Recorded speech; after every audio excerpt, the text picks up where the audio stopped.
Harry Potter and the Goblet of Fire. Book 4. Chapter 21. The House Elf Liberation Front. Harry, Ron, and Hermione went up to the Orrery that evening to find Pigwidgeon, so that Harry could send Sirius a letter telling him that he had managed to get past his dragon unscathed. On the way, Harry filled Ron in on everything Sirius had told him about Karkaroff. Though shocked at first to hear that Karkaroff had been a Death Eater, by the time they entered the Orrery Ron was saying that they ought to have suspected it all along. "Fits, doesn't it?" he said. "Remember what Malfoy said on the train, about his dad being friends with Karkaroff? Now we know where they knew each other. They were probably running around in masks together at the World Cup. I'll tell you one thing, though, Harry, if it was Karkaroff who put your name in the goblet, he's going to be feeling really stupid now, isn't he? Didn't work, did it? You only got a scratch. Come here, I'll do it." Pigwidgeon was so overexcited at the idea of a delivery he was flying around and around Harry's head, hooting incessantly. Ron snatched Pigwidgeon out of the air and held him still while Harry attached the letter to his leg. "There's no way any of the other tasks are going to be that dangerous. How could they be?" Ron went on as he carried Pigwidgeon to the window. "You know what? I reckon you could win this tournament, Harry. I'm serious." Harry knew that Ron was only saying this to make up for his behavior of the last few weeks, but he appreciated it all the same. Hermione, however, leaned against the Orrery wall, folded her arms, and frowned at Ron. "Harry's got a long way to go before he finishes this tournament," she said seriously. "If that was the first task, I hate to think what's coming next." "Right, little ray of sunshine, aren't you?" said Ron. "You and Professor Trelawney should get together sometime." He threw Pigwidgeon out of the window. Pigwidgeon plumb meted 12 feet before managing to pull himself back up again. The letter attached to his leg was much longer and heavier than usual. Harry hadn't been able to resist giving Sirius a blow-by-blow account of exactly how he had swerved, circled, and dodged the Horntail. They watched Pigwidgeon disappear into the darkness, and then Ron said, "Well, we'd better get downstairs for your surprise party, Harry. Fred and George should have nicked enough food from the kitchens by now." Sure enough, when they entered the Gryffindor common room it exploded with cheers and yells again. There were mountains of cakes and flagons of pumpkin juice and butterbeer on every surface. Lee Jordan had let off some filibusters fireworks, so that the air was thick with stars and sparks, and Dean Thomas, who was very good at drawing, had put up some impressive new banners, most of which depicted Harry zooming around the Horntail's head on his firebolt, though a couple showed Cedric with his head on fire. Harry helped himself to food. He had almost forgotten what it was like to feel properly hungry, and sat down with Ron and Hermione. He couldn't believe how happy he felt. He had Ron back on his side. He'd gotten through the first task, and he wouldn't have to face the second one for 3 months. "Blimey, this is heavy," said Lee Jordan, picking up the golden egg, which Harry had left on a table, and weighing it in his hands. "Open it, Harry. Go on. Let's just see what's inside it." "He's supposed to work out the clue on his own," Hermione said swiftly. "It's in the tournament rules." "I was supposed to work out how to get past the dragon on my own too," Harry muttered, so only Hermione could hear him, and she grinned rather guiltily. "Yeah, go on, Harry, open it," several people echoed. Lee passed Harry the egg, and Harry dug his fingernails into the groove that ran all the way around it and prized it open. It was hollow and completely empty, but the moment Harry opened it, the most horrible noise, a loud and screechy wailing, filled the room. The nearest thing to it Harry had ever heard was the ghost orchestra at Nearly Headless Nick's Death Day party, who had all been playing the musical Saw. "Shut it!" Fred bellowed, his hands over his ears. "What was that?" said Seamus Finnegan, staring at the egg as Harry slammed it shut again. "Sounded like a banshee. Maybe you've got to get past one of those next, Harry." "It was someone being tortured," said Neville, who had gone very white and spilled sausage rolls all over the floor. You're going to have to fight the Cruciatus Curse. Don't be a prat, Neville, that's illegal, said George. They wouldn't use the Cruciatus Curse on the champions. I thought it sounded a bit like Percy singing maybe you've got to attack him while he's in the shower, Harry. Want a jam tart, Hermione? Said Fred. Hermione looked doubtfully at the plate he was offering her. Fred grinned. It's all right, he said. I haven't done anything to them. It's the custard creams you've got to watch. Neville, who had just bitten into a custard cream, choked and spat it out. Fred laughed. Just my little joke, Neville. Hermione took a jam tart. Then she said, Did you get all this from the kitchens, Fred? Yep, said Fred, grinning at her. He put on a high-pitched squeak and imitated a house elf. Anything we can get you, sir, anything at all. They're dead helpful get me a roast ox if I said I was peckish. How do you get in there? Hermione said in an innocently casual sort of voice. Easy, said Fred, concealed door behind a painting of a bowl of fruit. Just tickle the pear, and it giggles and he stopped and looked suspiciously at her. Why? Nothing, said Hermione quickly. Going to try and lead the house elves out on strike now, are you? Said George.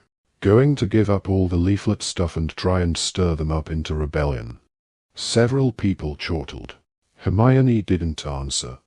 Don't you go upsetting them and telling them they've got to take cloves and celeries, said Fred warningly. You'll put them off their cooking. Just then, Neville caused a slight diversion by turning into a large canary.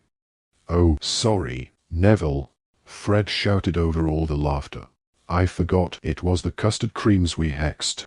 Within a minute, however, Neville had molted, and once his feathers had fallen off, he reappeared looking entirely normal. He even joined in laughing. Canary creams, Fred shouted to the excitable crowd. George and I invented them, 7 sickles each, a bargain. It was nearly 1 in the morning when Harry finally went up to the dormitory with Ron, Neville, Seamus, and Dean. Before he pulled the curtains of his 4-poster shut, Harry set his tiny model of the Hungarian horntail on the table next to his bed, where it yawned, curled up, and closed its eyes. Really, Harry thought, as he pulled the hangings on his 4-poster closed, Hagrid had a point. They were all right, really, dragons. The start of December brought wind and sleet to Hogwarts. Drafty though the castle always was in winter, Harry was glad of its fires and thick walls every time he passed the Durmstrang ship on the lake, which was pitching in the high winds, its black sails billowing against the dark skies. He thought the Spaten's caravan was likely to be pretty chilly too. Hagrid, he noticed, was keeping Madame Maxime's horses well provided with their preferred drink of single malt whiskey.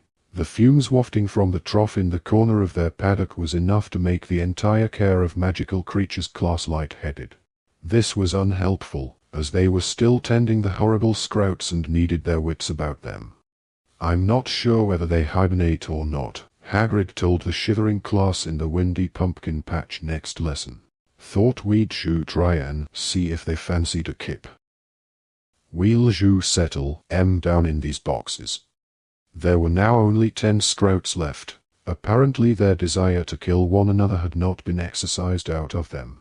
Each of them was now approaching 6 feet in length. Their thick grey armor, their powerful, scuttling legs, their fire-blasting ends, their stings and their suckers, combined to make the scrouts the most repulsive things Harry had ever seen. The class looked dispiritedly at the enormous boxes Hagrid had brought out, all lined with pillows and fluffy blankets. We'll lead in here, Hagrid said, and put the lids on, and we'll see what happens. But the scrouts, it transpired, did not hibernate, and did not appreciate being forced into pillow-lined boxes and nailed in. Hagrid was soon yelling, "Don, panic, now, Don, panic," while the scrouts rampaged around the pumpkin patch, now strewn with the smouldering wreckage of the boxes. Most of the class, Malfoy, Crabbe, and Goyle in the lead, had fled into Hagrid's cabin through the back door and barricaded themselves in. Harry, Ron, and Hermione, however, were among those who remained outside trying to help Hagrid. Together they managed to restrain and tie up 9 of the Scrouts, though at the cost of numerous burns and cuts. Finally, only 1 Scrout was left. "Don't frighten him, now," Hagrid shouted as Ron and Harry used their wands to shoot jets of fiery sparks at the Scrout, which was advancing menacingly on them, its sting arched, quivering, over its back. "You try and slit the rope round his sting, so he won't hurt any o' the others." "Yeah, we wouldn't want that," Ron shouted angrily as he and Harry backed into the wall of Hagrid's cabin, still holding the Scrout off with their sparks. Well. This does look like fun." Rita Skeeter was leaning on Hagrid's garden fence, looking in at the mayhem. She was wearing a thick magenta cloak with a furry purple collar today, and her crocodile skin handbag was over her arm. Hagrid launched himself forward on top of the Scrout that was cornering Harry and Ron and flattened it. A blast of fire shot out of its end, withering the pumpkin plants nearby. "Who are you?" Hagrid asked Rita Skeeter as he slipped a loop of rope around the Scrout's sting and tightened it. "Rita Skeeter, Daily Prophet reporter," Rita replied, beaming at him. Her gold teeth glinted. "Thought Dumbledore said you weren't allowed inside the school anymore," said Hagrid, frowning slightly as he got off the slightly squashed Scrout and started tugging it over to its fellows. Rita acted as though she hadn't heard what Hagrid had said. "What are these fascinating creatures called?" she asked, beaming still more widely. "Blast-ended Scrouts," grunted Hagrid. "Really?" said Rita, apparently full of lively interest. "I've never heard of them before." "Where do they come from?" Harry noticed a dull red flush rising up out of Hagrid's wild black beard, and his heart sank. Where had Hagrid got the Scrouts from? Hermione, who seemed to be thinking along these lines, said quickly, "They're very interesting, aren't they? Aren't they, Harry?" "What? Oh yeah." "Ouch." "Interesting," said Harry as she stepped on his foot. "Ah, you're here, Harry," said Rita Skeeter as she looked around.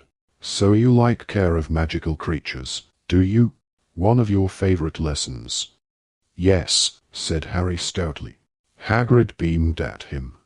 "Lovely," said Rita. "Really lovely. Been teaching long?" she added to Hagrid. Harry noticed her eyes travel over Dean, who had a nasty cut across one cheek, Lavender, whose robes were badly singed, Seamus, who was nursing several burnt fingers, and then to the cabin windows, where most of the class stood, their noses pressed against the glass waiting to see if the coast was clear. "This is only me second year," said Hagrid. "Lovely. I don't suppose you'd like to give an interview, would you? Share some of your experience of magical creatures. The Prophet does a zoological column every Wednesday, as I'm sure you know. We could feature these, bang-ended scoots." "Blast-ended Scrouts," Hagrid said eagerly. Yeah, why not?" Harry had a very bad feeling about this, but there was no way of communicating it to Hagrid without Rita Skeeter seeing, so he had to stand and watch in silence as Hagrid and Rita Skeeter made arrangements to meet in the Three Broomsticks for a good long interview later that week. Then the bell rang up at the castle, signaling the end of the lesson. "Well, goodbye, Harry," Rita Skeeter called merrily to him as he set off with Ron and Hermione. "Until Friday night, then, Hagrid." "She'll twist everything he says," Harry said under his breath. "Just as long as he didn't import those Scrouts illegally or anything," said Hermione desperately. They looked at one another. It was exactly the sort of thing Hagrid might do. "Hagrid's been in loads of trouble before, and Dumbledore has never sacked him," said Ron consolingly. "Worst that can happen is Hagrid'll have to get rid of the Scrouts." "Sorry. Did I say worst? I meant best." Harry and Hermione laughed, and, feeling slightly more cheerful, went off to lunch. Harry thoroughly enjoyed double divination that afternoon, They were still doing star charts and predictions, but now that he and Ron were friends once more, the whole thing seemed very funny again. Professor Trelawney, who had been so pleased with the pair of them when they had been predicting their own horrific deaths, quickly became irritated as they sniggered through her explanation of the various ways in which Pluto could disrupt everyday life.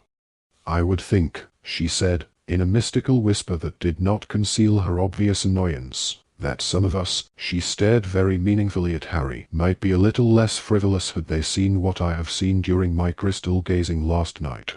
As I sat here, absorbed in my needlework, the urge to consult the orb overpowered me. I arose, I settled myself before it, and I gazed into its crystalline depths. And what do you think I saw gazing back at me?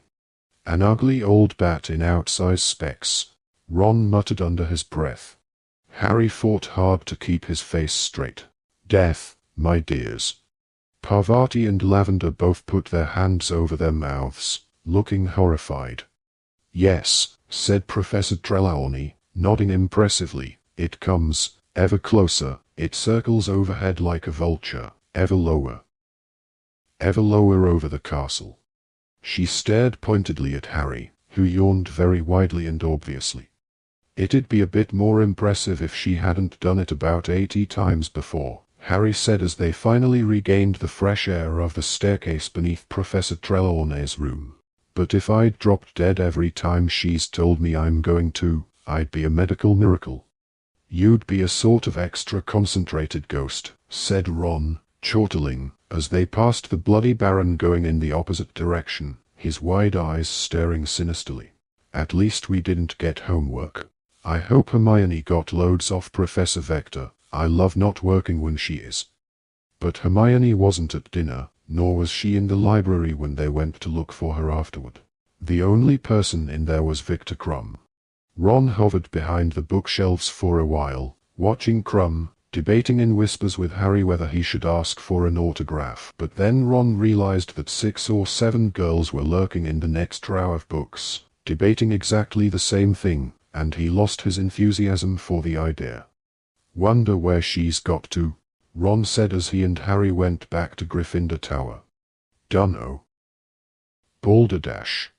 But the fat lady had barely begun to swing forward when the sound of racing feet behind them announced Hermione's arrival. "Harry," she panted, skidding to a halt beside him. The fat lady stared down at her, eyebrows raised. "Harry, you've got to come, the most amazing things happened, please." She seized Harry's arm and started to try to drag him back along the corridor. "What's the matter?" Harry said. "I'll show you when we get there." "Oh, come on, quick." Harry looked around at Ron. He looked back at Harry, intrigued. "Okay," Harry said, starting off back down the corridor with Hermione, Ron hurrying to keep up. "Oh, don't mind me," the fat lady called irritably after them. "Don't apologize for bothering me. I'll just hang here, wide open, until you get back, shall I?" "Yeah, thanks," Ron shouted over his shoulder. "Hermione, where are we going?" Harry asked, after she had led them down through 6 floors, and started down the marble staircase into the entrance hall. You'll see in a minute," said Hermione excitedly. She turned left at the bottom of the staircase and hurried toward the door through which Cedric Diggory had gone the night after the Goblet of Fire had regurgitated his and Harry's names. Harry had never been through here before. He and Ron followed Hermione down a flight of stone steps, but instead of ending up in a gloomy underground passage like the one that led to Snap's dungeon, they found themselves in a broad stone corridor, brightly lit with torches, and decorated with cheerful paintings that were mainly of food. "Oh, hang on," said Harry slowly, halfway down the corridor. "Wait a minute, Hermione." "What?" She turned around to look at him, anticipation all over her face. "I know what this is about," said Harry. He nudged Ron and pointed to the painting just behind Hermione. It showed a gigantic silver fruit bowl. "Hermione," said Ron, cottoning on, "you're trying to rope us into that spew stuff again." No, I'm not," she said hastily. And it's not Spew, Ron, changed the name, have you? Said Ron, frowning at her. What are we now, then, the House Elf Liberation Front? I'm not barging into that kitchen and trying to make them stop work. I'm not doing it. I'm not asking you to, Hermione said impatiently. I came down here just now, to talk to them all, and I found— Oh come on, Harry, I want to show you. She seized his arm again, pulled him in front of the picture of the giant fruit bowl, stretched out her forefinger, and tickled the huge green pear. It began to squirm, chuckling, and suddenly turned into a large green door handle. Hermione seized it, pulled the door open, and pushed Harry hard in the back, forcing him inside. He had one brief glimpse of an enormous, high-ceilinged room, large as the great hall above it, with mounds of glittering brass pots and pans heaped around the stone walls, and a great brick fireplace at the other end, when something small hurtled toward him from the middle of the room, squealing, "Harry Potter, sir! Harry Potter!" Next second all the wind had been knocked out of him as the squealing elf hit him hard in the midriff, hugging him so tightly he thought his ribs would break. Dobby!" Harry gasped. "It is Dobby, sir, it is," squealed the voice from somewhere around his navel. "Dobby has been hoping and hoping to see Harry Potter, sir, and Harry Potter has come to see him, sir." Dobby let go and stepped back a few paces, beaming up at Harry, his enormous, green, tennis ball-shaped eyes brimming with tears of happiness. He looked almost exactly as Harry remembered him, the pencil-shaped nose, the bat-like ears, the long fingers and feet, all except the clothes, which were very different. When Dobby had worked for the Malfoys, he had always worn the same filthy old pillowcase. Now, however, he was wearing the strangest assortment of garments Harry had ever seen. He had done an even worse job of dressing himself than the wizards at the World Cup. He was wearing a tea cozy for a hat, on which he had pinned a number of bright badges, a tie patterned with horseshoes over a bare chest, a pair of what looked like children's soccer shorts, and odd socks. One of these, Harry saw, was the black one Harry had removed from his own foot and tricked Mr. Malfoy into giving Dobby, thereby setting Dobby free. The other was covered in pink and orange stripes. "Dobby, what are you doing here?" Harry said in amazement. "Dobby has come to work at Hogwarts, sir," Dobby squealed excitedly. "Professor Dumbledore gave Dobby and Winky jobs, sir." "Winky," said Harry. "She's here too." "Yes, sir, yes," said Dobby, and he seized Harry's hand and pulled him off into the kitchen between the 4 long wooden tables that stood there. Each of these tables, Harry noticed as he passed them, was positioned exactly beneath the 4 house tables above, in the great hall. At the moment, they were clear of food, dinner having finished, but he supposed that an hour ago they had been laden with dishes that were then sent up through the ceiling to their counterparts above. At least 100 little elves were standing around the kitchen, beaming, bowing, and curtsying as Dobby led Harry past them. They were all wearing the same uniform, a tea towel stamped with the Hogwarts crest, and tied, as Winky's had been, like a toga. Dobby stopped in front of the brick fireplace and pointed. "Winky, sir," he said.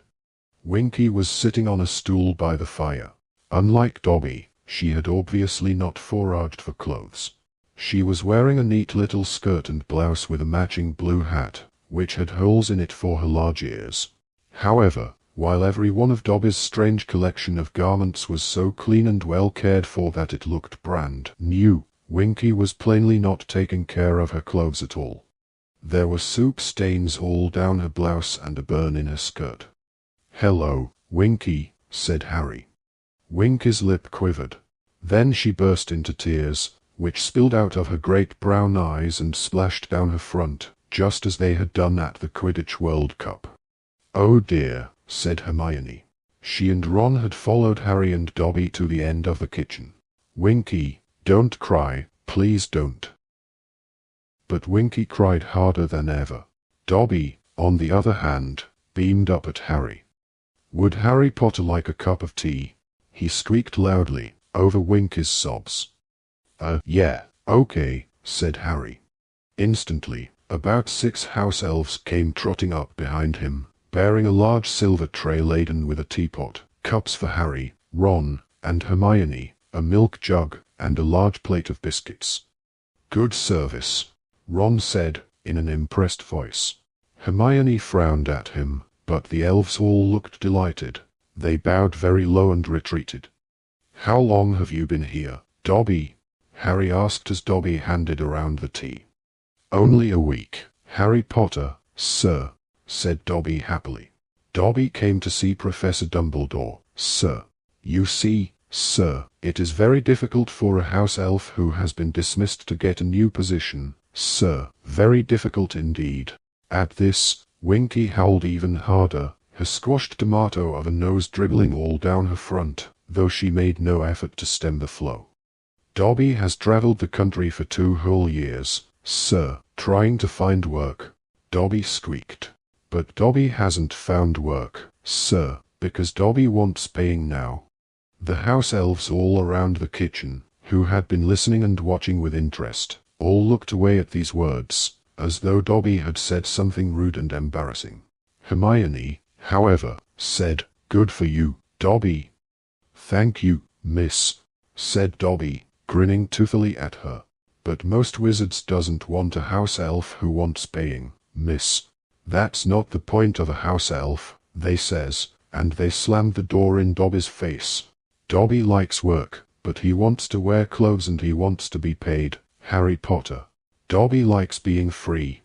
The Hogwarts house elves had now started edging away from Dobby, as though he were carrying something contagious. Winky, however, remained where she was, though there was a definite increase in the volume of her crying. And then, Harry Potter, Dobby goes to visit Winky, and finds out Winky has been freed too, sir, said Dobby delightedly.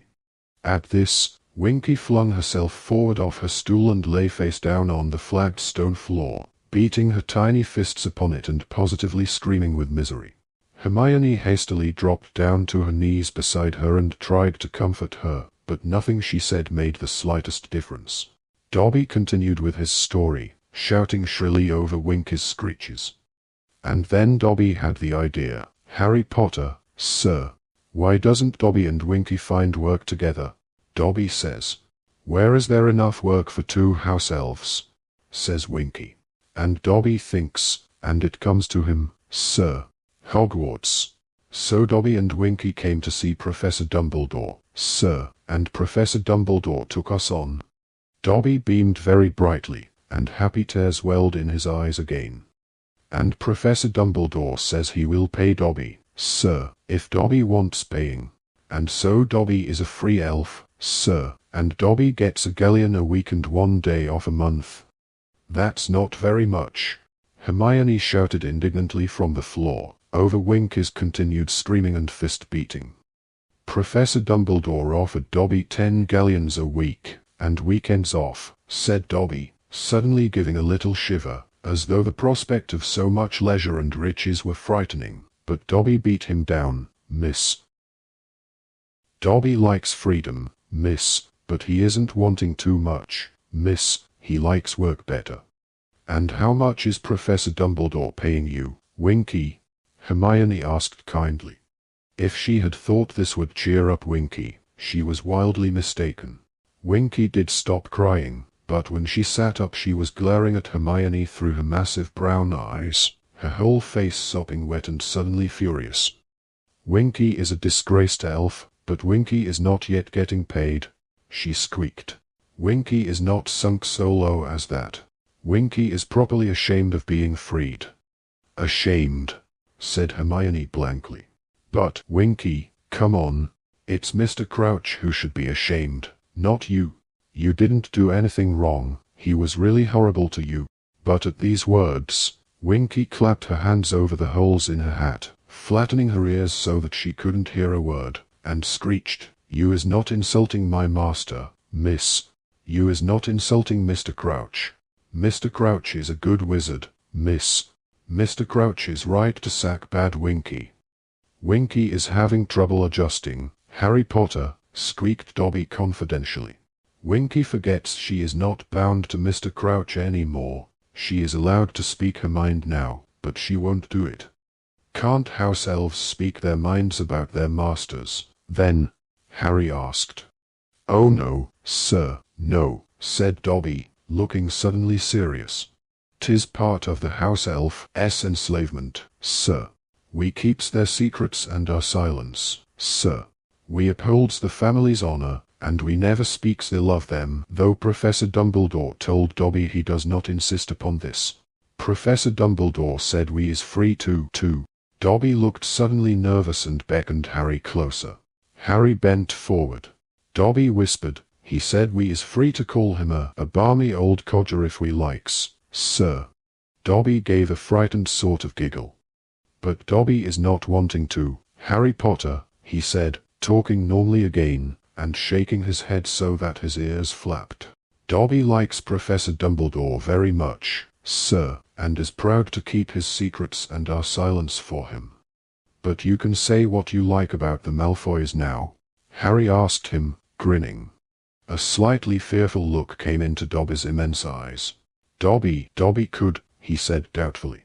He squared his small shoulders. Dobby could tell Harry Potter that his old masters were bad dark wizards. Dobby stood for a moment, quivering all over, horror-struck by his own daring. Then he rushed over to the nearest table and began banging his head on it very hard, squealing, "Bad Dobby! Bad Dobby!" Harry seized Dobby by the back of his tie and pulled him away from the table. "Thank you, Harry Potter, thank you," said Dobby breathlessly, rubbing his head. "You just need a bit of practice," Harry said. "Practice?" squealed Winky furiously. "You ought to be ashamed of yourself, Dobby, talking that way about your masters." "They isn't my masters anymore, Winky," said Dobby defiantly.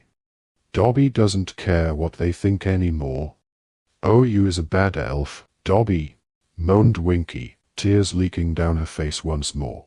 "My poor Mr. Crouch, what is he doing without Winky? He is needing me, he is needing my help. I is looking after the Crouches all my life, and my mother is doing it before me, and my grandmother is doing it before her. Oh, what is they saying if they knew Winky was freed? Oh, the shame, the shame." She buried her face in her skirt again and bawled. "Winky," said Hermione firmly, "I'm quite sure Mr. Crouch is getting along perfectly well without you. We've seen him, you know." "You is seeing my master," said Winky breathlessly, raising her stained face out of her skirt once more and goggling at Hermione. "You is seeing him here at Hogwarts." "Yes," said Hermione, "he and Mr. Bagman are judges in the Triwizard Tournament." "Mr. Bagman comes too," squeaked Winky, and to Harry's great surprise, and Ron's and Hermione's too, by the looks on their faces, she looked angry again. "Mr. Bagman is a bad wizard. A very bad wizard. My master isn't liking him. Oh no, not at all." "Bagman bad," said Harry. "Oh yes," Winky said, nodding her head furiously. "My master is telling Winky some things, but Winky is not saying. Winky keeps her master's secrets." She dissolved yet again in tears.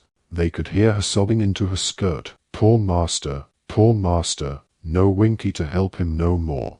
They couldn't get another sensible word out of Winky.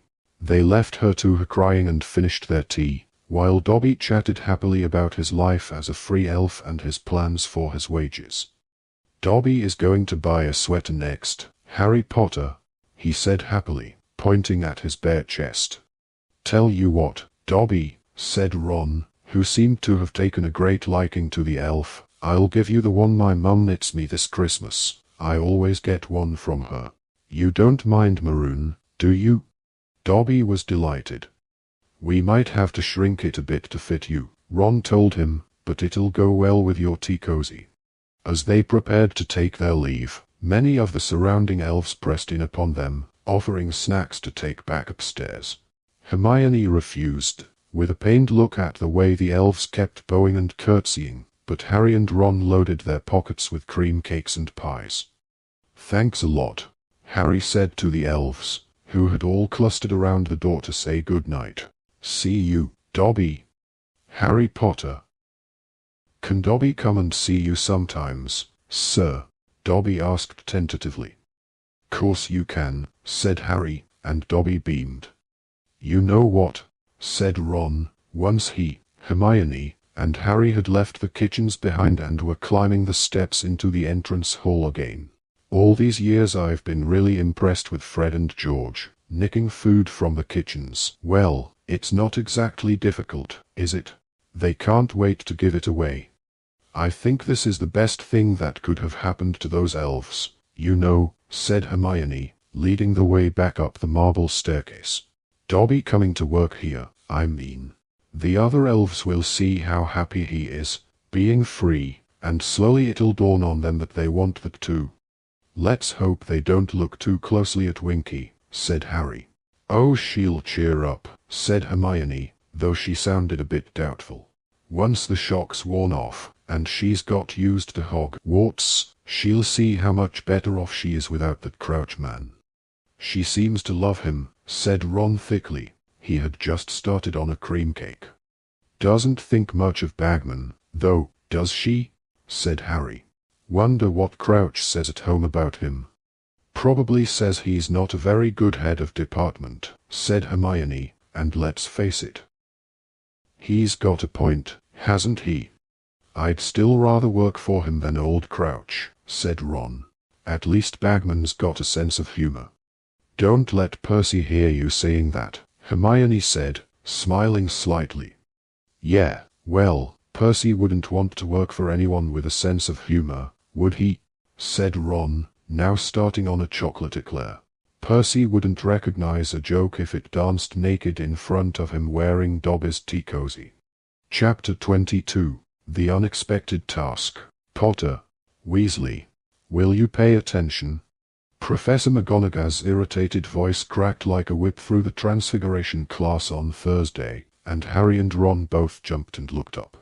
It was the end of the lesson. They had finished their work. The guinea fowl they had been changing into guinea pigs had been shut away in a large cage on Professor McGonagall's desk. Neville's still had feathers. They had copied down their homework from the blackboard.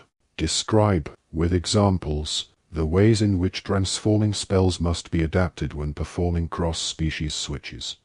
The bell was due to ring at any moment, and Harry and Ron, who had been having a sword fight with a couple of Fred and George's fake wands at the back of the class, looked up, Ron holding a tin parrot and Harry, a rubber haddock. "Now that Potter and Weasley have been kind enough to act their age," said Professor McGonagall, with an angry look at the pair of them as the head of Harry's haddock drooped and fell silently to the floor. Ron's parrot's beak had severed it moments before. "I have something to say to you all. The Yule Ball is approaching, a traditional part of the Triwizard Tournament and an opportunity for us to socialize with our foreign guests. Now, the ball will be open only to 4th years and above, although you may invite a younger student if you wish." Lavender Brown let out a shrill giggle. Parvati Patil nudged her hard in the ribs, her face working furiously as she too fought not to giggle.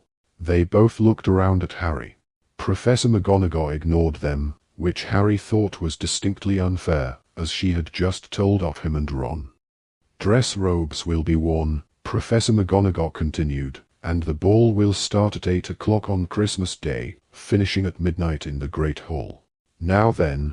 Professor McGonagall stared deliberately around the class.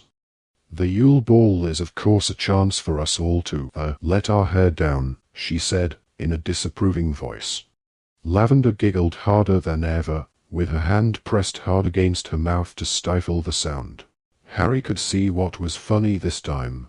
Professor McGonagall, with her hair in a tight bun, looked as though she had never let her hair down in any sense. "But that does not mean," Professor McGonagall went on, "that we will be relaxing the standards of behavior we expect from Hogwarts students.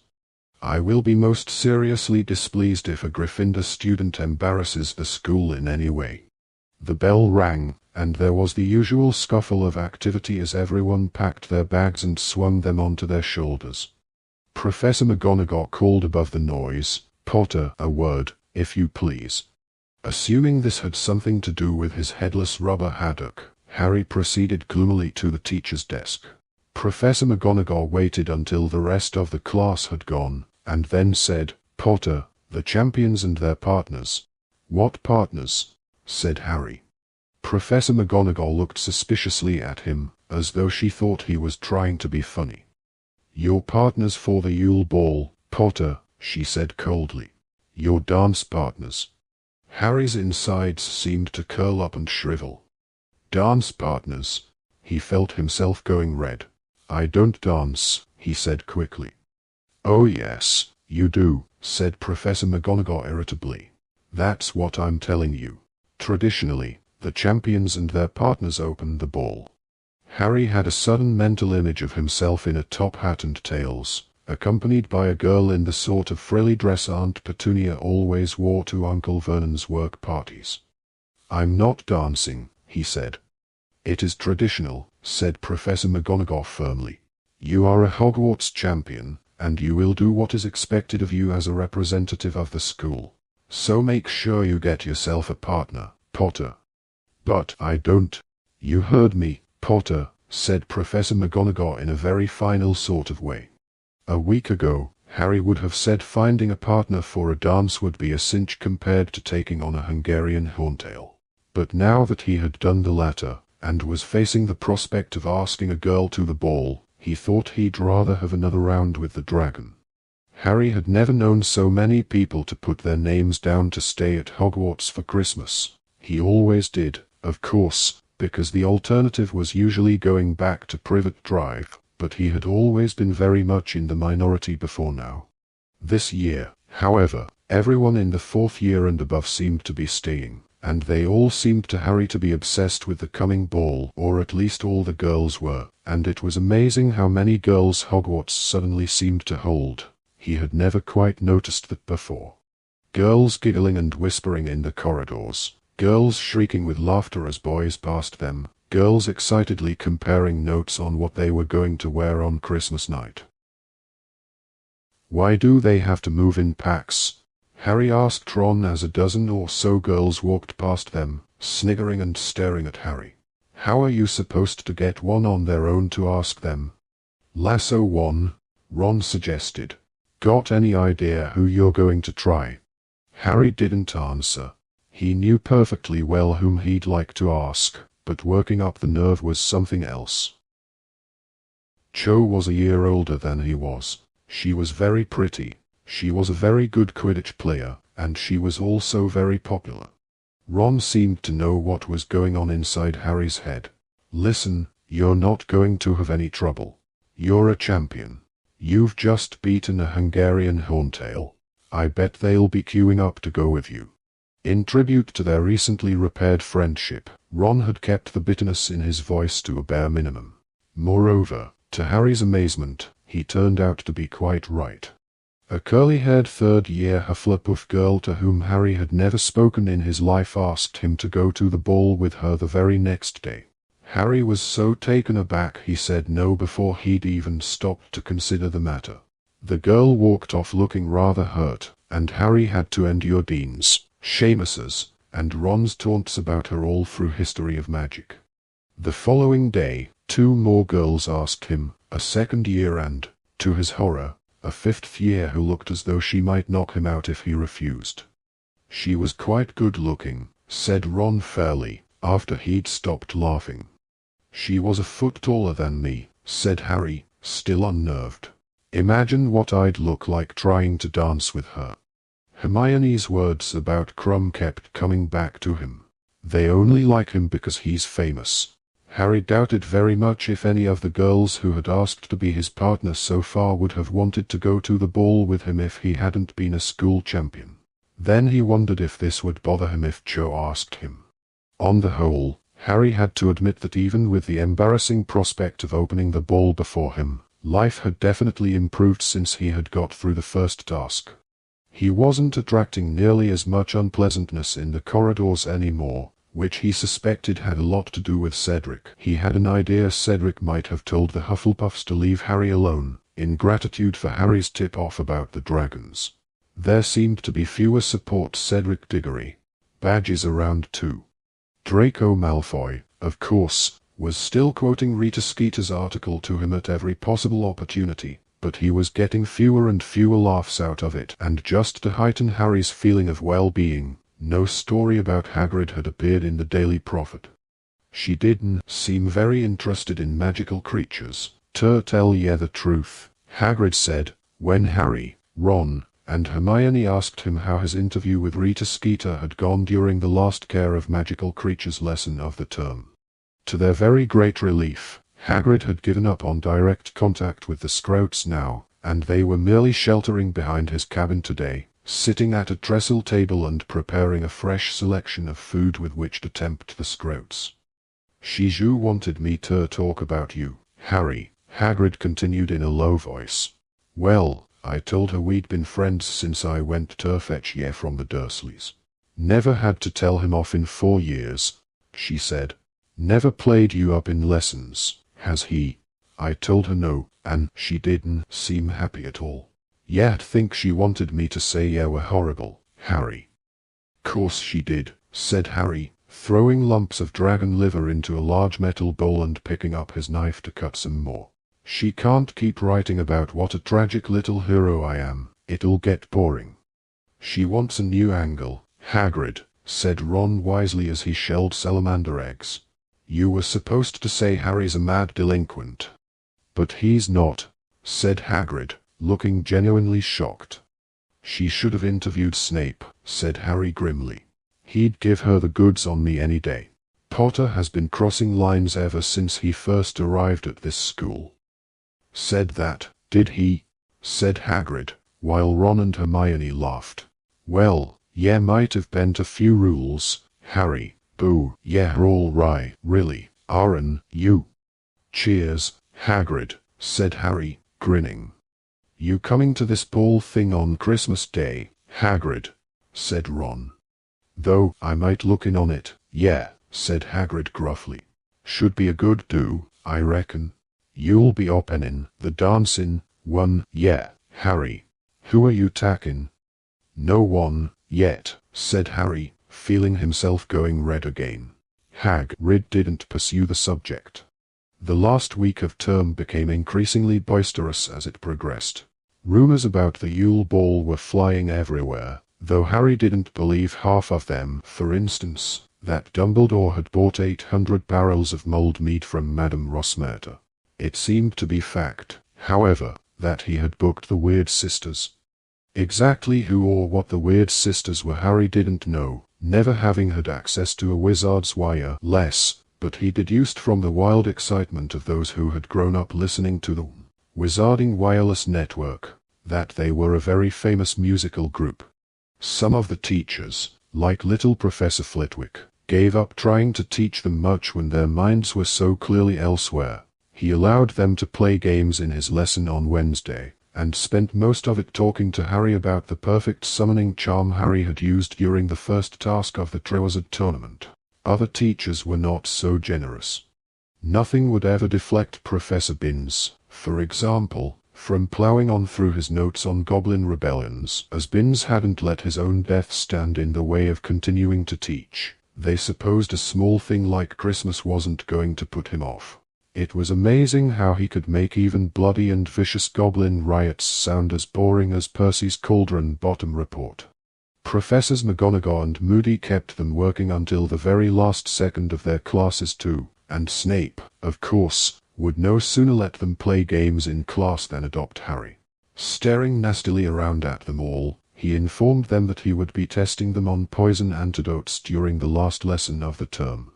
"Evil, he is," Ron said bitterly that night in the Gryffindor common room. "Springing a test on us on the last day. Ruining the last bit of term with a whole load of studying." "You're not exactly straining yourself, though, are you?" said Hermione, looking at him over the top of her potions notes. Ron was busy building a card castle out of his exploding snap pack, a much more interesting pastime than with Muggle cards, because of the chance that the whole thing would blow up at any second. "It's Christmas, Hermione," said Harry lazily. He was rereading Flying with the Cannons for the 10th time in an armchair near the fire. Hermione looked severely over at him too. I'd have thought you'd be doing something constructive, Harry, even if you don't want to learn your antidotes. Like what? Harry said as he watched Joey Jenkins of the Cannon's Belt bludger toward a Ballycastle bat chaser. That egg, Hermione hissed. Come on, Hermione, I've got till February the 24th, Harry said. He had put the golden egg upstairs in his trunk and hadn't opened it since the celebration party after the first task. There were still 2.5 months to go until he needed to know what all the screechy wailing meant, after all. But it might take weeks to work it out, said Hermione. You're going to look a real idiot if everyone else knows what the next task is and you don't. Leave him alone, Hermione, he's earned a bit of a break, said Ron, and he placed the last 2 cards on top of the castle and the whole lot blew up, singeing his eyebrows. Nice look, Ron. Go well with your dress robes, that will. It was Fred and George. They sat down at the table with Harry, Ron, and Hermione as Ron felt how much damage had been done. Ron, can we borrow Pigwidgeon? George asked. No, he's off delivering a letter, said Ron. Why? Because George wants to invite him to the ball, said Fred sarcastically. Because we want to send a letter, you stupid great prat, said George. Who'd you two keep writing to, eh? Said Ron. Nose out, Ron, or I'll burn that for you too, said Fred, waving his wand threateningly. So, you lot got dates for the ball yet? Nope, said Ron. Well, you'd better hurry up, mate, or all the good ones will be gone, said Fred. Who are you going with, then? Said Ron. Angelina, said Fred promptly, without a trace of embarrassment. What? Said Ron, taken aback. You've already asked her.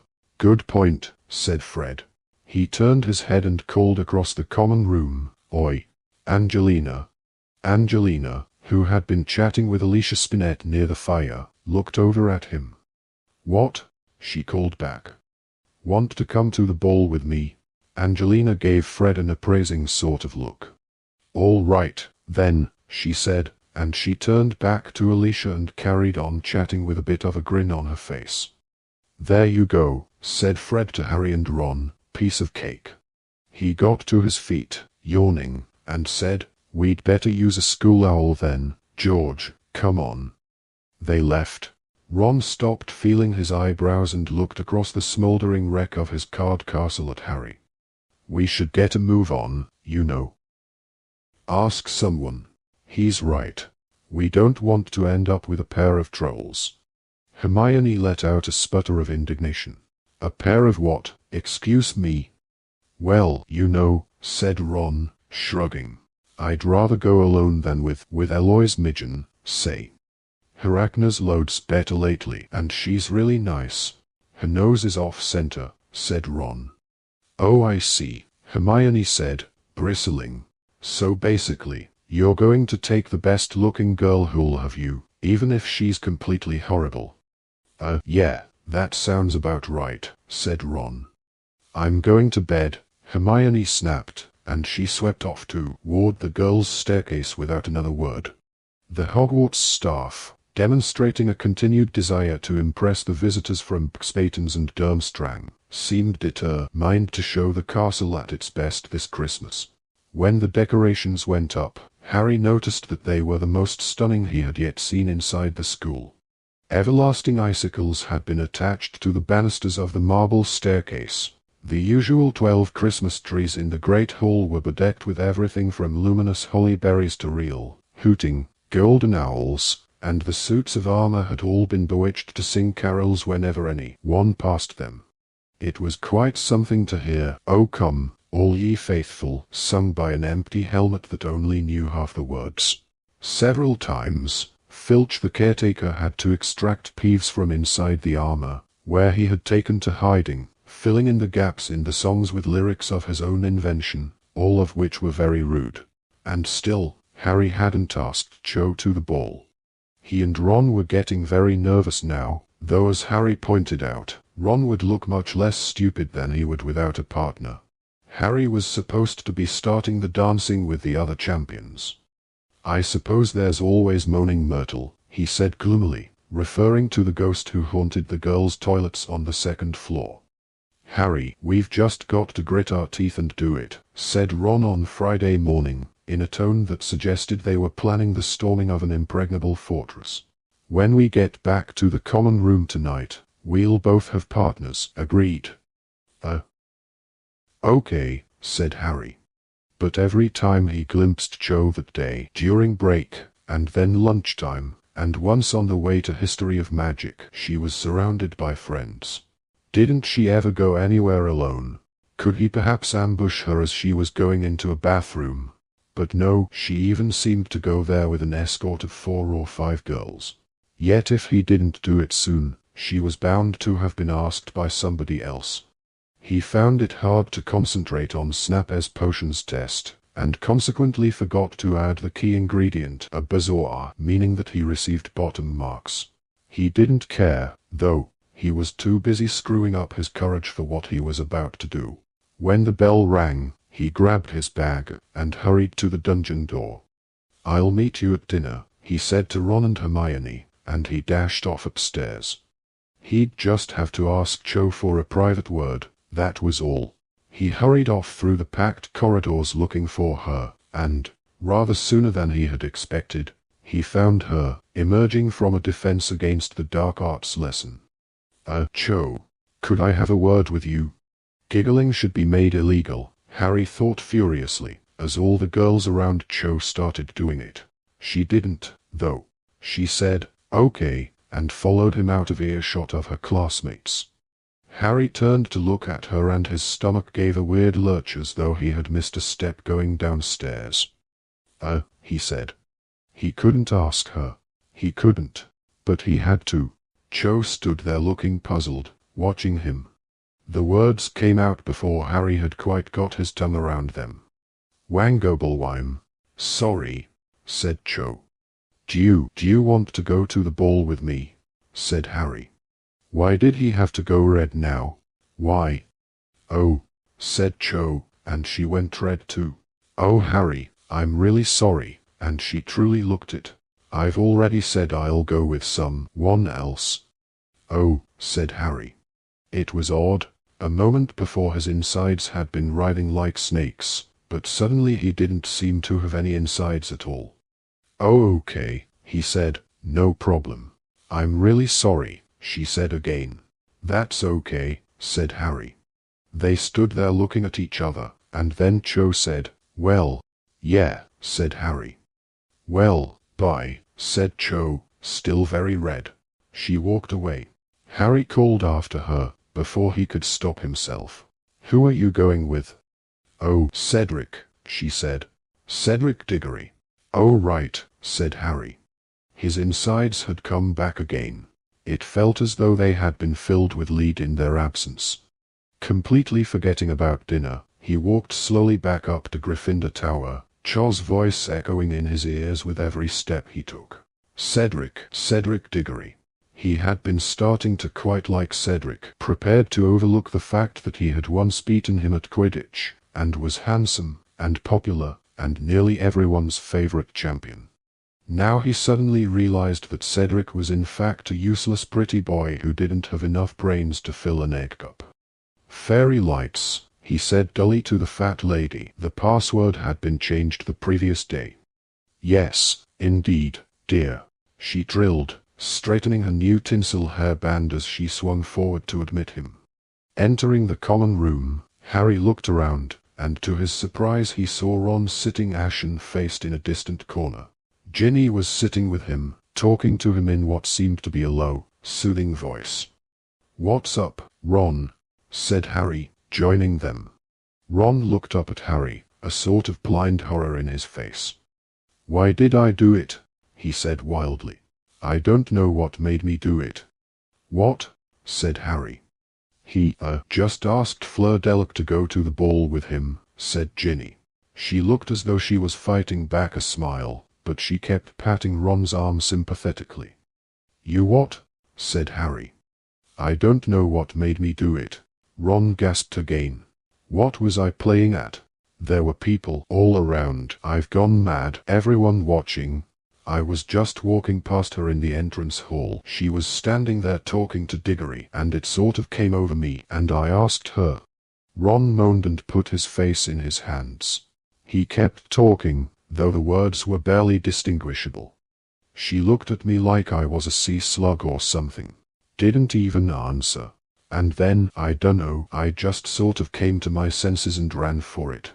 She's part Veela, said Harry. You were right, her grandmother was one. It wasn't your fault. I bet you just walked past when she was turning on the old charm for Diggory and got a blast of it, but she was wasting her time. He's going with Cho Chang. Ron looked up. I asked her to go with me just now, Harry said dully, and she told me. Ginny had suddenly stopped smiling. This is mad, said Ron.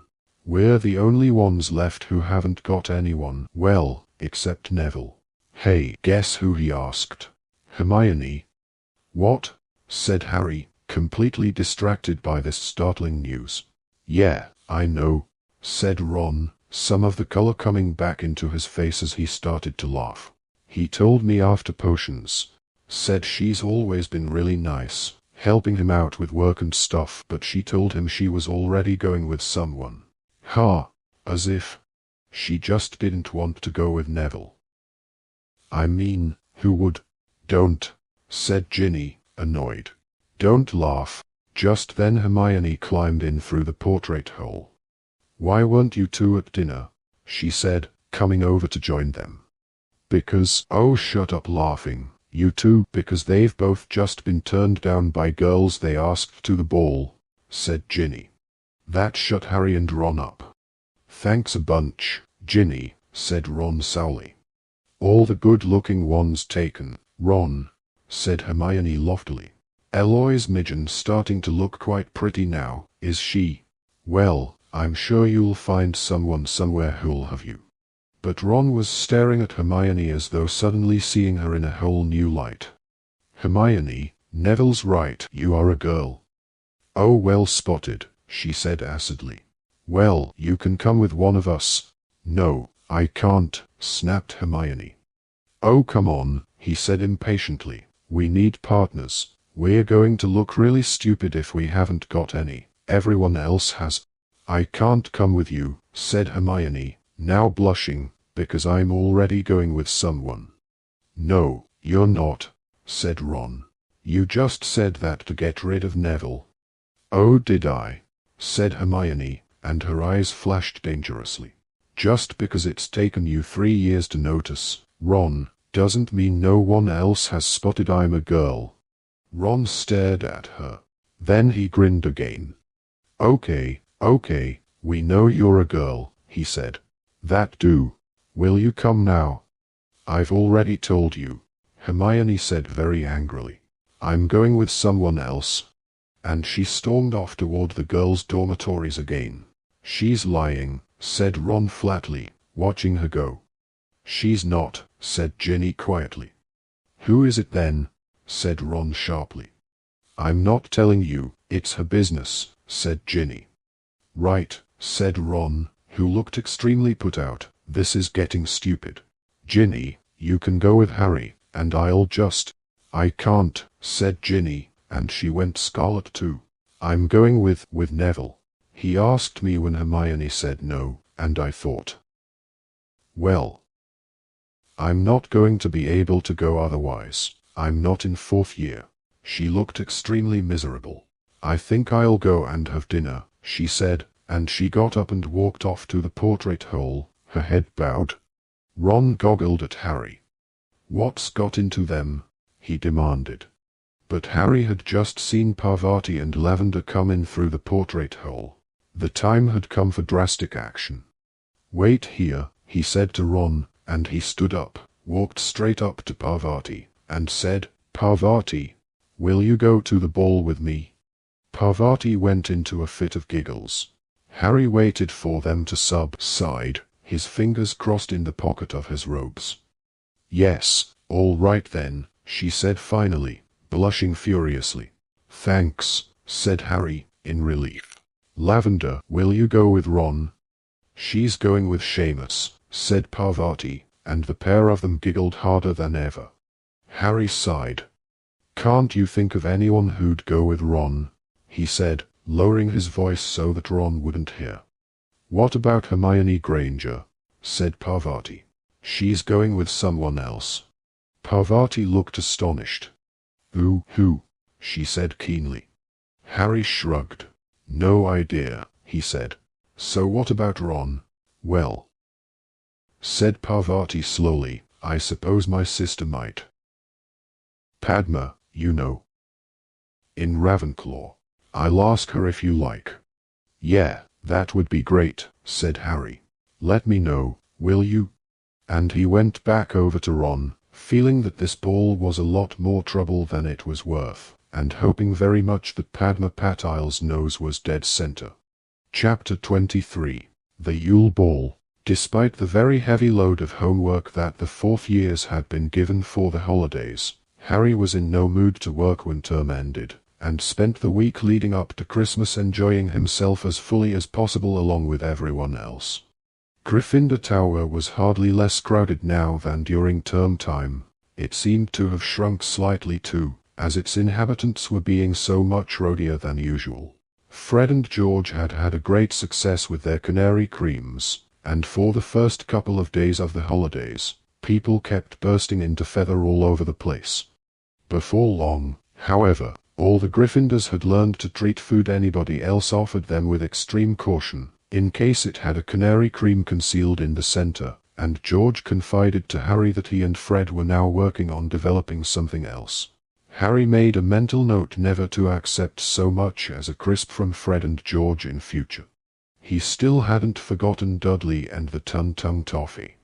Snow was falling thickly upon the castle and its grounds now. The pale blue Spaten's carriage looked like a large, chilly, frosted pumpkin next to the iced gingerbread house that was Hagrid's cabin, while the Durmstrang ship's portholes were glazed with ice, the rigging white with frost. The house elves down in the kitchen were outdoing themselves with a series of rich, warming stews and savory puddings, and only Fleur Deluxe seemed to be able to find anything to complain about. It is too, Evie, all this Hogwarts food, they heard her saying grumpily as they left the great hall behind her one evening, Ron skulking behind Harry, keen not to be spotted by Fleur. I will not fit into my dress robes. Ooh, there's a tragedy, Hermione snapped as Fleur went out into the entrance hall. She really thinks a lot of herself, that one, doesn't she? Hermione, who are you going to the ball with? Said Ron. He kept springing this question on her, hoping to startle her into a response by asking it when she least expected it. However, Hermione merely frowned and said, I'm not telling you, you'll just make fun of me. You're joking, Weasley, said Malfoy, behind them. You're not telling me someone's asked that to the ball. Not the long-moled mudblood. Harry and Ron both whipped around, but Hermione said loudly, waving to somebody over Malfoy's shoulder, Hello, Professor Moody. Malfoy went pale and jumped backward, looking wildly around for Moody, but he was still up at the staff table, finishing his stew. Twitchy little ferret, aren't you, Malfoy? Said Hermione scathingly, and she, Harry, and Ron went up the marble staircase laughing heartily. Hermione, said Ron, looking sideways at her, suddenly frowning, your teeth. What about them? She said. Well, they're different. I've just noticed. Of course they are. Did you expect me to keep those fangs Malfoy gave me? No, I mean, they're different to how they were before he put that hex on you. They're all straight and normal-sized. Hermione suddenly smiled very mischievously, and Harry noticed it too. It was a very different smile from the one he remembered. Well, when I went up to Madame Pomfrey to get them shrunk, she held up a mirror and told me to stop her when they were back to how they normally were, she said. And I just let her carry on a bit. She smiled even more widely. Mum and Dad won't be too pleased. I've been trying to persuade them to let me shrink them for ages, but they wanted me to carry on with my braces. You know, they're dentists, they just don't think teeth and magic should. Look, Pigwidgeon's back. Ron's tiny owl was twittering madly on the top of the icicle-laden banisters, a scroll of parchment tied to his leg. People passing him were pointing and laughing, and a group of third-year girls paused and said, "Oh, look at the weenie owl. Isn't he cute?" "Stupid little feathery git," Ron hissed, hurrying up the stairs and snatching up Pigwidgeon. "You bring letters to the addressee. You don't hang around showing off." Pigwidgeon hooted happily, his head protruding over Ron's fist. The third-year girls all looked very shocked. "Clear off," Ron snapped at them, waving the fist holding Pigwidgeon, who hooted more happily than ever as he soared through the air. "Here, take it, Harry," Ron added in an undertone as the third-year girls scuttled away looking scandalized. He pulled Sirius's reply off Pigwidgeon's leg, Harry pocketed it, and they hurried back to Gryffindor Tower to read it. Everyone in the common room was much too busy in letting off more holiday steam to observe what anyone else was up to. Ron, Harry, and Hermione sat apart from everyone else by a dark window that was gradually filling up with snow, and Harry read out, "Dear Harry, congratulations on getting past the Horntail. Whoever put your name in that goblet shouldn't be feeling too happy right now. I was going to suggest a conjunctivitis curse, as a dragon's eyes are its weakest point. That's what Krum did," Hermione whispered, "but your way was better. I'm impressed. Don't get complacent, though, Harry. You've only done one task. Whoever put you in for the tournament's got plenty more opportunity if they're trying to hurt you. Keep your eyes open, particularly when the person we discussed is around, and concentrate on keeping yourself out of trouble. Keep in touch. I still want to hear about anything unusual." "He sounds exactly like Moody," said Harry quietly, tucking the letter away again inside his robes. "Constant vigilance. You'd think I walk around with my eyes shut, banging off the walls." "But he's right, Harry," said Hermione. "You have still got 2 tasks to do. You really ought to have a look at that egg, you know, and start working out what it means." "Hermione, he's got ages," snapped Ron. "Want a game of chess, Harry?" "Yeah, okay," said Harry. Then, spotting the look on Hermione's face, he said, "Come on, how am I supposed to concentrate with all this noise going on? I won't even be able to hear the egg over this lot." "Oh, I suppose not," she sighed, and she sat down to watch their chess match, which culminated in an exciting checkmate of Ron's, involving a couple of recklessly brave pawns and a very violent bishop. Harry awoke very suddenly on Christmas Day. Wondering what had caused his abrupt return to consciousness, he opened his eyes, and saw something with very large, round, green eyes staring back at him in the darkness, so close they were almost nose to nose. "Dobby!" Harry yelled, scrambling away from the elf so fast he almost fell out of bed. "Don't do that." "Dobby is sorry, sir," squeaked Dobby anxiously, jumping backward with his long fingers over his mouth. "Dobby is only wanting to wish Harry Potter Merry Christmas and bring him a present, sir. Harry Potter did say Dobby could come and see him sometimes, sir." "It's okay," said Harry, still breathing rather faster than usual, while his heart rate returned to normal. Just prod me or something in future, all right? Don't bend over me like that." Harry pulled back the curtains around his 4-poster, took his glasses from his bedside table, and put them on. His yell had awoken Ron, Seamus, Dean, and Neville. All of them were peering through the gaps in their own hangings, heavy-eyed and towel-head. "Someone attacking you, Harry?" Seamus asked sleepily. "No, it's just Dobby," Harry muttered. "Go back to sleep." "Nah." "Presents," said Seamus, spotting the large pile at the foot of his bed. Ron, Dean, and Neville decided that now they were awake they might as well get down to some present opening too.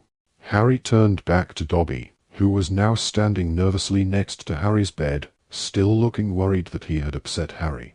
There was a Christmas bauble tied to the loop on top of his tea cozy. "Can Dobby give Harry Potter his present?" he squeaked tentatively. "Course you can," said Harry. I've got something for you too." It was a lie. He hadn't bought anything for Dobby at all, but he quickly opened his trunk and pulled out a particularly nobly rolled-up pair of socks. They were his oldest and foulest, mustard yellow, and had once belonged to Uncle Vernon. The reason they were extra knobbly was that Harry had been using them to cushion his sneakerscope for over a year now. He pulled out the sneakerscope and handed the socks to Dobby, saying, "Sorry, I forgot to wrap them," but Dobby was utterly delighted. "Socks are Dobby's favorite clothes, sir," he said, ripping off his odd ones and pulling on Uncle Vernon's. "I has 7 now, sir." "But sir," he said, his eyes widening, having pulled both socks up to their highest extent, so that they reached to the bottom of his shorts, "they has made a mistake in the shop, Harry Potter, they is giving you 2 the same." "Ah, no, Harry, how come you didn't spot that?" said Ron, grinning over from his own bed, which was now strewn with wrapping paper. "Tell you what, Dobby, here you go, take these 2, and you can mix them up properly. And here's your sweater." He threw Dobby a pair of violet socks he had just unwrapped, and the hand-knitted sweater Mrs. Weasley had sent. Dobby looked quite overwhelmed. "Sir is very kind," he squeaked, his eyes brimming with tears again, bowing deeply to Ron.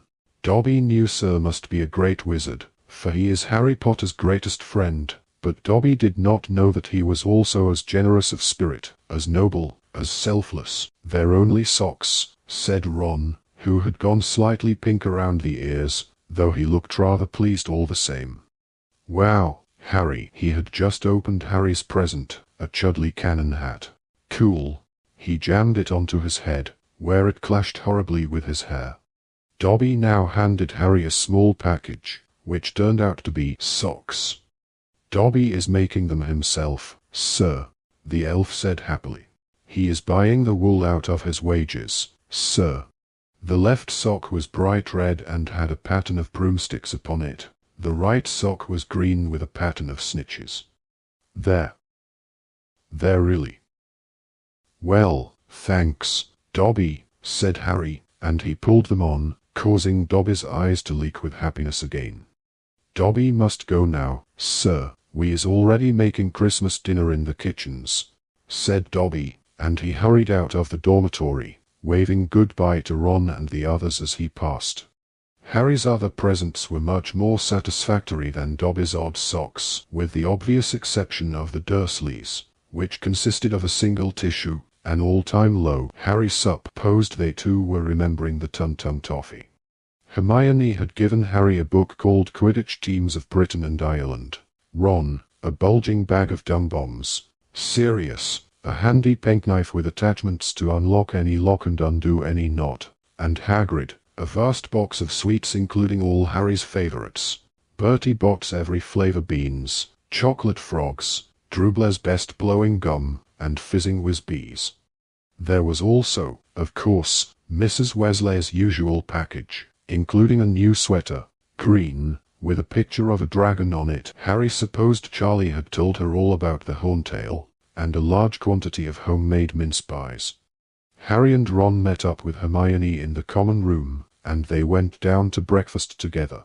They spent most of the morning in Gryffindor Tower, where everyone was enjoying their presents, then returned to the Great Hall for a magnificent lunch, which included at least 100 turkeys and Christmas puddings, and large piles of Cribbage's wizarding crackers. They went out onto the grounds in the afternoon. The snow was untouched except for the deep channels made by the Durmstrang and Paxton's students on their way up to the castle. Hermione chose to watch Harry and the Weasleys snowball fight rather than join in, and at 5 o'clock said she was going back upstairs to get ready for the ball. "What, you need 3 hours?" said Ron, looking at her incredulously and paying for his lapse in concentration when a large snowball, thrown by George, hit him hard on the side of the head. "Who are you going with?" he yelled after Hermione, but she just waved and disappeared up the stone steps into the castle. There was no Christmas tea today, as the ball included a feast, so at 7 o'clock, when it had become hard to aim properly, the others abandoned their snowball fight and trooped back to the common room. The fat lady was sitting in her frame with her friend Violet from downstairs, both of them extremely tipsy, empty boxes of chocolate liqueurs littering the bottom of her picture. "Larry fights, that's the one," she giggled when they gave the password, and she swung forward to let them inside. Harry, Ron, Seamus, Dean, and Neville changed into their dress robes up in their dormitory, all of them looking very self-conscious, but none as much as Ron, who surveyed himself in the long mirror in the corner with an appalled look on his face. There was just no getting around the fact that his robes looked more like a dress than anything else. In a desperate attempt to make them look more manly, he used a severing charm on the roughened cuffs. It worked fairly well, at least he was now lace-free, although he hadn't done a very neat job, and the edges still looked depressingly frayed as the boys set off downstairs. "I still can't work out how you two got the best-looking girls in the year," muttered Dean. "Animal magnetism," said Ron gloomily, pulling stray threads out of his cuffs. The common room looked strange, full of people wearing different colors instead of the usual mass of black.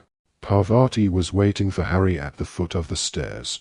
She looked very pretty indeed, in robes of shocking pink, with her long dark plait braided with gold, and gold bracelets glimmering at her wrists. Harry was relieved to see that she wasn't giggling. "You, look nice," he said awkwardly. "Thanks," she said. "Padma's going to meet you in the entrance hall," she added to Ron. "Right," said Ron, looking around. "Where's Hermione?" Parvati shrugged. "Shall we go down then, Harry?" "Okay," said Harry, wishing he could just stay in the common room. Fred winked at Harry as he passed him on the way out of the portrait hall. The entrance hall was packed with students too, all milling around waiting for 8 o'clock, when the doors to the great hall would be thrown open. Those people who were meeting partners from different houses were edging through the crowd trying to find one another. Parvati found her sister, Padma, and led her over to Harry and Ron. "Hi," said Padma, who was looking just as pretty as Parvati in robes of bright turquoise. She didn't look too enthusiastic about having Ron as a partner, though. Her dark eyes lingered on the frayed neck and sleeves of his dress robes as she looked him up and down. "Hi," said Ron, not looking at her, but staring around at the crowd. "Oh no." He bent his knees slightly to hide behind Harry, because Fleur Delac was passing, looking stunning in robes of silver-grey satin, and accompanied by the Ravenclaw Quidditch captain, Roger Davies. When they had disappeared, Ron stood straight again and stared over the heads of the crowd. "Where is Hermione?" he said again. A group of Slytherins came up the steps from their dungeon common room.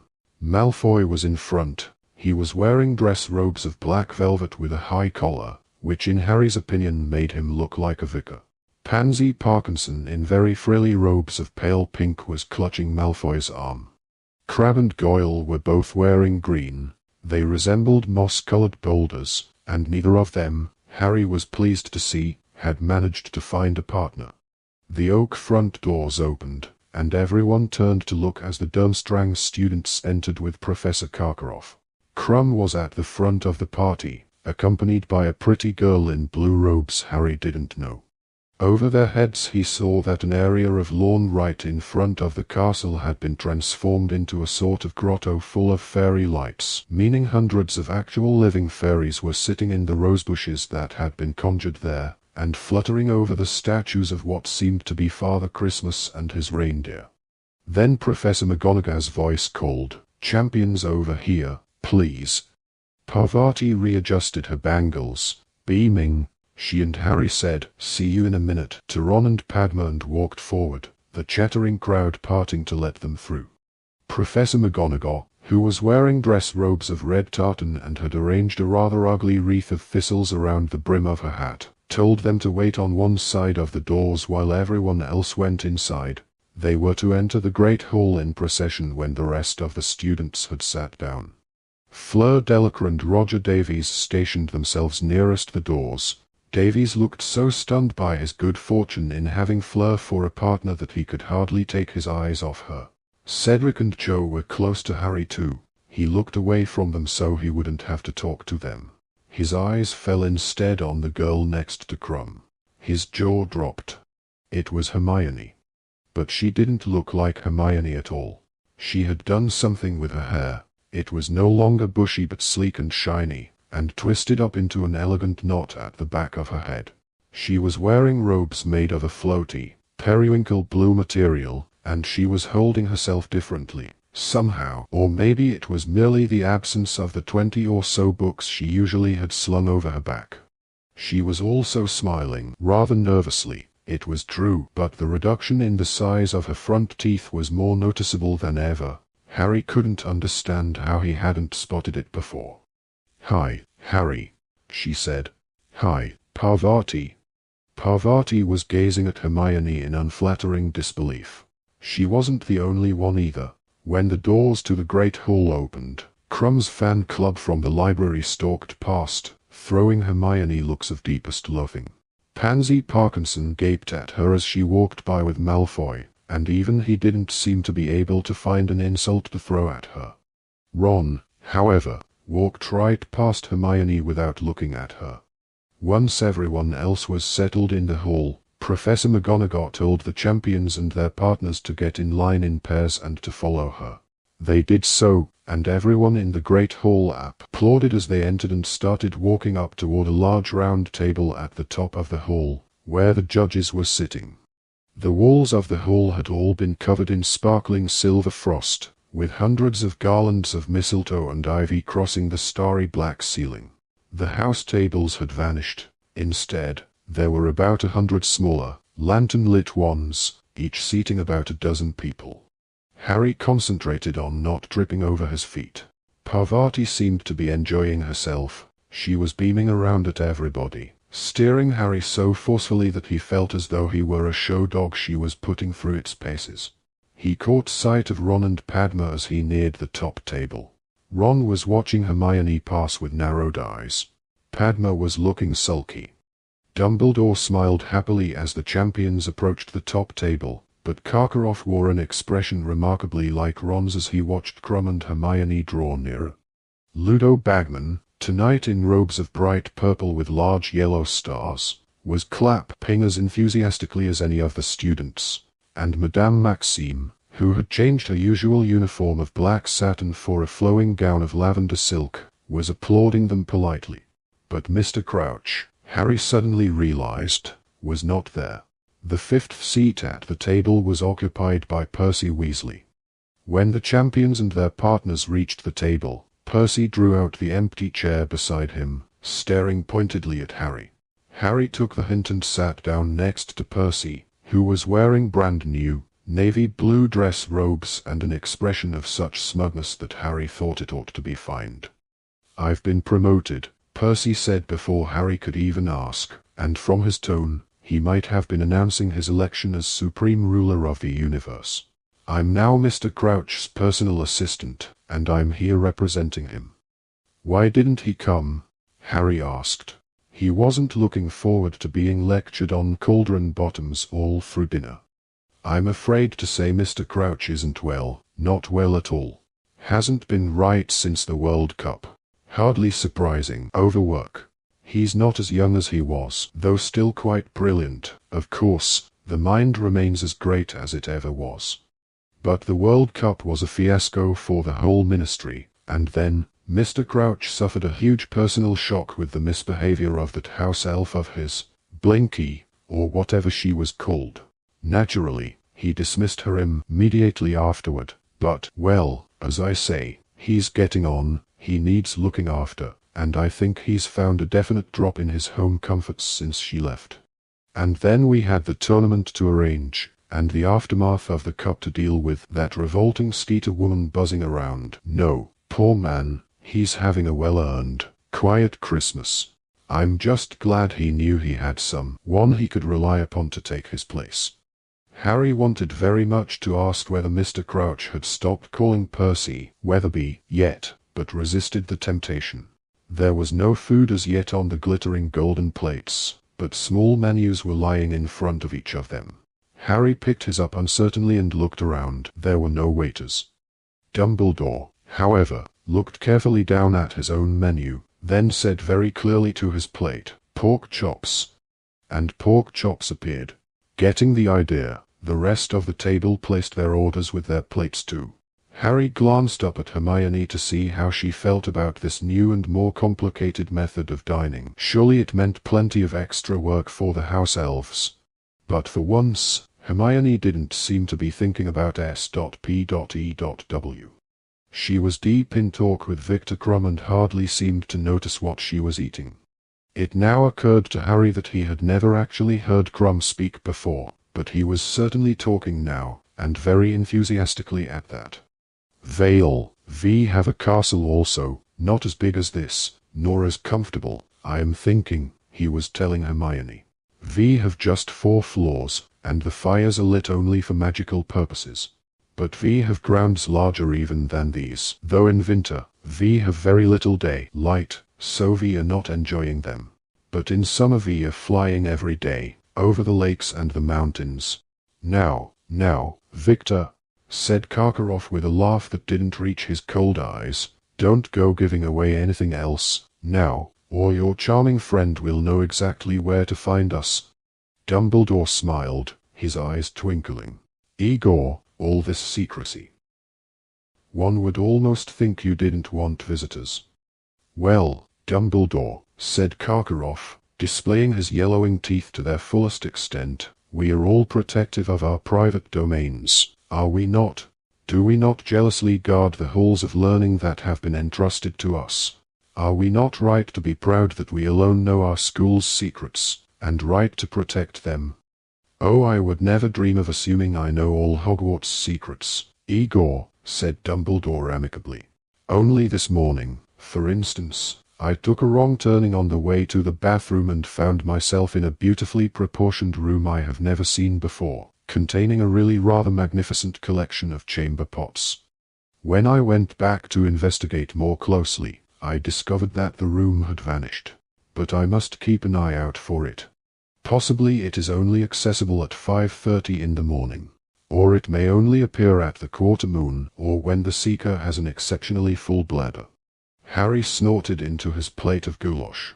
Percy frowned, but Harry could have sworn Dumbledore had given him a very small wink. Meanwhile Fleur Delac was criticizing the Hogwarts decorations to Roger Davies. This is nothing, she said dismissively, looking around at the sparkling walls of the great hall. At the Palace of Buxbatons, we have ice sculptures all around the dining chamber at Christmas. They do not melt, of course. They are like huge statues of diamond, glittering around the place.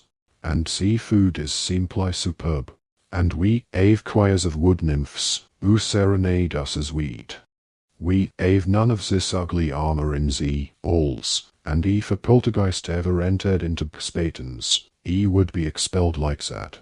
She slapped her hand onto the table impatiently. Roger Davies was watching her talk with a very dazed look on his face, and he kept missing his mouth with his fork. Harry had the impression that Davies was too busy staring at Fleur to take in a word she was saying. Absolutely right, he said quickly, slapping his own hand down on the table in imitation of Fleur. Like that. Yeah. Harry looked around the hall. Hagrid was sitting at one of the other staff tables. He was back in his horrible hairy brown suit and gazing up at the top table. Harry saw him give a small wave, and looking around, saw Madame Maxime return it, her opals glittering in the candlelight. Hermione was now teaching Krum to say her name properly. He kept calling her Hermione. Hermione, she said slowly and clearly. Hermione. Close enough, she said, catching Harry's eye and grinning. When all the food had been consumed, Dumbledore stood up and asked the students to do the same. Then, with a wave of his wand, all the tables zoomed back along the walls leaving the floor clear, and then he conjured a raised platform into existence along the right wall. A set of drums, several guitars, a lute, a cello, and some bagpipes were set upon it. The weird sisters now trooped up onto the stage to wildly enthusiastic applause. They were all extremely hairy and dressed in black robes that had been artfully ripped and torn. They picked up their instruments, and Harry, who had been so interested in watching them that he had almost forgotten what was coming, suddenly realized that the lanterns on all the other tables had gone out, and that the other champions and their partners were standing up. "Come on," Parvati hissed. "We're supposed to dance." Harry tripped over his dress robes as he stood up. The weird sisters struck up a slow, mournful tune. Harry walked onto the brightly lit dance floor, carefully avoiding catching anyone's eye. He could see Seamus and Dean waving at him and sniggering, and next moment, Parvati had seized his hands, placed one around her waist, and was holding the other tightly in hers. It wasn't as bad as it could have been, Harry thought, revolving slowly on the spot. Parvati was steering. He kept his eyes fixed over the heads of the watching people, and very soon many of them too had come onto the dance floor, so that the champions were no longer the center of attention. Neville and Ginny were dancing nearby. He could see Ginny wincing frequently as Neville trod on her feet, and Dumbledore was waltzing with Madame Maxime. He was so dwarfed by her that the top of his pointed hat barely tickled her chin. However, she moved very gracefully for a woman so large. Mad-Eye Moody was doing an extremely ungainly two-step with Professor Sinistra, who was nervously avoiding his wooden leg. "Nice socks, Potter," Moody growled as he passed, his magical eye staring through Harry's robes. "Oh, yeah, Dobby the house elf knitted them for me," said Harry, grinning. "He is so creepy," Parvati whispered as Moody clunked away. "I don't think that I should be allowed." Harry heard the final, quavering note from the bagpipe with relief. The weird sisters stopped playing. Applause filled the hall once more, and Harry let go of Parvati at once. "Let's sit down, shall we?" "Oh, but this is a really good one," Parvati said as the weird sisters struck up a new song, which was much faster. "No, I don't like it," Harry lied, and he led her away from the dance floor, past Fred and Angelina, who were dancing so exuberantly that people around them were backing away in fear of injury, and over to the table where Ron and Padma were sitting. "How's it going?" Harry asked Ron, sitting down and opening a bottle of butterbeer. Ron didn't answer. He was glaring at Hermione and Crumb, who were dancing nearby. Padma was sitting with her arms and legs crossed, one foot jiggling in time to the music. Every now and then she threw a disgruntled look at Ron, who was completely ignoring her. Parvati sat down on Harry's other side, crossed her arms and legs too, and within minutes was asked to dance by a boy from Spatens. "You don't mind, do you, Harry?" Parvati said. "What?" said Harry, who was now watching Cho and Cedric. "Oh, never mind," snapped Parvati, and she went off with the boy from Spatens. When the song ended, she did not return. Hermione came over and sat down in Parvati's empty chair. She was a bit pink in the face from dancing. "Hi," said Harry. Ron didn't say anything. "It's hot, isn't it?" said Hermione, fanning herself with her hand. "Victor's just gone to get some drinks." Ron gave her a withering look. "Victor," he said. "Hasn't he asked you to call him Vicky yet?" Hermione looked at him in surprise. "What's up with you?" she said. "If you don't know," said Ron scathingly, "I'm not going to tell you." Hermione stared at him, then at Harry, who shrugged. "Ron, what?" "He's from Durmstrang," spat Ron. "He's competing against Harry. Against Hogwarts. You're—" Ron was obviously casting around for words strong enough to describe Hermione's crime. "Fraternizing with the enemy, that's what you're doing." Hermione's mouth fell open. "Don't be so stupid," she said after a moment. "The enemy? Honestly, who was the one who was all excited when they saw him arrive? Who was the one who wanted his autograph? Who's got a model of him up in their dormitory?" Ron chose to ignore this. "I suppose he asked you to come with him while you were both in the library." "Yes, he did," said Hermione. the pink patches on her cheeks glowing more brightly. So what? What happened? Trying to get him to join Spew, were you? No, I wasn't. If you really want to know, he said he'd been coming up to the library every day to try and talk to me, but he hadn't been able to pluck up the courage. Hermione said this very quickly, and blushed so deeply that she was the same color as Parvati's robes. Yeah, well, that's his story, said Ron nastily. And what's that supposed to mean? Obvious, isn't it? He's Karkaroff's student, isn't he? He knows who you hang around with. He's just trying to get closer to Harry, get inside information on him, or get near enough to jinx him. Hermione looked as though Ron had slapped her. When she spoke, her voice quivered. For your information, he hasn't asked me one single thing about Harry, not one. Ron changed tack at the speed of light. Then he's hoping you'll help him find out what his egg means. I suppose you've been putting your heads together during those cozy little library sessions. I'd never help him work out that egg, said Hermione, looking outraged. Never. How could you say something like that? I want Harry to win the tournament. Harry knows that, don't you, Harry? You've got a funny way of showing it, sneered Ron.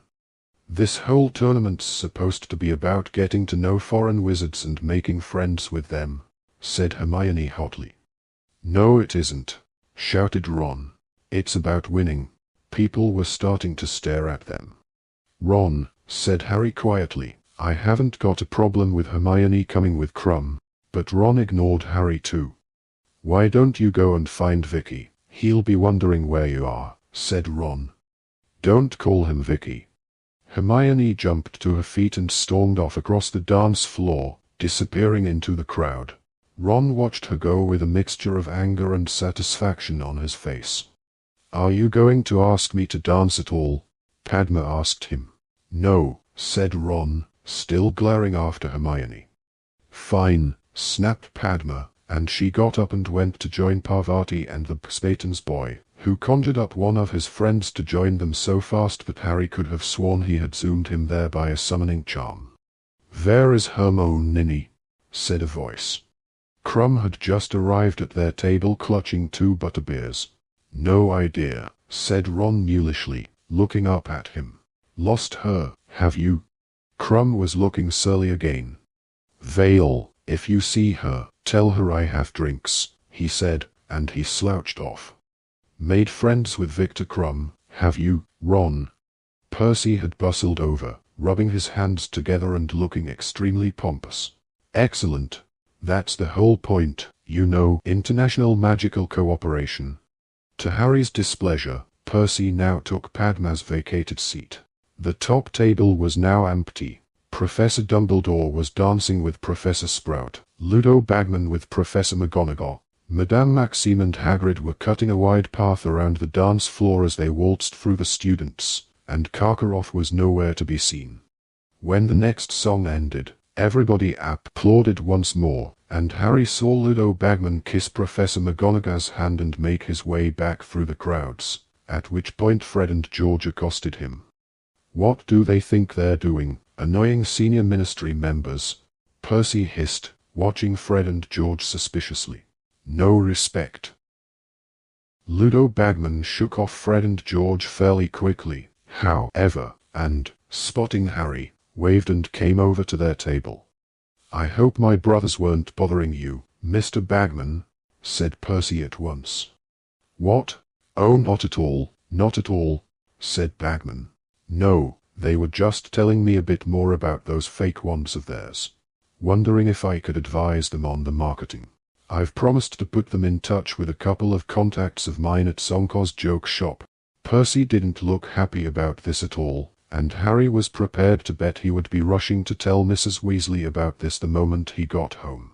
Apparently Fred and George's plans had grown even more ambitious lately, if they were hoping to sell to the public. Bagman opened his mouth to ask Harry something, but Percy diverted him. How do you feel the tournament's going, Mr. Bagman? Our department's quite satisfied. The hitch with the Goblet of Fire, he glanced at Harry, was a little unfortunate. Of course, but it seems to have gone very smoothly since, don't you think? Oh yes, Bagman said cheerfully, it's all been enormous fun. How's old Barty doing? Shame he couldn't come. Oh, I'm sure Mr. Crouch will be up and about in no time, said Percy importantly, but in the meantime, I'm more than willing to take up the slack. Of course, it's not all attending balls, he laughed airily. Oh no, I've had to deal with all sorts of things that have cropped up in his absence. You heard Ali Bashir was caught smuggling a consignment of flying carpets into the country. And then we've been trying to persuade the Transylvanians to sign the international ban on dueling. I've got a meeting with their head of magical cooperation in the new year. Let's go for a walk, Ron muttered to Harry, get away from Percy. Pretending they wanted more drinks, Harry and Ron left the table, edged around the dance floor, and slipped out into the entrance hall. The front doors stood open, and the fluttering fairy lights in the rose garden winked and twinkled as they went down the front steps, where they found themselves surrounded by bushes, winding, ornamental paths, and large stone statues. Harry could hear splashing water, which sounded like a fountain. Here and there, people were sitting on carved benches. He and Ron set off along one of the winding paths through the rose bushes, but they had gone only a short way when they heard an unpleasantly familiar voice. Don't see what there is to fuss about, Igor. Severus, you cannot pretend this isn't happening. Karkaroff's voice sounded anxious and hushed, as though keen not to be overheard. It's been getting clearer and clearer for months. I am becoming seriously concerned, I can't deny it. Then flee, said Snap's voice curtly. Flee. I will make your excuses. I, however, am remaining at Hogwarts. Snape and Karkaroff came around the corner. Snape had his wand out and was blasting rosebushes apart, his expression most ill-natured. Squeals issued from many of the bushes, and dark shapes emerged from them. 10 points from Ravenclaw, 4 said. Snape snarled as a girl ran past him. And 10 points from Hufflepuff 2, Stebbins, as a boy went rushing after her. And what are you two doing? He added, catching sight of Harry and Ron on the path ahead. Karkaroff, Harry saw, looked slightly discomposed to see them standing there. His hand went nervously to his goatee, and he began winding it around his finger. We're walking, Ron told Snape shortly. Not against the law, is it? Keep walking, then. Snape snarled, and he brushed past them, his long black cloak billowing out behind him. Karkaroff hurried away after Snape. Harry and Ron continued down the path. What's got Karkaroff all worried? Ron muttered. And since when have he and Snape been on first-name terms? Said Harry slowly. They had reached a large stone reindeer now, over which they could see the sparkling jets of a tall fountain. The shadowy outlines of 2 enormous people were visible on a stone bench, watching the water in the moonlight. And then Harry heard Hagrid speak. Moman, I saw ya, I knew, he was saying, in an oddly husky voice. Harry and Ron froze. This didn't sound like the sort of scene they ought to walk in on, somehow. Harry looked around, back up the path, and saw Fleur Delacour and Roger Davies standing half-concealed in a rosebush nearby. He tapped Ron on the shoulder and jerked his head toward them, meaning that they could easily sneak off that way without being noticed. Fleur and Davies looked very busy to Harry, but Ron, eyes widening in horror at the sight of Fleur, shook his head vigorously, and pulled Harry deeper into the shadows behind the reindeer. What did you know, Hagrid? Said Madame Maxime, a purr in her low voice. Harry definitely didn't want to listen to this. He knew Hagrid would hate to be overheard in a situation like this. He certainly would have. If it had been possible he would have put his fingers in his ears and hummed loudly, but that wasn't really an option. Instead he tried to interest himself in a beetle crawling along the stone reindeer's back, but the beetle just wasn't interesting enough to block out Hagrid's next words. I knew. Knew you were like me. Was it your mother or your father? I don't know what you mean, Hagrid. It was my mother, said Hagrid quietly. She was one o' the last ones in Britain. Course, I can remember her too well. She left, see, when I was about 3. She wasn't really the maternal sort. Well, it's not in their natures, is it? Dunno what happened to her. Might be dead for all I know. Madame Maxime didn't say anything, and Harry, in spite of himself, took his eyes off the beetle and looked over the top of the reindeer's antlers, listening. He had never heard Hagrid talk about his childhood before. "Me dad was broken-hearted when she went. Tiny little bloke, my dad was. By the time I was 6 I could lift him up and put him on top o' the dresser if he annoyed me. Used to make him laugh." Hagrid's deep voice broke. Madame Maxime was listening, motionless, apparently staring at the silvery fountain. "Dad raised me. But he died, oh, course, after I started school. Sorta had to make me own way after that. Dumbledore was a real help, mind. Very kind to me, he was." Hagrid pulled out a large spotted silk handkerchief and blew his nose heavily. "So. Anyway. Enough about me. What about you? Which side you got it on?" But Madame Maxime had suddenly got to her feet. "It is chilly," she said, but whatever the weather was doing, it was nowhere near as cold as her voice. "I think I will go in now." "Eh?" said Hagrid blankly. "No, don't go. I've never met another one before." "Another what, precisely?" said Madame Maxime, her tone icy. Harry could have told Hagrid it was best not to answer. He stood there in the shadows gritting his teeth, hoping against hope he wouldn't, but it was no good. "Another half-giant, oh, course," said Hagrid. "Oh, dare you!" shrieked Madame Maxime. Her voice exploded through the peaceful night air like a foghorn. Behind him, Harry heard Fleur and Roger fall out of their rosebush. "I've never been more insulted in my life. Elf giant. Moi. I've big bones." She stormed away. Great multicolored swarms of fairies rose into the air as she passed, angrily pushing aside bushes. Hagrid was still sitting on the bench, staring after her. It was much too dark to make out his expression. Then, after about a minute, he stood up and strode away, not back to the castle, but off out into the dark grounds in the direction of his cabin. "Come on," Harry said, very quietly to Ron. "Let's go." But Ron didn't move. "What's up?" said Harry, looking at him. Ron looked around at Harry, his expression very serious indeed. "Did you know," he whispered, "about Hagrid being half-giant?" "No," Harry said, shrugging. "So what?" He knew immediately, from the look Ron was giving him, that he was once again revealing his ignorance of the wizarding world. Brought up by the Dursleys, there were many things that wizards took for granted that were revelations to Harry, but these surprises had become fewer with each successive year. Now, however, he could tell that most wizards would not have said, "So what?" upon finding out that one of their friends had a giantess for a mother. "I'll explain inside," said Ron quietly. "Come on." Fleur and Roger Davies had disappeared, probably into a more private clump of bushes. Harry and Ron returned to the Great Hall.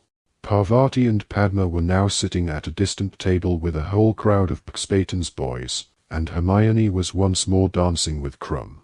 Harry and Ron sat down at a table far removed from the dance floor. "So," Harry prompted Ron, "what's the problem with giants?" "Well, there. Ron struggled for words. "Not very nice," he finished lamely. "Who cares?" Harry said. "There's nothing wrong with Hagrid. I know there isn't, but—" "Blimey, no wonder he keeps it quiet," Ron said, shaking his head. "I always thought he'd got in the way of a bad engagement charm when he was a kid or something. Didn't like to mention it. But what's it matter if his mother was a giantess?" said Harry. "Well, no one who knows him will care, 'cause they'll know he's not dangerous," said Ron slowly. "But Harry, they're just vicious giants. It's like Hagrid said, it's in their natures. They're like trolls. They just like killing, everyone knows that. There aren't any left in Britain now, though. What happened to them?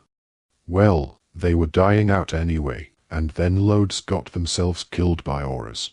There are supposed to be giants abroad, though. They hide out in mountains mostly. I don't know who Maxime thinks she's kidding, Harry said, watching Madame Maxime sitting alone at the judge's table, looking very somber. If Hagrid's half giant, she definitely is. Big bones. The only thing that's got bigger bones than her is a dinosaur. Harry and Ron spent the rest of the ball discussing giants in their corner, neither of them having any inclination to dance. Harry tried not to watch Cho and Cedric too much. It gave him a strong desire to kick something. When the Weird Sisters finished playing at midnight, everyone gave them a last, loud round of applause and started to wend their way into the entrance hall. Many people were expressing the wish that the ball could have gone on longer, but Harry was perfectly happy to be going to bed. As far as he was concerned, the evening hadn't been much fun. Out in the entrance hall, Harry and Ron saw Hermione saying good night to Krum before he went back to the Durmstrang ship. She gave Ron a very cold look and swept past him up the marble staircase without speaking. Harry and Ron followed her, but halfway up the staircase Harry heard someone calling him. "Hey, Harry." It was Cedric Diggory. Harry could see Cho waiting for him in the entrance hall below. "Yeah," said Harry coldly as Cedric ran up the stairs toward him. Cedric looked as though he didn't want to say whatever it was in front of Ron, who shrugged, looking bad-tempered, and continued to climb the stairs. "Listen." Cedric lowered his voice as Ron disappeared. "I owe you one for telling me about the dragons. You know that golden egg? Does yours wail when you open it?" "Yeah," said Harry. "Well, take a bath, okay?" "What?" "Take a bath, and, take the egg with you, and, just mull things over in the hot water. It'll help you think. Trust me." Harry stared at him. "Tell you what," Cedric said, "use the prefect's bathroom. Fourth door to the left of that statue of Boris the Bewildered on the 5th floor. Past's Pine Fresh. Gotta go. Want to say good night?" He grinned at Harry again and hurried back down the stairs to Cho. Harry walked back to Gryffindor Tower alone. That had been extremely strange advice. Why would a bath help him to work out what the wailing egg meant? Was Cedric pulling his leg? Was he trying to make Harry look like a fool, so Cho would like him even more by comparison? The fat lady and her friend Vi were snoozing in the picture over the portrait hole. Harry had to yell, "Fairy lights," before he woke them up, and when he did, they were extremely irritated. He climbed into the common room and found Ron and Hermione having a blazing row. Standing 10 feet apart, they were bellowing at each other, each scarlet in the face. "Well, if you don't like it, you know what the solution is, don't you?" yelled Hermione. Her hair was coming down out of its elegant bun now, and her face was screwed up in anger. "Oh yeah," Ron yelled back. "What's that? Next time there's a ball, ask me before someone else does, and not as a last resort." Ron mouthed soundlessly like a goldfish out of water as Hermione turned on her heel and stormed up the girls' staircase to bed. Ron turned to look at Harry. "Well," he sputtered, looking thunderstruck. "Well, that just proves." Completely missed the point. Harry didn't say anything. He liked being back on speaking terms with Ron too much to speak his mind right now, but he somehow thought that Hermione had gotten the point much better than Ron had. Chapter 24. Rita Skeeter's Scoop. Everybody got up late on Boxing Day. The Gryffindor common room was much quieter than it had been lately, many yawns punctuating the lazy conversations. Hermione's hair was bushy again. She confessed to Harry that she had used liberal amounts of Sleek as Eyes hair potion on it for the ball, but it's way too much bother to do every day, she said matter-of-factly, scratching a purring Crookshanks behind the ears. Ron and Hermione seemed to have reached an unspoken agreement not to discuss their argument. They were being quite friendly to each other, though oddly formal. Ron and Harry wasted no time in telling Hermione about the conversation they had overheard between Madame Maxime and Hagrid, but Hermione didn't seem to find the news that Hagrid was a half-giant nearly as shocking as Ron did. "Well, I thought he must be," she said, shrugging. "I knew he couldn't be pure giant because they're about 20 feet tall. But honestly, all this hysteria about giants. They can't all be horrible. It's the same sort of prejudice that people have toward werewolves. It's just bigotry, isn't it?" Ron looked as though he would have liked to reply scathingly, but perhaps he didn't want another row, because he contented himself with shaking his head disbelievingly while Hermione wasn't looking. It was time now to think of the homework they had neglected during the first week of the holidays. Everybody seemed to be feeling rather flat now that Christmas was over. Everybody except Harry, that is, who was starting, once again, to feel slightly nervous. The trouble was that February the 24th looked a lot closer from this side of Christmas, and he still hadn't done anything about working out the clue inside the golden egg. He therefore started taking the egg out of his trunk every time he went up to the dormitory, opening it, and listening intently, hoping that this time it would make some sense. He strained to think what the sound reminded him of, apart from 30 musical saws, but he had never heard anything else like it. He closed the egg, shook it vigorously, and opened it again to see if the sound had changed, but it hadn't. He tried asking the egg questions, shouting over all the wailing, but nothing happened. He even threw the egg across the room, though he hadn't really expected that to help. Harry had not forgotten the hint that Cedric had given him, but his less than friendly feelings towards Cedric just now meant that he was keen not to take his help if he could avoid it. In any case, it seemed to him that if Cedric had really wanted to give Harry a hand, he would have been a lot more explicit. Harry, had told Cedric exactly what was coming in the first task, and Cedric's idea of a fair exchange had been to tell Harry to take a bath. Well, he didn't need that sort of rubbishy help, not from someone who kept walking down corridors hand in hand with Joe, anyway. And so the first day of the new term arrived, and Harry set off to lessons, weighed down with books, parchment, and quills as usual, but also with the lurking worry of the egg heavy in his stomach, as though he were carrying that around with him too. Snow was still thick upon the grounds, and the greenhouse windows were covered in condensation so thick that they couldn't see out of them in herbology. Nobody was looking forward to care of magical creatures much in this weather, though as Ron said, the Scrouts would probably warm them up nicely, either by chasing them, or blasting off so forcefully that Hagrid's cabin would catch fire. When they arrived at Hagrid's cabin, however, they found an elderly witch with closely cropped grey hair and a very prominent chin standing before his front door. "Hurry up, now, the bell rang 5 minutes ago," she barked at them as they struggled toward her through the snow. "Who are you?" said Ron, staring at her. "Where's Hagrid?" "My name is Professor Grubbly Plank," she said briskly. "I am your temporary care of magical creatures teacher." "Where's Hagrid?" Harry repeated loudly. "He is indisposed," said Professor Grubbly Plank shortly. Soft and unpleasant laughter reached Harry's ears. He turned. Draco Malfoy and the rest of the Slytherins were joining the class. All of them looked gleeful, and none of them looked surprised to see Professor Grubbly Plank. "This way, please," said Professor Grubbly Plank, and she strode off around the paddock where the Spayton's horses were shivering. Harry, Ron, and Hermione followed her, looking back over their shoulders at Hagrid's cabin. All the curtains were closed. Was Hagrid in there, alone and ill? "What's wrong with Hagrid?" Harry said, hurrying to catch up with Professor Grubbly Plank. "Never you mind," she said as though she thought he was being nosy. "I do mind, though," said Harry hotly. "What's up with him?" Professor Grubbly Plank acted as though she couldn't hear him.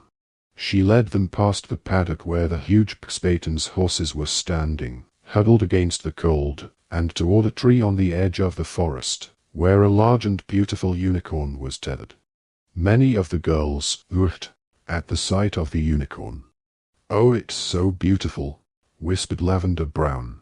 "How did she get it? They're supposed to be really hard to catch." The unicorn was so brightly white it made the snow all around look gray. It was pawing the ground nervously with its golden hooves and throwing back its horned head. "Boys, keep back," barked Professor Grubbly Plank, throwing out an arm and catching Harry hard in the chest. "They prefer the woman's touch, unicorns. Girls to the front, and approach with care. Come on, easy does it." She and the girls walked slowly forward toward the unicorn, leaving the boys standing near the paddock fence, watching. The moment Professor Grubbly Plank was out of earshot, Harry turned to Ron. "What do you reckon's wrong with him? You don't think a sprout?" "Oh, he hasn't been attacked, Potter, if that's what you're thinking," said Malfoy softly. "No, he's just too ashamed to show his big, ugly face." "What do you mean?" said Harry sharply. Malfoy put his hand inside the pocket of his robes and pulled out a folded page of newsprint.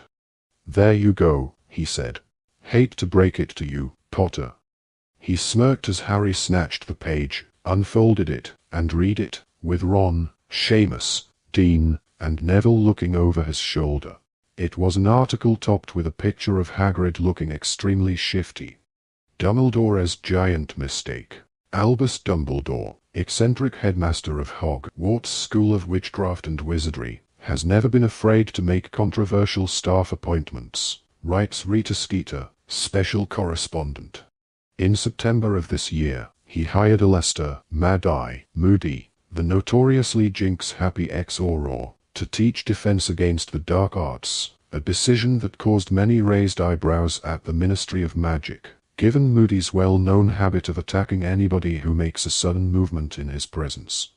Mad-Eye Moody, however, looks responsible and kindly when set beside the part human Dumbledore employs to teach care of magical creatures. Rubeus Hagrid, who admits to being expelled from Hogwarts in his third year, has enjoyed the position of gamekeeper at the school ever since, a job secured for him by Dumbledore. Last year, however, Hagrid used his mysterious influence over the headmaster to secure the additional post of care of magical creatures teacher, over the heads of many better qualified candidates. An alarmingly large and ferocious-looking man, Hagrid has been using his newfound authority to terrify the students in his care with a succession of horrific creatures. While Dumbledore turns a blind eye, Hagrid has maimed several pupils during a series of lessons that many admit to being very frightening. "I was attacked by a hippogriff, and my friend Vincent Crabbe got a bad bite off a flobberworm," says Draco Malfoy, a fourth-year student. "We all hate Hagrid, but we're just too scared to say anything." Hagrid has no intention of ceasing his campaign of intimidation, however.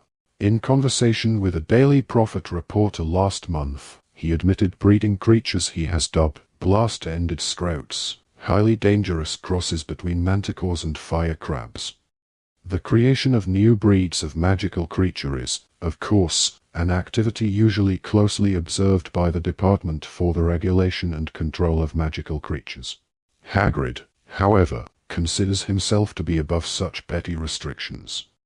"I was just having some fun," he says, before hastily changing the subject. As if this were not enough, the Daily Prophet has now unearthed evidence that Hagrid is not, as he has always pretended, a pure-blood wizard. He is not, in fact, even pure human. His mother, we can exclusively reveal, is none other than the Giantess Fridwulfa, whose whereabouts are currently unknown. Bloodthirsty and brutal, the giants brought themselves to the point of extinction by warring amongst themselves during the last century. The handful that remained joined the ranks of he who must not be named, and were responsible for some of the worst mass Muggle killings of his reign of terror. While many of the giants who served he who must not be named were killed by auras working against the dark side, Fridwulfa was not among them. It is possible she escaped to one of the giant communities still existing in foreign mountain ranges.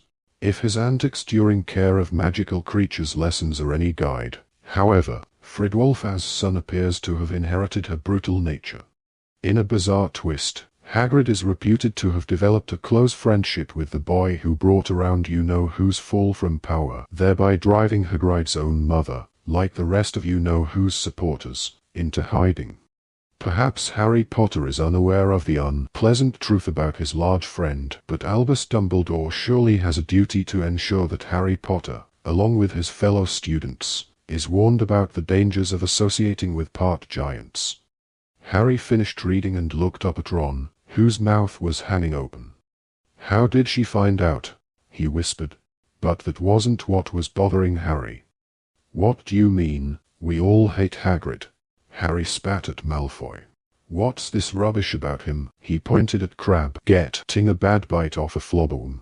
"They haven't even got teeth." Crabbe was sniggering, apparently very pleased with himself. "Well, I think this should put an end to the OF's teaching career," said Malfoy, his eyes glinting. "Half giant. And there was me thinking he'd just swallowed a bottle of Skeel-Gro when he was young.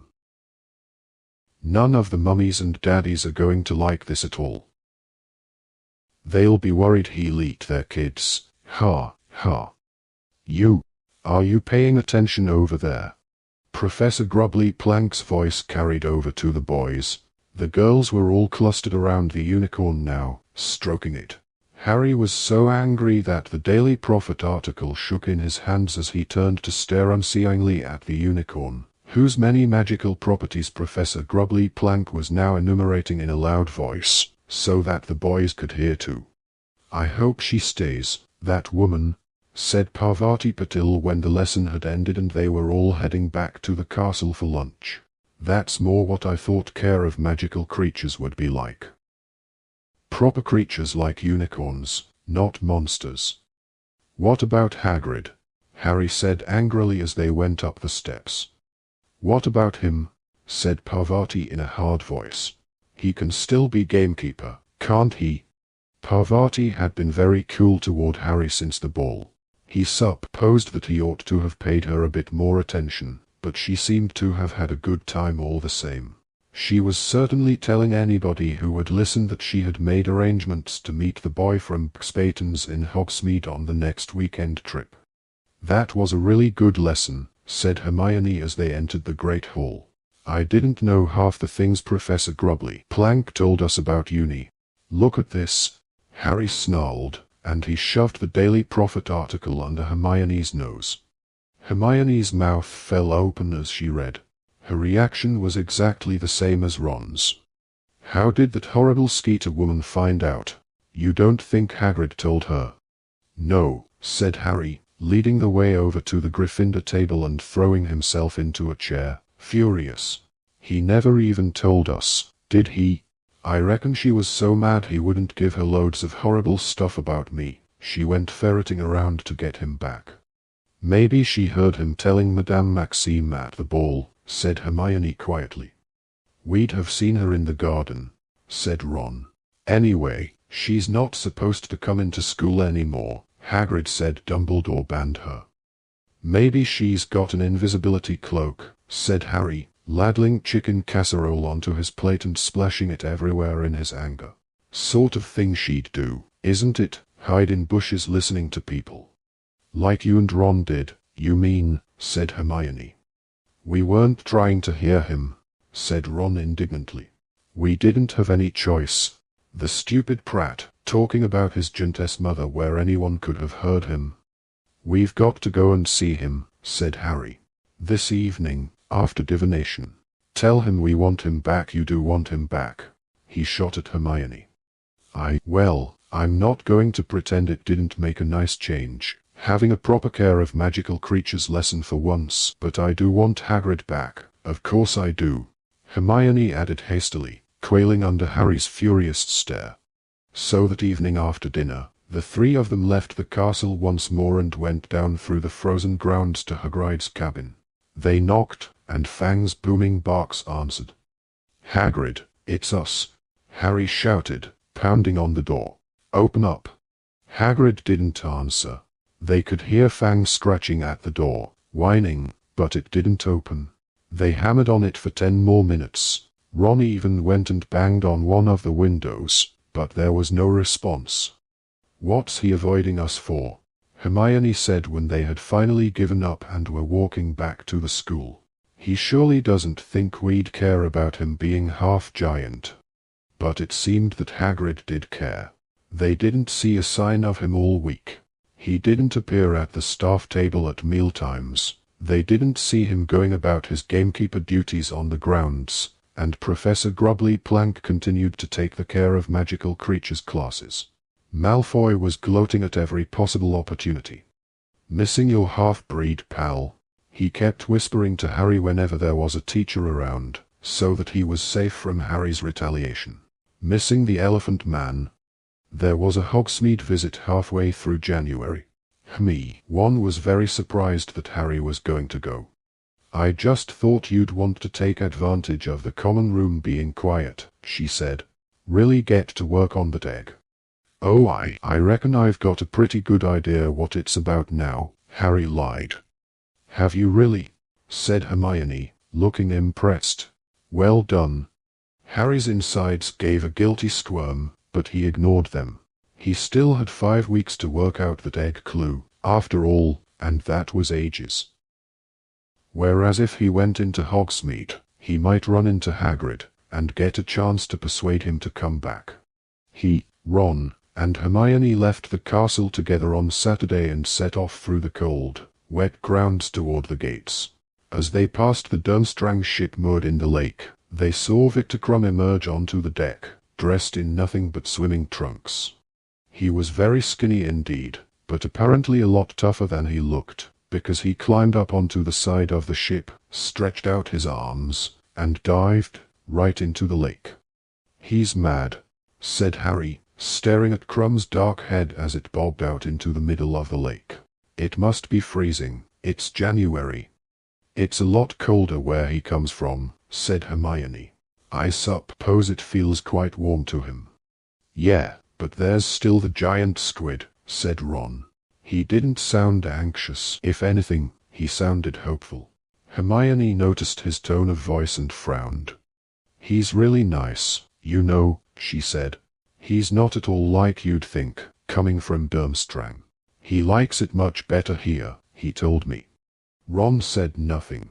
He hadn't mentioned Victor Krum since the ball, but Harry had found a miniature arm under his bed on Boxing Day, which had looked very much as though it had been snapped off a small model figure wearing Bulgarian Quidditch robes. Harry kept his eyes skinned for a sign of Hagrid all the way down the slushy high street, and suggested a visit to the Three Broomsticks once he had ascertained that Hagrid was not in any of the shops. The pub was as crowded as ever, but one quick look around at all the tables told Harry that Hagrid wasn't there. Heart sinking, he went up to the bar with Ron and Hermione, ordered 3 butter beers from Madame Rosmerta, and thought gloomily that he might just as well have stayed behind and listened to the egg wailing after all. "Doesn't he ever go into the office?" Hermione whispered suddenly. "Look." She pointed into the mirror behind the bar, and Harry saw Ludo Bagman reflected there, sitting in a shadowy corner with a bunch of goblins. Bagman was talking very fast in a low voice to the goblins, all of whom had their arms crossed and were looking rather menacing. It was indeed odd, Harry thought, that Bagman was here at the Three Broomsticks on a weekend when there was no Triwizard event, and therefore no judging to be done. He watched Bagman in the mirror. He was looking strained again, quite as strained as he had that night in the forest before the dark mark had appeared. But just then Bagman glanced over at the bar, saw Harry, and stood up. In a moment, Harry heard him say brusquely to the goblins, and Bagman hurried through the pub toward Harry, his boyish grin back in place. "Harry," he said, "how are you? Been hoping to run into you. Everything going all right?" "Fine, thanks," said Harry. "Wonder if I could have a quick, private word, Harry," said Bagman eagerly. "You couldn't give us a moment, you two, could you?" Okay," said Ron, and he and Hermione went off to find a table. Bagman led Harry along the bar to the end furthest from Madame Rosmerta. "Well, I just thought I'd congratulate you again on your splendid performance against that Horntail, Harry, said Bagman. Really superb. Thanks, said Harry, but he knew this couldn't be all that Bagman wanted to say, because he could have congratulated Harry in front of Ron and Hermione. Bagman didn't seem in any particular rush to spill the beans, though. Harry saw him glance into the mirror over the bar at the goblins, who were all watching him and Harry in silence through their dark, slanting eyes. Absolute nightmare, said Bagman to Harry in an undertone, noticing Harry watching the goblins too. Their English isn't too good. It's like being back with all the Bulgarians at the Quidditch World Cup. But at least they used sign language another human could recognize. This lot keep gabbling in gobbledygook. And I only know one word of gobbledygook. Bladvuk.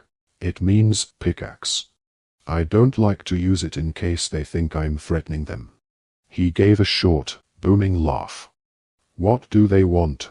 Harry said, noticing how the goblins were still watching Bagman very closely.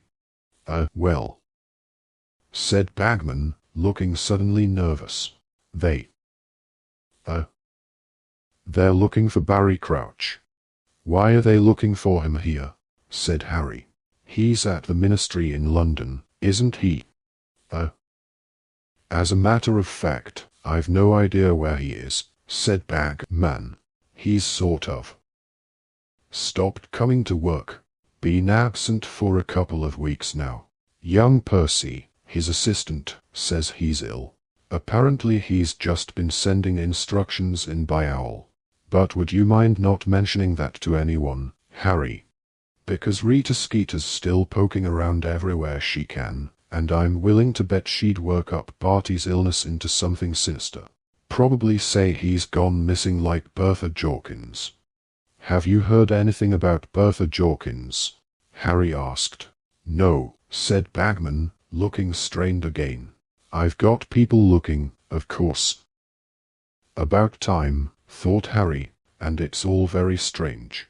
She definitely arrived in Albania, because she met her second cousin there. And then she left the cousin's house to go south and see an aunt. And she seems to have vanished without trace en route. Blowed if I can see where she's got to. She doesn't seem the type to elope, for instance. But still. What are we doing, talking about goblins and Bertha Jorkins? I really wanted to ask you, he lowered his voice. How are you getting on with your golden egg? Not bad, Harry said untruthfully. Bagman seemed to know he wasn't being honest. Listen, Harry, he said, still in a very low voice, I feel very bad about all this. You were thrown into this tournament, you didn't volunteer for it. And if... His voice was so quiet now, Harry had to lean closer to listen, if I can help at all. A prod in the right direction. I've taken a liking to you. The way you got past that dragon. Well, just say the word. Harry stared up into Bagman's round, rosy face and his wide, baby blue eyes. We're supposed to work out the clues alone, aren't we? He said, careful to keep his voice casual and not sound as though he was accusing the head of the Department of Magical Games and Sports of breaking the rules. Well, yes, said Bagman impatiently, but come on, Harry, we all want a Hogwarts victory, don't we? Have you offered Cedric help? Harry said. The smallest of frowns creased Bagman's smooth face. No, I haven't, he said. Well, like I say, I've taken a liking to you. Just thought I'd offer. Well, thanks, said Harry, but I think I'm nearly there with the egg. Couple more days should crack it. He wasn't entirely sure why he was refusing Bagman's help, except that Bagman was almost a stranger to him, and accepting his assistance would feel somehow much more like cheating than asking advice from Ron, Hermione, or Sirius. Bagman looked almost affronted, but couldn't say much more as Fred and George turned up at that point. Hello, Mr. Bagman, said Fred brightly. "Can we buy you a drink?" No, said Bagman, with a last disappointed glance at Harry. "No, thank you, boys."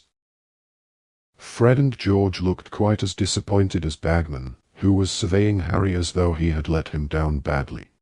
"Well, I must dash," he said. "Nice seeing you all. Good luck, Harry."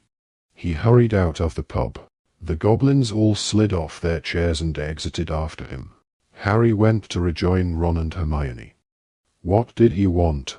Ron said, the moment Harry had sat down. "He offered to help me with the golden egg," said Harry.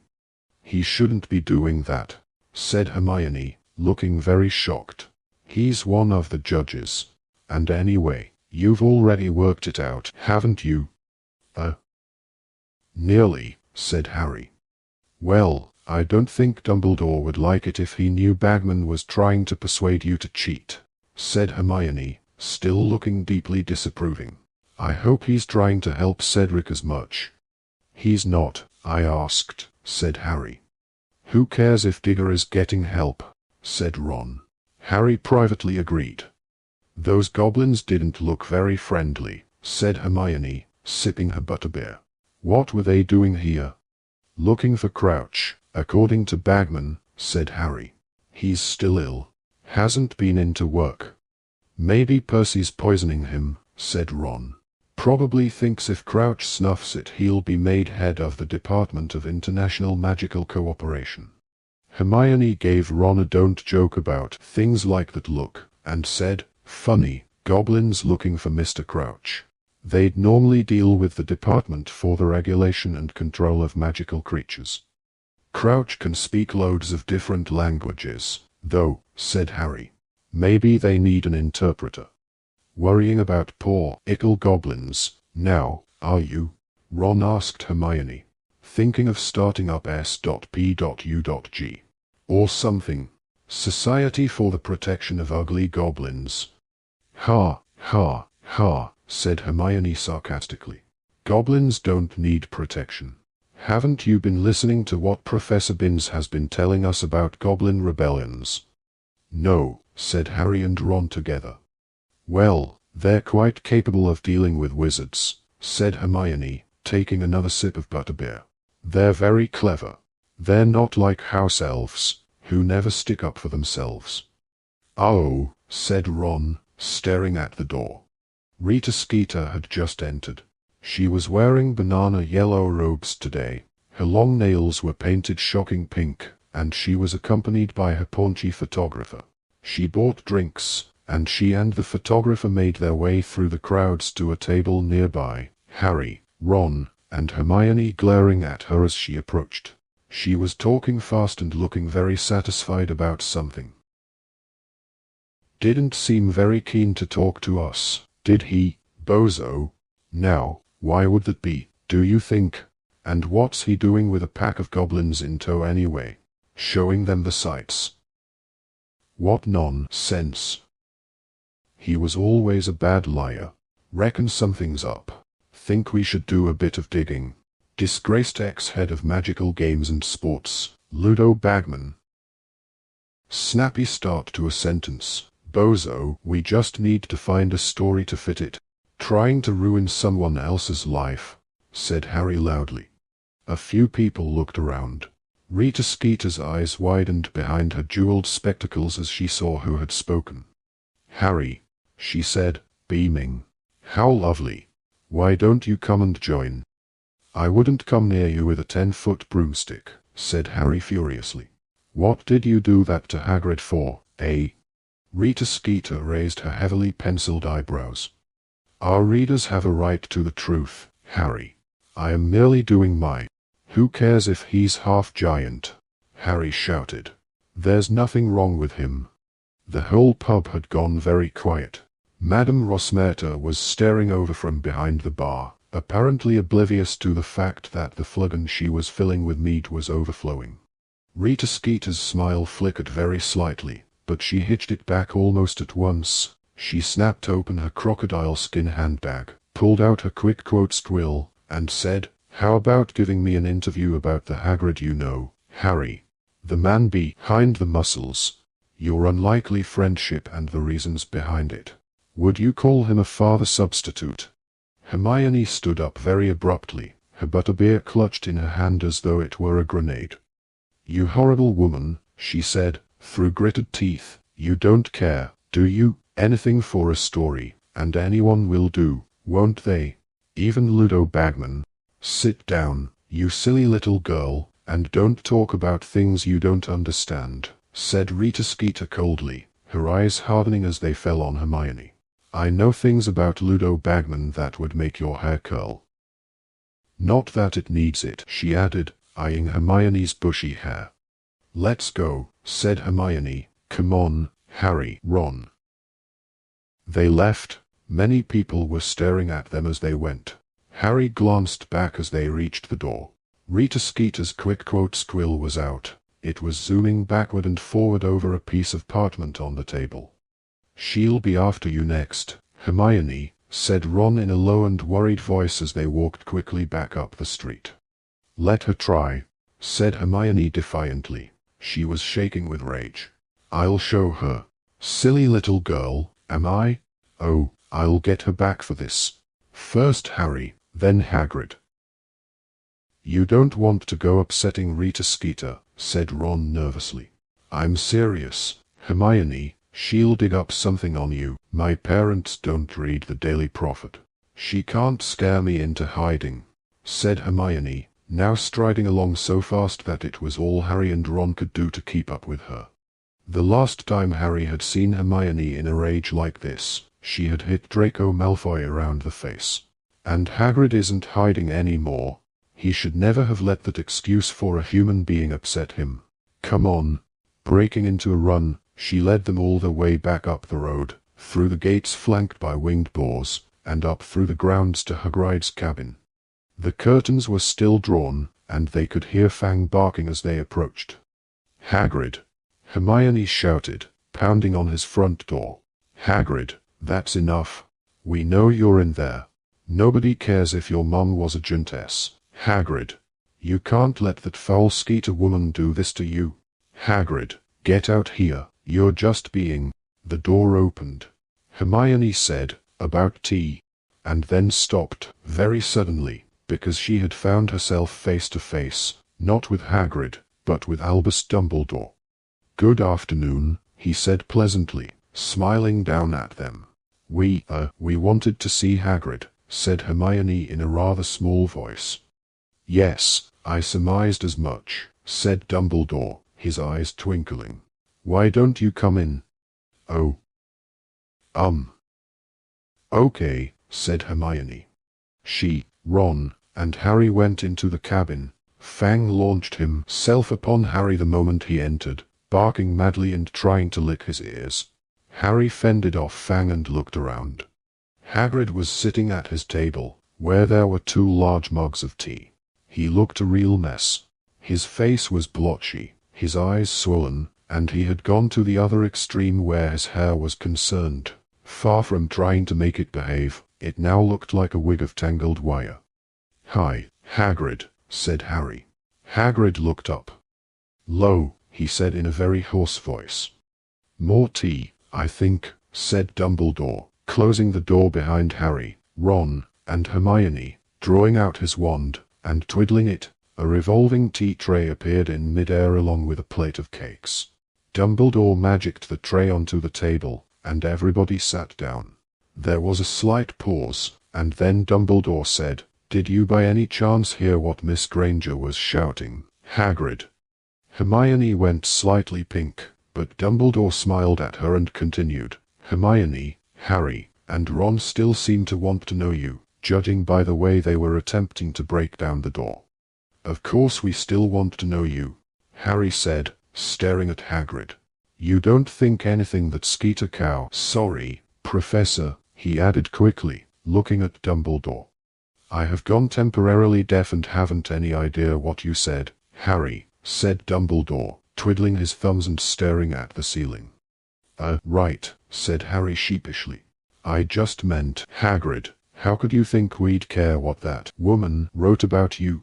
2 fat tears leaked out of Hagrid's beetle black eyes and fell slowly into his tangled beard. "Living proof of what I've been telling you, Hagrid," said Dumbledore, still looking carefully up at the ceiling. "I have shown you the letters from the countless parents who remember you from their own days here, telling me in no uncertain terms that if I sacked you, they would have something to say about it." "Not all of 'em," said Hagrid hoarsely. "Not all of 'em won me Thursday." "Really, Hagrid, if you are holding out for universal popularity, I'm afraid you will be in this cabin for a very long time," said Dumbledore, now peering sternly over his half-moon spectacles. "Not a week has passed since I became headmaster of this school when I haven't had at least one owl complaining about the way I run it. But what should I do? Barricade myself in my study and refuse to talk to anybody?" Yeah, not half giant," said Hagrid croakily. "Hagrid, look what I've got for relatives," Harry said furiously. "Look at the Dursleys." "An excellent point," said Professor Dumbledore. "My own brother, Aberforth, was prosecuted for practicing inappropriate charms on a goat. It was all over the papers, but did Aberforth hide? No, he did not. He held his head high and went about his business as usual. Of course, I'm not entirely sure he can read, so that may not have been bravery." "Come back and teach, Hagrid," said Hermione quietly. "Please come back, we really miss you." Hagrid gulped. More tears leaked out down his cheeks and into his tangled beard. Dumbledore stood up. "I refuse to accept your resignation, Hagrid, and I expect you back at work on Monday," he said. "You will join me for breakfast at 8:30 in the Great Hall. No excuses. Good afternoon to you all." Dumbledore left the cabin, pausing only to scratch Fang's ears. When the door had shut behind him, Hagrid began to sob into his dustbin lid-sized hands.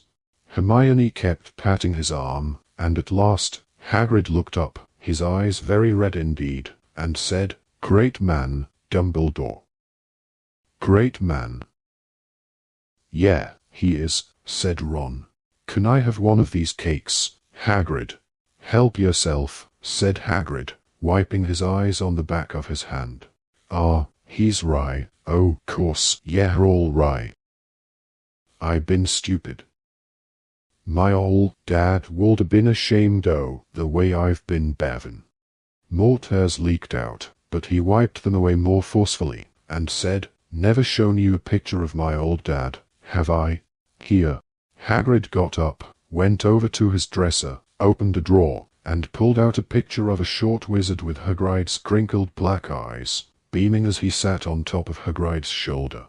Hagrid was a good 7 or 8 feet tall, judging by the apple tree beside him, but his face was beardless, young, round, and smooth. He looked hardly older than 11.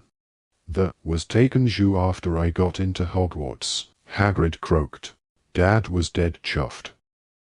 Thought I might not be a wizard, see, 'cause me mum well, anyway. Course, I never was great shakes at magic, really. But at least he never saw me expelled. Died, see, in me 2nd year. Dumbledore was the one who stuck up for me after Dad went. Got me the gamekeeper job. Trusts people, he does. Gives 'em second chances. That's what sets him apart from other heads, see. He'll accept anyone at Hogwarts, s'long as they've got the talent. Knows people can turn out okay even if their families weren't. Well, all the respectable. But some don't understand that. There's some who'd always hold it against ye, there's some who'd even pretend they just had big bones rather than stand up and say, I am what I am, and I'm not ashamed. Never be ashamed, my ol' dad used to say. There's some who'll hold it against you, but they're not worth botherin' with. And he was right. I've been an idiot. I'm not botherin' with her no more, I promise ye that. Big bones. I'll give her big bones. Harry, Ron, and Hermione looked at one another nervously. Harry would rather have taken 50 blast-ended scrouts for a walk than admit to Hagrid that he had overheard him talking to Madame Maxime, But Hagrid was still talking, apparently unaware that he had said anything odd. "You know her, Harry," he said, looking up from the photograph of his father, his eyes very bright. "When I first met you, you reminded me a bit. Mum and Dad gone, and you was feelin' like ye wouldn't fit in at Hogwarts, remember? Not sure ye were really up to it. And now look at ye, Harry. School champion." He looked at Harry for a moment and then said, very seriously, "Ye know what I'd love, Harry? I'd love ye to win, I really would. It'd show 'em all. Ye don't have to be pure blood to do it. Ye don't have to be ashamed of what ye are. It'd show 'em Dumbledore as the one who's got it right, letting anyone in as long as they can do magic. How you doing with that egg, Harry?" "Great," said Harry. "Really great." Hagrid's miserable face broke into a wide, watery smile. "Thas my boy. You show 'em, Harry, you show 'em. Beat 'em all." Lying to Hagrid wasn't quite like lying to anyone else.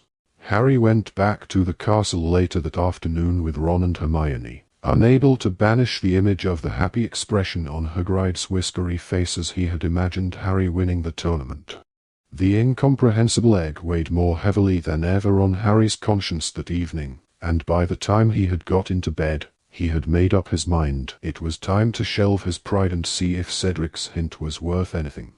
Chapter 25. The Egg and the Eye. As Harry had no idea how long a bath he would need to work out the secret of the golden egg, he decided to do it at night, when he would be able to take as much time as he wanted. Reluctant though he was to accept more favors from Cedric, he also decided to use the prefect's bathroom. Far fewer people were allowed in there, so it was much less likely that he would be disturbed. Harry planned his excursion carefully, because he had been caught out of bed and out of bounds by Filch the caretaker in the middle of the night once before, and had no desire to repeat the experience. The invisibility cloak would, of course, be essential, and as an added precaution, Harry thought he would take the Marauder's map, which, next to the cloak, was the most useful aid to rule-breaking Harry owned. The map showed the whole of Hogwarts, including its many shortcuts and secret passageways and, most important of all, it revealed the people inside the castle as minuscule, labeled dots, moving around the corridors, so that Harry would be forewarned if somebody was approaching the bathroom. On Thursday night, Harry sneaked up to bed, put on the cloak, crept back downstairs, and, just as he had done on the night when Hagrid had shown him the dragons, waited for the portrait hole to open. This time it was Ron who waited outside to give the fat lady the password. "Banana fritters." "Good luck," Ron muttered, climbing into the room as Harry crept out past him. It was awkward moving under the cloak tonight, because Harry had the heavy egg under one arm and the map held in front of his nose with the other. However, the moonlit corridors were empty and silent, and by checking the map at strategic intervals, Harry was able to ensure that he wouldn't run into anyone he wanted to avoid.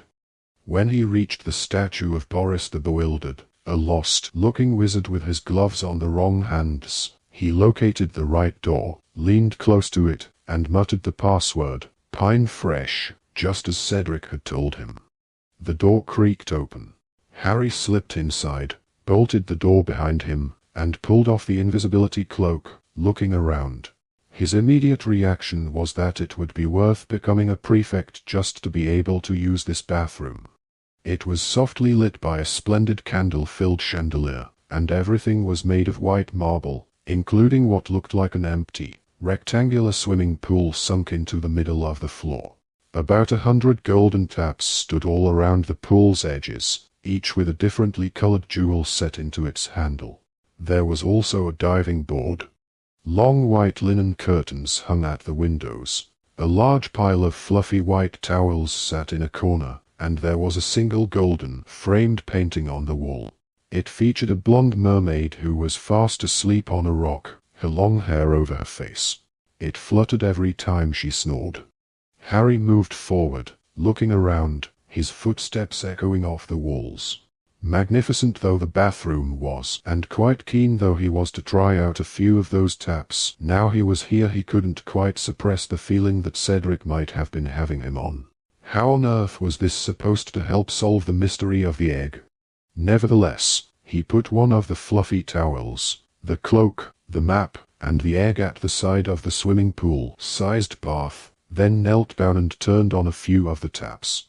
He could tell at once that they carried different sorts of bubble bath mixed with the water, though it wasn't bubble bath as Harry had ever experienced it. One tap gushed pink and blue bubbles the size of footballs. Another poured ice-white foam so thick that Harry thought it would have supported his weight if he'd cared to test it. A third sent heavily perfumed purple clouds hovering over the surface of the water. Harry amused himself for a while turning the taps on and off, particularly enjoying the effect of one whose jet bounced off the surface of the water in large arcs. Then, when the deep pool was full of hot water, foam, and bubbles, which took a very short time considering its size, Harry turned off all the taps, pulled off his pajamas, slippers, and dressing gown, and slid into the water. It was so deep that his feet barely touched the bottom, and he actually did a couple of lengths before swimming back to the side and treading water, staring at the egg. Highly enjoyable though it was to swim in hot and foamy water with clouds of different colored steam wafting all around him, no stroke of brilliance came to him, no sudden burst of understanding. Harry stretched out his arms, lifted the egg in his wet hands, and opened it. The wailing, screeching sound filled the bathroom, echoing and reverberating off the marble walls, but it sounded just as incomprehensible as ever, if not more so with all the echoes. He snapped it shut again, worried that the sound would attract Filch, wondering whether that hadn't been Cedric's plan, and then, making him jump so badly that he dropped the egg, which clattered away across the bathroom floor, someone spoke. "I'd try putting it in the water, if I were you."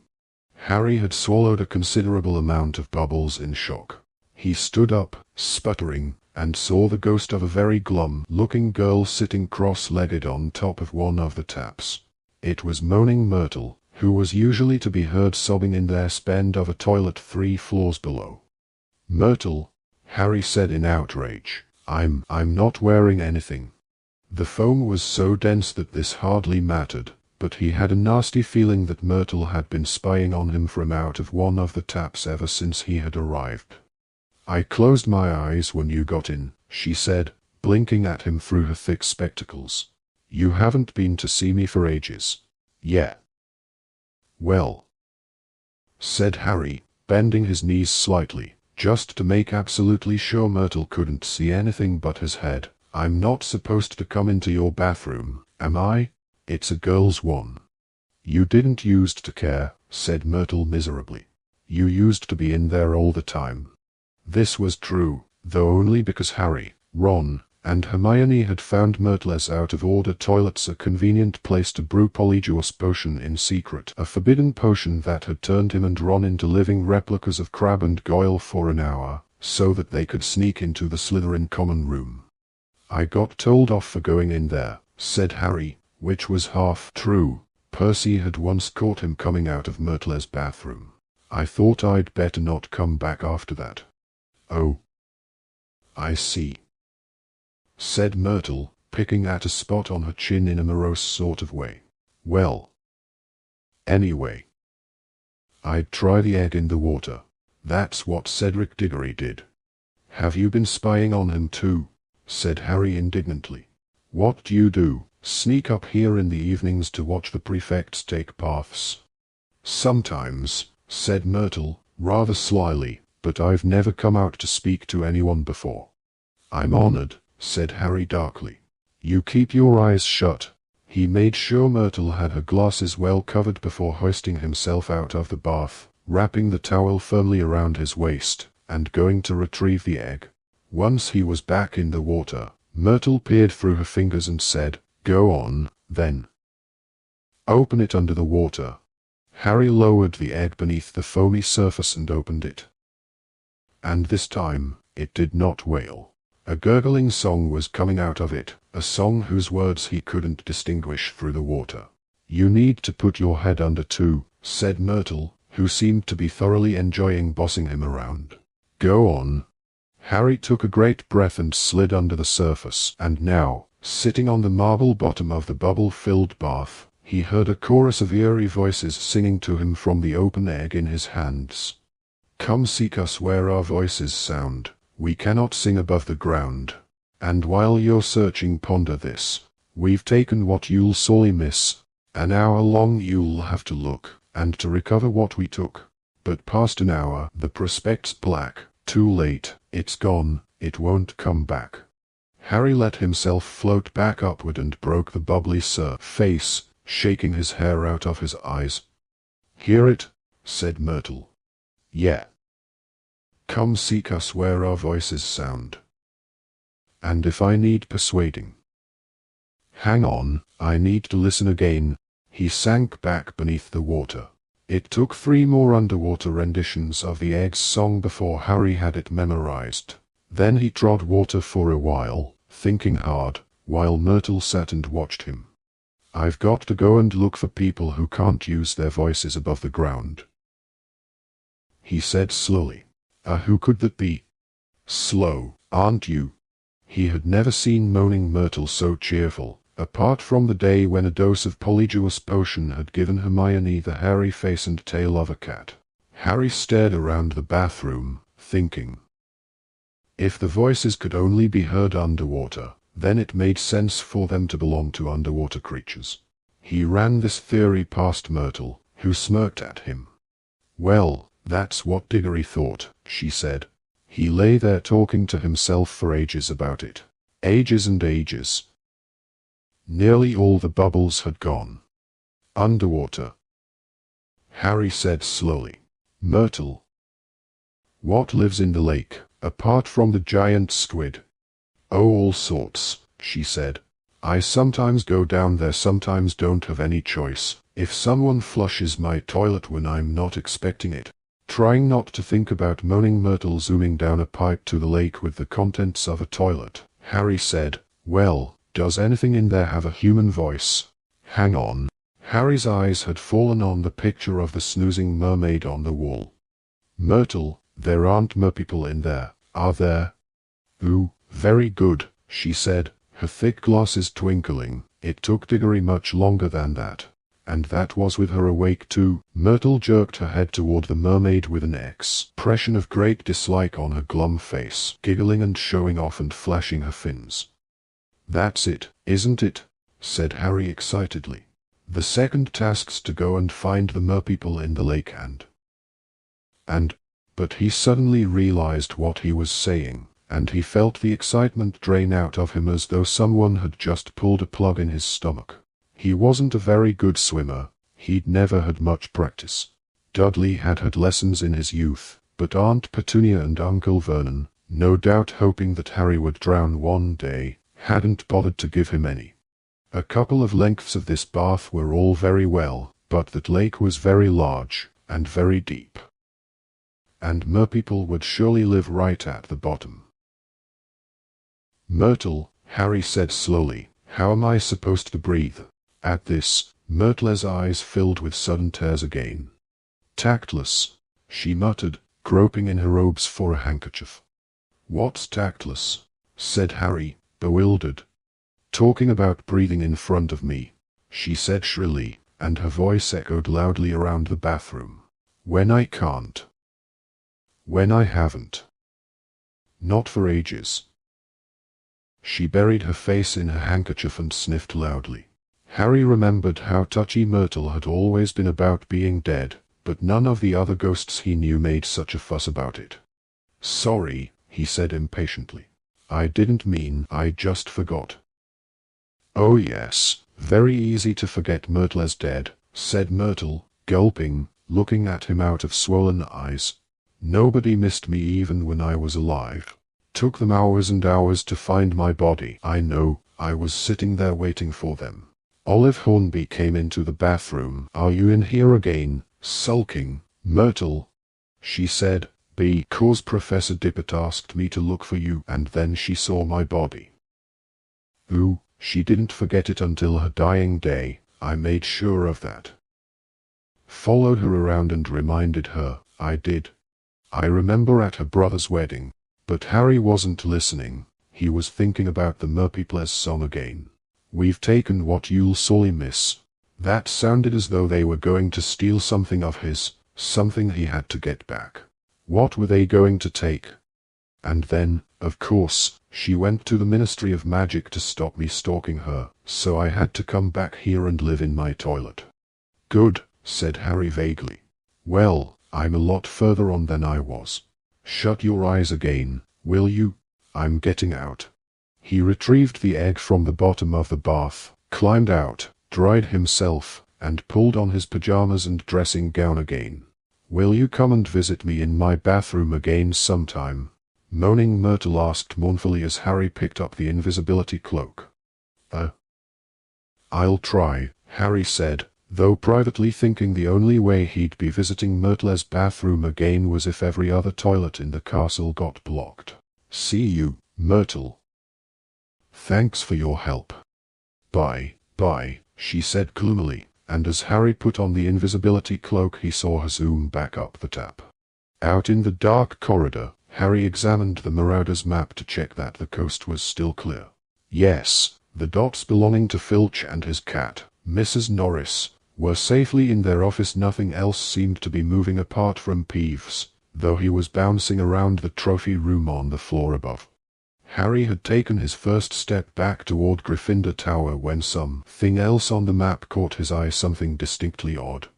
Peeves was not the only thing that was moving. A single dot was flitting around a room in the bottom left-hand corner, Snape's office. But the dot wasn't labeled Severus Snape. It was Bartemius Crouch. Harry stared at the dot. Mr. Crouch was supposed to be too ill to go to work or to come to the Yule Ball, so what was he doing, sneaking into Hogwarts at 1 o'clock in the morning? Harry watched closely as the dot moved around and around the room, pausing here and there. Harry hesitated, thinking. And then his curiosity got the better of him. He turned and set off in the opposite direction toward the nearest staircase. He was going to see what Crouch was up to. Harry walked down the stairs as quietly as possible, though the faces in some of the portraits still turned curiously at the squeak of a floorboard, the rustle of his pajamas. He crept along the corridor below, pushed aside a tapestry about halfway along, and proceeded down a narrower staircase, a shortcut that would take him down 2 floors. He kept glancing down at the map, wondering. It just didn't seem in character, somehow, for correct, law-abiding Mr. Crouch to be sneaking around somebody else's office this late at night. And then, halfway down the staircase, not thinking about what he was doing, not concentrating on anything but the peculiar behavior of Mr. Crouch, Harry's legs suddenly sank right through the trick step Neville always forgot to jump. He gave an ungainly wobble, and the golden egg, still damp from the bath, slipped from under his arm. He lurched forward to try and catch it, but too late. The egg fell down the long staircase with a bang as loud as a bass drum on every step. The invisibility cloak slipped. Harry snatched at it, and the Marauder's map fluttered out of his hand and slid down 6 stairs, where, sunk in the step to above his knee, he couldn't reach it. The golden egg fell through the tapestry at the bottom of the staircase, burst open, and began wailing loudly in the corridor below. Harry pulled out his wand and struggled to touch the Marauder's map, to wipe it blank, but it was too far away to reach. Pulling the cloak back over himself, Harry straightened up, listening hard with his eyes screwed up with fear. And, almost immediately, Peeves. It was the unmistakable hunting cry of Filch the caretaker. Harry could hear his rapid, shuffling footsteps coming nearer and nearer, his wheezy voice raised in fury. What's this racket? Wake up the whole castle, will you? I'll have you, Peeves, I'll have you, you'll. And what is this? Filch's footsteps halted. There was a clink of metal on metal and the wailing stopped. Filch had picked up the egg and closed it. Harry stood very still, one leg still jammed tightly in the magical step, listening. Any moment now, Filch was going to pull aside the tapestry, expecting to see Peeves. And there would be no Peeves. But if he came up the stairs, he would spot the Marauder's map. And invisibility cloak or not, the map would show Harry Potter standing exactly where he was. "Egg," Filch said quietly at the foot of the stairs. "My sweet." Mrs. Norris was obviously with him. "This is a Triwizard clue. This belongs to a school champion." Harry felt sick. His heart was hammering very fast. "Peeves," Filch roared gleefully. "You've been stealing." He ripped back the tapestry below, and Harry saw his horrible, poochy face and bulging, pale eyes staring up the dark and, to Filch, deserted staircase. "Hiding, are you?" he said softly. "I'm coming to get you, Peeves." "You've gone and stolen a Triwizard clue, Peeves. Dumbledore'll have you out of here for this, you filthy, pilfering poltergeist." Filch started to climb the stairs, his scrawny, dust-colored cat at his heels. Mrs. Norris's lamp-like eyes, so very like her master's, were fixed directly upon Harry. He had had occasion before now to wonder whether the invisibility cloak worked on cats. Sick with apprehension, he watched Filch drawing nearer and nearer in his old flannel dressing gown. He tried desperately to pull his trapped leg free, but it merely sank a few more inches. Any second now, Filch was going to spot the map or walk right into him. "Filch, what's going on?" Filch stopped a few steps below Harry and turned. At the foot of the stairs stood the only person who could make Harry's situation worse: Snape. He was wearing a long grey nightshirt and he looked livid. "It's Peeves, Professor," Filch whispered malevolently. "He threw this egg down the stairs." Snape climbed up the stairs quickly and stopped beside Filch. Harry gritted his teeth, convinced his loudly thumping heart would give him away at any second. "Peeves," said Snape softly, staring at the egg in Filch's hands. "But Peeves couldn't get into my office." "This egg was in your office, Professor." "Of course not," Snape snapped. "I heard banging and wailing." "Yes, Professor, that was the egg. I was coming to investigate. Peeves threw it, Professor. And when I passed my office, I saw that the torches were lit and a cupboard door was ajar. Somebody has been searching it." "But Peeves couldn't." "I know he couldn't, Filch," Snape snapped again. "I seal my office with a spell none but a wizard could break." Snape looked up the stairs, straight through Harry, and then down into the corridor below. "I want you to come and help me search for the intruder, Filch." Yes, Professor, but..." Filch looked yearningly up the stairs, right through Harry, who could see that he was very reluctant to forego the chance of cornering Peeves. "Go," Harry pleaded with him silently. "Go with Snape. Go." Mrs. Norris was peering around Filch's legs. Harry had the distinct impression that she could smell him. Why had he filled that bath with so much perfumed foam? "The thing is, Professor," said Filch plaintively, "the headmaster will have to listen to me this time. Peeves has been stealing from a student. It might be my chance to get him thrown out of the castle once and for all." "Filch, I don't give a damn about that wretched poltergeist. It's my office that's..." Clunk, clunk, clunk. Snape stopped talking very abruptly. He and Filch both looked down at the foot of the stairs. Harry saw Mad Eye Moody limp into sight through the narrow gap between their heads. Moody was wearing his old traveling cloak over his nightshirt and leaning on his staff as usual. "Pajama party, is it?" he growled up the stairs. "Professor Snape and I heard noises." "Professor," said Filch at once. "Peeves the poltergeist, throwing things around as usual." And then Professor Snape discovered that someone had broken into his office. "Shut up," Snape hissed to Filch. Moody took a step closer to the foot of the stairs. Harry saw Moody's magical eye travel over Snape, and then, unmistakably, onto himself.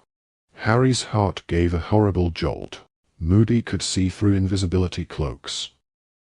He alone could see the full strangeness of the scene. Snape in his nightshirt, Filch clutching the egg, and Harry, trapped in the stairs behind them. Moody's lopsided gash of a mouth opened in surprise. For a few seconds, he and Harry stared straight into each other's eyes. Then Moody closed his mouth and turned his blue eye upon Snape again. "Did I hear that correctly, Snape?" he asked slowly. "Someone broke into your office." "It is unimportant," said Snape coldly. "On the contrary," growled Moody, "it is very important. Who'd want to break into your office?" "A student, I dare say," said Snape. Harry could see a vein flickering horribly on Snape's greasy temple. "It has happened before. Potion ingredients have gone missing from my private store cupboard." "Students attempting illicit mixtures, no doubt. Reckon they were after potion ingredients, eh?" said Moody. "Not hiding anything else in your office, are you?" Harry saw the edge of Snape's sallow face turn a nasty brick color, the vein in his temple pulsing more rapidly. "You know I'm hiding nothing, Moody," he said in a soft and dangerous voice, "as you've searched my office pretty thoroughly yourself." Moody's face twisted into a smile. "Auror's privilege, Snape. Dumbledore told me to keep an eye." "Dumbledore happens to trust me," said Snape through clenched teeth. "I refuse to believe that he gave you orders to search my office." "Course Dumbledore trusts you," growled Moody. "He's a trusting man, isn't he? Believes in second chances. But me, I say there are spots that don't come off, Snape. Spots that never come off, do you know what I mean?" Snape suddenly did something very strange. He seized his left forearm convulsively with his right hand, as though something on it had hurt him. Moody laughed. "Get back to bed, Snape. You don't have the authority to send me anywhere," Snape hissed, letting go of his arm as though angry with himself. "I have as much right to prowl this school after dark as you do." "Prowl away," said Moody, but his voice was full of menace. "I look forward to meeting you in a dark corridor sometime." "You've dropped something, by the way." With a stab of horror, Harry saw Moody point at the Marauder's map, still lying on the staircase 6 steps below him. As Snape and Filch both turned to look at it, Harry threw caution to the winds. He raised his arms under the cloak and waved furiously at Moody to attract his attention, mouthing, "It's mine. Mine." Snape had reached out for it, a horrible expression of dawning comprehension on his face. "Accio parchment." The map flew up into the air, slipped through Snape's outstretched fingers, and soared down the stairs into Moody's hand. "My mistake," Moody said calmly. "It's mine. Must have dropped it earlier." But Snape's black eyes were darting from the egg in Filch's arms to the map in Moody's hand, and Harry could tell he was putting 2 and 2 together, as only Snape could. "Potter," he said quietly. "What's that?" said Moody calmly, folding up the map and pocketing it. "Potter." Snape snarled, and he actually turned his head and stared right at the place where Harry was, as though he could suddenly see him. "That egg is Potter's egg. That piece of parchment belongs to Potter. I have seen it before. I recognize it. Potter is here. Potter, in his invisibility cloak." Snape stretched out his hands like a blind man and began to move up the stairs. Harry could have sworn his over-large nostrils were dilating, trying to sniff Harry out. Trapped, Harry leaned backward, trying to avoid Snape's fingertips. "But any moment now." "There's nothing there, Snape," barked Moody, "but I'll be happy to tell the headmaster how quickly your mind jumped to Harry Potter." "Meaning what?" Snape turned again to look at Moody, his hands still outstretched, inches from Harry's chest. "Meaning that Dumbledore is very interested to know who's got it in for that boy," said Moody, limping nearer still to the foot of the stairs. "And so am I, Snape. Very interested." The torch light flickered across his mangled face, so that the scars, and the chunk missing from his nose, looked deeper and darker than ever. Snape was looking down at Moody, and Harry couldn't see the expression on his face. For a moment, Nobody moved or said anything. Then Snape slowly lowered his hands. "I merely thought," said Snape, in a voice of forced calm, "that if Potter was wandering around after hours again, it's an unfortunate habit of his. He should be stopped. For his own safety." "Ah, I see," said Moody softly. "Got Potter's best interests at heart, have you?" There was a pause. Snape and Moody were still staring at each other. Mrs. Norris gave a loud meow, still peering around Filch's legs, looking for the source of Harry's bubble bath smell. "I think I will go back to bed," Snape said curtly. "Best idea you've had all night," said Moody. "Now, Filch, if you'll just give me that egg." "No," said Filch, clutching the egg as though it were his first-born son. "Professor Moody, this is evidence of Peeves' treachery. It's the property of the champion he stole it from," said Moody. "Hand it over, now." Snape swept downstairs and past Moody without another word. Filch made a trooping noise to Mrs. Norris, who stared blankly at Harry for a few more seconds before turning and following her master. Still breathing very fast, Harry heard Snape walking away down the corridor. Filch handed Moody the egg and disappeared from view too, muttering to Mrs. Norris, "Never mind, my sweet. We'll see Dumbledore in the morning. Tell him what Peeves was up to." A door slammed. Harry was left staring down at Moody, who placed his staff on the bottommost stair and started to climb laboriously toward him, a dull clunk on every other step. "Close shave, Potter," he muttered. "Yeah. Thanks," said Harry weakly. "What is this thing?" said Moody, drawing the Marauder's map out of his pocket and unfolding it. "Map of Hogwarts," said Harry, hoping Moody was going to pull him out of the staircase soon. His leg was really hurting him. "Malign's beard," Moody whispered, staring at the map, his magical eye going haywire. This is some map, Potter." "Yeah, it's quite useful," Harry said. His eyes were starting to water from the pain. Professor Moody, do you think you could help me?" "What? Oh, yes. Yes, of course." Moody took hold of Harry's arms and pulled. Harry's leg came free of the trick step, and he climbed onto the one above it. Moody was still gazing at the map. "Potter," he said slowly, "you didn't happen, by any chance, to see who broke into Snape's office, did you? On this map, I mean." Yeah, I did," Harry admitted. It was Mr. Crouch. Moody's magical eye whizzed over the entire surface of the map. He looked suddenly alarmed. "Crouch," he said. You're sure, Potter?" "Positive," said Harry. "Well, he's not here anymore," said Moody, his eye still whizzing over the map. "Crouch. That's very, very interesting." He said nothing for almost a minute, still staring at the map. Harry could tell that this news meant something to Moody and very much wanted to know what it was. He wondered whether he dared ask. Moody scared him slightly. Yet Moody had just helped him avoid an awful lot of trouble. Professor Moody, why do you reckon Mr. Crouch wanted to look around Snape's office?" Moody's magical eye left the map and fixed, quivering, upon Harry.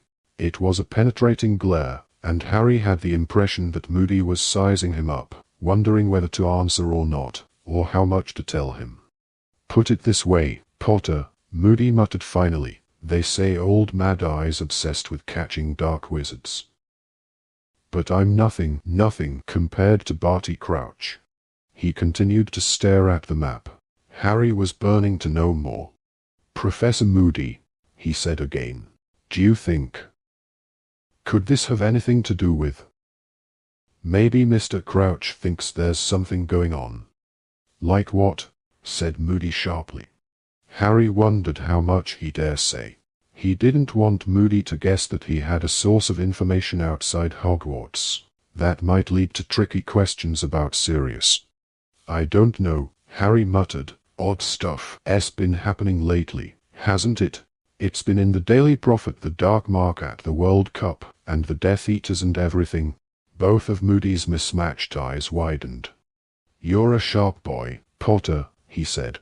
His magical eye roved back to the Marauder's map. Crouch could be thinking along those lines, he said slowly. Very possible. There have been some funny rumors flying around lately, helped along by Rita Skeeter, of course. It's making a lot of people nervous, I reckon. A grim smile twisted his lopsided mouth.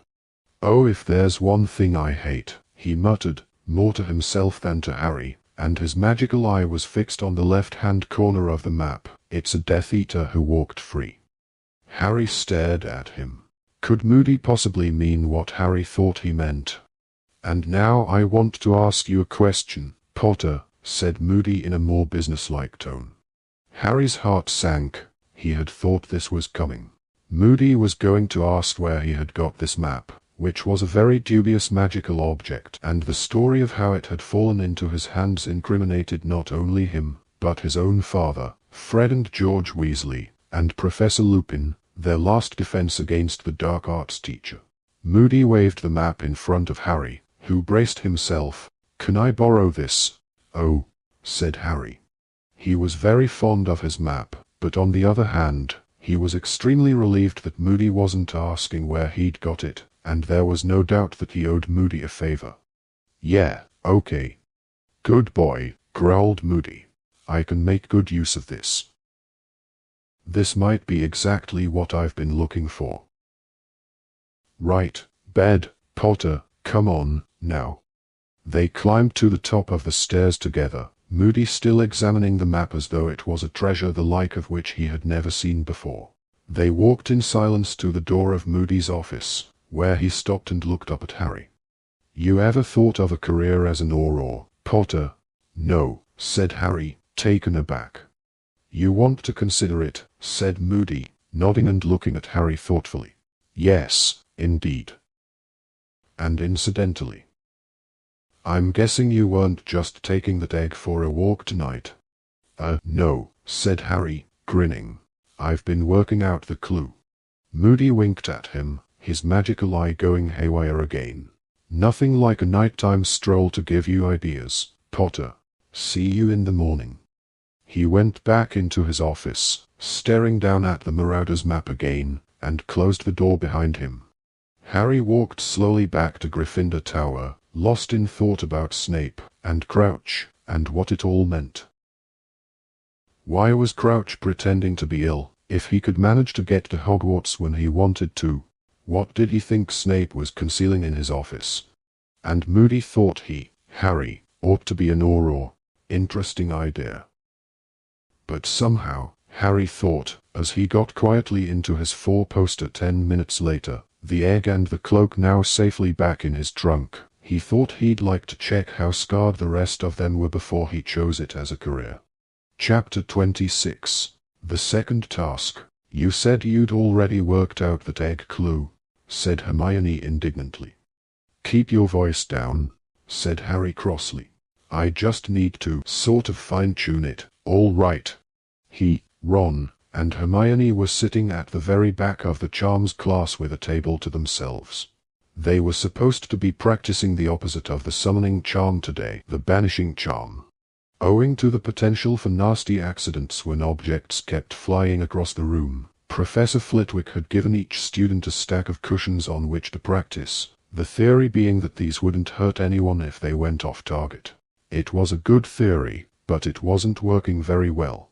Neville's aim was so poor that he kept accidentally sending much heavier things flying across the room. Professor Flitwick, for instance. Just forget the egg for a minute, all right. Harry hissed as Professor Flitwick went whizzing resignedly past them, landing on top of a large cabinet. I'm trying to tell you about Snape and Moody. This class was an ideal cover for a private conversation, as every one was having far too much fun to pay them any attention.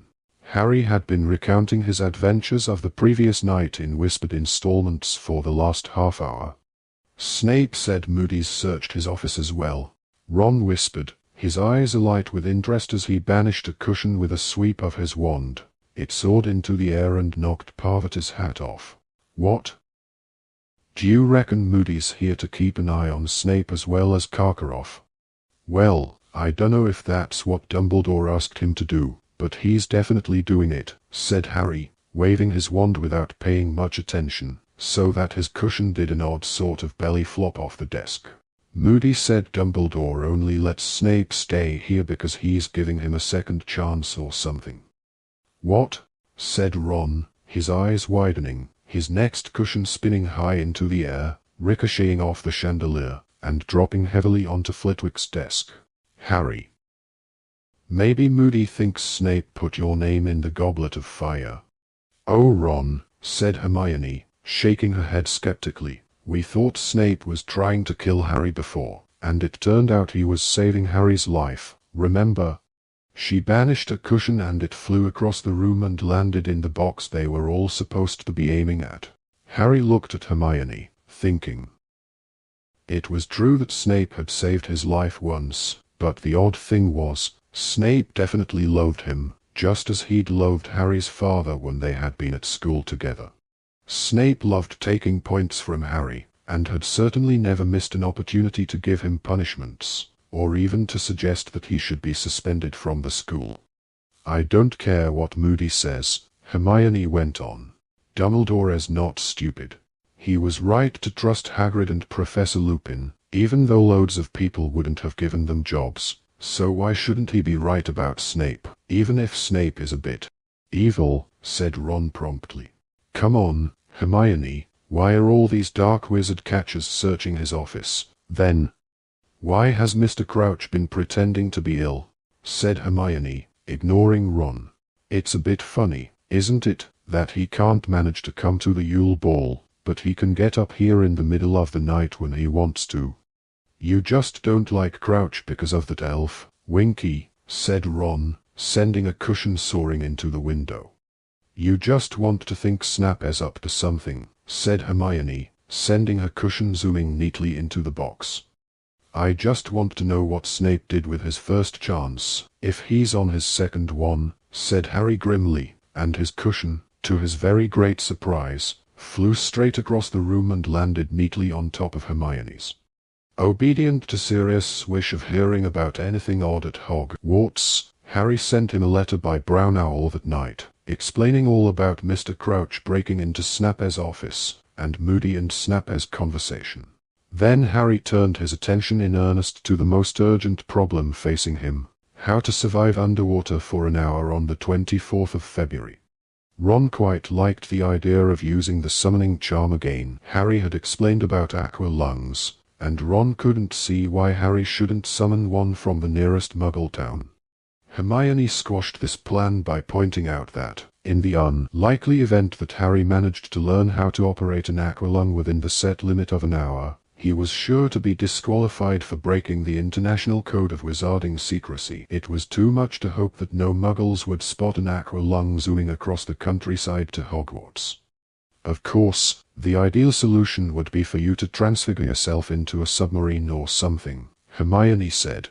"If only we'd done human transfiguration already. But I don't think we start that until 6th year, and it can go badly wrong if you don't know what you're doing." "Yeah, I don't fancy walking around with a periscope sticking out of my head," said Harry. "I suppose I could always attack someone in front of Moody. He might do it for me." "I don't think he'd let you choose what you wanted to be turned into, though," said Hermione seriously. "No, I think your best chance is some sort of charm." So Harry, thinking that he would soon have had enough of the library to last him a lifetime, buried himself once more among the dusty volumes, looking for any spell that might enable a man to survive without oxygen. However, though he, Ron, and Hermione searched through their lunchtimes, evenings, and whole weekends, though Harry asked Professor McGonagall for a note of permission to use the restricted section, and even asked the irritable, vulture-like librarian, Madame Pince, for help, they found nothing whatsoever that would enable Harry to spend an hour underwater and live to tell the tale. Familiar flutterings of panic were starting to disturb Harry now, and he was finding it difficult to concentrate in class again.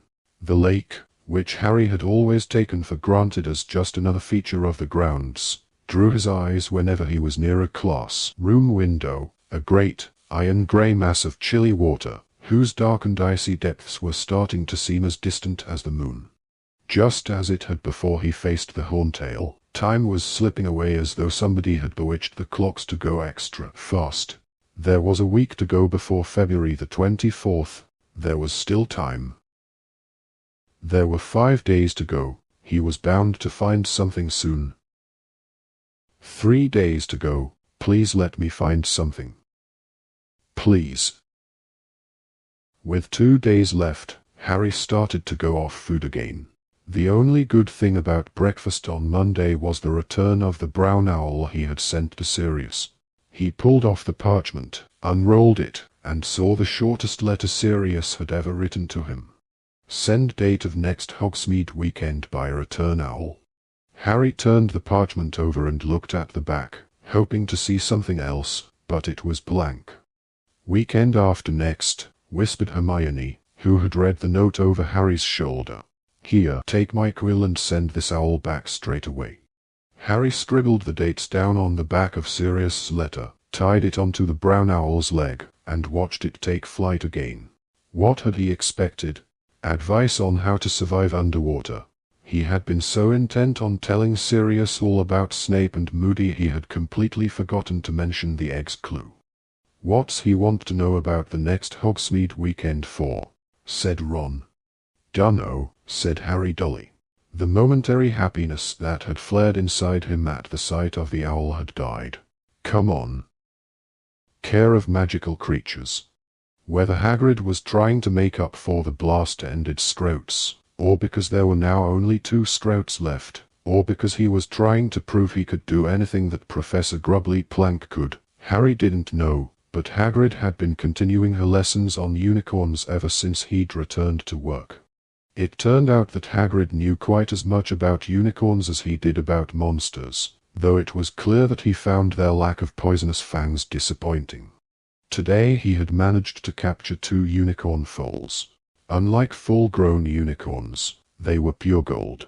Parvati and Lavender went into transports of delight at the sight of them, and even Pansy Parkinson had to work hard to conceal how much she liked them. Easier to spot than the adults, Hagrid told the class.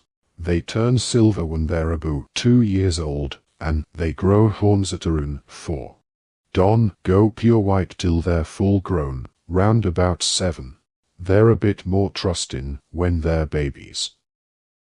Don mind boys so much. Come on, move in a bit, ye can pat em if ye want. Give em a few o' these sugar lumps. You okay, Harry? Hagrid muttered, moving aside slightly, while most of the others swarmed around the baby unicorns. Yeah, said Harry. You nervous, eh? Said Hagrid. Bit, said Harry. Harry, said Hagrid, clapping a massive hand on his shoulder, so that Harry's knees buckled under its weight. I'd been worried before I saw ye take on the Horntail, but I know now ye can do anything ye set your mind to. I'm not worried at all. Ye goin' to be fine. Got your clue worked out, Haven, yeah. Harry nodded, but even as he did so, an insane urge to confess that he didn't have any idea how to survive at the bottom of the lake for an hour came over him. He looked up at Hagrid. Perhaps he had to go into the lake sometimes, to deal with the creatures in it. He looked after everything else on the grounds. After all, yeah goin' to win, Hagrid growled, patting Harry's shoulder again, so that Harry actually felt himself sink a couple of inches into the soft ground. I know it. I can feel it. Yeah goin' to win, Harry. Harry just couldn't bring himself to wipe the happy, confident smile off Hagrid's face. Pretending he was interested in the young unicorns, he forced a smile in return, and moved forward to pat them with the others. By the evening before the second task, Harry felt as though he were trapped in a nightmare. He was fully aware that even if, by some miracle, he managed to find a suitable spell, He'd have a real job mastering it overnight. How could he have let this happen? Why hadn't he got to work on the egg's clue sooner? Why had he ever let his mind wander in class? What if a teacher had once mentioned how to breathe underwater? He sat with Hermione and Ron in the library as the sun set outside, tearing feverishly through page after page of spells, hidden from one another by the massive piles of books on the desk in front of each of them. Harry's heart gave a huge leap every time he saw the word water on a page, but more often than not it was merely take 2 pints of water, half a pound of shredded mandrake leaves, and a newt. I don't reckon it can be done, said Ron's voice flatly from the other side of the table. There's nothing. Nothing. Closest was that thing to dry up puddles and ponds, that drought charm, but that was nowhere near powerful enough to drain the lake. There must be something, Hermione muttered, moving a candle closer to her. Her eyes were so tired she was poring over the tiny print of old and forgotten bewitchments and charms with her nose about an inch from the page. They'd never have set a task that was undoable. They have, said Ron. Harry, just go down to the lake tomorrow, right, stick your head in, yell at the merpeople to give back whatever they've nicked, and see if they chuck it out. Best you can do, mate. There's a way of doing it, Hermione said crossly. There just has to be. She seemed to be taking the library's lack of useful information on the subject as a personal insult. It had never failed her before. I know what I should have done, said Harry, resting, face down, on saucy tricks for tricky sorts. I should have learned to be an animagus like Sirius.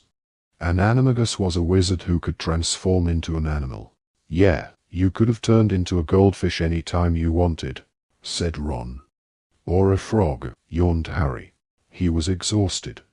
It takes years to become an animagus, and then you have to register yourself and everything, said Hermione vaguely, now squinting down the index of weird wizarding dilemmas and their solutions. Professor McGonagall told us, remember. You've got to register yourself with the improper use of magic office. What animal you become, and your markings, so you can't abuse it. Hermione, I was joking, said Harry warily. I know I haven't got a chance of turning into a frog by tomorrow morning. Oh, this is no use, Hermione said, snapping shut weird wizarding dilemmas. Who on earth wants to make their nose hair grow into ringlets? I wouldn't mind, said Fred Weasley's voice. Be a talking point, wouldn't it? Harry, Ron, and Hermione looked up. Fred and George had just emerged from behind some bookshelves. What are you two doing here? Ron asked. Looking for you, said George. McGonagall wants you, Ron. And you, Hermione. Why? Said Hermione, looking surprised. Dunno, she was looking a bit grim, though, said Fred. We're supposed to take you down to her office, said George. Ron and Hermione stared at Harry, who felt his stomach drop. Was Professor McGonagall about to tell Ron and Hermione off? Perhaps she'd noticed how much they were helping him, when he ought to be working out how to do the task alone. We'll meet you back in the common room, Hermione told Harry as she got up to go with Ron. Both of them looked very anxious. Bring as many of these books as you can, okay? Right, said Harry uneasily. By 8 o'clock, Madame Pince had extinguished all the lamps and came to chivvy Harry out of the library. Staggering under the weight of as many books as he could carry, Harry returned to the Gryffindor common room, pulled a table into a corner, and continued to search. There was nothing in Madcap Magic for Wacky Wallachs. Nothing in a guide to medieval sorcery. Not one mention of underwater exploits in an anthology of 18th century charms, or in dreadful denizens of the deep, or powers you never knew you had and what to do with them now you've wised up. Crookshanks crawled into Harry's lap and curled up, purring deeply. The common room emptied slowly around Harry. People kept wishing him luck for the next morning in cheery, confident voices like Hagrid's, all of them apparently convinced that he was about to pull off another stunning performance like the one he had managed in the first task. Harry couldn't answer them, he just nodded, feeling as though there were a golf ball stuck in his throat. By 10 to midnight, he was alone in the room with Crookshanks. He had searched all the remaining books, and Ron and Hermione had not come back. "It's over," he told himself. "You can't do it. You'll just have to go down to the lake in the morning and tell the judges." He imagined himself explaining that he couldn't do the task. He pictured Bagman's look of round-eyed surprise, Karkaroff's satisfied, yellow-toothed smile. He could almost hear Fleur Delac saying, "I knew it. He is too young, he is only a little boy." He saw Malfoy flashing his Potter Stinks badge at the front of the crowd, saw Hagrid's crestfallen, disbelieving face. Forgetting that Crookshanks was on his lap, Harry stood up very suddenly. Crookshanks hissed angrily as he landed on the floor, gave Harry a disgusted look, and stalked away with his bottle brush tail in the air, but Harry was already hurrying up the spiral staircase to his dormitory. He would grab the invisibility cloak and go back to the library. He'd stay there all night if he had to. "Lumos," Harry whispered 15 minutes later as he opened the library door. Wand tip alight, he crept along the bookshelves, pulling down more books. Books of hexes and charms, books on merpeople and water monsters, books on famous witches and wizards, on magical inventions, on anything at all that might include one passing reference to underwater survival. He carried them over to a table, then set to work, searching them by the narrow beam of his wand, occasionally checking his watch. 1 in the morning. 2 in the morning. The only way he could keep going was to tell himself, over and over again, next book. In the next one. The next one. The mermaid in the painting in the prefect's bathroom was laughing. Harry was bobbing like a cork in bubbly water next to her rock, while she held his firebolt over his head. "Come and get it," she giggled maliciously. "Come on, jump." "I can't," Harry panted, snatching at the firebolt, and struggling not to sink. "Give it to me." But she just poked him painfully in the side with the end of the broomstick, laughing at him. "That hurts. Get off." "Ouch. Harry Potter must wake up, sir." "Stop poking me." "Dobby must poke Harry Potter, sir. He must wake up." Harry opened his eyes. He was still in the library. The invisibility cloak had slipped off his head as he'd slept, and the side of his face was stuck to the pages of Where There's a Wand, There's a Way. He sat up, straightening his glasses, blinking in the bright daylight. "Harry Potter needs to hurry," squeaked Dobby. "The second task starts in 10 minutes, and Harry Potter—" "10 minutes," Harry croaked. "10 minutes." He looked down at his watch. Dobby was right. It was 20 past 9. A large, dead weight seemed to fall through Harry's chest into his stomach. "Hurry, Harry Potter," squeaked Dobby, plucking at Harry's sleeve. "You is supposed to be down by the lake with the other champions, sir." "It's too late, Dobby," Harry said hopelessly. "I'm not doing the task. I don't know how." "Harry Potter will do the task," squeaked the elf. Dobby knew Harry had not found the right book, so Dobby did it for him. "What?" said Harry. "But you don't know what the second task is." "Dobby knows, sir. Harry Potter has to go into the lake and find his Weasley." "Find my what?" "And take his Weasley back from the merpeople." "What's a Weasley?" "Your Weasley, sir, your Weasley." Weasley who is giving Dobby his sweater. Dobby plucked at the shrunken maroon sweater he was now wearing over his shorts. "What?" Harry gasped. They've got Ron. The thing Harry Potter will miss most, sir," squeaked Dobby. "But past an hour." "The prospect's black," Harry recited, staring, horror-struck, at the elf. "Too late, it's gone, it won't come back." "Dobby, what I got to do?" "You has to eat this, sir," squeaked the elf, and he put his hand in the pocket of his shorts and drew out a ball of what looked like slimy, grayish-green rat tails. "Right before you go into the lake, sir." "Gillyweed." "What's it do?" said Harry, staring at the gillyweed. It will make Harry Potter breathe underwater, sir. Dobby, said Harry frantically, listen, are you sure about this? He couldn't quite forget that the last time Dobby had tried to help him, he had ended up with no bones in his right arm. Dobby is quite sure, sir, said the elf earnestly. Dobby hears things, sir. He is a house elf. He goes all over the castle as he lights the fires and mops the floors. Dobby heard Professor McGonagall and Professor Moody in the staff room, talking about the next task. Dobby cannot let Harry Potter lose his Weasley. Harry's doubts vanished. Jumping to his feet, he pulled off the invisibility cloak, stuffed it into his bag, grabbed the gillyweed, and put it into his pocket, then tore out of the library with Dobby at his heels. Dobby is supposed to be in the kitchens, sir. Dobby squealed as they burst into the corridor. Dobby will be missed. Good luck, Harry Potter, sir. Good luck. See you later, Dobby, Harry shouted, and he sprinted along the corridor and down the stairs, 3 at a time. The entrance hall contained a few last-minute stragglers, all leaving the Great Hall after breakfast and heading through the double oak doors to watch the second task. They stared as Harry flashed past, sending Colin and Dennis Creevy flying as he leapt down the stone steps and out onto the bright, chilly grounds. As he pounded down the lawn, he saw that the seats that had encircled the dragon's enclosure in November were now arranged along the opposite bank, rising in stands that were packed to the bursting point and reflected in the lake below.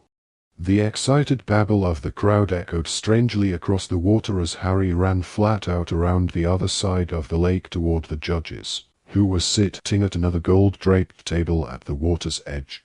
Cedric, Fleur, and Crumb were beside the judges' table, watching Harry sprint toward them.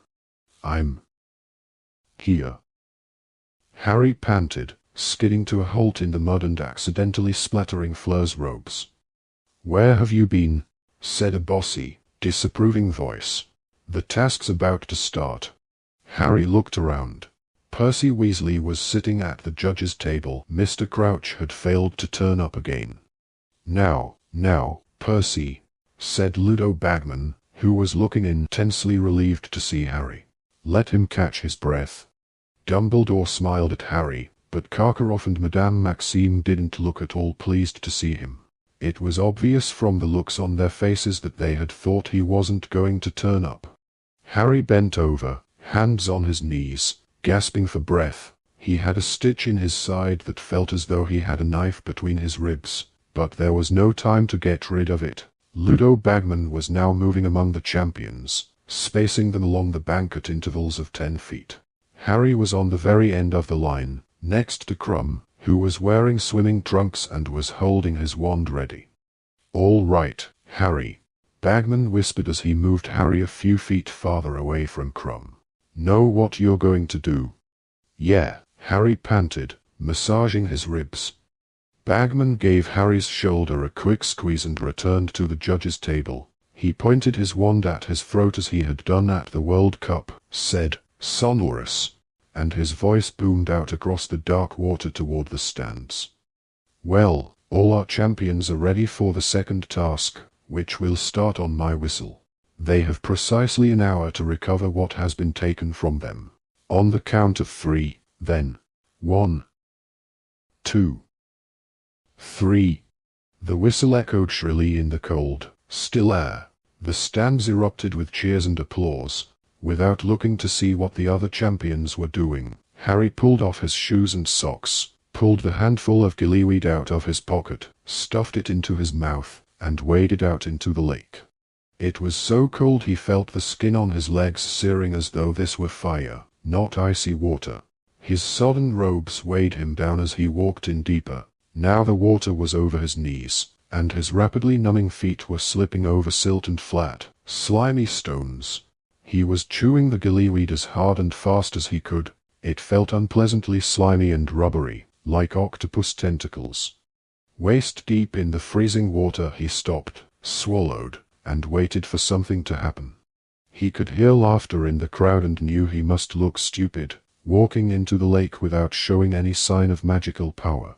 The part of him that was still dry was covered in goose pimples.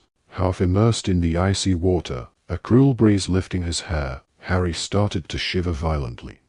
He avoided looking at the stands. The laughter was becoming louder, and there were catcalls and jeering from the Slytherins.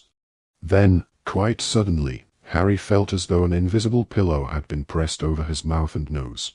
He tried to draw breath, but it made his head spin. His lungs were empty, and he suddenly felt a piercing pain on either side of his neck. Harry clapped his hands around his throat and felt two large slits just below his ears, flapping in the cold air. He had gills. Without pausing to think, he did the only thing that made sense. He flung himself forward into the water. The first gulp of icy lake water felt like the breath of life. His head had stopped spinning. He took another great gulp of water and felt it pass smoothly through his gills, sending oxygen back to his brain. He stretched out his hands in front of him and stared at them.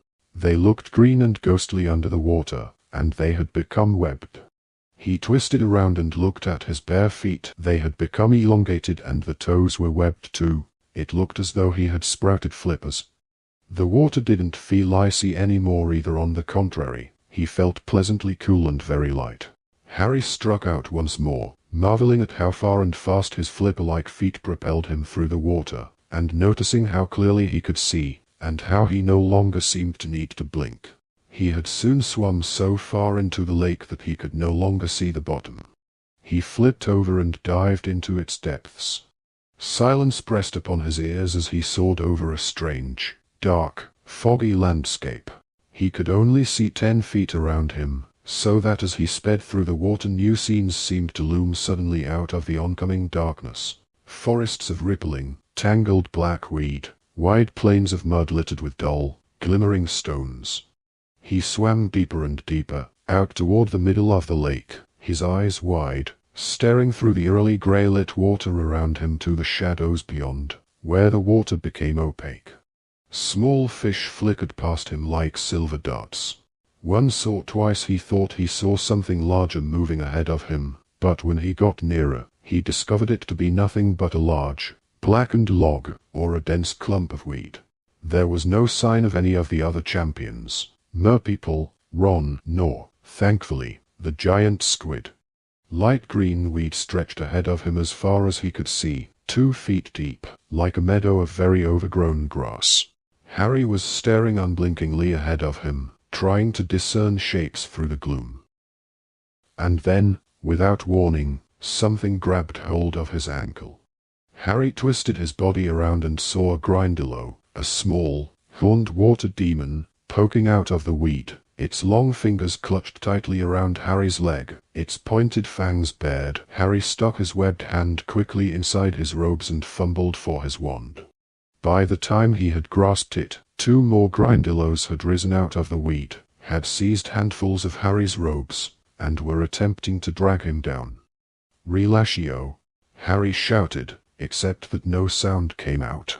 A large bubble issued from his mouth, and his wand, instead of sending sparks at the Grindylows, pelted them with what seemed to be a jet of boiling water, for where it struck them, angry red patches appeared on their green skin. Harry pulled his ankle out of the Grindylow's grip and swam, as fast as he could, occasionally sending more jets of hot water over his shoulder at random.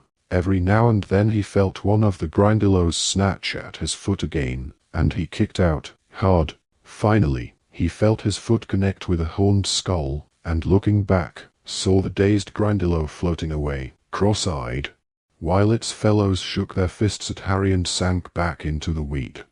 Harry slowed down a little, slipped his wand back inside his robes, and looked around, listening again.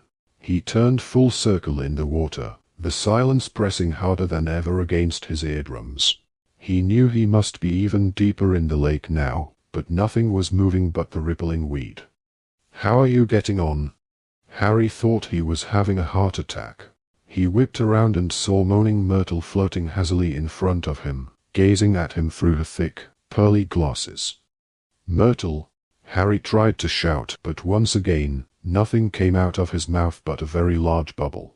Moaning Myrtle actually giggled. "You want to try over there?" she said, pointing. "I won't come with you. I don't like them much, they always chase me when I get too close. Harry gave her the thumbs up to show his thanks and set off once more, careful to swim a bit higher over the weed to avoid any more Grindylows that might be lurking there. He swam on for what felt like at least 20 minutes. He was passing over vast expanses of black mud now, which swirled murkily as he disturbed the water. Then, at long last, he heard a snatch of haunting mersong. An hour long you'll have to look, and to recover what we took. Harry swam faster and soon saw a large rock emerge out of the muddy water ahead. It had paintings of merpeople on it. They were carrying spears and chasing what looked like the giant squid. Harry swam on past the rock, following the mersong. Your time's half gone, so tarry not lest what you seek stays here to rot. A cluster of crude stone dwellings stained with algae loomed suddenly out of the gloom on all sides. Here and there at the dark windows, Harry saw faces.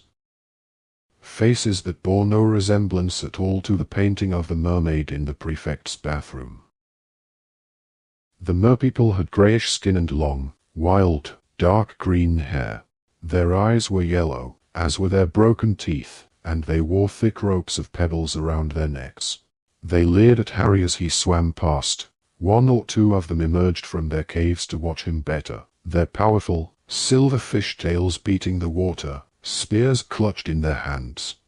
Harry sped on, staring around, and soon the dwellings became more numerous. There were gardens of weed around some of them, and he even saw a pet Grindylow tied to a stake outside one door.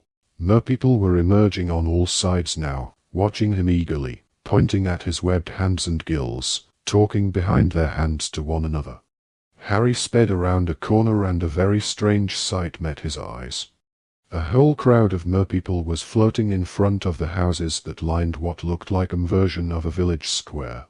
A choir of merpeople was singing in the middle, calling the champions toward them, and behind them rose a crude sort of statue, a gigantic merperson hewn from a boulder. 4 people were bound tightly to the tail of the stone merperson. Ron was tied between Hermione and Cho Chang. There was also a girl who looked no older than 8, whose clouds of silvery hair made Harry feel sure that she was Fleur de Luc's sister. All 4 of them appeared to be in a very deep sleep. Their heads were lolling onto their shoulders, and fine streams of bubbles kept issuing from their mouths. Harry sped toward the hostages, half expecting the merpeople to lower their spears and charge at him, but they did nothing. The ropes of weed tying the hostages to the statue were thick, slimy, and very strong. For a fleeting second he thought of the knife Sirius had bought him for Christmas, locked in his trunk in the castle a quarter of a mile away, no use to him whatsoever. He looked around. Many of the merpeople surrounding them were carrying spears. He swam swiftly toward a 7-foot-tall merman with a long green beard and a choker of shark fangs and tried to mime a request to borrow the spear. The merman laughed and shook his head. "We do not help," he said in a harsh, croaky voice.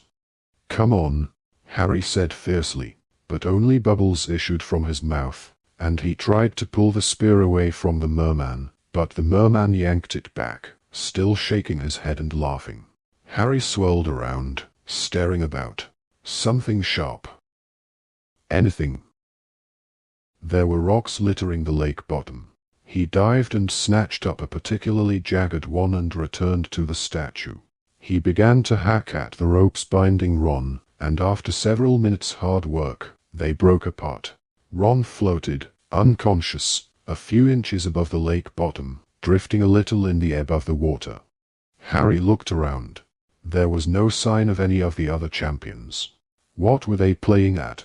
Why didn't they hurry up? He turned back to Hermione, raised the jagged rock, and began to hack at her bindings too. At once, several pairs of strong grey hands seized him. Half a dozen mermen were pulling him away from Hermione, shaking their green-haired heads, and laughing. "You take your own hostage," one of them said to him. "Leave the others." "No way," said Harry furiously, but only 2 large bubbles came out. "Your task is to retrieve your own friend. Leave the others." "She's my friend too," Harry yelled, gesturing toward Hermione, an enormous silver bubble emerging soundlessly from his lips. "And I don't want them to die either." Cho's head was on Hermione's shoulder. The small silver-haired girl was ghostly green and pale. Harry struggled to fight off the mermen, but they laughed harder than ever, holding him back. Harry looked wildly around. Where were the other champions? Would he have time to take Ron to the surface and come back down for Hermione and the others? Would he be able to find them again? He looked down at his watch to see how much time was left. It had stopped working. But then the merpeople around him pointed excitedly over his head.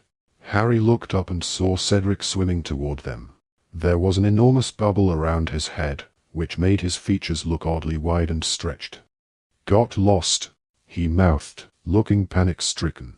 "Fleur and Crumb coming now?" Feeling enormously relieved, Harry watched Cedric pull a knife out of his pocket and cut Cho free. He pulled her upward and out of sight. Harry looked around, waiting. Where were Fleur and Crumb? Time was getting short, and according to the song, the hostages would be lost after an hour. The merpeople started screeching animatedly. Those holding Harry loosened their grip, staring behind them. Harry turned and saw something monstrous cutting through the water toward them. A human body in swimming trunks with the head of a shark. It was Crumb. He appeared to have transfigured himself, but badly. The shark man swam straight to Hermione and began snapping and biting at her ropes. The trouble was that Crumb's new teeth were positioned very awkwardly for biting anything smaller than a dolphin, and Harry was quite sure that if Crumb wasn't careful, he was going to rip Hermione in half. Darting forward, Harry hit Crumb hard on the shoulder and held up the jagged stone. Crumb seized it and began to cut Hermione free. Within seconds, he had done it. He grabbed Hermione around the waist, and without a backward glance, began to rise rapidly with her toward the surface. Now what? Harry thought desperately. If he could be sure that Fleur was coming. But still no sign. There was nothing to be done except.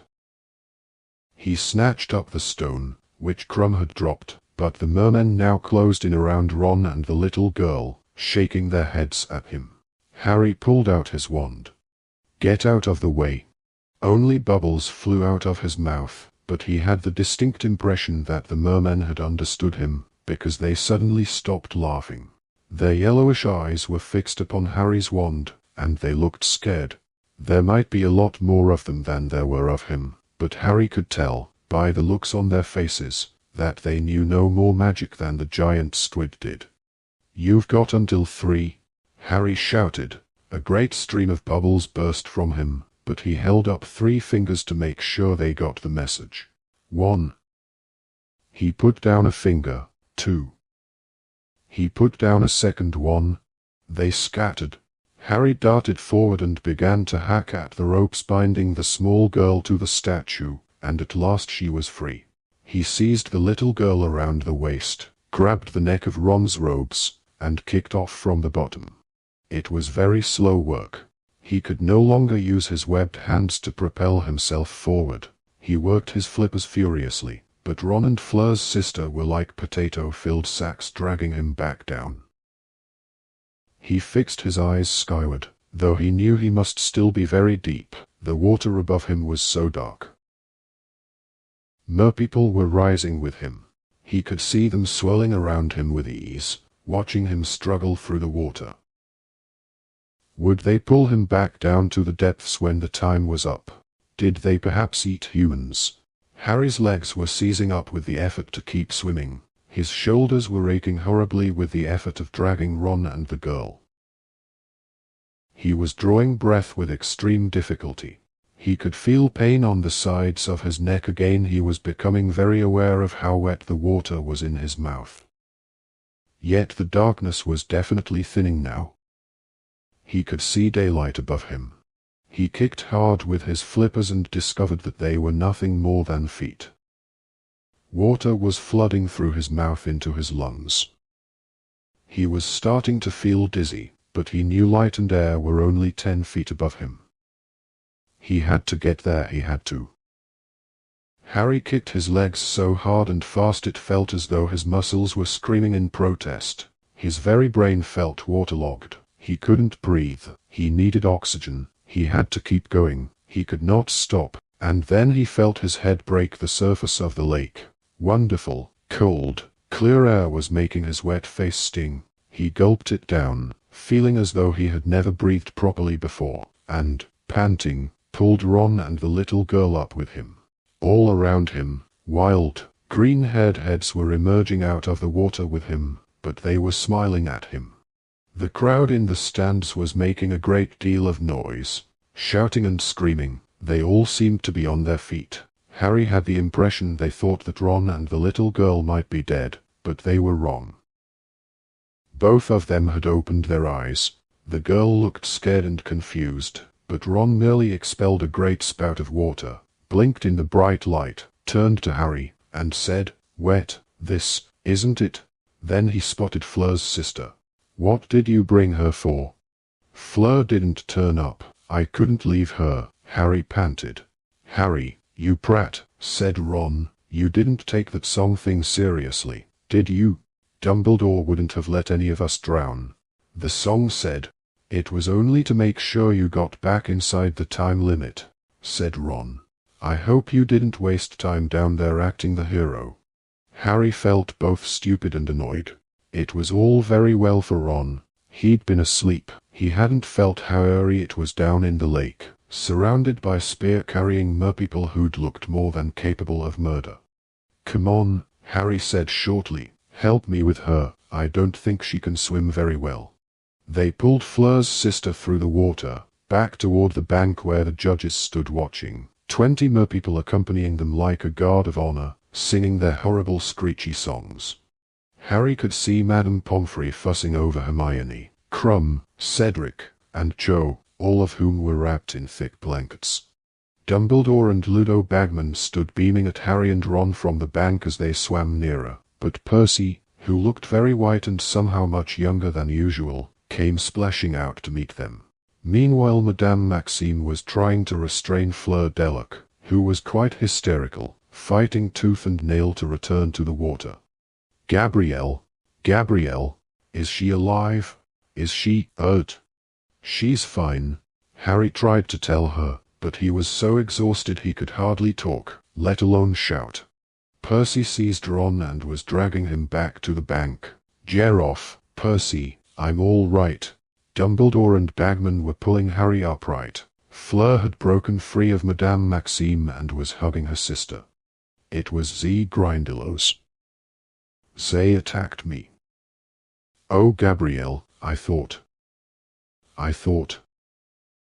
"Come here, you," said Madame Pomfrey. She seized Harry and pulled him over to Hermione and the others, wrapped him so tightly in a blanket that he felt as though he were in a straitjacket, and forced a measure of very hot potion down his throat. Steam gushed out of his ears. "Harry, well done," Hermione cried. "You did it, you found out how all by yourself." "Well," said Harry. He would have told her about Dobby, but he had just noticed Karkaroff watching him. He was the only judge who had not left the table, the only judge not showing signs of pleasure and relief that Harry, Ron, and Fleur's sister had got back safely.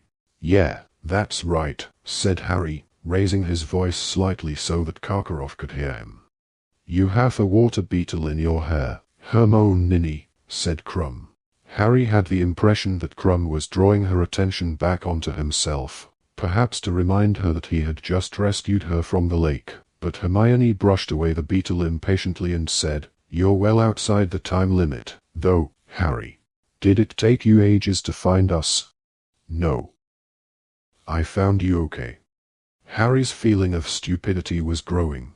Now he was out of the water. It seemed perfectly clear that Dumbledore's safety precautions wouldn't have permitted the death of a hostage just because their champion hadn't turned up. Why hadn't he just grabbed Ron and gone? He would have been first back.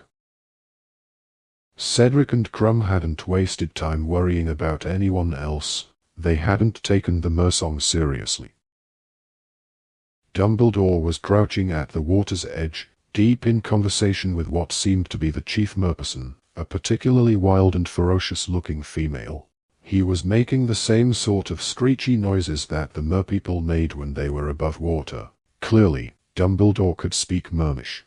Finally he straightened up, turned to his fellow judges, and said, "A conference before we give the marks, I think." The judges went into a huddle. Madame Pomfrey had gone to rescue Ron from Percy's clutches. She led him over to Harry and the others, gave him a blanket and some pepper-up potion, then went to fetch Fleur and her sister. Fleur had many cuts on her face and arms and her robes were torn, but she didn't seem to care, nor would she allow Madame Pomfrey to clean them. "Look after Gabrielle," she told her, and then she turned to Harry.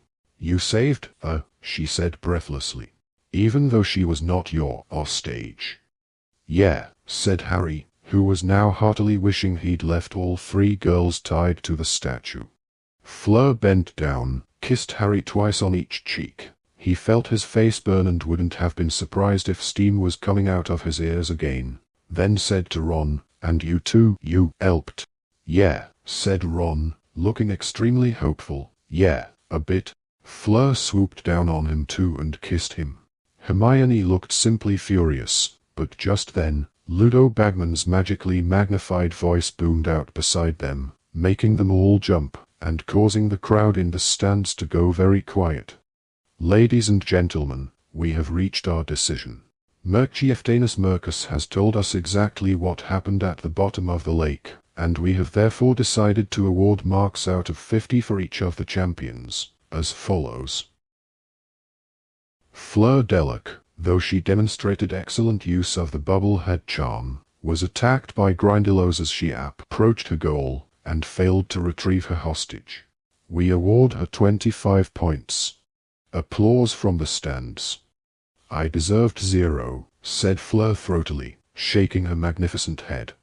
Cedric Diggory, who also used the bubble-head charm, was first to return with his hostage, though he returned 1 minute outside the time limit of an hour. Enormous cheers from the Hufflepuffs in the crowd. Harry saw Cho give Cedric a glowing look.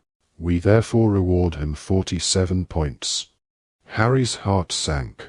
If Cedric had been outside the time limit, he most certainly had been. Victor Krum used an incomplete form of transfiguration, which was nevertheless effective, and was second to return with his hostage.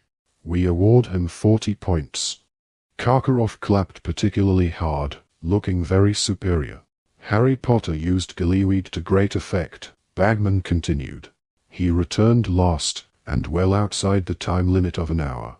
However, the Mercieftanus informs us that Mr. Potter was first to reach the hostages, and that the delay in his return was due to his determination to return all hostages to safety, not merely his own. Ron and Hermione both gave Harry half exasperated, half commiserating looks. Most of the judges, and here, Bagman gave Karkaroff a very nasty look, feel that this shows moral fiber and merits full marks. However, Mr. Potter's score is 45 points. Harry's stomach leapt. He was now tying for first place with Cedric. Ron and Hermione, caught by surprise, stared at Harry, then laughed and started applauding hard with the rest of the crowd. "There you go, Harry," Ron shouted over the noise. "You weren't being thick after all, you were showing moral fiber." Fleur was clapping very hard too, but Krum didn't look happy at all. He attempted to engage Hermione in conversation again, but she was too busy cheering Harry to listen. "The third and final task will take place at dusk on the 24th of June, continued Bagman. "The champions will be notified of what is coming precisely 1 month beforehand. Thank you all for your support of the champions." It was over, Harry thought dazedly, as Madame Pomfrey began herding the champions and hostages back to the castle to get into dry clothes. It was over, he had got through. He didn't have to worry about anything now until June the 24th. Next time he was in Hogsmeade, Harry decided as he walked back up the stone steps into the castle, he was going to buy Dobby a pair of socks for every day of the year. Chapter 27. Padfoot returns. One of the best things about the aftermath of the second task was that everybody was very keen to hear details of what had happened down in the lake, which meant that Ron was getting to share Harry's limelight for once. Harry noticed that Ron's version of events changed subtly with every retelling. At first, he gave what seemed to be the truth. It tallied with Hermione's story. Anyway, Dumbledore had put all the hostages into a bewitched sleep in Professor McGonagall's office, first assuring them that they would be quite safe, and would awake when they were back above the water. 1 week later, however, Ron was telling a thrilling tale of kidnapping in which he struggled single-handedly against 50 heavily armed merpeople who had to beat him into submission before tying him up. "But I had my wand hidden up my sleeve," he assured Padma Patil, who seemed to be a lot keener on Ron now that he was getting so much attention and was making a point of talking to him every time they passed in the corridors. "I could have taken those mere idiots any time I wanted." "What were you going to do? Snore at them?" said Hermione waspishly. People had been teasing her so much about being the thing that Victor Crumb would most miss that she was in a rather tetchy mood. Ron's ears went red, and thereafter, he reverted to the bewitched sleep version of events. As they entered March, the weather became drier, but cruel winds skinned their hands and faces every time they went out onto the grounds. There were delays in the post because the owls kept being blown off course. The brown owl that Harry had sent to Sirius with the dates of the Hogsmeade weekend turned up at breakfast on Friday morning with half its feathers sticking up the wrong way. Harry had no sooner torn off Sirius's reply than it took flight, clearly afraid it was going to be sent outside again. Sirius's letter was almost as short as the previous one. "Be at stile at end of road out of Hogsmeade, past Dervish and Banges, at 2 o'clock on Saturday afternoon. Bring as much food as you can." "He hasn't come back to Hogsmeade," said Ron incredulously. "It looks like it, doesn't it?"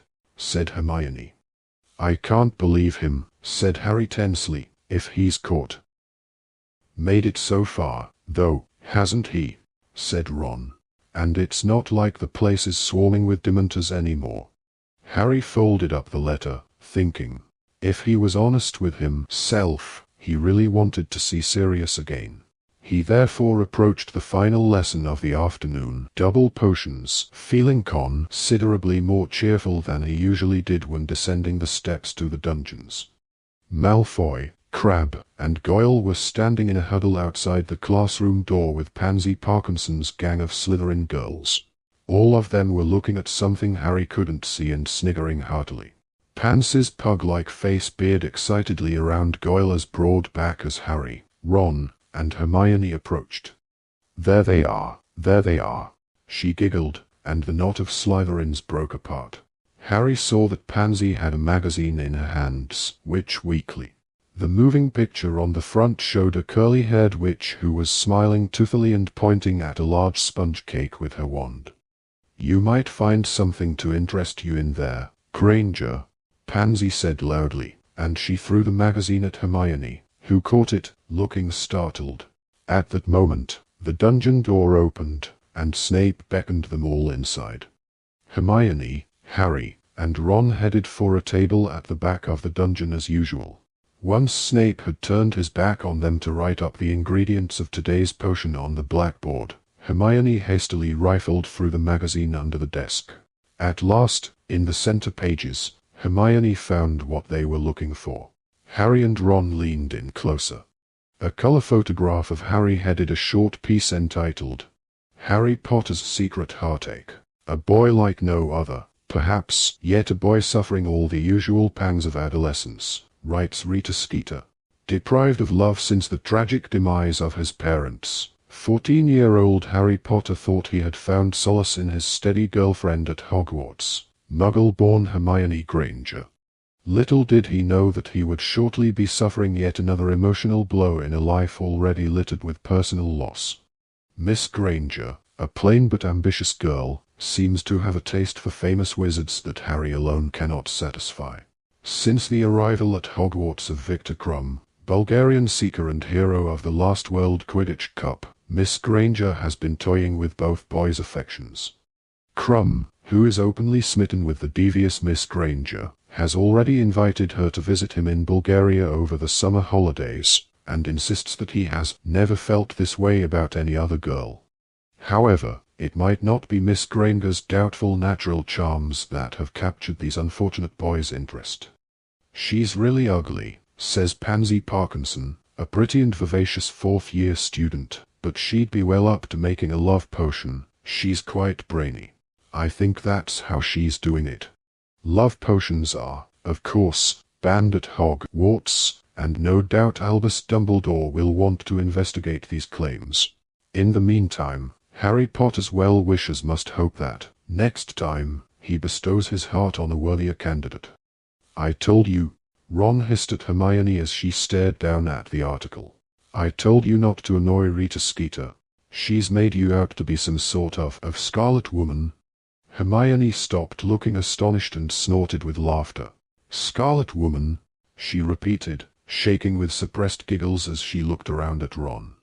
"It's what my mum calls them," Ron muttered, his ears going red.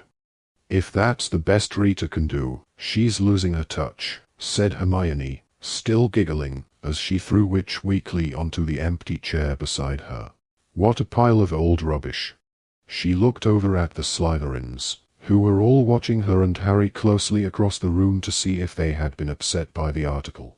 Hermione gave them a sarcastic smile and a wave, and she, Harry, and Ron started unpacking the ingredients they would need for their witch-sharpening potion.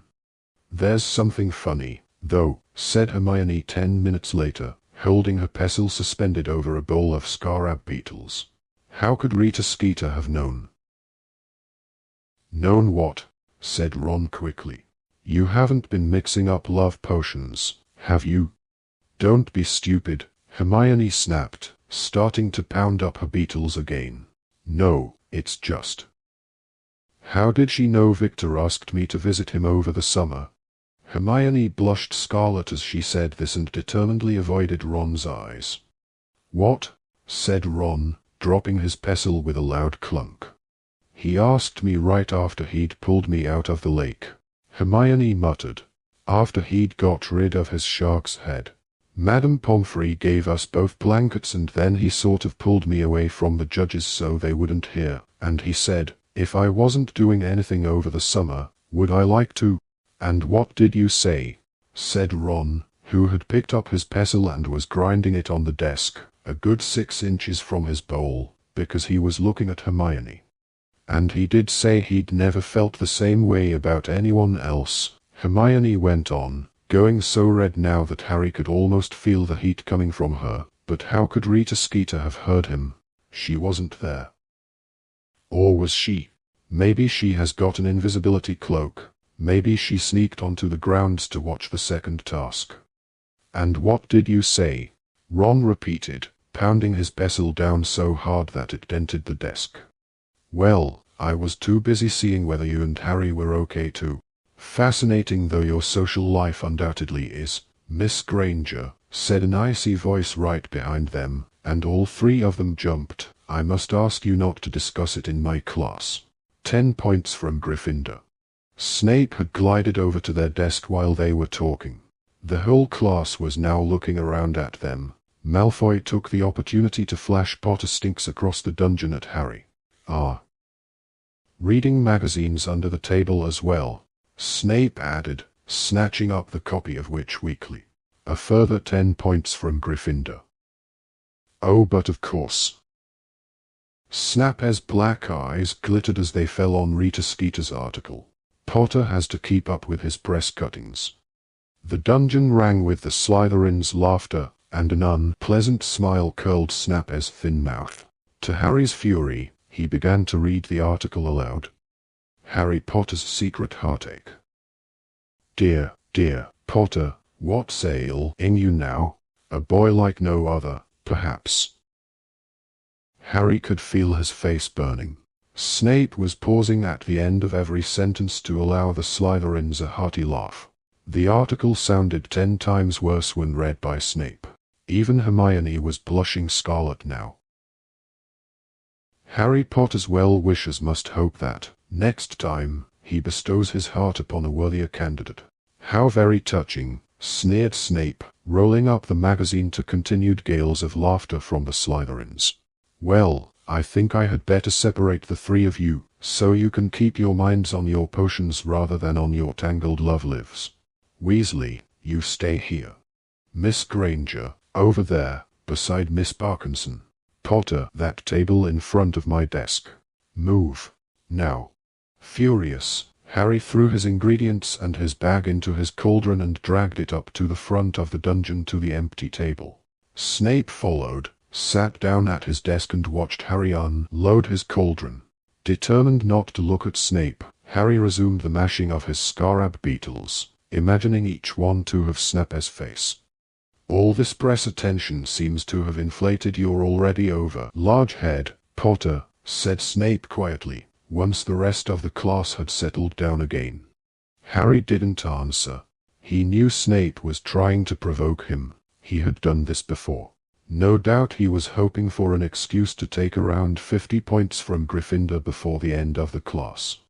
You might be laboring under the delusion that the entire wizarding world is impressed with you, Snape went on, so quietly that no one else could hear him. Harry continued to pound his scarab beetles, even though he had already reduced them to a very fine powder.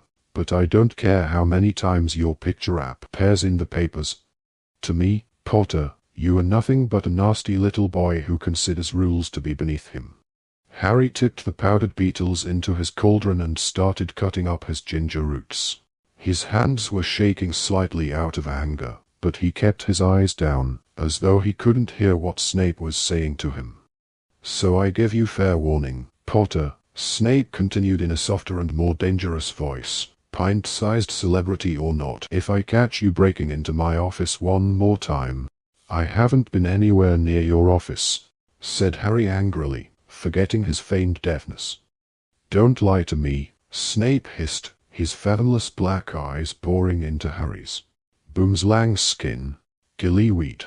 Both come from my private stores, and I know who stole them. Harry stared back at Snape, determined not to blink or to look guilty. In truth, he hadn't stolen either of these things from Snape.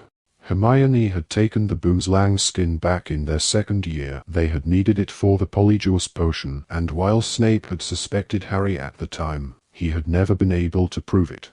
Dobby, of course, had stolen the gillyweed. I don't know what you're talking about, Harry lied coldly. You were out of bed on the night my office was broken into. Snape hissed. I know it, Potter. Now, Mad-Eye Moody might have joined your fan club, but I will not tolerate your behavior. One more nighttime stroll into my office, Potter, and you will pay. Right, said Harry coolly, turning back to his ginger roots. I'll bear that in mind if I ever get the urge to go in there. Snape's eyes flashed. He plunged a hand into the inside of his black robes. For one wild moment, Harry thought Snape was about to pull out his wand and curse him. Then he saw that Snape had drawn out a small crystal bottle of a completely clear potion. Harry stared at it.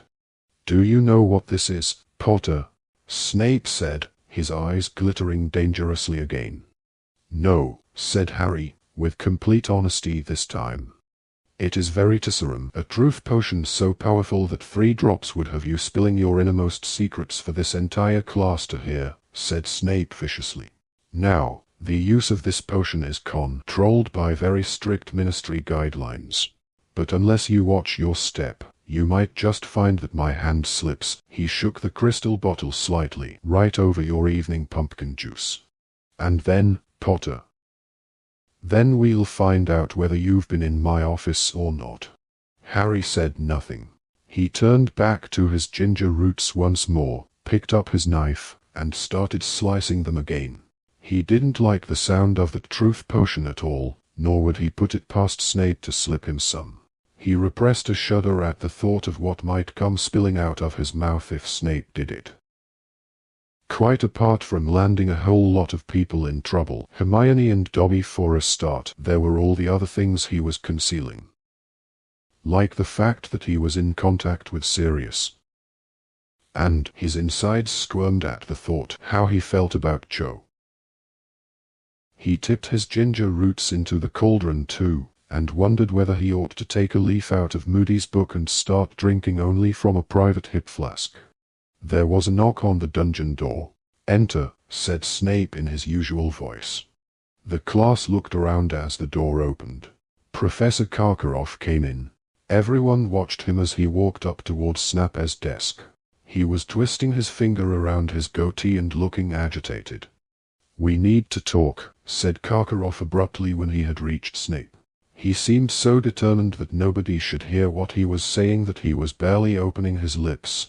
It was as though he were a rather poor ventriloquist. Harry kept his eyes on his ginger roots, listening hard.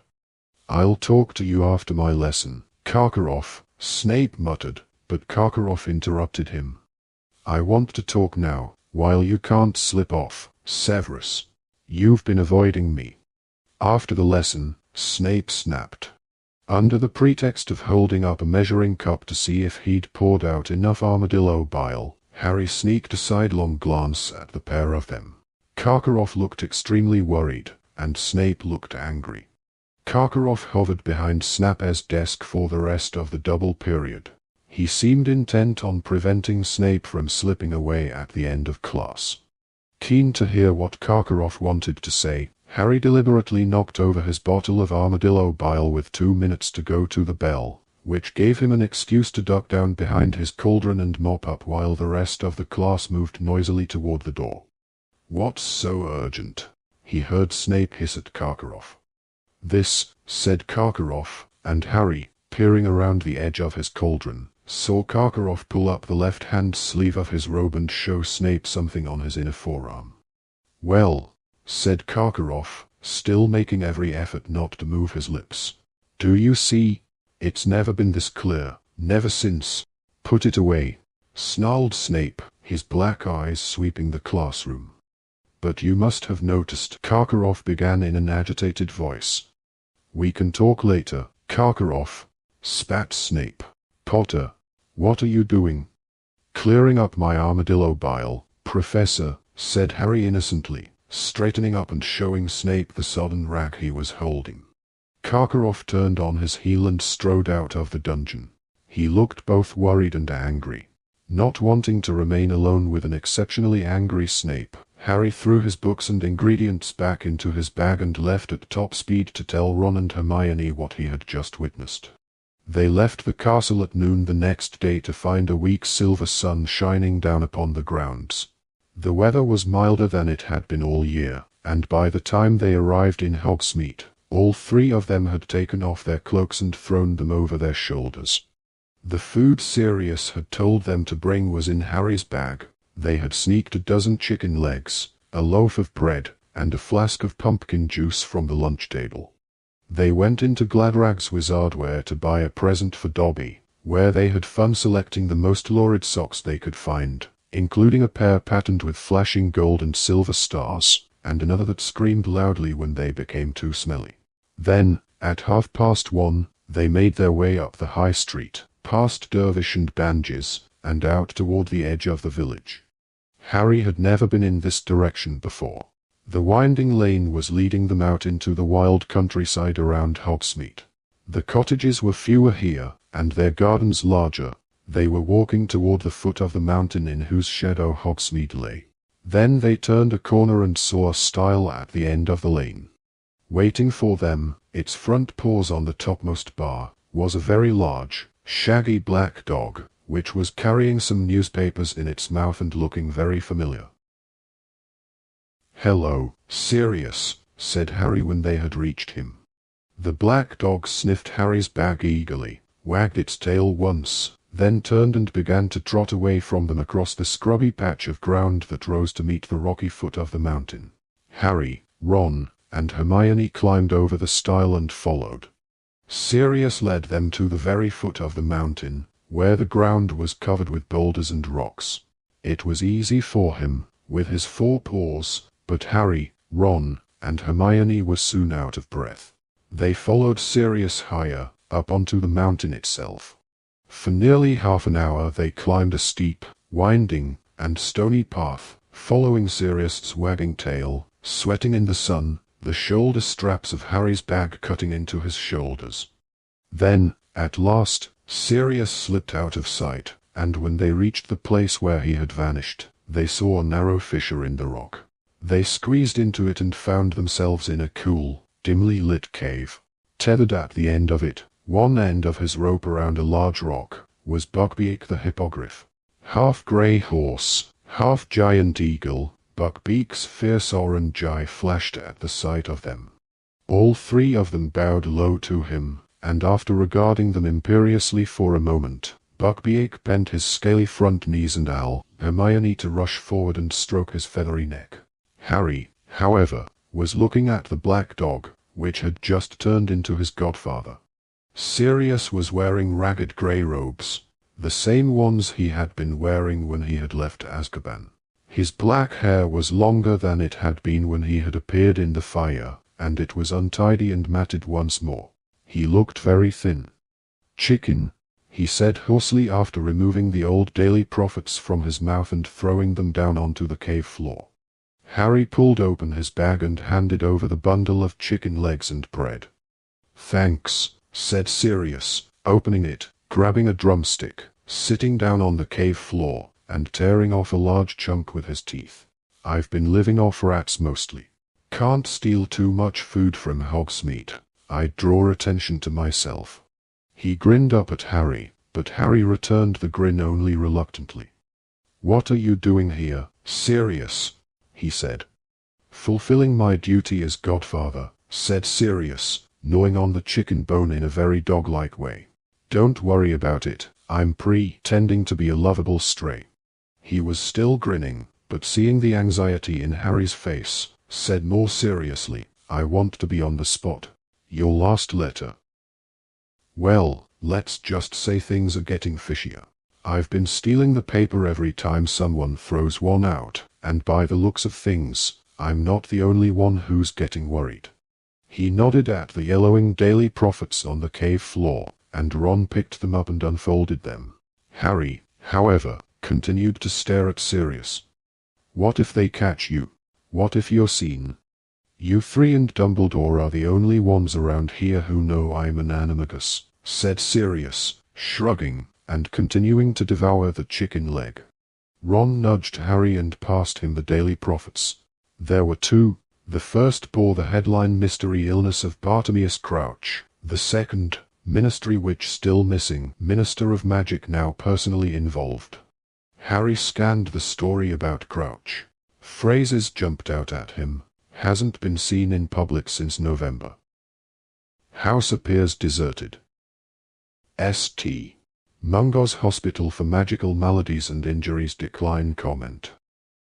Ministry refuses to confirm rumors of critical illness. "They're making it sound like he's dying," said Harry slowly. "But he can't be that ill if he managed to get up here." "My brother's Crouch's personal assistant," Ron informed Sirius. "He says Crouch is suffering from overwork. Mind you, he did look ill last time I saw him up close," said Harry slowly, still reading the story. "The night my name came out of the goblet. Getting his comeuppance for sacking Winky, isn't he?" said Hermione, an edge to her voice. She was stroking Buckbeak, who was crunching up Sirius's chicken bones. "I bet he wishes he hadn't done it now. Bet he feels the difference now she's not there to look after him." "Hermione's obsessed with house elves," Ron muttered to Sirius, casting Hermione a dark look. Sirius, however, looked interested. "Crouch sacked his house elf?" "Yeah, at the Quidditch World Cup," said Harry, and he launched into the story of the Dark Mark's appearance, and Winky being found with Harry's wand clutched in her hand, and Mr. Crouch's fury. When Harry had finished, Sirius was on his feet again and had started pacing up and down the cave. "Let me get this straight," he said after a while, brandishing a fresh chicken leg. "You first saw the elf in the top box. She was saving Crouch a seat, right?"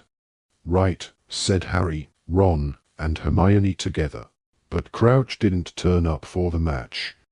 "No," said Harry. "I think he said he'd been too busy." Sirius paced all around the cave in silence. Then he said, "Harry, did you check your pockets for your wand after you'd left the top box?" Harry thought hard. "No," he said finally. "I didn't need to use it before we got in the forest. And then I put my hand in my pocket, and all that was in there were my omnioculars." He stared at Sirius.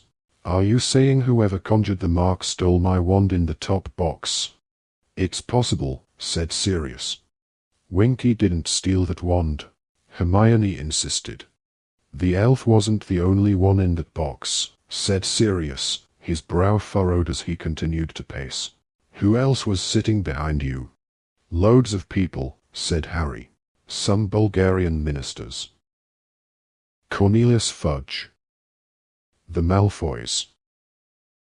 "The Malfoys," said Ron suddenly, so loudly that his voice echoed all around the cave, and Buckbeak tossed his head nervously. "I bet it was Lucius Malfoy." "Anyone else?" said Sirius. "No one," said Harry. "Yes, there was. There was Ludo Bagman," Hermione reminded him. "Oh yeah." "I don't know anything about Bagman except that he used to be beater for the Wimbledon Wasps," said Sirius, still pacing. "What's he like?" "He's okay," said Harry. "He keeps offering to help me with the Triwizard Tournament." "Does he, now?" said Sirius, frowning more deeply. "I wonder why he'd do that." "Says he's taken a liking to me," said Harry. Said Sirius, looking thoughtful. "We saw him in the forest just before the dark mark appeared," Hermione told Sirius. "Remember?" she said to Harry and Ron. "Yeah, but he didn't stay in the forest, did he?" said Ron. "The moment we told him about the riot, he went off to the campsite." "How do you know?" Hermione shot back. "How do you know where he disapparated to?" "Come off it," said Ron incredulously. "Are you saying you reckon Ludo Bagman conjured the dark mark?" "It's more likely he did it than Winky," said Hermione stubbornly. "Told you," said Ron, looking meaningfully at Sirius. "Told you she's obsessed with House." But Sirius held up a hand to silence Ron. When the dark mark had been conjured, and the elf had been discovered holding Harry's wand, what did Crouch do? "Went to look in the bushes," said Harry, "but there wasn't anyone else there." "Of course," Sirius muttered, pacing up and down, "of course, he'd want to pin it on anyone but his own elf." "And then he sacked her." "Yes," said Hermione in a heated voice, "he sacked her, just because she hadn't stayed in her tent and let herself get trampled." "Hermione, will you give it a rest with the elf?" said Ron. Sirius shook his head and said, "She's got the measure of Crouch better than you have, Ron. If you want to know what a man's like, take a good look at how he treats his inferiors, not his equals." He ran a hand over his unshaven face, evidently thinking hard. "All these absences of Barty Crouch's. He goes to the trouble of making sure his house elf saves him a seat at the Quidditch World Cup, but doesn't bother to turn up and watch. He works very hard to reinstate the Triwizard Tournament, and then stops coming to that too. It's not like Crouch. If he's ever taken a day off work because of illness before this, I'll eat Buckbeak." "Do you know Crouch, then?" said Harry. Sirius's face darkened. He suddenly looked as menacing as he had the night when Harry first met him, the night when Harry still believed Sirius to be a murderer. "Oh, I know Crouch all right," he said quietly. "He was the one who gave the order for me to be sent to Azkaban without a trial." "What?" said Ron and Hermione together. "You're kidding," said Harry. "No, I'm not," said Sirius, taking another great bite of chicken. "Crouch used to be head of the Department of Magical Law Enforcement, didn't you know?" Harry, Ron, and Hermione shook their heads. "He was tipped for the next Minister of Magic," said Sirius. "He's a great wizard, Barty Crouch, powerfully magical and power-hungry. Oh, never a Voldemort supporter," he said, reading the look on Harry's face. "No, Barty Crouch was always very outspoken against the dark side. But then a lot of people who were against the dark side." "Well, You wouldn't understand, you're too young. That's what my dad said at the World Cup, said Ron, with a trace of irritation in his voice. Try us, why don't you? A grin flashed across Sirius's thin face. All right, I'll try you. He walked once up the cave, back again, and then said, Imagine that Voldemort's powerful now. You don't know who his supporters are. You don't know who's working for him and who isn't. You know he can control people so that they do terrible things without being able to stop themselves. You're scared for yourself, and your family, and your friends. Every week, news comes of more deaths, more disappearances, more torturing. The Ministry of Magic's in disarray. They don't know what to do. They're trying to keep everything hidden from the Muggles, but meanwhile, Muggles are dying too. Terror everywhere. Panic. Confusion. That's how it used to be. Well, times like that bring out the best in some people and the worst in others. Crouch's principles might have been good in the beginning, I wouldn't know. He rose quickly through the ministry, and he started ordering very harsh measures against Voldemort's supporters. The Aurors were given new powers to kill rather than capture, for instance. And I wasn't the only one who was handed straight to the Dementors without trial. Crouch fought violence with violence, and authorized the use of the unforgivable curses against suspects. I would say he became as ruthless and cruel as many on the dark side. He had his supporters. Mind you, plenty of people thought he was going about things the right way, and there were a lot of witches and wizards clamoring for him to take over as Minister of Magic. When Voldemort disappeared, it looked like only a matter of time until Crouch got the top job. But then something rather unfortunate happened. Sirius smiled grimly.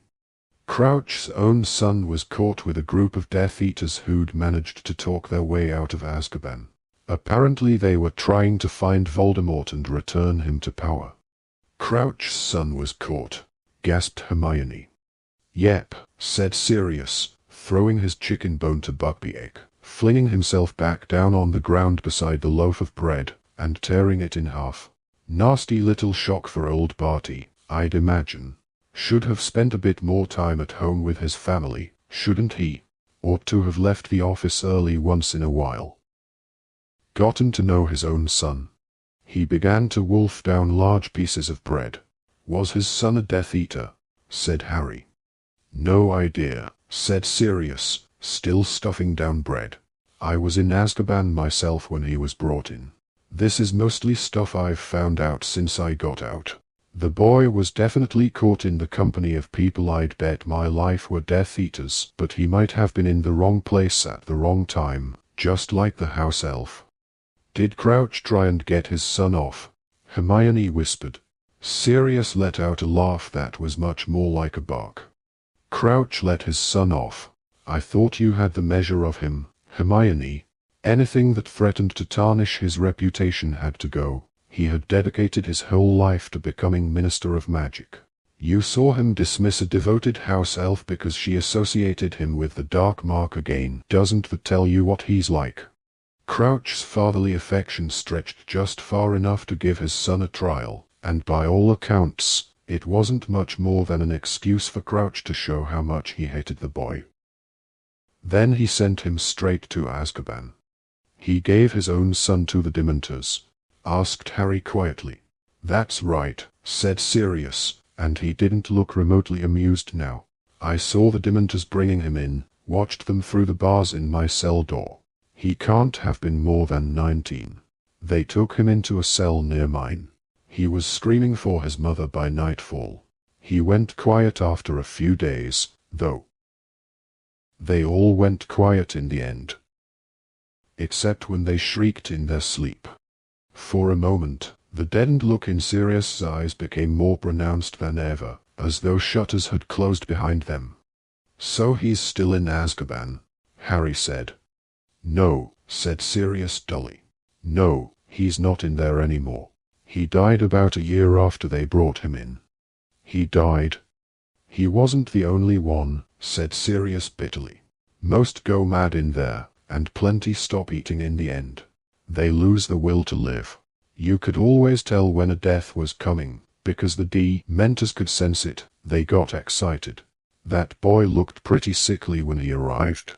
Crouch being an important ministry member, he and his wife were allowed a deathbed visit. That was the last time I saw Barty Crouch, half carrying his wife past my cell. She died herself, apparently, shortly afterward. Grief. Wasted away just like the boy. Crouch never came for his son's body. The Dementors buried him outside the fortress. I watched them do it. Sirius threw aside the bread he had just lifted to his mouth and instead picked up the flask of pumpkin juice and drained it. So old Crouch lost it all, just when he thought he had it made, he continued, wiping his mouth with the back of his hand. One moment, a hero, poised to become Minister of Magic. Next, his son dead, his wife dead, the family name dishonored, and, so I've heard since I escaped, a big drop in popularity. Once the boy had died, people started feeling a bit more sympathetic toward the son and started asking how a nice young lad from a good family had gone so badly astray. The conclusion was that his father never cared much for him. So Cornelius Fudge got the top job, and Crouch was shunted sideways into the Department of International Magical Cooperation. There was a long silence. Harry was thinking of the way Crouch's eyes had bulged as he'd looked down at his disobedient house elf back in the wood at the Quidditch World Cup. This, then, must have been why Crouch had overreacted to Winky being found beneath the dark mark. It had brought back memories of his son, and the old scandal, and his fall from grace at the ministry. Moody says Crouch is obsessed with catching dark wizards. Harry told Sirius. Yeah, I've heard it's become a bit of a mania with him, said Sirius, nodding. If you ask me, he still thinks he can bring back the old popularity by catching one more Death Eater. And he sneaked up here to search Snape's office, said Ron triumphantly, looking at Hermione. Yes, and that doesn't make sense at all, said Sirius. Yeah, it does, said Ron excitedly, but Sirius shook his head. Listen, if Crouch wants to investigate Snape, why hasn't he been coming to judge the tournament? It would be an ideal excuse to make regular visits to Hogwarts and keep an eye on him. So you think Snape could be up to something, then? Asked Harry, but Hermione broke in. Look, I don't care what you say. Dumbledore trusts Snape. Oh, give it a rest, Hermione, said Ron impatiently. I know Dumbledore is brilliant and everything, but that doesn't mean a really clever dark wizard couldn't fool him. Why did Snape save Harry's life in the first year, then? Why didn't he just let him die? I dunno, maybe he thought Dumbledore would kick him out. What do you think, Sirius? Harry said loudly, and Ron and Hermione stopped bickering to listen. I think they've both got a point, said Sirius, looking thoughtfully at Ron and Hermione. Ever since I found out Snape was teaching here, I've wondered why Dumbledore hired him. Snape has always been fascinated by the dark arts. He was famous for it at school. Slimy, oily, greasy-haired kid, he was, Sirius added, and Harry and Ron grinned at each other. Snape knew more curses when he arrived at school than half the kids in 7th year, and he was part of a gang of Slytherins who nearly all turned out to be Death Eaters. Sirius held up his fingers and began ticking off names. Rosier and Wilkes, they were both killed by Aurors the year before Voldemort fell. The Lestranges, they're a married couple, they're in Azkaban. Avery, from what I've heard, he wormed his way out of trouble by saying he'd been acting under the Imperious Curse. He's still at large. But as far as I know, Snape was never even accused of being a Death Eater. Not that that means much. Plenty of them were never caught. And Snape is certainly clever and cunning enough to keep himself out of trouble. Snape knows Karkaroff pretty well, but he wants to keep that quiet, said Ron. Yeah. You should have seen Snape's face when Karkaroff turned up in potions yesterday, said Harry quickly. Karkaroff wanted to talk to Snape. He says Snape has been avoiding him. Karkaroff looked really worried. He showed Snape something on his arm, but I couldn't see what it was. He showed Snape something on his arm, said Sirius, looking frankly bewildered. He ran his fingers distractedly through his filthy hair, then shrugged again. Well, I've no idea what that's about. But if Karkaroff's genuinely worried, and he's going to Snape for answers. Sirius stared at the cave wall, then made a grimace of frustration. There's still the fact that Dumbledore trusts Snape, and I know Dumbledore trusts where a lot of other people wouldn't, but I just can't see him letting Snape teach at Hogwarts if he'd ever worked for Voldemort. Why are Moody and Crouch so keen to get into Snape's office then? Said Ron stubbornly. Well, said Sirius slowly, I wouldn't put it past Mad Eye to have searched every single teacher's office when he got to Hogwarts. He takes his defense against the dark arts seriously, Moody. I'm not sure he trusts anyone at all, and after the things he's seen, it's not surprising. I'll say this for Moody, though, he never killed if he could help it. Always brought people in alive where possible. He was tough, but he never descended to the level of the Death Eaters. Crouch, though. He's a different matter. Is he really ill? If he is, why did he make the effort to drag himself up to Snape's office? And if he's not, what's he up to? What was he doing at the World Cup that was so important he didn't turn up in the top box? What's he been doing while he should have been judging the tournament? Sirius lapsed into silence, still staring at the cave wall. Buckbeak was ferreting around on the rocky floor, looking for bones he might have overlooked. Finally, Sirius looked up at Ron. You say your brother's Crouch's personal assistant. Any chance you could ask him if he's seen Crouch lately? I can try, said Ron doubtfully. Better not make it sound like I reckon Crouch is up to anything dodgy, though. Percy loves Crouch. And you might try and find out whether they've got any leads on Bertha Jorkins while you're at it, said Sirius, gesturing to the second copy of the Daily Prophet. Bagman told me they hadn't, said Harry. Yes, he's quoted in the article in there, said Sirius, nodding at the paper. Blustering on about how bad Bertha's memory is. Well, maybe she's changed since I knew her, but the Bertha I knew wasn't forgetful at all, quite the reverse. She was a bit dim, but she had an excellent memory for gossip. It used to get her into a lot of trouble. She never knew when to keep her mouth shut. I can see her being a bit of a liability at the Ministry of Magic. Maybe that's why Bagman didn't bother to look for her for so long. Sirius heaved an enormous sigh and rubbed his shadowed eyes. What's the time? Harry checked his watch, then remembered it hadn't been working since it had spent over an hour in the lake. It's 3:30, said Hermione. You'd better get back to school, Sirius said, getting to his feet. Now listen. He looked particularly hard at Harry. I don't want you lot sneaking out of school to see me, all right? Just send notes to me here. I still want to hear about anything odd. But you're not to go leaving Hogwarts without permission. It would be an ideal opportunity for someone to attack you. No one's tried to attack me so far, except a dragon and a couple of Grindillos, Harry said, but Sirius scowled at him.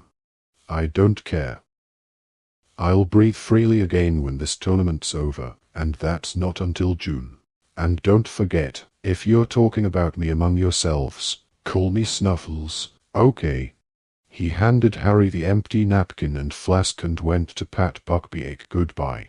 I'll walk to the edge of the village with you, said Sirius, see if I can scrounge another paper. He transformed into the great black dog before they left the cave, and they walked back down the mountainside with him, across the boulder-strewn ground, and back to the stile. Here he allowed each of them to pat him on the head, before turning and setting off at a run around the outskirts of the village. Harry, Ron, and Hermione made their way back into Hogsmeade and up toward Hogwarts. Wonder if Percy knows all that stuff about Crouch, Ron said as they walked up the drive to the castle. But maybe he doesn't care. It'd probably just make him admire Crouch even more. Yeah, Percy loves rules. He'd just say Crouch was refusing to break them for his own son. Percy would never throw any of his family to the Dementors, said Hermione severely. I don't know, said Ron. If he thought we were standing in the way of his career.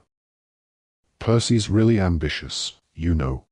They walked up the stone steps into the entrance hall, where the delicious smells of dinner wafted toward them from the great hall. Poor old Snuffles, said Ron, breathing deeply. He must really like you, Harry. Imagine having to live off rats. Chapter 28. The Madness of Mr. Crouch. Harry, Ron, and Hermione went up to the Orrery after breakfast on Sunday to send a letter to Percy, asking, as Sirius had suggested, whether he had seen Mr. Crouch lately. They used Hedwig, because it had been so long since she'd had a job. When they had watched her fly out of sight through the Orrery window, they proceeded down to the kitchen to give Dobby his new socks.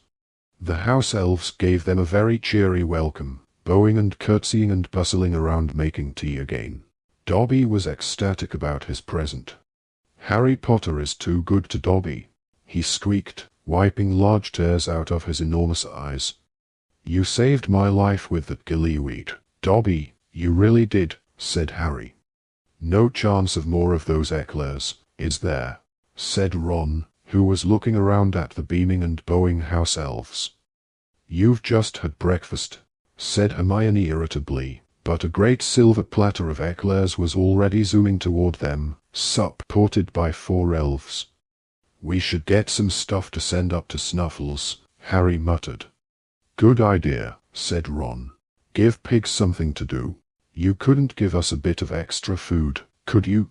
He said to the surrounding elves, and they bowed delightedly and hurried off to get some more. Dobby, where's Winky?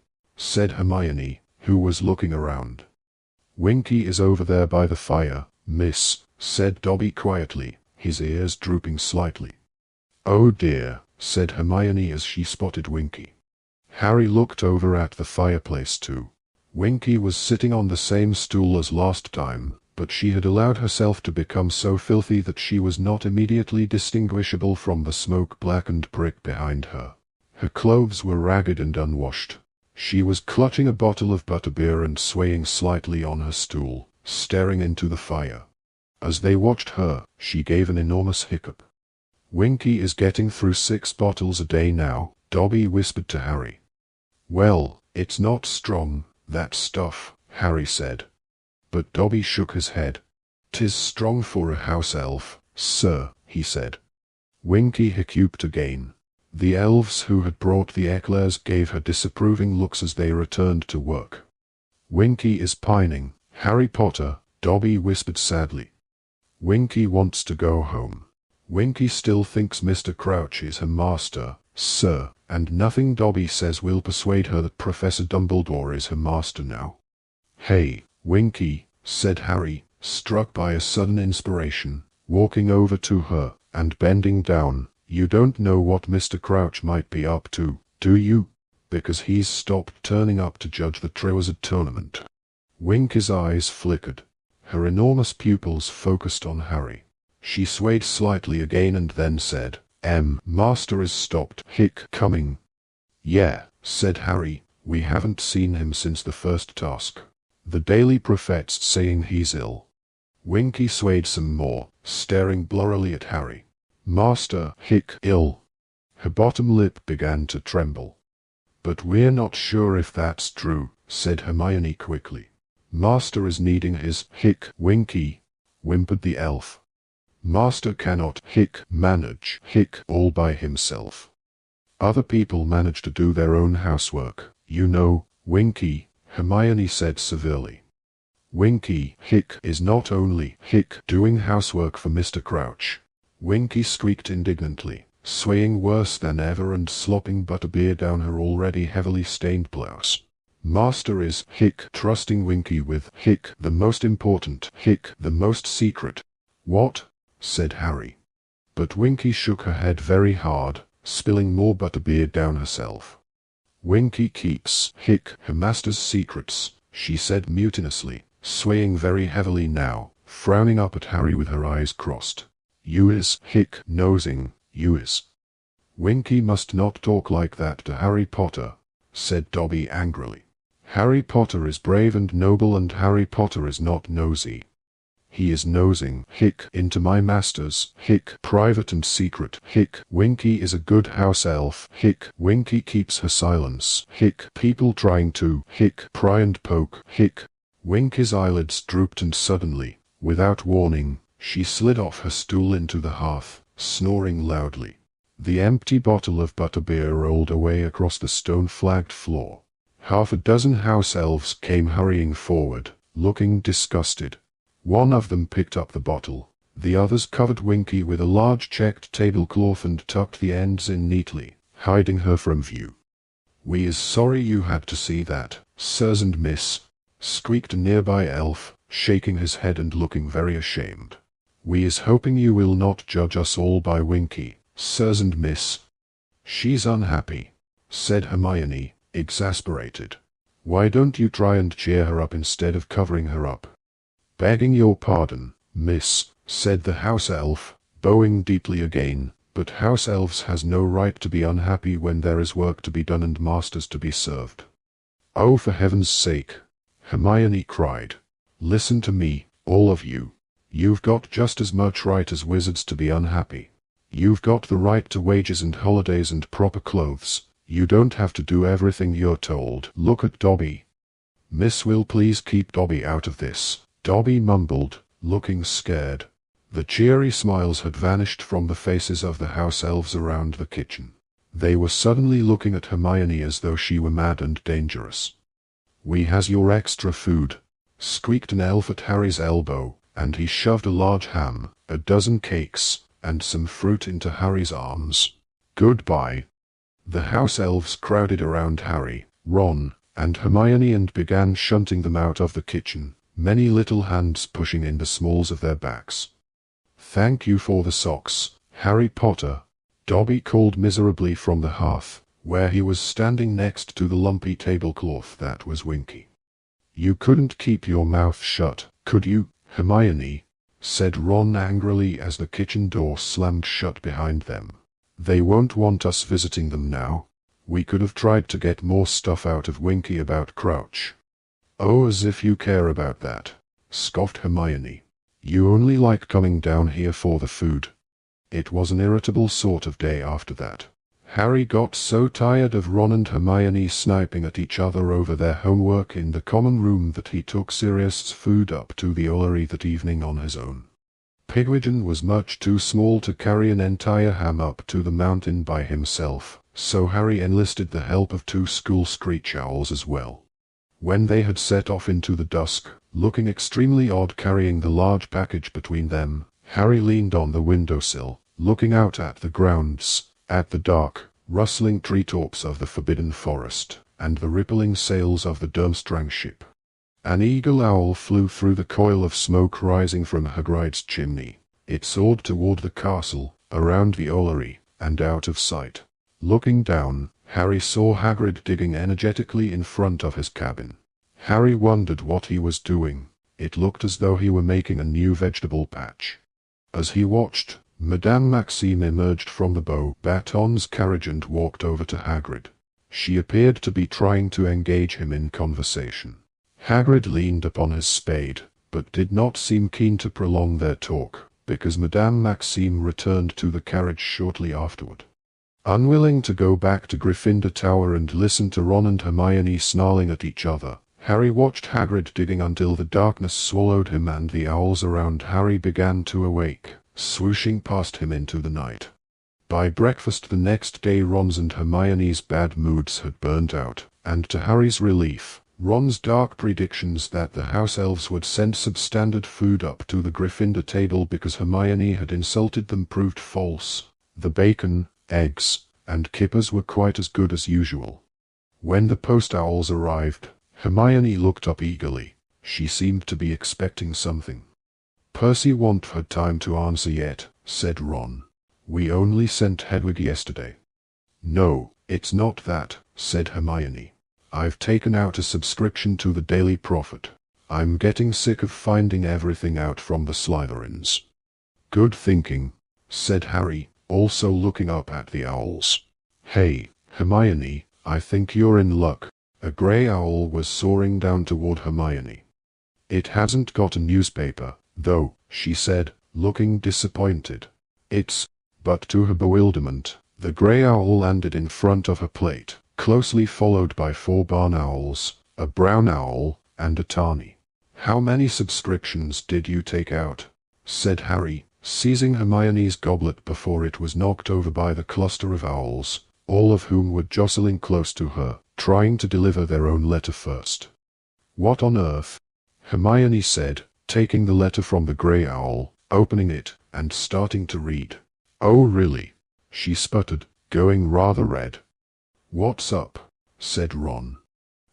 Oh how ridiculous. She thrust the letter at Harry, who saw that it was not handwritten, but composed from pasted letters that seemed to have been cut out of the Daily Prophet. You are a wicked girl. Harry Potter deserves better. Go back where you came from, Muggle. They're all like it, said Hermione desperately, opening one letter after another. Harry Potter can do much better than the likes of you. You deserve to be boiled in frog spawn, ouch. She had opened the last envelope, and yellowish-green liquid smelling strongly of petrol gushed over her hands, which began to erupt in large yellow boils. Undiluted pubertuber pus, said Ron, picking up the envelope gingerly and sniffing it. Oh, said Hermione, tears starting in her eyes as she tried to rub the pus off her hands with a napkin, but her fingers were now so thickly covered in painful sores that it looked as though she were wearing a pair of thick, knobbly gloves. You'd better get up to the hospital wing, said Harry as the owls around Hermione took flight. We'll tell Professor Sprout where you've gone. I warned her, said Ron as Hermione hurried out of the great hall, cradling her hands. I warned her not to annoy Rita Skeeter. Look at this one. He read out one of the letters Hermione had left behind. I read in Witch Weekly about how you are playing Harry Potter false and the boy has had enough hardship, and I will be sending you a curse by next post as soon as I can find a big enough envelope. Blimey, she'd better watch out for herself. Hermione didn't turn up for herbology. As Harry and Ron left the greenhouse for their Care of Magical Creatures class, they saw Malfoy, Crabbe, and Goyle descending the stone steps of the castle. Pansy Parkinson was whispering and giggling behind them with her gang of Slytherin girls. Catching sight of Harry, Pansy called, Potter, have you split up with your girlfriend? Why was she so upset at breakfast? Harry ignored her. He didn't want to give her the satisfaction of knowing how much trouble the Witch Weekly article had caused. Hagrid, who had told them last lesson that they had finished with unicorns, was waiting for them outside his cabin with a fresh supply of open crates at his feet. Harry's heart sank at the sight of the crates. Surely not another sprout hatching. But when he got near enough to see inside, he found himself looking at a number of fluffy black creatures with long snouts. Their front paws were curiously flat, like spades, and they were blinking up at the class, looking politely puzzled at all the attention. "Fess nifflers," said Hagrid, when the class had gathered around. "Yeah, find 'em down mines mostly. They like sparkly stuff. There you go, look." One of the nifflers had suddenly leapt up and attempted to bite Pansy Parkinson's watch off her wrist. She shrieked and jumped backward. "Useful little treasure detectors," said Hagrid happily. "Thought we'd have some fun with 'em today. See over there." He pointed at the large patch of freshly turned earth Harry had watched him digging from the Ollery window. "I've buried some gold coins. I've got a prize for whoever picks the niffler that digs up most. You take off all your valuables, and choose a niffler, and get ready to set 'em loose." Harry took off his watch, which he was only wearing out of habit, as it didn't work anymore, and stuffed it into his pocket. Then he picked up a niffler. It put its long snout in Harry's ear and sniffed enthusiastically. It was really quite cuddly. "Hang on," said Hagrid, looking down into the crate. "There's a spare niffler here who's missing. Where's Hermione?" "She had to go to the hospital wing," said Ron. "We'll explain later," Harry muttered. Pansy Parkinson was listening. It was easily the most fun they had ever had in care of magical creatures. The Nifflers dived in and out of the patch of earth as though it were water, each scurrying back to the student who had released it and spitting gold into their hands. Ron's was particularly efficient. It had soon filled his lap with coins. "Can you buy these as pets, Hagrid?" he asked excitedly as his Niffler dived back into the soil, splattering his robes. "Your mum wouldn't be happy, Ron," said Hagrid, grinning. "They wreck houses, Nifflers. I reckon they've nearly got the lot now," he added, pacing around the patch of earth while the Nifflers continued to dive. "I only buried 100 coins. Oh, there you are, Hermione." Hermione was walking toward them across the lawn. Her hands were very heavily bandaged and she looked miserable. Pansy Parkinson was watching her beadily. "Well, let's check how you've done," said Hagrid. "Count your coins. And there's no point trying to steal any Goyle," he added, his beetle black eyes narrowed. "It's leprechaun gold. Vanishes after a few hours." Goyle emptied his pockets, looking extremely sulky. It turned out that Ron's Niffler had been most successful, so Hagrid gave him an enormous slab of Honeyduke's chocolate for a prize. The bell rang across the grounds for lunch. The rest of the class set off back to the castle, but Harry, Ron, and Hermione stayed behind to help Hagrid put the Nifflers back in their boxes. Harry noticed Madame Maxime watching them out of her carriage window. "What ye done to your hands, Hermione?" said Hagrid, looking concerned. Hermione told him about the hate mail she had received that morning, and the envelope full of Pooba pus. "Ah, don't worry," said Hagrid gently, looking down at her. "I got some o' those letters and all, after Rita Skeeter wrote about me mum. Ye're a monster and ye should be put down. Your mother killed innocent people and if you had any decency you'd jump in a lake." "No," said Hermione, looking shocked. "Yeah," said Hagrid, heaving the Niffler crates over by his cabin wall. "There's you nutters, Hermione. Don't open 'em if ye get any more. Chuck 'em straight in the fire." "You missed a really good lesson," Harry told Hermione as they headed back toward the castle. "They're good Nifflers, aren't they, Ron?" Ron, however, was frowning at the chocolate Hagrid had given him. He looked thoroughly put out about something. "What's the matter?" said Harry. "Wrong flavor?" "No," said Ron shortly. "Why didn't you tell me about the gold?" "What gold?" said Harry. "The gold I gave you at the Quidditch World Cup," said Ron. "The leprechaun gold I gave you for my omnioculars. In the top box. Why didn't you tell me it disappeared?" Harry had to think for a moment before he realized what Ron was talking about. "Oh," he said, the memory coming back to him at last. "I dunno. I never noticed it had gone. I was more worried about my wand, wasn't I?" They climbed the steps into the entrance hall and went into the great hall for lunch. "Must be nice," Ron said abruptly, when they had sat down and started serving themselves roast beef and Yorkshire puddings. "To have so much money you don't notice if a pocketful of galleons goes missing." "Listen, I had other stuff on my mind that night," said Harry impatiently. "We all did, remember?" "I didn't know leprechaun gold vanishes," Ron muttered. "I thought I was paying you back. You shouldn't given me that Chudley cannon hat for Christmas." "Forget it, all right," said Harry. Ron speared a roast potato on the end of his fork, glaring at it. Then he said, "I hate being poor." Harry and Hermione looked at each other. Neither of them really knew what to say. "It's rubbish," said Ron, still glaring down at his potato. "I don't blame Fred and George for trying to make some extra money. Wish I could. Wish I had a Niffler." "Well, we know what to get you next Christmas," said Hermione brightly.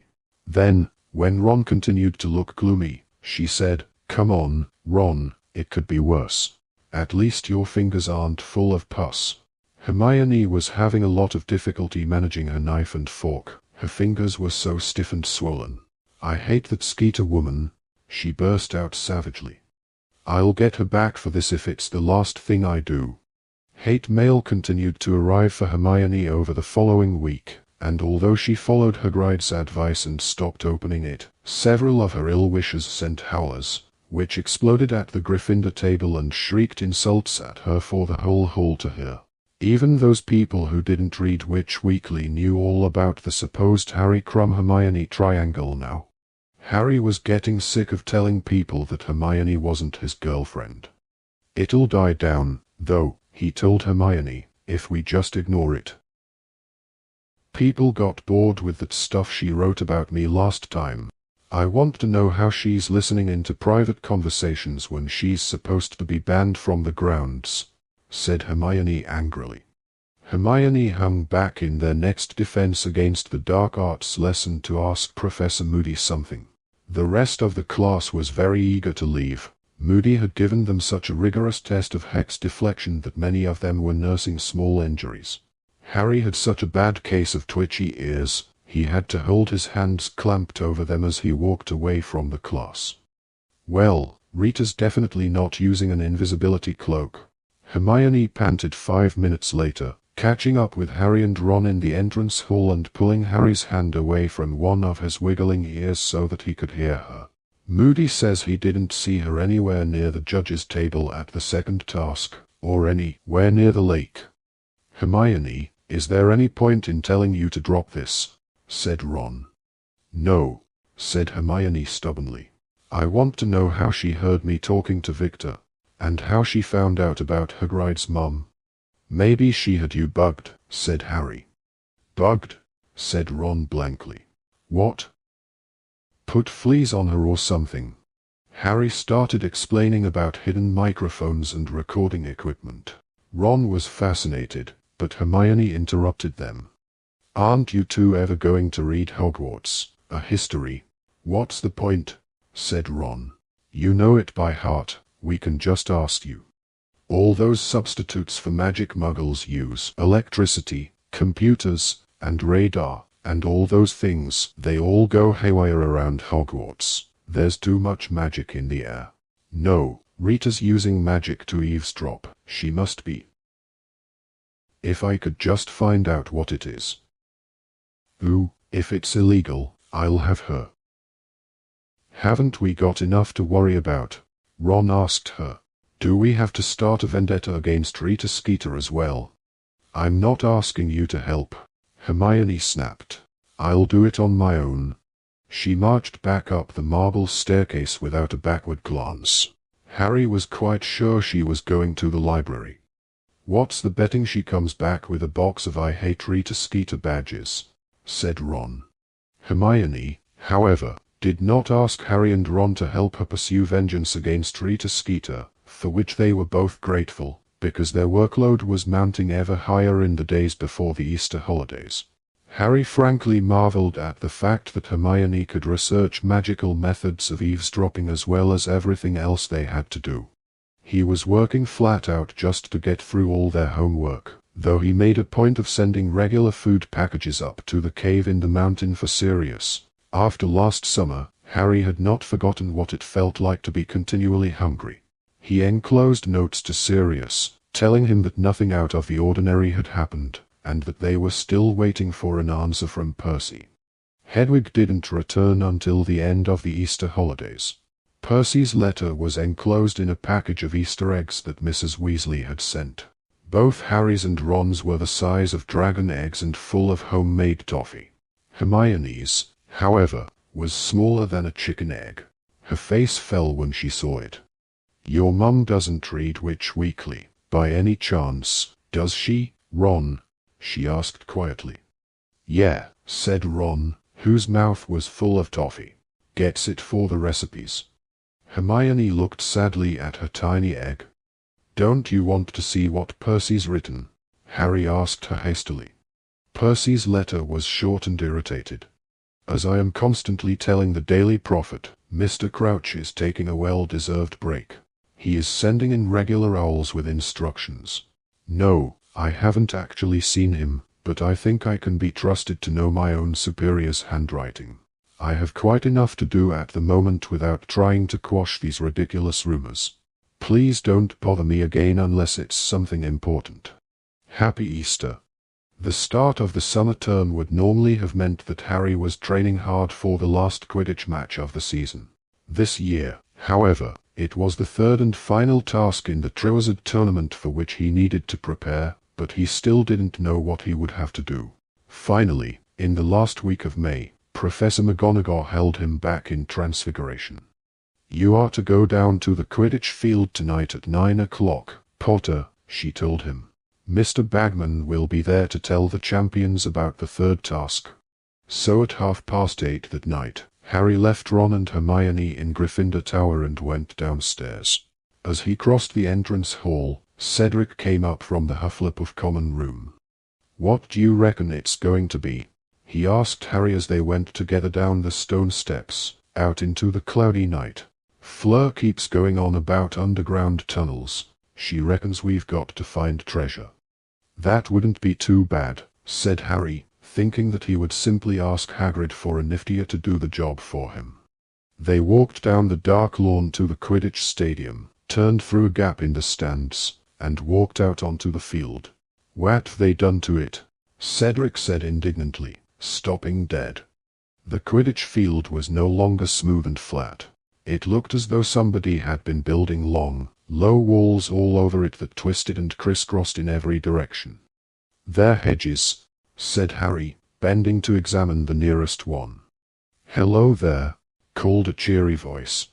Ludo Bagman was standing in the middle of the field with Krum and Fleur.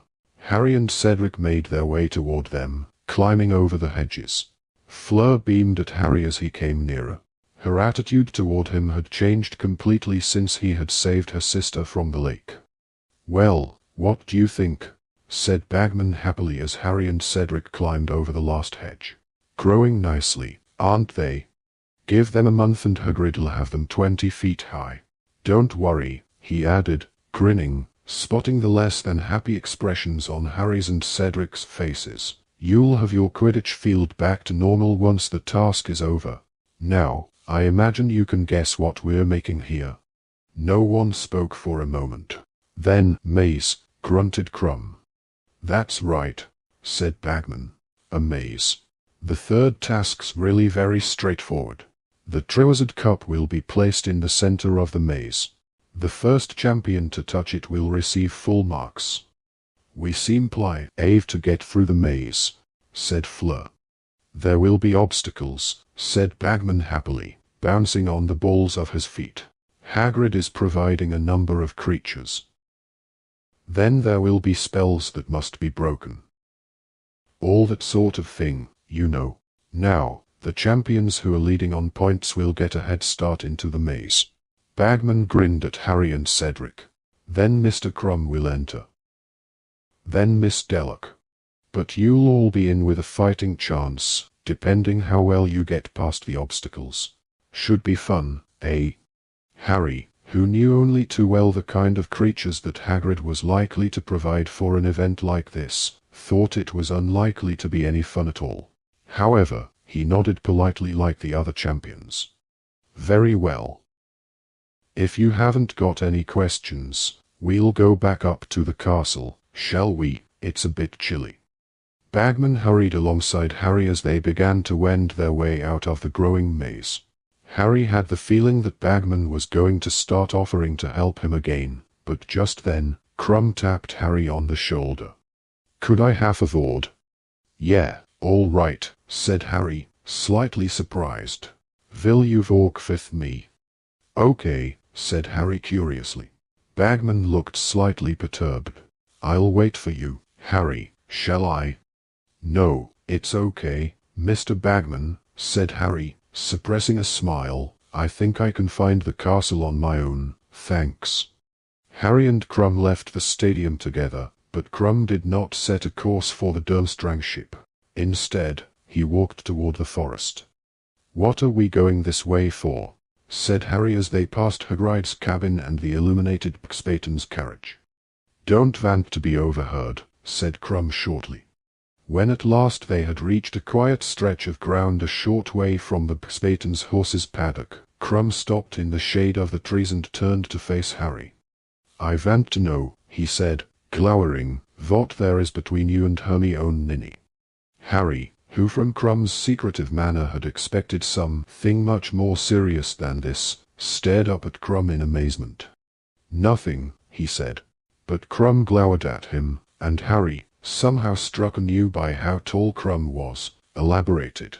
"We're friends. She's not my girlfriend and she never has been. It's just that Skeeter woman making things up." "Hermione talks about you very often," said Crumb, looking suspiciously at Harry. "Yeah," said Harry, "because we're friends." He couldn't quite believe he was having this conversation with Victor Crumb, the famous international Quidditch player. It was as though the 18-year-old Crumb thought he, Harry, was an equal, a real rival. "You have never." "You have not." "No," said Harry very firmly. Crumb looked slightly happier. He stared at Harry for a few seconds, then said, "You fly very well. I was watching at the first task."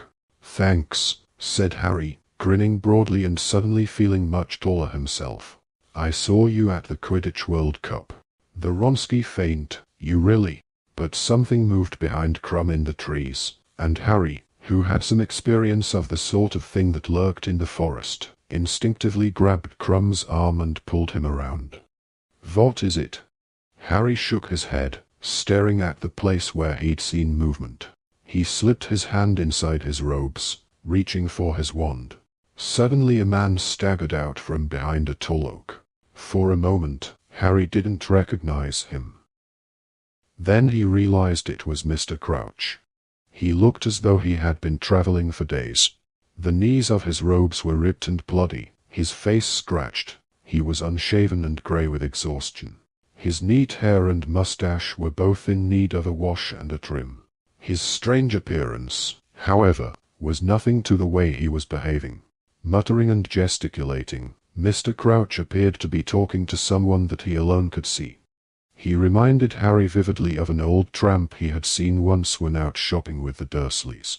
That man too had been conversing wildly with thin air. Aunt Petunia had seized Dudley's hand and pulled him across the road to avoid him. Uncle Vernon had then treated the family to a long rant about what he would like to do with beggars and vagrants. "Wasn't he a judge?" said Crumb, staring at Mr. Crouch. "Isn't he with your ministry?" Harry nodded, hesitated for a moment, then walked slowly toward Mr. Crouch, who did not look at him, but continued to talk to a nearby tree. "And when you've done that, Weatherby, send an owl to Dumbledore confirming the number of Durmstrang students who will be attending the tournament. Karkaroff has just sent word there will be 12. "Mr. Crouch," said Harry cautiously. "And then send another owl to Madame Maxime, because she might want to up the number of students she's bringing. Now Karkaroff's made it around dozen. Do that, Weatherby, will you? Will you? Will?" Mr. Crouch's eyes were bulging. He stood staring at the tree, muttering soundlessly at it. Then he staggered sideways and fell to his knees. "Mr. Crouch," Harry said loudly, "are you all right?" Crouch's eyes were rolling in his head. Harry looked around at Crumb, who had followed him into the trees, and was looking down at Crouch in alarm. "What is wrong with him?" "No idea," Harry muttered. "Listen, you'd better go and get someone." "Dumbledore," gasped Mr. Crouch. He reached out and seized a handful of Harry's robes, dragging him closer, though his eyes were staring over Harry's head. "I need see Dumbledore." "Okay," said Harry, "if you get up, Mr. Crouch, we can go up to the I've done stupid thing." Mr. Crouch breathed. He looked utterly mad. His eyes were rolling and bulging, and a trickle of spittle was sliding down his chin. Every word he spoke seemed to cost him a terrible effort. "Must tell Dumbledore." "Get up, Mr. Crouch," said Harry loudly and clearly. "Get up, I'll take you to Dumbledore. Mr. Crouch's eyes rolled forward onto Harry. Who you? He whispered. I'm a student at the school, said Harry, looking around at Crumb for some help, but Crumb was hanging back, looking extremely nervous. You're not his, whispered Crouch, his mouth sagging. No, said Harry, without the faintest idea what Crouch was talking about. Dumbledore's. That's right, said Harry. Crouch was pulling him closer. Harry tried to loosen Crouch's grip on his robes, but it was too powerful. 1. Dumbledore. I'll get Dumbledore if you let go of me, said Harry. Just let go, Mr. Crouch, and I'll get him. Thank you, Weatherby, and when you have done that, I would like a cup of tea. My wife and son will be arriving shortly. We are attending a concert tonight with Mr. and Mrs. Fudge. Crouch was now talking fluently to a tree again, and seemed completely unaware that Harry was there, which surprised Harry so much he didn't notice that Crouch had released him. Yes, my son has recently gained 12O.W.L.S. Most satisfactory. Yes, thank you. Yes, very proud indeed. Now, if you could bring me that memo from the Andorran Minister of Magic, I think I will have time to draft a response. You stay here with him, Harry said to Crumb. I'll get Dumbledore. I'll be quicker. I know where his office is. He is mad, said Crumb doubtfully, staring down at Crouch, who was still gabbling to the tree, apparently convinced it was Percy. Just stay with him, said Harry, starting to get up, but his movement seemed to trigger another abrupt change in Mr. Crouch, who seized him hard around the knees and pulled Harry back to the ground. Don't leave me, he whispered, his eyes bulging again. I escaped. Must warn. Must tell. See Dumbledore. My fault. All my fault. Bertha. Dead. All my fault. My son. My fault. Tell Dumbledore. Harry Potter the Dark Lord. Stronger. Harry Potter. I'll get Dumbledore if you let me go, Mr. Crouch, said Harry. He looked furiously around at Crumb. Help me, will you? Looking extremely apprehensive, Crumb moved forward and squatted down next to Mr. Crouch. Just keep him here, said Harry, pulling himself free of Mr. Crouch. I'll be back with Dumbledore. Hurry, won't you? Crumb called after him as Harry sprinted away from the forest and up through the dark grounds. They were deserted. Bagman, Cedric, and Fleur had disappeared. Harry tore up the stone steps, through the oak front doors, and off up the marble staircase, toward the second floor. 5 minutes later he was hurtling toward a stone gargoyle standing halfway along an empty corridor. Sherbet lemon, he panted at it. This was the password to the hidden staircase to Dumbledore's office, or at least, it had been 2 years ago. The password had evidently changed, however, for the stone gargoyle did not spring to life and jump aside, but stood frozen, glaring at Harry malevolently. Move, Harry shouted at it. Come on. But nothing at Hogwarts had ever moved just because he shouted at it. He knew it was no good. He looked up and down the dark corridor. Perhaps Dumbledore was in the staff room. He started running as fast as he could toward the staircase. Potter. Harry skidded to a halt and looked around. Snape had just emerged from the hidden staircase behind the stone gargoyle. The wall was sliding shut behind him even as he beckoned Harry back toward him. What are you doing here, Potter? I need to see Professor Dumbledore, said Harry, running back up the corridor and skidding to a standstill in front of Snape instead. It's Mr. Crouch. He's just turned up. He's in the forest. He's asking, what is this rubbish? Said Snape, his black eyes glittering. What are you talking about? Mr. Crouch, Harry shouted. From the ministry. He's ill or something. He's in the forest. He wants to see Dumbledore. Just give me the password up to. The headmaster is busy, Potter, said Snape, his thin mouth curling into an unpleasant smile. I've got to tell Dumbledore, Harry yelled. Didn't you hear me, Potter? Harry could tell Snape was thoroughly enjoying himself, denying Harry the thing he wanted when he was so panicky. Look, said Harry angrily, Crouch isn't right. He's out of his mind. He says he wants to warn. The stone wall behind Snape slid open. Dumbledore was standing there, wearing long green robes and a mildly curious expression. Is there a problem? He said, looking between Harry and Snape. Professor, Harry said, sidestepping Snape before Snape could speak. Mr. Crouch is here. He's down in the forest. He wants to speak to you. Harry expected Dumbledore to ask questions, but to his relief, Dumbledore did nothing of the sort. Lead the way, he said promptly, and he swept off along the corridor behind Harry, leaving Snape standing next to the gargoyle and looking twice as ugly. What did Mr. Crouch say, Harry? Said Dumbledore as they walked swiftly down the marble staircase. Said he wants to warn you. Said he's done something terrible. He mentioned his son. And Bertha Jorkins. And Voldemort. Something about Voldemort getting stronger. Indeed, said Dumbledore, and he quickened his pace as they hurried out into the pitch darkness. He's not acting normally, Harry said, hurrying along beside Dumbledore. He doesn't seem to know where he is. He keeps talking like he thinks Percy Weasley is there, and then he changes, and says he needs to see you. I left him with Victor Crumb. You did? Said Dumbledore sharply, and he began to take longer strides still, so that Harry was running to keep up. Do you know if anybody else saw Mr. Crouch? No, said Harry. Crumb and I were talking. Mr. Bagman had just finished telling us about the third task. We stayed behind, and then we saw Mr. Crouch coming out of the forest. Where are they? Said Dumbledore as the Spaten's carriage emerged from the darkness.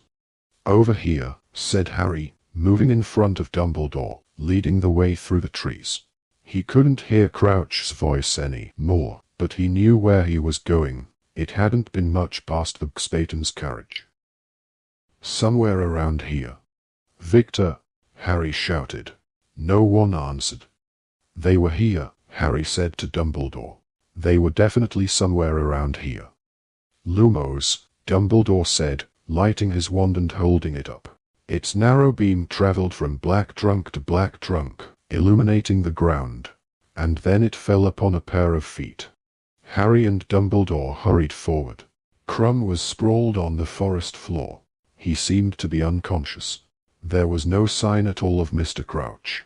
Dumbledore bent over Crumb and gently lifted one of his eyelids. Stunned, he said softly. His half-moon glasses glittered in the wand light as he peered around at the surrounding trees. Should I go and get someone? Said Harry. Madame Pomfrey. No, said Dumbledore swiftly. Stay here. He raised his wand into the air and pointed it in the direction of Hagrid's cabin. Harry saw something silvery dart out of it and streak away through the trees like a ghostly bird.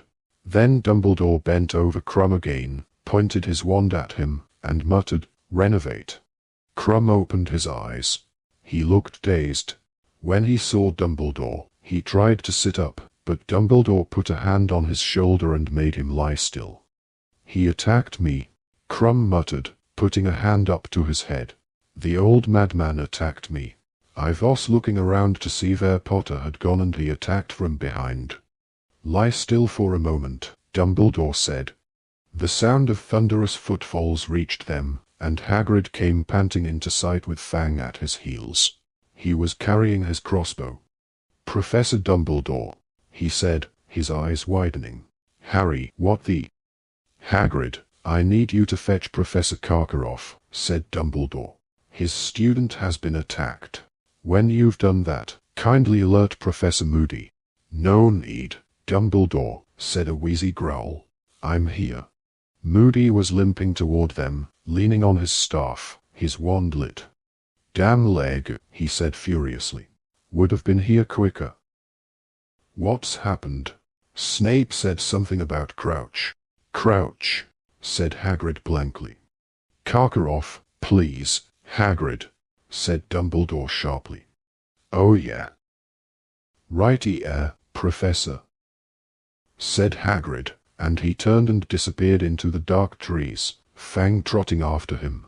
I don't know where Barty Crouch is, Dumbledore told Moody, but it is essential that we find him. I'm onto it, growled Moody, and he pulled out his wand and limped off into the forest. Neither Dumbledore nor Harry spoke again until they heard the unmistakable sounds of Hagrid and Fang returning. Karkaroff was hurrying along behind them. He was wearing his sleek silver furs, and he looked pale and agitated. What is this? He cried when he saw Krum on the ground and Dumbledore and Harry beside him. What's going on? I was attacked, said Krum, sitting up now and rubbing his head. Mr. Crouch or whatever his name. Crouch attacked you. Crouch attacked you. The Triwizard Judge. Igor, Dumbledore began, but Karkaroff had drawn himself up, clutching his furs around him, looking livid. Treachery, he bellowed, pointing at Dumbledore. It is a plot. You and your Ministry of Magic have lured me here under false pretenses, Dumbledore. This is not an equal competition. First you sneak Potter into the tournament, though he is underage. Now one of your Ministry friends attempts to put my champion out of action. I smell double dealing and corruption in this whole affair, and you, Dumbledore, you, with your talk of closer international wizarding links, of rebuilding old ties, of forgetting old differences, here's what I think of you. Karkaroff spat onto the ground at Dumbledore's feet. In one swift movement, Hagrid seized the front of Karkaroff's furs, lifted him into the air, and slammed him against a nearby tree. Apologize. Hagrid snarled as Karkaroff gasped for breath, Hagrid's massive fist at his throat, his feet dangling in midair. Hagrid, no! Dumbledore shouted, his eyes flashing. Hagrid removed the hand pinning Karkaroff to the tree, and Karkaroff slid all the way down the trunk and slumped in a huddle at its roots. A few twigs and leaves showered down upon his head. Kindly escort Harry back up to the castle, Hagrid, said Dumbledore sharply. Breathing heavily, Hagrid gave Karkaroff a glowering look. Maybe I'd better stay here, Headmaster. You will take Harry back to school, Hagrid, Dumbledore repeated firmly. Take him right up to Gryffindor Tower. And Harry, I want you to stay there. Anything you might want to do, any owls you might want to send, they can wait until morning. Do you understand me? Yes, said Harry, staring at him. How had Dumbledore known that, at that very moment, he had been thinking about sending Pigwidgeon straight to Sirius, to tell him what had happened? I'll leave Fang with ye, Headmaster, Hagrid said, staring menacingly at Karkaroff, who was still sprawled at the foot of the tree, tangled in furs and tree roots. Stay, Fang. Come on, Harry. They marched in silence past the Xpatons' carriage and up toward the castle. How dare he, Hagrid growled as they strode past the lake. How dare he accuse Dumbledore? Like Dumbledore'd do anything like that. Like Dumbledore wanted you in the tournament in the first place. Worried. I dunno when I seen Dumbledore more worried than he's been lately. And you, Hagrid suddenly said angrily to Harry, who looked up at him, taken aback. What were ye doin', wanderin' off with Ruddy Crumb? He's from Durmstrang, Harry. Coulda jinxed ye right there, couldn't he? Hasn't Moody taught ye nothin'? Magine lettin' him lure ye off on your own. Crumb's all right, said Harry as they climbed the steps into the entrance hall. He wasn't trying to jinx me, he just wanted to talk about Hermione. I'll be havin' a few words with her, and all, said Hagrid grimly, stomping up the stairs. The less you lot have to do with these foreigners, the happier ye'll be. Ye can trust any of 'em. You were getting on all right with Madame Maxime, Harry said, annoyed. Don, you talk to me about her, said Hagrid, and he looked quite frightening for a moment. I've got her number now. Tryin' to get back in me good books. Tryin' to get me to tell her what's comin' in the third task. Ha! You can trust any of 'em.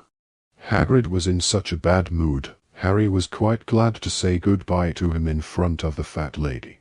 He clambered through the portrait hole into the common room and hurried straight for the corner where Ron and Hermione were sitting, to tell them what had happened. Chapter 29. The Dream. It comes down to this, said Hermione, rubbing her forehead. Either Mr. Crouch attacked Victor, or somebody else attacked both of them when Victor wasn't looking. It must have been Crouch, said Ron at once. That's why he was gone when Harry and Dumbledore got there. He'd done a runner. I don't think so, said Harry, shaking his head. He seemed really weak. I don't reckon he was up to disapparating or anything. You can't disapparate on the Hogwarts grounds. Haven't I told you enough times? Said Hermione. Okay. How's this for a theory? Said Ron excitedly. Krum attacked Crouch. No, wait for it, and then stunned himself. And Mr. Crouch evaporated, did he? Said Hermione coldly. Oh yeah. It was daybreak. Harry, Ron, and Hermione had crept out of their dormitories very early and hurried up to the Orrery together to send a note to Sirius. Now they were standing looking out at the misty grounds. All three of them were puffy-eyed and pale because they had been talking late into the night about Mr. Crouch. Just go through it again, Harry, said Hermione. What did Mr. Crouch actually say? I've told you, he wasn't making much sense, said Harry. He said he wanted to warn Dumbledore about something. He definitely mentioned Bertha Jorkins, and he seemed to think she was dead. He kept saying stuff was his fault. He mentioned his son.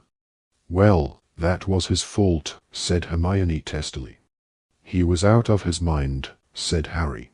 Half the time he seemed to think his wife and son were still alive, and he kept talking to Percy about work and giving him instructions. And remind me what he said about you-know-who, said Ron tentatively. I've told you, Harry repeated dully. He said he's getting stronger. There was a pause. Then Ron said in a falsely confident voice, but he was out of his mind, like you said, so half of it was probably just raving. He was sanest when he was trying to talk about Voldemort, said Harry, and Ron winced at the sound of the name.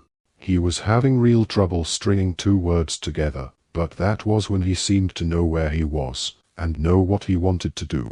He just kept saying he had to see Dumbledore. Harry turned away from the window and stared up into the rafters. The many perches were half empty.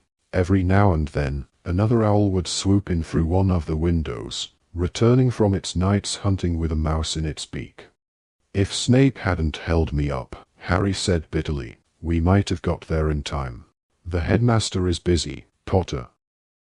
What's this rubbish, Potter? Why couldn't he have just got out of the way? Maybe he didn't want you to get there, said Ron quickly. Maybe. Hang on, how fast do you reckon he could have gotten down to the forest? Do you reckon he could have beaten you and Dumbledore there? Not unless he can turn himself into a bat or something, said Harry. Wouldn't put it past him, Ron muttered. We need to see Professor Moody, said Hermione. We need to find out whether he found Mr. Crouch. If he had the Marauder's map on him, it would have been easy, said Harry. Unless Crouch was already outside the grounds, said Ron, because it only shows up to the boundaries, doesn't, said Hermione suddenly. Somebody was climbing the steps up to the Orrery. Harry could hear two voices arguing, coming closer and closer. That's blackmail, that is, we could get into a lot of trouble for that. We've tried being polite. It's time to play dirty, like him. He wouldn't like the Ministry of Magic knowing what he did. I'm telling you, if you put that in writing, it's blackmail. Yeah, and you won't be complaining if we get a nice fat payoff. Will you? The Orrery door banged open.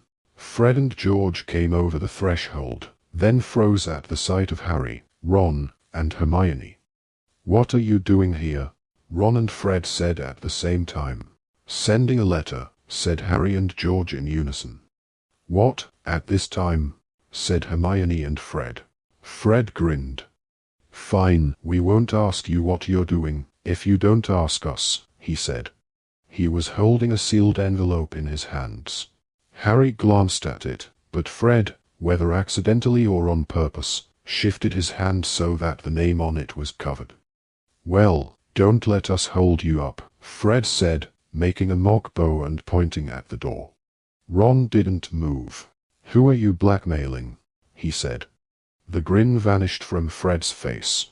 Harry saw George half glance at Fred, before smiling at Ron. "Don't be stupid, I was only joking," he said easily. "Didn't sound like that," said Ron. Fred and George looked at each other. Then Fred said abruptly, "I've told you before, Ron, keep your nose out if you like it the shape it is. Can't see why you would, but it's my business if you're blackmailing someone," said Ron. "George is right, you could end up in serious trouble for that." "Told you, I was joking," said George. He walked over to Fred, pulled the letter out of his hands, and began attaching it to the leg of the nearest barn owl. "You're starting to sound a bit like our dear older brother, you are, Ron. Carry on like this and you'll be made a prefect." "No, I won't," said Ron hotly. George carried the barn owl over to the window and it took off. George turned around and grinned at Ron. "Well, stop telling people what to do then. See you later." He and Fred left the Orrery. Harry, Ron, and Hermione stared at one another. "You don't think they know something about all this, do you?" Hermione whispered. "About Crouch and everything?" "No," said Harry. "If it was something that serious, they'd tell someone. They'd tell Dumbledore." Ron, however, was looking uncomfortable. "What's the matter?" Hermione asked him. "Well," said Ron slowly, "I dunno if they would. They're obsessed with making money lately. I noticed it when I was hanging around with them when, you know, we weren't talking." Harry finished the sentence for him. "Yeah, but blackmail. It's this joke shop idea they've got," said Ron. "I thought they were only saying it to annoy Mum, but they really mean it. They want to start one.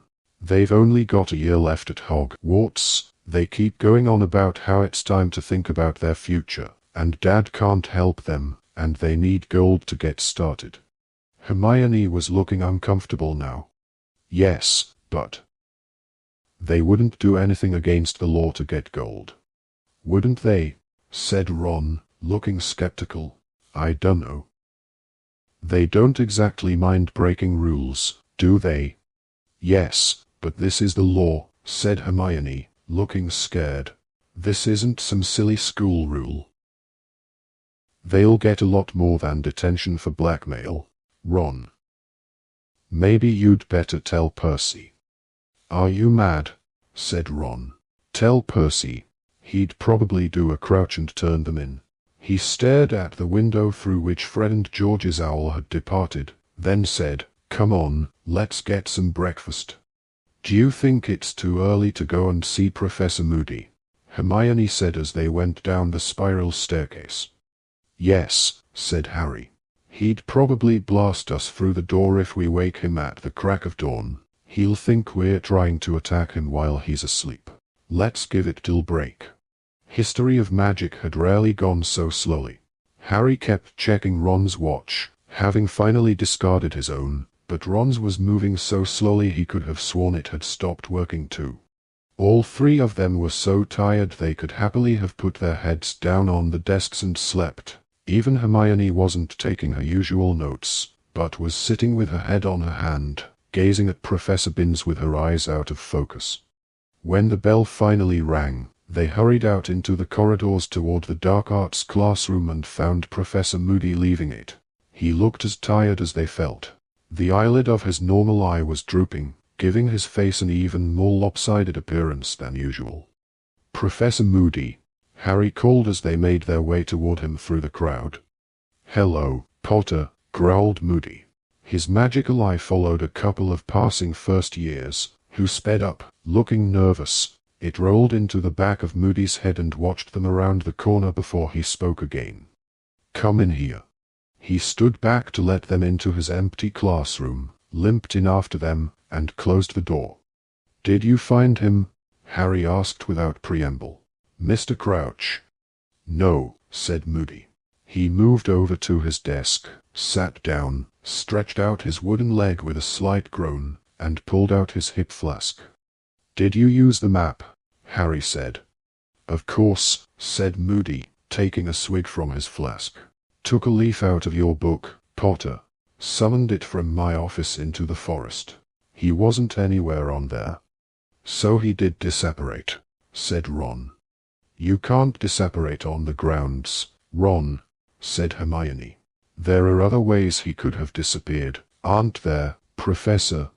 Moody's magical eye quivered as it rested on Hermione. "You're another one who might think about a career as an Auror," he told her. "Mind works the right way, Granger." Hermione flushed pink with pleasure. "Well, he wasn't invisible," said Harry. "The map shows invisible people. He must have left the grounds, then." "But under his own steam," said Hermione eagerly, "or because someone made him." "Yeah, someone could have pulled him onto a broom and flown off with him, couldn't they?" said Ron quickly, looking hopefully at Moody as if he too wanted to be told he had the makings of an Auror. "We can't rule out kidnap," growled Moody. "So," said Ron, "do you reckon he's somewhere in Hogsmeade?" "Could be anywhere," said Moody, shaking his head. "Only thing we know for sure is that he's not here." He yawned widely, so that his scars stretched, and his lopsided mouth revealed a number of missing teeth. Then he said, "Now, Dumbledore has told me you three fancy yourselves as investigators, but there's nothing you can do for Crouch. The Ministry'll be looking for him now. Dumbledore has notified them. Potter, you just keep your mind on the third task." "What?" said Harry. "Oh yeah." He hadn't given the maze a single thought since he'd left it with Crumb the previous night.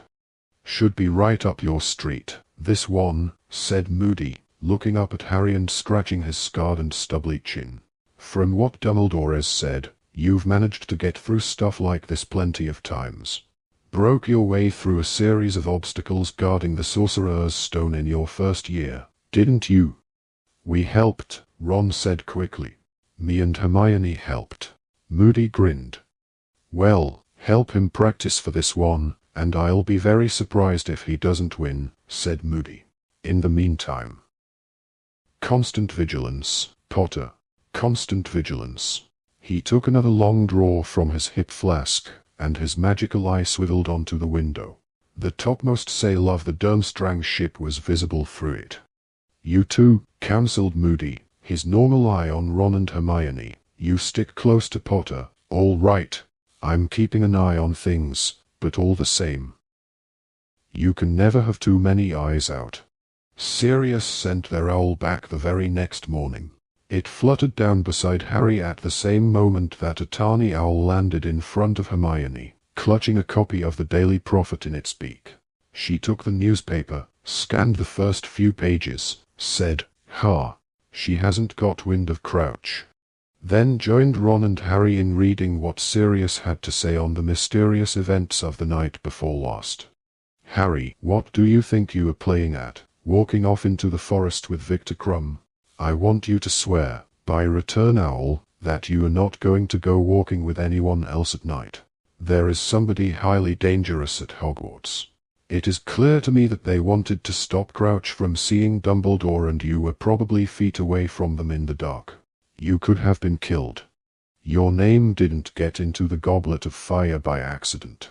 If someone's trying to attack you, they're on their last chance. Stay close to Ron and Hermione. Do not leave Gryffindor Tower after hours, and arm yourself for the third task. Practice stunning and disarming. A few hexes wouldn't go amiss either. There's nothing you can do about Crouch. Keep your head down and look after yourself. I'm waiting for your letter giving me your word you won't stray out of bounds again." "Who's he, to lecture me about being out of bounds?" said Harry in mild indignation as he folded up Sirius's letter and put it inside his robes. "After all the stuff he did at school." "He's worried about you," said Hermione sharply. "Just like Moody and Hagrid. So listen to them." "No one's tried to attack me all year," said Harry. "No one's done anything to me at all, except put your name in the Goblet of Fire," said Hermione. "And they must have done that for a reason, Harry. Snuffles is right. Maybe they've been biding their time. Maybe this is the task they're going to get you." "Look," said Harry impatiently, "let's say Sirius is right, and someone stunned Krum to kidnap Crouch. Well, they would have been in the trees near us, wouldn't they? But they waited till I was out of the way until they acted, didn't they? So it doesn't look like I'm their target, does it? They couldn't have made it look like an accident if they'd murdered you in the forest," said Hermione. "But if you die during a task, they didn't care about attacking Krum, did they?" said Harry. "Why didn't they just polish me off at the same time? They could have made it look like Krum and I had a duel or something." "Harry, I don't understand it either," said Hermione desperately. "I just know there are a lot of odd things going on, and I don't like it. Moody's right, Sirius is right. You've got to get in training for the third task, straight away. And you make sure you write back to Sirius and promise him you're not going to go sneaking off alone again." The Hogwarts grounds never looked more inviting than when Harry had to stay indoors. For the next few days he spent all of his free time either in the library with Hermione and Ron, looking up hexes, or else in empty classrooms, which they sneaked into to practice. Harry was concentrating on the stunning spell, which he had never used before. The trouble was that practicing it involved certain sacrifices on Ron's and Hermione's part. "Can't we kidnap Mrs. Norris?" Ron suggested on Monday lunchtime as he lay flat on his back in the middle of their charms classroom, having just been stunned and reawoken by Harry for the 5th time in a row. "Let's stun her for a bit. Or you could use Dobby, Harry. I bet he'd do anything to help you." "I'm not complaining or anything." He got gingerly to his feet, rubbing his backside, "but I'm aching all over." "Well, you keep missing the cushions, don't you?" said Hermione impatiently, rearranging the pile of cushions they had used for the banishing spell, which Flitwick had left in a cabinet. "Just try and fall backward. Once you're stunned, you can't aim too well, Hermione," said Ron angrily. "Why don't you take a turn?" "Well, I think Harry's got it now, anyway," said Hermione hastily. "And we don't have to worry about disarming, because he's been able to do that for ages. I think we ought to start on some of these hexes this evening." She looked down the list they had made in the library. "I like the look of this one," she said. "This impediment curse should slow down anything that's trying to attack you, Harry. We'll start with that one." The bell rang. They hastily shoved the cushions back into Flitwick's cupboard and slipped out of the classroom. "See you at dinner," said Hermione, and she set off for arithmancy, while Harry and Ron headed toward North Tower and divination. Broad strips of dazzling gold sunlight fell across the corridor from the high windows. The sky outside was so brightly blue it looked as though it had been enameled. "It's going to be boiling in Trelawney's room. She never puts out that fire," said Ron as they started up the staircase toward the silver ladder and the trapdoor. He was quite right. The dimly lit room was swelteringly hot. The fumes from the perfumed fire were heavier than ever. Harry's head swam as he made his way over to one of the curtained windows. While Professor Trelawney was looking the other way, disentangling a shawl from a lamp, he opened it an inch or so and settled back in his chintz armchair, so that a soft breeze played across his face. It was extremely comfortable.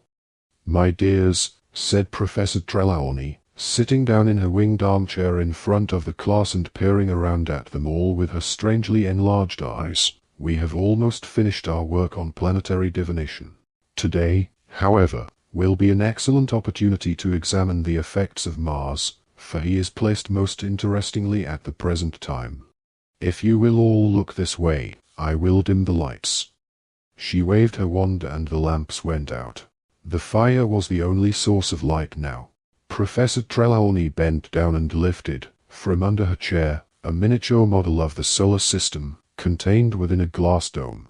It was a beautiful thing. Each of the moons glimmered in place around the 9 planets and the fiery sun, all of them hanging in thin air beneath the glass. Harry watched lazily as Professor Trelawney began to point out the fascinating angle Mars was making to Neptune. The heavily perfumed fumes washed over him, and the breeze from the window played across his face. He could hear an insect humming gently somewhere behind the curtain. His eyelids began to droop. He was riding on the back of an eagle owl, soaring through the clear blue sky toward an old, ivy-covered house set high on a hillside. Lower and lower they flew, the wind blowing pleasantly in Harry's face, until they reached a darkened broken window in the upper story of the house and entered. Now they were flying along a gloomy passageway, to a room at the very end. Through the door they went, into a dark room whose windows were boarded up. Harry had left the owl's back. He was watching, now, as it fluttered across the room, into a chair with its back to him. There were 2 dark shapes on the floor beside the chair, both of them were stirring. One was a huge snake. The other was a man, a short, balding man, a man with watery eyes and a pointed nose. He was wheezing and sobbing on the hearth rug. "You are in luck, Wormtail," said a cold, high-pitched voice from the depths of the chair in which the owl had landed. "You are very fortunate indeed. Your blunder has not ruined everything. He is dead." "My lord," gasped the man on the floor. "My lord, I am so pleased. And so sorry." "Nagini," said the cold voice, "you are out of luck. I will not be feeding Wormtail to you, after all. But never mind, never mind. There is still Harry Potter." The snake hissed. Harry could see its tongue fluttering. "Now, Wormtail," said the cold voice, "perhaps one more little reminder why I will not tolerate another blunder from you." "My lord." "No. I beg you." The tip of a wand emerged from around the back of the chair. It was pointing at Wormtail. "Crucio," said the cold voice. Wormtail screamed as though every nerve in his body were on fire. The screaming filled Harry's ears as the scar on his forehead seared with pain. He was yelling too. Voldemort would hear him, would know he was there. Harry. Harry opened his eyes. He was lying on the floor of Professor Trelawney's room with his hands over his face. His scar was still burning so badly that his eyes were watering. The pain had been real. The whole class was standing around him, and Ron was kneeling next to him, looking terrified. "You all right?" he said. "Of course he isn't," said Professor Trelawney, looking thoroughly excited. Her great eyes loomed over Harry, gazing at him. "What was it, Potter? A premonition? An apparition? What did you see?" "Nothing," Harry lied. He sat up. He could feel himself shaking. He couldn't stop himself from looking around, into the shadows behind him. Voldemort's voice had sounded so close. "You were clutching your scar," said Professor Trelawney. "You were rolling on the floor, clutching your scar. Come now, Potter, I have experience in these matters." Harry looked up at her. "I need to go to the hospital wing, I think," he said. "Bad headache." "My dear, you were undoubtedly stimulated by the extraordinary clairvoyant vibrations of my room," said Professor Trelawney. "If you leave now, you may lose the opportunity to see further than you have ever." "I don't want to see anything except a headache cure," said Harry. He stood up. The class backed away. They all looked unnerved. "See you later," Harry muttered to Ron, and he picked up his bag and headed for the trapdoor, ignoring Professor Trelawney, who was wearing an expression of great frustration, as though she had just been denied a real treat. When Harry reached the bottom of her stepladder, however, he did not set off for the hospital wing. He had no intention whatsoever of going there. Sirius had told him what to do if his scar hurt him again, and Harry was going to follow his advice. He was going straight to Dumbledore's office. He marched down the corridors, thinking about what he had seen in the dream. It had been as vivid as the one that had awoken him on Privet Drive. He ran over the details in his mind, trying to make sure he could remember them. He had heard Voldemort accusing Wormtail of making a blunder. But the owl had brought good news. The blunder had been repaired. Somebody was dead, so Wormtail was not going to be fed to the snake. He, Harry, was going to be fed to it instead. Harry had walked right past the stone gargoyle guarding the entrance to Dumbledore's office without noticing. He blinked, looked around, realized what he had done, and retraced his steps, stopping in front of it. Then he remembered that he didn't know the password. Sherbet lemon, he tried tentatively. The gargoyle did not move. Okay, said Harry, staring at it. Pear drop. A licorice wand. Fizzing Whizbee. Druble's best blowing gum. Bertie Bott's every flavor beans. Oh no, he doesn't like them, does he? Oh, just open, can't you? He said angrily. I really need to see him, it's urgent. The gargoyle remained immovable. Harry kicked it, achieving nothing but an excruciating pain in his big toe. Chocolate frog, he yelled angrily, standing on one leg. Sugar quill, cockroach cluster. The gargoyle sprang to life and jumped aside. Harry blinked. Cockroach cluster, he said, amazed. I was only joking. He hurried through the gap in the walls and stepped onto the foot of a spiral stone staircase, which moved slowly upward as the doors closed behind him, taking him up to a polished oak door with a brass door knocker. He could hear voices from inside the office. He stepped off the moving staircase and hesitated, listening. Dumbledore, I'm afraid I don't see the connection, don't see it at all. It was the voice of the Minister of Magic, Cornelius Fudge. Ludo says Bertha's perfectly capable of getting herself lost. I agree we would have expected to have found her by now, but all the same, we've no evidence of foul play, Dumbledore, none at all. As for her disappearance being linked with Barty Crouch. And what do you think's happened to Barty Crouch, Minister? Said Moody's growling voice. I see two possibilities, Alastair, said Fudge. Either Crouch has finally cracked, more than likely, I'm sure you'll agree, given his personal history, lost his mind, and gone wandering off somewhere. He wandered extremely quickly. If that is the case, Cornelius, said Dumbledore calmly. Or else, well. Fudge sounded embarrassed. Well, I'll reserve judgment until after I've seen the place where he was found, but you say it was just past the Spayton's carriage. Dumbledore, you know what that woman is.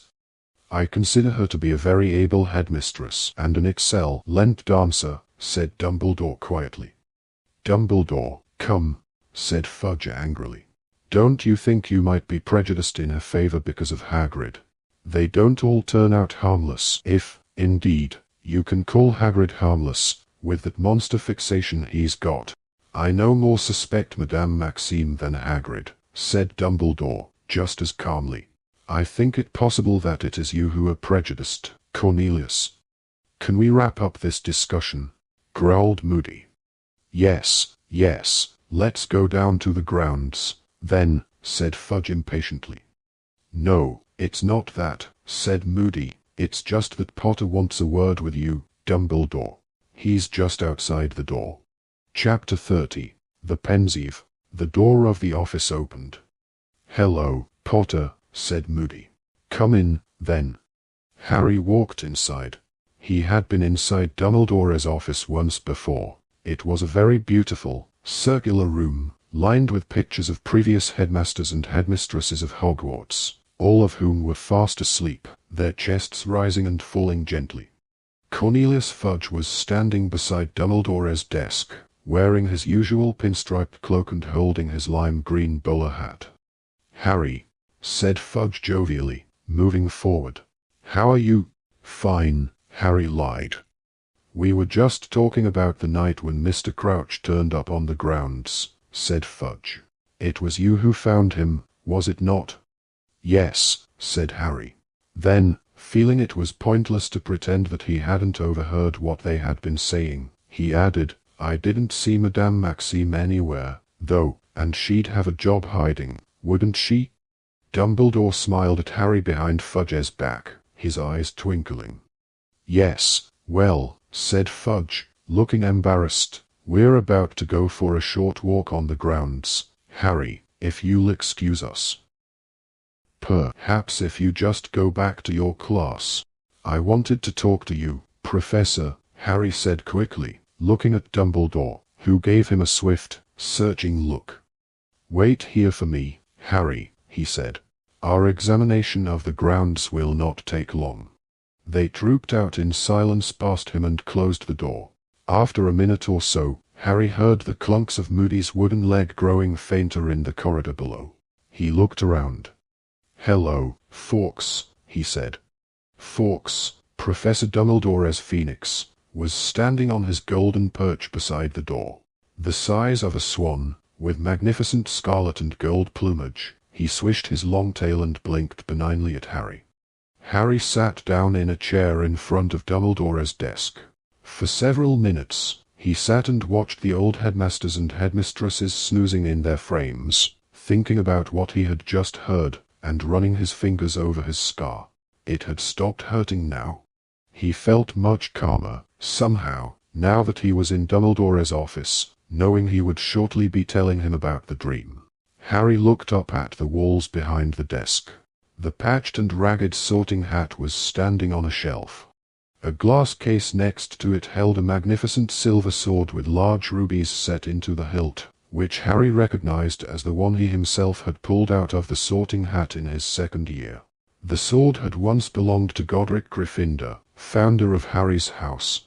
He was gazing at it, remembering how it had come to his aid when he had thought all hope was lost, when he noticed a patch of silvery light, dancing and shimmering on the glass case. He looked around for the source of the light and saw a sliver of silver white shining brightly from within a black cabinet behind him, whose door had not been closed properly. Harry hesitated, glanced at Fawkes, then got up, walked across the office, and pulled open the cabinet door. A shallow stone basin lay there, with odd carvings around the edge, runes and symbols that Harry did not recognize. The silvery light was coming from the basin's contents, which were like nothing Harry had ever seen before. He could not tell whether the substance was liquid or gas. It was a bright, whitish silver, and it was moving ceaselessly. The surface of it became ruffled like water beneath wind, and then, like clouds, separated and swirled smoothly.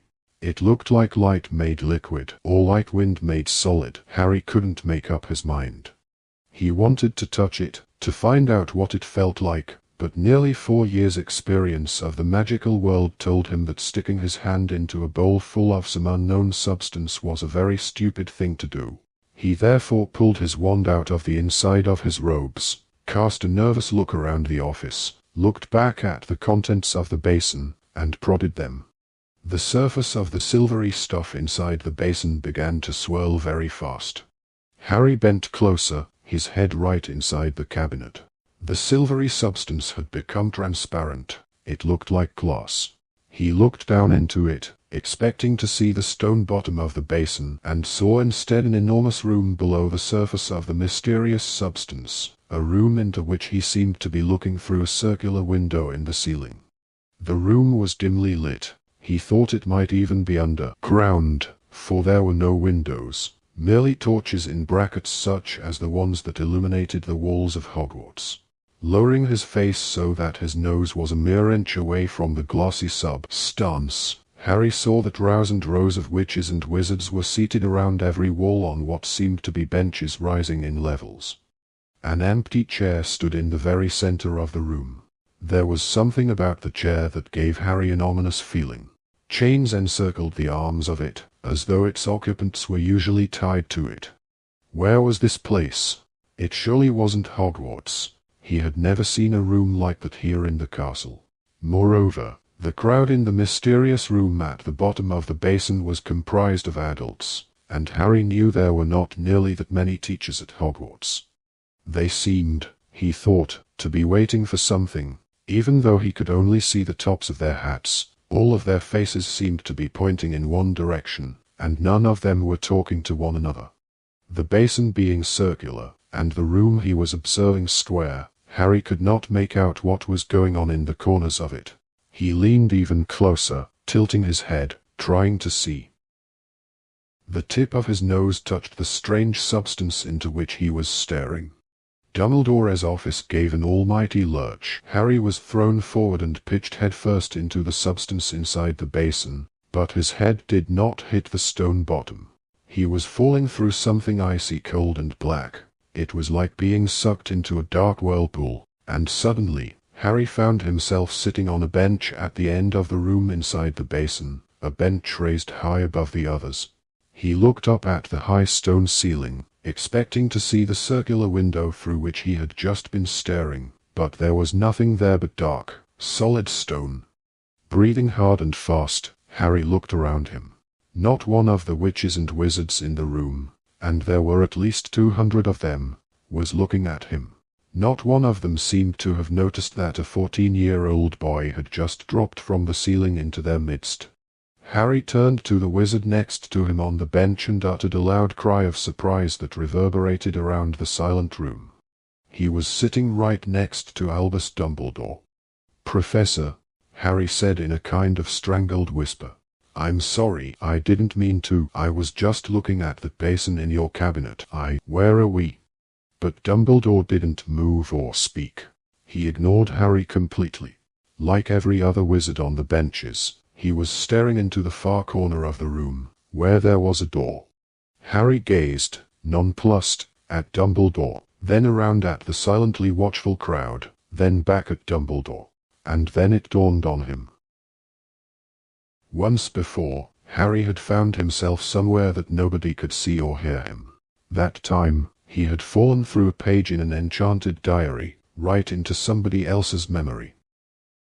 And unless he was very much mistaken, something of the sort had happened again. Harry raised his right hand, hesitated, and then waved it energetically in front of Dumbledore's face. Dumbledore did not blink, look around at Harry, or indeed move at all. And that, in Harry's opinion, settled the matter. Dumbledore wouldn't ignore him like that. He was inside a memory, and this was not the present-day Dumbledore. Yet it couldn't be that long ago. The Dumbledore sitting next to him now was silver-haired, just like the present-day Dumbledore. But what was this place? What were all these wizards waiting for? Harry looked around more carefully. The room, as he had suspected when observing it from above, was almost certainly underground, more of a dungeon than a room, he thought. There was a bleak and forbidding air about the place. There were no pictures on the walls, no decorations at all, just these serried rows of benches, rising in levels all around the room, all positioned so that they had a clear view of the chair with the chains on its arms. Before Harry could reach any conclusions about the place in which they were, he heard footsteps. The door in the corner of the dungeon opened and 3 people entered, or at least 1 man, flanked by 2 Dementors. Harry's insides went cold. The Dementors, tall, hooded creatures whose faces were concealed, were gliding slowly toward the chair in the center of the room, each grasping one of the man's arms with their dead and rotten-looking hands. The man between them looked as though he was about to faint, and Harry couldn't blame him. He knew the Dementors could not touch him inside a memory, but he remembered their power only too well. The watching crowd recoiled slightly as the Dementors placed the man in the chained chair and glided back out of the room. The door swung shut behind them. Harry looked down at the man now sitting in the chair and saw that it was Karkaroff. Unlike Dumbledore, Karkaroff looked much younger. His hair and goatee were black. He was not dressed in sleek furs, but in thin and ragged robes. He was shaking. Even as Harry watched, the chains on the arms of the chair glowed suddenly gold and snaked their way up Karkaroff's arms, binding him there. "Igor Karkaroff," said a curt voice to Harry's left. Harry looked around and saw Mr. Crouch standing up in the middle of the bench beside him. Crouch's hair was dark, his face was much less lined, he looked fit and alert. "You have been brought from Azkaban to present evidence to the Ministry of Magic. You have given us to understand that you have important information for us." Karkaroff straightened himself as best he could, tightly bound to the chair. "I have, sir," he said, and although his voice was very scared, Harry could still hear the familiar unctuous note in it. "I wish to be of use to the Ministry. I wish to help. I know that the Ministry is trying to round up the last of the Dark Lord's supporters. I am eager to assist in any way I can." There was a murmur around the benches. Some of the wizards and witches were surveying Karkaroff with interest, others with pronounced mistrust. Then Harry heard, quite distinctly, from Dumbledore's other side, a familiar, growling voice saying, "Filth." Harry leaned forward so that he could see past Dumbledore. Mad-Eye Moody was sitting there, except that there was a very noticeable difference in his appearance.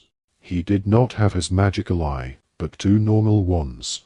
Both were looking down upon Karkaroff, and both were narrowed in intense dislike. "Crouch is going to let him out," Moody breathed quietly to Dumbledore. "He's done a deal with him. Took me 6 months to track him down, and Crouch is going to let him go if he's got enough new names. Let's hear his information, I say, and throw him straight back to the Dementors." Dumbledore made a small noise of dissent through his long, crooked nose. "Ah, I was forgetting. You don't like the Dementors, do you, Albus?" said Moody with a sardonic smile. "No," said Dumbledore calmly, "I'm afraid I don't. I have long felt the Ministry is wrong to ally itself with such creatures. But for filth like this," Moody said softly. "You say you have names for us, Karkaroff," said Mr. Crouch. "Let us hear them, please." "You must understand," said Karkaroff hurriedly, "that he who must not be named operated always in the greatest secrecy. He preferred that I mean to say, his supporters, and I regret now, very deeply, that I ever counted myself among them." "Get on with it," sneered Moody. "We never knew the names of every one of our fellows. He alone knew exactly who we all were. Which was a wise move, wasn't it, as it prevented someone like you, Karkaroff, from turning all of them in," muttered Moody. "Yet you say you have some names for us," said Mr. Crouch. I do," said Karkaroff breathlessly. "And these were important supporters, mark you. People I saw with my own eyes doing his bidding. I give this information as a sign that I fully and totally renounce him, and am filled with a remorse so deep I can barely." "These names are," said Mr. Crouch sharply.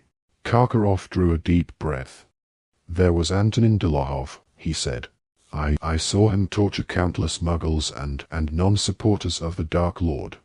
"And helped him do it," murmured Moody. "We have already apprehended Dolohov," said Crouch. "He was caught shortly after yourself." "Indeed," said Karkaroff, his eyes widening. I am delighted to hear it." But he didn't look it. Harry could tell that this news had come as a real blow to him. One of his names was worthless. "Any others?" said Crouch coldly. "Why, yes. There was Rosier," said Karkaroff hurriedly. "Evan Rosier." "Rosier is dead," said Crouch. "He was caught shortly after you were too. He preferred to fight rather than come quietly and was killed in the struggle. Took a bit of me with him, though," whispered Moody to Harry's right. Harry looked around at him once more, and saw him indicating the large chunk out of his nose to Dumbledore. No more than Rosier deserved," said Karkaroff, a real note of panic in his voice now. Harry could see that he was starting to worry that none of his information would be of any use to the Ministry. Karkaroff's eyes darted toward the door in the corner, behind which the Dementors undoubtedly still stood, waiting. "Any more?" said Crouch. "Yes," said Karkaroff. "There was Travers, he helped murder the McKinnons. Mulciber, he specialized in the Imperious Curse, forced countless people to do horrific things. Rookwood, who was a spy, and passed he who must not be named useful information from inside the ministry itself. Harry could tell that, this time, Karkaroff had struck gold. The watching crowd was all murmuring together. "Rookwood," said Mr. Crouch, nodding to a witch sitting in front of him, who began scribbling upon a piece of parchment. "Augustus Rookwood of the Department of Mysteries." "The very same," said Karkaroff eagerly. "I believe he used a network of well-placed wizards, both inside the ministry and out, to collect information. But Travers and Mulciber we have," said Mr. Crouch. "Very well, Karkaroff, if that is all, you will be returned to Azkaban while we decide." "Not yet," cried Karkaroff, looking quite desperate. "Wait, I have more." Harry could see him sweating in the torchlight, his white skin contrasting strongly with the black of his hair and beard. "Snape!" he shouted. "Severus Snape!"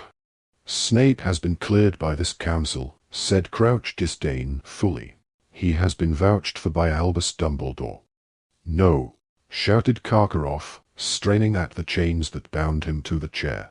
"I assure you, Severus Snape is a Death Eater." Dumbledore had gotten to his feet. "I have given evidence already on this matter," he said calmly. "Severus Snape was indeed a Death Eater. However, he rejoined our side before Lord Voldemort's downfall and turned spy for us, at great personal risk. He is now no more a Death Eater than I am." Harry turned to look at Mad-Eye Moody. He was wearing a look of deep skepticism behind Dumbledore's back. "Very well, Karkaroff," Crouch said coldly, "you have been of assistance. I shall review your case. You will return to Azkaban in the meantime." Mr. Crouch's voice faded. Harry looked around. The dungeon was dissolving as though it were made of smoke. Everything was fading. He could see only his own body. All else was swirling darkness. And then, the dungeon returned. Harry was sitting in a different seat, still on the highest bench, but now to the left side of Mr. Crouch. The atmosphere seemed quite different, relaxed, even cheerful. The witches and wizards all around the walls were talking to one another, almost as though they were at some sort of sporting event. Harry noticed a witch halfway up the rows of benches opposite. She had short blonde hair, was wearing magenta robes, and was sucking the end of an acid green quill. It was, unmistakably, a younger Rita Skeeter. Harry looked around. Dumbledore was sitting beside him again, wearing different robes. Mr. Crouch looked more tired and somehow fiercer, gaunter. Harry understood. It was a different memory, a different day, a different trial. The door in the corner opened, and Ludo Bagman walked into the room. This was not, however, a Ludo Bagman gone to seed, but a Ludo Bagman who was clearly at the height of his Quidditch playing fitness. His nose wasn't broken now. He was tall and lean and muscular. Bagman looked nervous as he sat down in the chained chair, but it did not bind him there as it had bound Karkaroff, and Bagman, perhaps taking heart from this, glanced around at the watching crowd, waved at a couple of them, and managed a small smile. "Ludo Bagman, you have been brought here in front of the Council of Magical Law to answer charges relating to the activities of the Death Eaters," said Mr. Crouch. "We have heard the evidence against you, and are about to reach our verdict. Do you have anything to add to your testimony before we pronounce judgment?"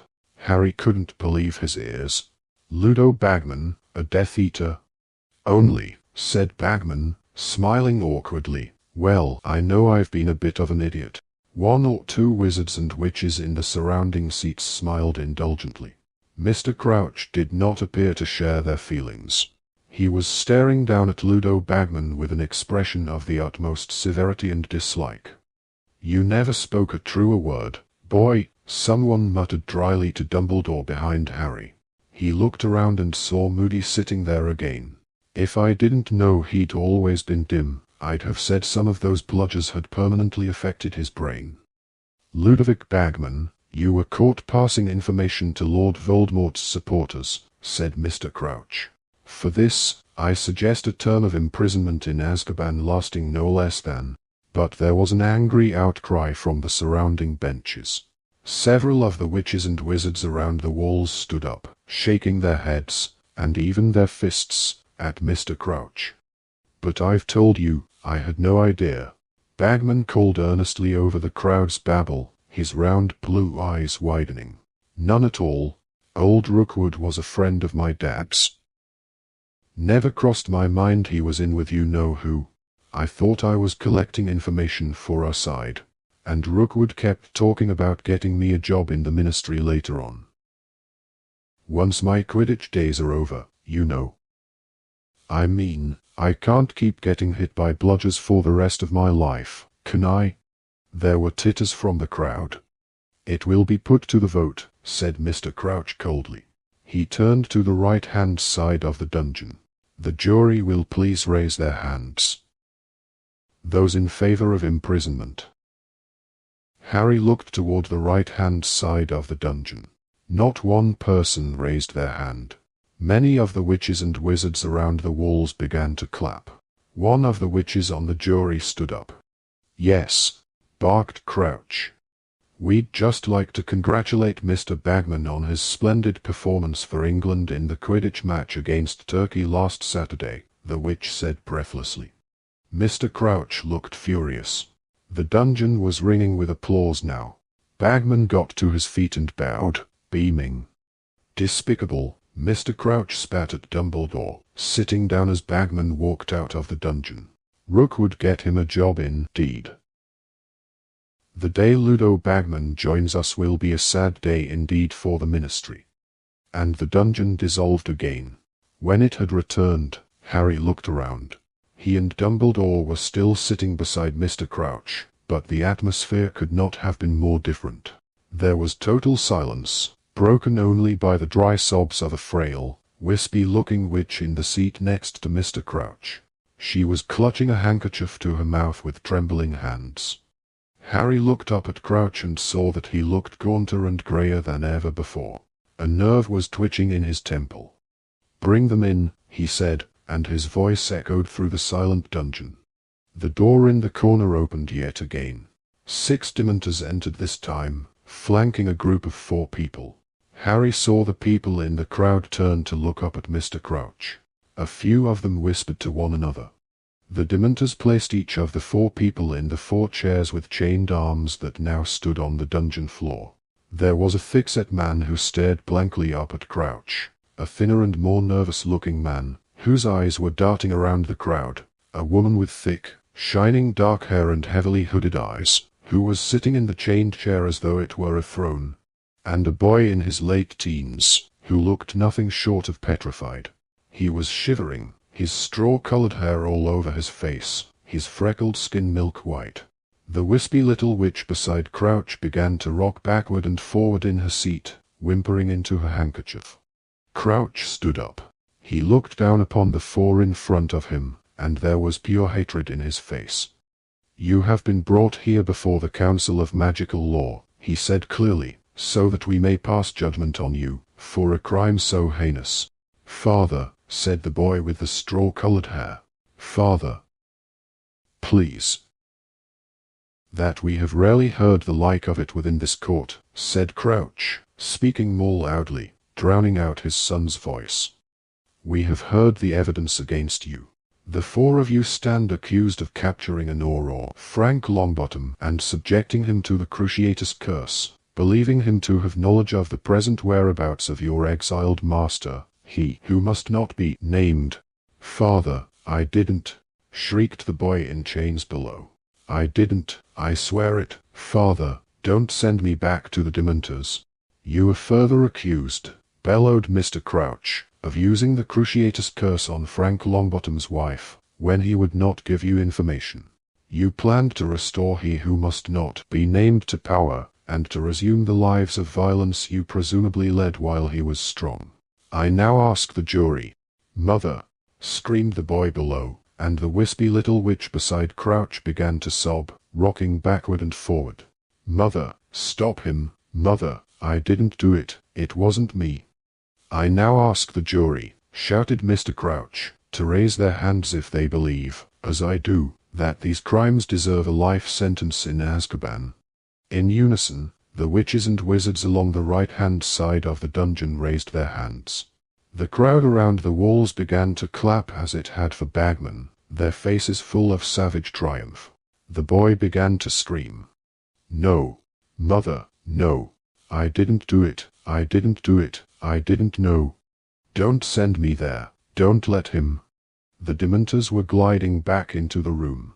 The boy's 3 companions rose quietly from their seats. The woman with the heavy-lidded eyes looked up at Crouch and called, "The Dark Lord will rise again. Crouch. Throw us into Azkaban. We will wait. He will rise again and will come for us. He will reward us beyond any of his other supporters. We alone were faithful. We alone tried to find him." But the boy was trying to fight off the Dementors, even though Harry could see their cold, draining power starting to affect him. The crowd was jeering, some of them on their feet, as the woman swept out of the dungeon, and the boy continued to struggle. "I'm your son," he screamed up at Crouch. "I'm your son. You are no son of mine," bellowed Mr. Crouch, his eyes bulging suddenly. "I have no son." The wispy witch beside him gave a great gasp and slumped in her seat. She had fainted. Crouch appeared not to have noticed. "Take them away," Crouch roared at the Dementors, spit flying from his mouth. "Take them away, and may they rot there." Father, I wasn't involved. No, Father, please." "I think, Harry, it is time to return to my office," said a quiet voice in Harry's ear. Harry started. He looked around. Then he looked on his other side. There was an Albus Dumbledore sitting on his right, watching Crouch's son being dragged away by the Dementors, and there was an Albus Dumbledore on his left, looking right at him. "Come," said the Dumbledore on his left, and he put his hand under Harry's elbow. Harry felt himself rising into the air. The dungeon dissolved around him. For a moment, all was blackness, and then he felt as though he had done a slow-motion somersault, suddenly landing flat on his feet, in what seemed like the dazzling light of Dumbledore's sunlit office. The stone basin was shimmering in the cabinet in front of him, and Albus Dumbledore was standing beside him. "Professor," Harry gasped, "I know I shouldn't. I didn't mean." The cabinet door was sort of open and... "I quite understand," said Dumbledore. He lifted the basin, carried it over to his desk, placed it upon the polished top, and sat down in the chair behind it. He motioned for Harry to sit down opposite him. Harry did so, staring at the stone basin. The contents had returned to their original, silvery white state, swirling and rippling beneath his gaze. "What is it?" Harry asked shakily. It is called a pensieve," said Dumbledore. "I sometimes find, and I am sure you know the feeling, that I simply have too many thoughts and memories crammed into my mind." Said Harry, who couldn't truthfully say that he had ever felt anything of the sort.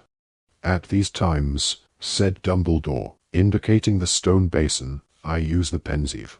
One simply siphons the excess thoughts from one's mind, pours them into the basin, and examines them at one's leisure. It becomes easier to spot patterns and links, you understand, when they are in this form." "You mean that stuff your thoughts?" Harry said, staring at the swirling white substance in the basin.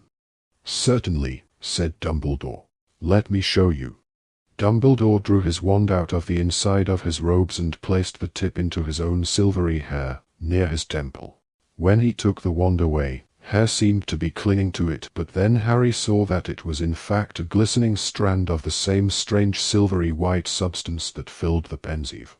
Dumbledore added this fresh thought to the basin, and Harry, astonished, saw his own face swimming around the surface of the bowl.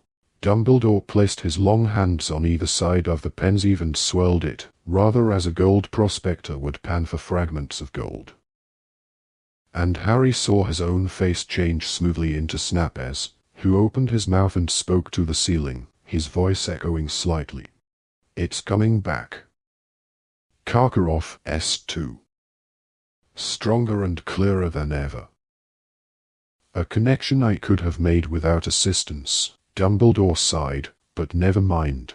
He peered over the top of his half-moon spectacles at Harry, who was gaping at Snap's face, which was continuing to swirl around the bowl. I was using the pensieve when Mr. Fudge arrived for our meeting and put it away rather hastily. Undoubtedly I did not fasten the cabinet door properly. Naturally, it would have attracted your attention. I'm sorry, Harry mumbled. Dumbledore shook his head. Curiosity is not a sin, he said, but we should exercise caution with our curiosity. Yes, indeed. Frowning slightly, he prodded the thoughts within the basin with the tip of his wand. Instantly, a figure rose out of it, a plump, scowling girl of about 16, who began to revolve slowly, with her feet still in the basin. She took no notice whatsoever of Harry or Professor Dumbledore. When she spoke, her voice echoed as Snap's had done, as though it were coming from the depths of the stone basin. He put a hex on me, Professor Dumbledore, and I was only teasing him, sir. I only said I'd seen him kissing Florence behind the greenhouses last Thursday. But why, Bertha, said Dumbledore sadly, looking up at the now silently revolving girl, why did you have to follow him in the first place? Bertha, Harry whispered, looking up at her. Was that Bertha Jorkins? Yes, said Dumbledore, prodding the thoughts in the basin again. Bertha sank back into them, and they became silvery and opaque once more. That was Bertha as I remember her at school. The silvery light from the pensieve illuminated Dumbledore's face, and it struck Harry suddenly how very old he was looking. He knew, of course, that Dumbledore was getting on in years, but somehow he never really thought of Dumbledore as an old man. So, Harry, said Dumbledore quietly, before you got lost in my thoughts, you wanted to tell me something. Yes, said Harry. Professor, I was in divination just now, and, I fell asleep. He hesitated here, wondering if a reprimand was coming, but Dumbledore merely said, quite understandable. Continue. Well, I had a dream, said Harry. A dream about Lord Voldemort. He was torturing Wormtail. You know who Wormtail? I do know, said Dumbledore promptly. Please continue. Voldemort got a letter from an owl. He said something like, Wormtail's plunder had been repaired. He said someone was dead. Then he said, Wormtail wouldn't be fed to the snake. There was a snake beside his chair. He said he'd be feeding me to it, instead. Then he did the Cruciatus curse on Wormtail, and my scar hurt, Harry said. It woke me up, it hurt so badly. Dumbledore merely looked at him. That's all, said Harry. I see, said Dumbledore quietly. I see. Now, has your scar hurt at any other time this year, excepting the time it woke you up over the summer? No, How did you know it woke me up over the summer? Said Harry, astonished. You are not Sirius's only correspondent, said Dumbledore. I have also been in contact with him ever since he left Hogwarts last year. It was I who suggested the mountainside cave as the safest place for him to stay. Dumbledore got up and began walking up and down behind his desk. Every now and then, he placed his wand tip to his temple, removed another shining silver thought, and added it to the pen sieve. The thoughts inside began to swirl so fast that Harry couldn't make out anything clearly. It was merely a blur of color. Professor, he said quietly, after a couple of minutes. Dumbledore stopped pacing and looked at Harry. My apologies, he said quietly. He sat back down at his desk. Do you know why my scar's hurting me? Dumbledore looked very intently at Harry for a moment, and then said, I have a theory, no more than that. It is my belief that your scar hurts both when Lord Voldemort is near you, and when he is feeling a particularly strong surge of hatred. But why? Because you and he are connected by the curse that failed, said Dumbledore. That is no ordinary scar. So you think. That dream. Did it really happen? It is possible, said Dumbledore. I would say probable. Harry, did you see Voldemort? No, said Harry. Just the back of his chair. But there wouldn't have been anything to see, would there? I mean, he hasn't got a body, has he? But then how could he have held the wand? Harry said slowly. How indeed? Muttered Dumbledore.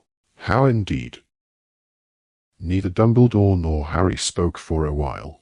Dumbledore was gazing across the room, and, every now and then, placing his wand tip to his temple and adding another shining silver thought to the seething mass within the pensieve. Professor, Harry said at last, do you think he's getting stronger? Voldemort, said Dumbledore, looking at Harry over the pensieve. It was the characteristic, piercing look Dumbledore had given him on other occasions, and always made Harry feel as though Dumbledore were seeing right through him in a way that even Moody's magical eye could not. Once again, Harry, I can only give you my suspicions. Dumbledore sighed again, and he looked older and warier than ever. The years of Voldemort's ascent to power, he said, were marked with disappearances. Bertha Jorkins has vanished without a trace in the place where Voldemort was certainly known to be lost.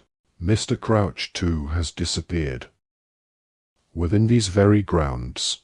And there was a third disappearance, one which the Ministry, I regret to say, do not consider of any importance, for it concerns a Muggle. His name was Frank Bryce. He lived in the village where Voldemort's father grew up, and he has not been seen since last August. You see, I read the Muggle newspapers, unlike most of my Ministry friends. Dumbledore looked very seriously at Harry. These disappearances seem to me to be linked. The Ministry disagrees, as you may have heard, while waiting outside my office. Harry nodded. Silence fell between them again, Dumbledore extracting thoughts every now and then. Harry felt as though he ought to go, but his curiosity held him in his chair. Professor, he said again. Yes, Harry, said Dumbledore. Could I ask you about that court thing I was in the pensieve? You could, said Dumbledore heavily. I attended it many times, but some trials come back to me more clearly than others. Particularly now. You know the trial you found me in, the one with Crouch's son. Well, were they talking about Neville's parents? Dumbledore gave Harry a very sharp look. Has Neville never told you why he has been brought up by his grandmother? He said. Harry shook his head, wondering, as he did so, how he could have failed to ask Neville this, in almost 4 years of knowing him. Yes, they were talking about Neville's parents, said Dumbledore. His father, Frank, was an Auror just like Professor Moody. He and his wife were tortured for information about Voldemort's whereabouts after he lost his powers, as you heard. So they're dead, said Harry quietly. No, said Dumbledore, his voice full of a bitterness Harry had never heard there before. They are insane. They are both in St. Mungo's Hospital for Magical Maladies and Injuries. I believe Neville visits them, with his grandmother, during the holidays. They do not recognize him. Harry sat there, horror-struck. He had never known. Never, in 4 years, bothered to find out. The Longbottoms were very popular, said Dumbledore. The attacks on them came after Voldemort's fall from power, just when everyone thought they were safe. Those attacks caused a wave of fury such as I have never known. The Ministry was under great pressure to catch those who had done it. Unfortunately, the Longbottoms' evidence was, given their condition, none too reliable. Then Mr. Crouch's son might not have been involved, said Harry slowly. Dumbledore shook his head. As to that, I have no idea. Harry sat in silence once more, watching the contents of the pensieve swirl. There were 2 more questions he was burning to ask, but they concerned the guilt of living people. He said, Mr. Bagman has never been accused of any dark activity since, said Dumbledore calmly. Right, said Harry hastily, staring at the contents of the pensieve again, which were swelling more slowly now that Dumbledore had stopped adding thoughts. And but the pensieve seemed to be asking his question for him. Snape's face was swimming on the surface again. Dumbledore glanced down into it, and then up at Harry. "No more has Professor Snape," he said. Harry looked into Dumbledore's light blue eyes, and the thing he really wanted to know spilled out of his mouth before he could stop it. "What made you think he'd really stopped supporting Voldemort, Professor?" Dumbledore held Harry's gaze for a few seconds, and then said, "That, Harry, is a matter between Professor Snape and myself." Harry knew that the interview was over. Dumbledore did not look angry, yet there was a finality in his tone that told Harry it was time to go. He stood up, and so did Dumbledore. "Harry," he said as Harry reached the door, "please do not speak about Neville's parents to anybody else. He has the right to let people know when he is ready." "Yes, Professor," said Harry, turning to go. And Harry looked back. Dumbledore was standing over the Pensieve, his face lit from beneath by its silvery spots of light, looking older than ever. He stared at Harry for a moment, and then said, "Good luck with the third task." Chapter 31. The third task. "Dumbledore reckons you know who's getting stronger again as well," Ron whispered. Everything Harry had seen in the Pensieve, nearly everything Dumbledore had told and shown him afterward, he had now shared with Ron and Hermione and, of course, with Sirius, to whom Harry had sent an owl the moment he had left Dumbledore's office. Harry, Ron, and Hermione sat up late in the common room once again that night, talking it all over until Harry's mind was reeling, until he understood what Dumbledore had meant about a head becoming so full of thoughts that it would have been a relief to siphon them off. Ron stared into the common room fire. Harry thought he saw Ron shiver slightly, even though the evening was warm. "And he trusts Snape," Ron said. "He really trusts Snape, even though he knows he was a Death Eater." "Yes," said Harry. Hermione had not spoken for 10 minutes. She was sitting with her forehead in her hands, staring at her knees. Harry thought she too looked as though she could have done with a Pensieve. "Rita Skeeter," she muttered finally. "How can you be worrying about her now?" said Ron, in utter disbelief. "I'm not worrying about her," Hermione said to her knees. "I'm just thinking. Remember what she said to me in the Three Broomsticks? I know things about Ludo Bagman that would make your hair curl. This is what she meant, isn't it? She reported his trial. She knew he'd passed information to the Death Eaters. And Winky too, remember? Ludo Bagman's a bad wizard. Mr. Crouch would have been furious he got off. He would have talked about it at home." "Yeah, but Bagman didn't pass information on purpose, did he?" Hermione shrugged. "And Fudge reckons Madame Maxime attacked Crouch," Ron said, turning back to Harry. "Yeah," said Harry, "but he's only saying that because Crouch disappeared near the Spaten's carriage." "We never thought of her, did we?" said Ron slowly. "Mind you, she's definitely got giant blood, and she doesn't want to admit it." "Of course she doesn't," said Hermione sharply, looking up. "Look what happened to Hagrid when Rita found out about his mother.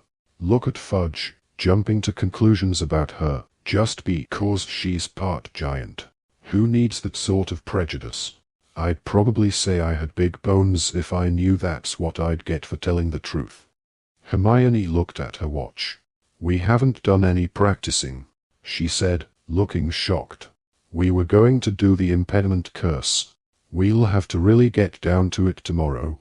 Come on, Harry, you need to get some sleep." Harry and Ron went slowly upstairs to their dormitory. As Harry pulled on his pajamas, he looked over at Neville's bed. True to his word to Dumbledore, he had not told Ron and Hermione about Neville's parents. As Harry took off his glasses and climbed into his four-poster, he imagined how it must feel to have parents still living but unable to recognize you. He often got sympathy from strangers for being an orphan, but as he listened to Neville's snores, he thought that Neville deserved it more than he did. Lying in the darkness, Harry felt a rush of anger and hate toward the people who had tortured Mr. and Mrs. Longbottom. He remembered the jeers of the crowd as Crouch's son and his companions had been dragged from the court by the Dementors. He understood how they had felt. Then he remembered the milk-white face of the screaming boy and realized with a jolt that he had died a year later. It was Voldemort, Harry thought, staring up at the canopy of his bed in the darkness. It all came back to Voldemort. He was the one who had torn these families apart, who had ruined all these lives. Ron and Hermione were supposed to be studying for their exams, which would finish on the day of the third task, but they were putting most of their efforts into helping Harry prepare. "Don't worry about it," Hermione said shortly when Harry pointed this out to them and said he didn't mind practicing on his own for a while. "At least we'll get top marks in defense against the dark arts. We'd never have found out about all these hexes in class." "Good training for when we're all Aurors," said Ron excitedly, attempting the impediment curse on a wasp that had buzzed into the room and making it stop dead in midair. The mood in the castle as they entered June became excited and tense again. Everyone was looking forward to the third task, which would take place a week before the end of term. Harry was practicing hexes at every available moment. He felt more confident about this task than either of the others.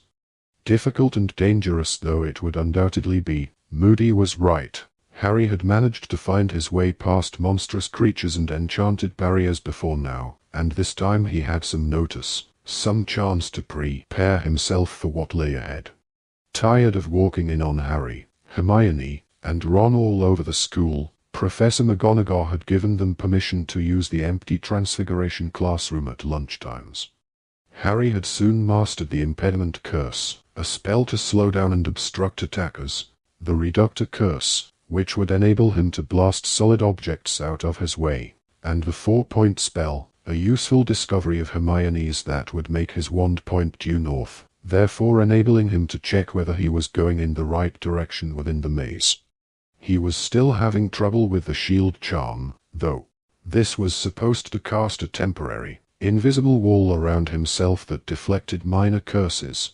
Hermione managed to shatter it with a well-placed jelly-legs jinx, and Harry wobbled around the room for 10 minutes afterward before she had looked up the counter jinx. "You're still doing really well, though," Hermione said encouragingly, looking down her list and crossing off those spells they had already learned. "Some of these are bound to come in handy." "Come and look at this," said Ron, who was standing by the window. He was staring down onto the grounds. "What's Malfoy doing?" Harry and Hermione went to see. Malfoy, Crabbe, and Goyle were standing in the shadow of a tree below. Crabbe and Goyle seemed to be keeping a lookout. Both were smirking. Malfoy was holding his hand up to his mouth and speaking into it. "He looks like he's using a walkie-talkie," said Harry curiously. "He can't be," said Hermione. "I've told you, those sorts of things don't work around Hogwarts." "Come on, Harry," she added briskly, turning away from the window and moving back into the middle of the room. "Let's try that shield charm again." Sirius was sending daily owls now. Like Hermione, he seemed to want to concentrate on getting Harry through the last task before they concerned themselves with anything else. He reminded Harry in every letter that whatever might be going on outside the walls of Hogwarts was not Harry's responsibility, nor was it within his power to influence it. "If Voldemort is really getting stronger again," he wrote, "my priority is to ensure your safety. He cannot hope to lay hands on you while you are under Dumbledore's protection, but all the same, take no risks, concentrate on getting through that maze safely, and then we can turn our attention to other matters." Harry's nerves mounted as June the 24th drew closer, but they were not as bad as those he had felt before the first and second tasks. For one thing, he was confident that, this time, he had done everything in his power to prepare for the task. For another, this was the final hurdle, and however well or badly he did, the tournament would at last be over, which would be an enormous relief. Breakfast was a very noisy affair at the Gryffindor table on the morning of the third task. The post owls appeared, bringing Harry a good luck card from Sirius.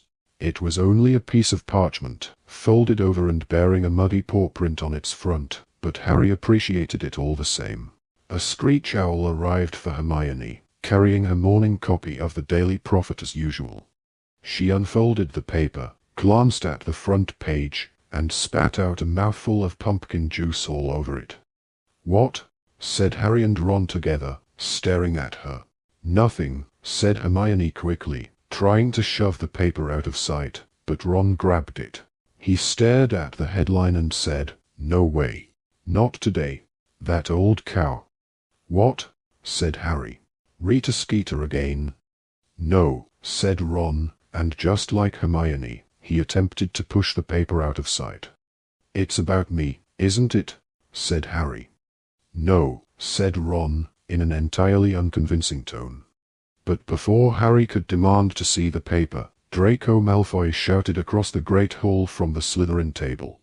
"Hey, Potter! Potter! How's your head? You feeling all right? Sure you're not going to go berserk on us?" Malfoy was holding a copy of the Daily Prophet too. Slytherins up and down the table were sniggering, twisting in their seats to see Harry's reaction. "Let me see it," Harry said to Ron. "Give it here." Very reluctantly, Ron handed over the newspaper. Harry turned it over and found himself staring at his own picture, beneath the banner headline, "Harry Potter, Disturbed and Dangerous. The boy who defeated he who must not be named is unstable and possibly dangerous," writes Rita Skeeter, special correspondent. Alarming evidence has recently come to light about Harry Potter's strange behavior, which casts doubts upon his suitability to compete in a demanding competition like the Triwizard Tournament, or even to attend Hogwarts school. Potter, the Daily Prophet can exclusively reveal, regularly collapses at school, and is often heard to complain of pain in the scar on his forehead, relic of the curse with which you know who attempted to kill him. On Monday last, midway through a divination lesson, your Daily Prophet reporter witnessed Potter storming from the class, claiming that his scar was hurting too badly to continue studying. It is possible, say top experts at St. Mungo's Hospital for Magical Maladies and Injuries, that Potter's brain was affected by the attack inflicted upon him by you-know-who, and that his insistence that the scar is still hurting is an expression of his deep-seated confusion. "He might even be pretending," said one specialist. "This could be a plea for attention." The Daily Prophet, however, has unearthed worrying facts about Harry Potter that Albus Dumbledore, headmaster of Hogwarts, has carefully concealed from the wizarding public. "Potter can speak Parseltongue," reveals Draco Malfoy, a Hogwarts fourth year. "There were a lot of attacks on students a couple of years ago, and most people thought Potter was behind them after they saw him lose his temper at a dueling club and set a snake on another boy. It was all hushed up, though. But he's made friends with werewolves and giants too. We think he'd do anything for a bit of power." Parseltongue, the ability to converse with snakes, has long been considered a dark art. Indeed, the most famous Parselmouth of our times is none other than you-know-who himself. A member of the Dark Force Defense League, who wished to remain unnamed, stated that he would regard any wizard who could speak Parseltongue as worthy of investigation. "Personally, I would be highly suspicious of anybody who could converse with snakes, as serpents are often used in the worst kinds of dark magic, and are historically associated with evildoers. Similarly, anyone who seeks out the company of such vicious creatures as werewolves and giants would appear to have a fondness for violence. Albus Dumbledore should surely consider whether a boy such as this should be allowed to compete in the Triwizard Tournament. Some fear that Potter might resort to the dark arts in his desperation to win the tournament, the third task of which takes place this evening." "Gone off me a bit, hasn't she?" said Harry lightly, folding up the paper. Over at the Slytherin table, Malfoy, Crabbe, and Goyle were laughing at him, tapping their heads with their fingers, pulling grotesquely mad faces, and waggling their tongues like snakes. "How did she know your scar hurt in divination?" Ron said. "There's no way she was there. There's no way she could have heard." "The window was open," said Harry. "I opened it to breathe." "You were at the top of North Tower," Hermione said. "Your voice couldn't have carried all the way down to the grounds." "Well, you're the one who's supposed to be researching magical methods of bugging," said Harry. "You tell me how she did it." "I've been trying," said Hermione. But an odd, dreamy expression suddenly came over Hermione's face. She slowly raised a hand and ran her fingers through her hair. "Are you all right?" said Ron, frowning at her. "Yes," said Hermione breathlessly.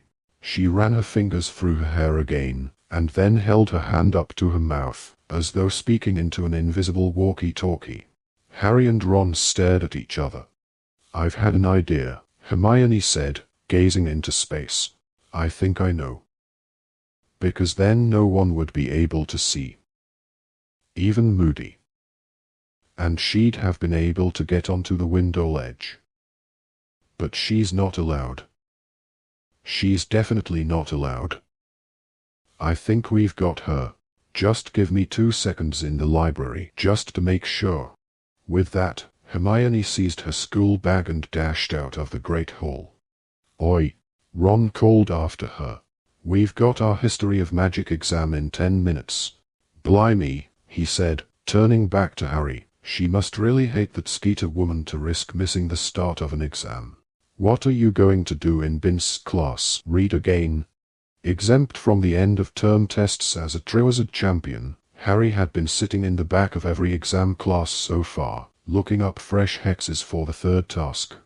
"Suppose so," Harry said to Ron, but just then, Professor McGonagall came walking alongside the Gryffindor table toward him. "Potter, the champions are congregating in the chamber off the hall after breakfast," she said. "But the task's not till tonight," said Harry, accidentally spilling scrambled eggs down his front, afraid he had mistaken the time. "I'm aware of that, Potter," she said.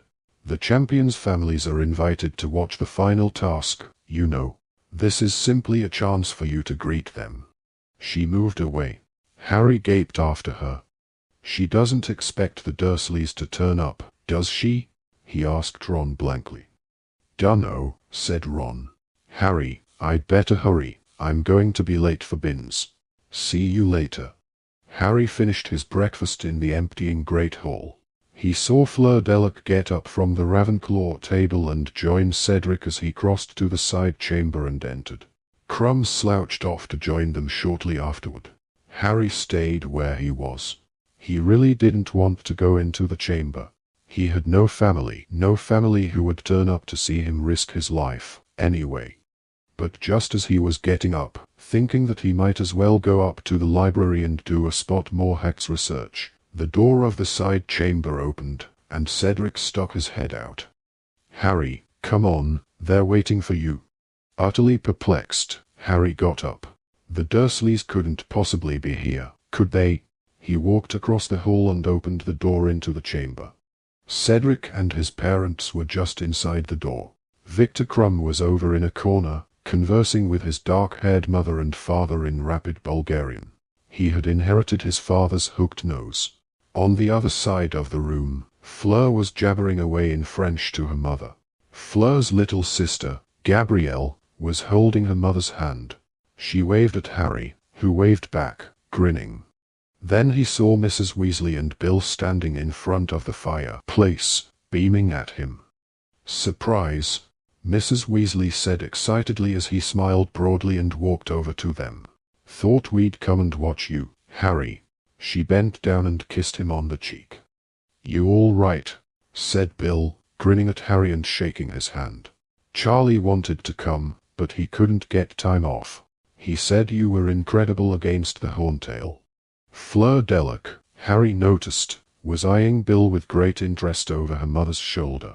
Harry could tell she had no objection whatsoever to long hair or earrings with fangs on them. "This is really nice of you," Harry muttered to Mrs. Weasley.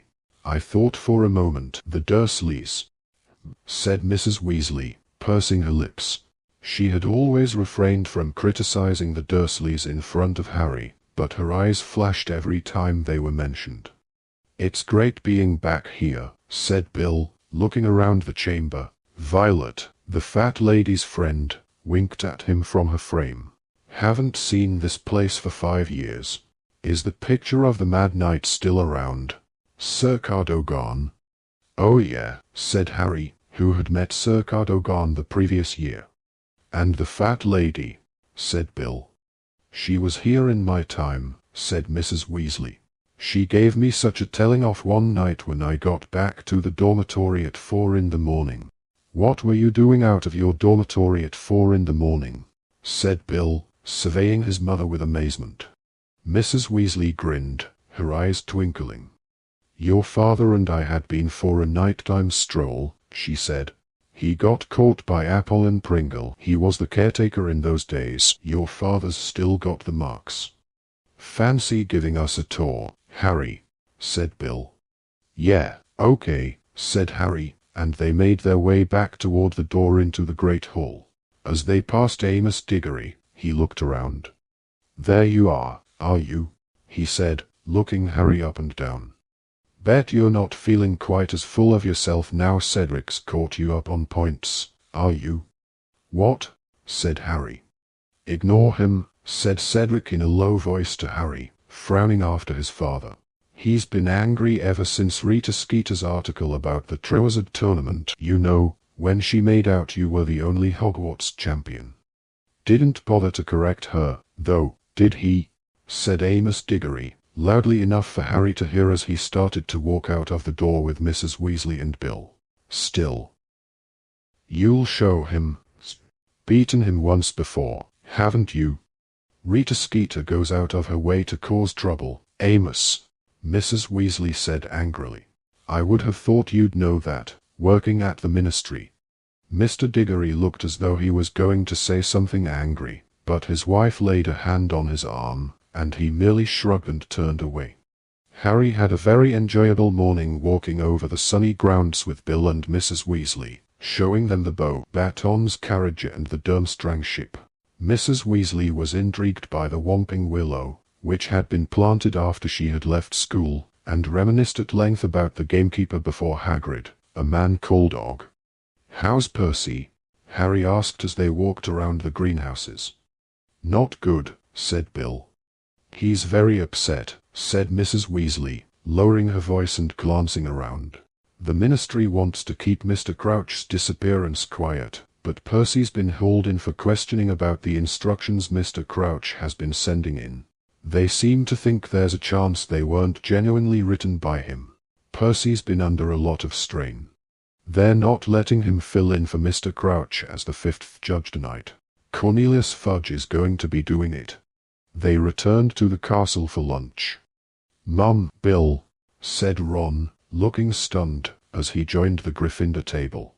"What are you doing here?"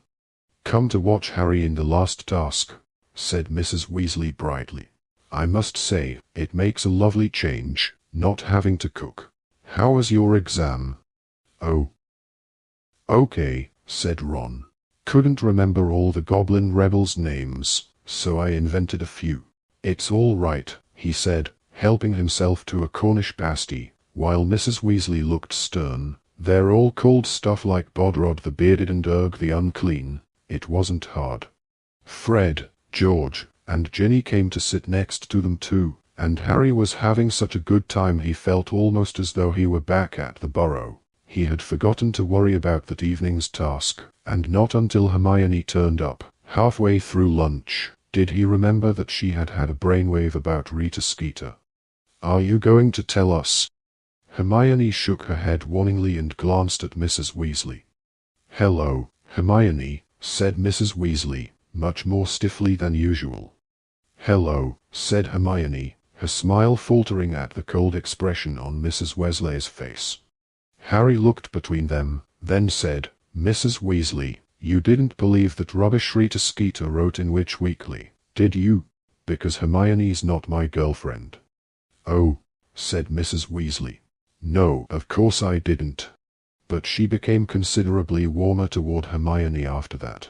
Harry, Bill, and Mrs. Weasley whiled away the afternoon with a long walk around the castle, and then returned to the Great Hall for the evening feast. Ludo Bagman and Cornelius Fudge had joined the staff table now.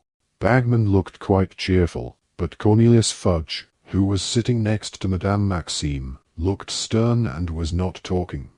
Madame Maxime was concentrating on her plate, and Harry thought her eyes looked red. Hagrid kept glancing along the table at her. There were more courses than usual, but Harry, who was starting to feel really nervous now, didn't eat much. As the enchanted ceiling overhead began to fade from blue to a dusky purple, Dumbledore rose to his feet at the staff table, and silence fell. Ladies and gentlemen, in 5 minutes' time, I will be asking you to make your way down to the Quidditch field for the third and final task of the Triwizard Tournament. Will the champions please follow Mr. Bagman down to the stadium now? Harry got up. The Gryffindors all along the table were applauding him, the Weasleys and Hermione all wished him good luck, and he headed off out of the Great Hall with Cedric, Fleur, and Victor. Feeling all right, Harry? Bagman asked as they went down the stone steps onto the grounds. Confident. I'm okay, said Harry. It was sort of true. He was nervous, but he kept running over all the hexes and spells he had been practicing in his mind as they walked, and the knowledge that he could remember them all made him feel better. They walked onto the Quidditch field, which was now completely unrecognizable. A 20-foot-high hedge ran all the way around the edge of it. There was a gap right in front of them, the entrance to the vast maze. The passage beyond it looked dark and creepy. 5 minutes later, the stands had begun to fill. The air was full of excited voices and the rumbling of feet as the hundreds of students filed into their seats. The sky was a deep, clear blue now, and the first stars were starting to appear. Hagrid, Professor Moody, Professor McGonagall, and Professor Flitwick came walking into the stadium and approached Bagman and the champions. They were wearing large, red, luminous stars on their hats, all except Hagrid, who had his on the back of his moleskin vest. "We are going to be patrolling the outside of the maze," said Professor McGonagall to the champions. "If you get into difficulty, and wish to be rescued, send red sparks into the air, and one of us will come and get you. Do you understand?" The champions nodded. "Off you go, then," said Bagman brightly to the 4 patrollers. "Good luck, Harry," Hagrid whispered, and the 4 of them walked away in different directions, to station themselves around the maze. Bagman now pointed his wand at his throat, muttered, "Sonorous," and his magically magnified voice echoed into the stands. "Ladies and gentlemen, the third and final task of the Triwizard Tournament is about to begin. Let me remind you how the points currently stand. Tied in first place, with 85 points each, Mr. Cedric Diggory and Mr. Harry Potter, both of Hogwarts School. The cheers and applause sent birds from the Forbidden Forest fluttering into the darkening sky. In second place, with 80 points, Mr. Victor Crumb, of Durmstrang Institute. More applause. And in third place, Miss Fleur Delac, of Paxpaton's Academy. Harry could just make out Mrs. Weasley, Bill, Ron, and Hermione applauding Fleur politely, halfway up the stands. He waved up at them, and they waved back, beaming at him. "So, on my whistle, Harry and Cedric," said Bagman. 3, 2, 1. He gave a short blast on his whistle, and Harry and Cedric hurried forward into the maze. The towering hedges cast black shadows across the path, and, whether because they were so tall and thick or because they had been enchanted, the sound of the surrounding crowd was silenced the moment they entered the maze. Harry felt almost as though he were underwater again. He pulled out his wand, muttered, "Lumos," and heard Cedric do the same just behind him. After about 50 yards, they reached a fork. They looked at each other.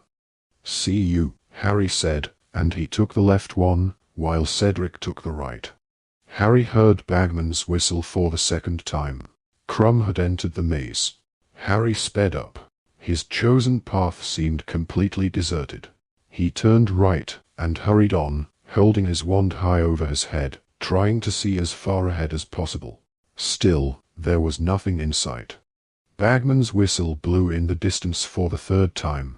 All of the champions were now inside. Harry kept looking behind him. The old feeling that he was being watched was upon him. The maze was growing darker with every passing minute as the sky overhead deepened to navy. He reached a second fork. "Point me," he whispered to his wand, holding it flat in his palm. The wand spun around once and pointed toward his right, into solid hedge. That way was north, and he knew that he needed to go northwest for the center of the maze. The best he could do was to take the left fork and go right again as soon as possible. The path ahead was empty too, and when Harry reached a right turn and took it, he again found his way unblocked. Harry didn't know why, but the lack of obstacles was unnerving him. Surely he should have met something by now. It felt as though the maze were luring him into a false sense of security. Then he heard movement right behind him. He held out his wand, ready to attack, but its beam fell only upon Cedric, who had just hurried out of a path on the right-hand side. Cedric looked severely shaken. The sleeve of his robe was smoking. Hagrid's blast ended Sprouts, he hissed. They're enormous. I only just got away. He shook his head and dived out of sight, along another path. Keen to put plenty of distance between himself and the Sprouts, Harry hurried off again. Then, as he turned a corner, he saw a Dementor gliding toward him. 12 feet tall, its face hidden by its hood, its rotting, scabbed hands outstretched, it advanced, sensing its way blindly toward him. Harry could hear its rattling breath. He felt clammy coldness stealing over him, but knew what he had to do. He summoned the happiest thought he could, concentrated with all his might on the thought of getting out of the maze and celebrating with Ron and Hermione, raised his wand, and cried, "Expecto Patronum." A silver stag erupted from the end of Harry's wand and galloped toward the Dementor, which fell back and tripped over the hem of its robes. Harry had never seen a Dementor stumble. "Hang on," he shouted, advancing in the wake of his silver patroness. "You're a boggart. Ridiculous." There was a loud crack, and the shape-shifter exploded in a wisp of smoke. The silver stag faded from sight. Harry wished it could have stayed. He could have used some company. But he moved on, quickly and quietly as possible, listening hard, his wand held high once more. Left. Right. Left again. Twice he found himself facing dead ends. He did the 4-point spell again and found that he was going too far east. He turned back, took a right turn, and saw an odd golden mist floating ahead of him. Harry approached it cautiously, pointing the wand's beam at it. This looked like some kind of enchantment. He wondered whether he might be able to blast it out of the way. "Reducto," he said. The spell shot straight through the mist, leaving it intact. He supposed he should have known better. The Reductor curse was for solid objects. What would happen if he walked through the mist? Was it worth chancing it, or should he double back? He was still hesitating when a scream shattered the silence. "Fleur!" Harry yelled. There was silence. He stared all around him. What had happened to her? Her scream seemed to have come from somewhere ahead. He took a deep breath and ran through the enchanted mist. The world turned upside down. Harry was hanging from the ground, with his hair on end, his glasses dangling off his nose, threatening to fall into the bottomless sky. He clutched them to the end of his nose and hung there, terrified. It felt as though his feet were glued to the grass, which had now become the ceiling. Below him the dark, star-spangled heavens stretched endlessly. He felt as though if he tried to move one of his feet, he would fall away from the earth completely. "Think," he told himself, as all the blood rushed to his head, "think." But not one of the spells he had practiced had been designed to combat a sudden reversal of ground and sky. Did he dare move his foot? He could hear the blood pounding in his ears. He had two choices: try and move, or send up red sparks, and get rescued and disqualified from the task. He shut his eyes, so he wouldn't be able to see the view of endless space below him, and pulled his right foot as hard as he could away from the grassy ceiling. Immediately, the world righted itself. Harry fell forward onto his knees onto the wonderfully solid ground. He felt temporarily limp with shock. He took a deep, steadying breath, then got up again and hurried forward, looking back over his shoulder as he ran away from the golden mist, which twinkled innocently at him in the moonlight. He paused at a junction of two paths and looked around for some sign of Fleur. He was sure it had been she who had screamed. What had she met? Was she all right? There was no sign of red sparks. Did that mean she had got herself out of trouble, or was she in such trouble that she couldn't reach her wand? Harry took the right fork with a feeling of increasing unease. But at the same time, he couldn't help thinking, one champion down. The cup was somewhere close by, and it sounded as though Fleur was no longer in the running. He'd got this far, hadn't he? What if he actually managed to win? Fleetingly, and for the first time since he'd found himself champion, he saw again that image of himself, raising the Triwizard Cup in front of the rest of the school. He met nothing for 10 minutes, but kept running into dead ends. Twice he took the same wrong turning. Finally, he found a new route and started to jog along it, his wand light waving, making his shadow flicker and distort on the hedge walls. Then he rounded another corner and found himself facing a blast-ended scrote. Cedric was right, it was enormous. 10 feet long, it looked more like a giant scorpion than anything. Its long sting was curled over its back. Its thick armor glinted in the light from Harry's wand, which he pointed at it. Stupefy. The spell hit the scroute's armor and rebounded. Harry ducked just in time, but could smell burning hair. It had singed the top of his head. The scroute issued a blast of fire from its end and flew forward toward him. Impedimenta, Harry yelled. The spell hit the scroute's armor again and ricocheted off. Harry staggered back a few paces and fell over. Impedimenta. The scroute was inches from him when it froze. He had managed to hit it on its fleshy, shell-less underside. Panting, Harry pushed himself away from it and ran, hard, in the opposite direction. The impediment curse was not permanent. The scroute would be regaining the use of its legs at any moment. He took a left path and hit a dead end, a right, and hit another, forcing himself to stop. Heart hammering, he performed the 4-point spell again, backtracked, and chose a path that would take him northwest. He had been hurrying along the new path for a few minutes, when he heard something in the path running parallel to his own that made him stop dead. "What are you doing?" yelled Cedric's voice. "What the hell do you think you're doing?" And then Harry heard Crumb's voice. "Crucio!" The air was suddenly full of Cedric's yells. Horrified, Harry began sprinting up his path, trying to find a way into Cedric's. When none appeared, he tried the Reductor Curse again. It wasn't very effective, but it burned a small hole in the hedge through which Harry forced his leg, kicking at the thick brambles and branches until they broke and made an opening. He struggled through it, tearing his robes, and looking to his right, saw Cedric jerking and twitching on the ground, Crumb standing over him. Harry pulled himself up and pointed his wand at Crumb just as Crumb looked up. Crumb turned and began to run. "Stupefy!" Harry yelled. The spell hit Crumb in the back. He stopped dead in his tracks, fell forward, and lay motionless, face down in the grass. Harry dashed over to Cedric, who had stopped twitching and was lying there panting, his hands over his face. "Are you all right?" Harry said roughly, grabbing Cedric's arm. "Yeah," panted Cedric. "Yeah. I don't believe it." He crept up behind me. I heard him. I turned around, and he had his wand on me. Cedric got up. He was still shaking. He and Harry looked down at Crumb. "I can't believe this." "I thought he was all right," Harry said, staring at Crumb. "So did I," said Cedric. "Did you hear Fleur scream earlier?" said Harry. "Yeah," said Cedric. "You don't think Crumb got her too?" "I don't know," said Harry slowly. "Should we leave him here?" Cedric muttered. "No," said Harry.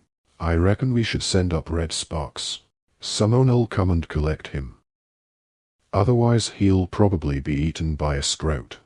"He'd deserve it," Cedric muttered, but all the same, he raised his wand and shot a shower of red sparks into the air, which hovered high above Crumb, marking the spot where he lay.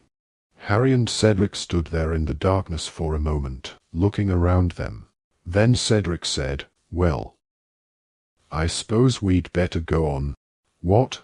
said Harry. "Oh, yeah. Right." It was an odd moment.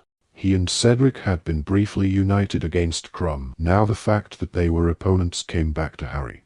The two of them proceeded up the dark path without speaking. Then Harry turned left, and Cedric right.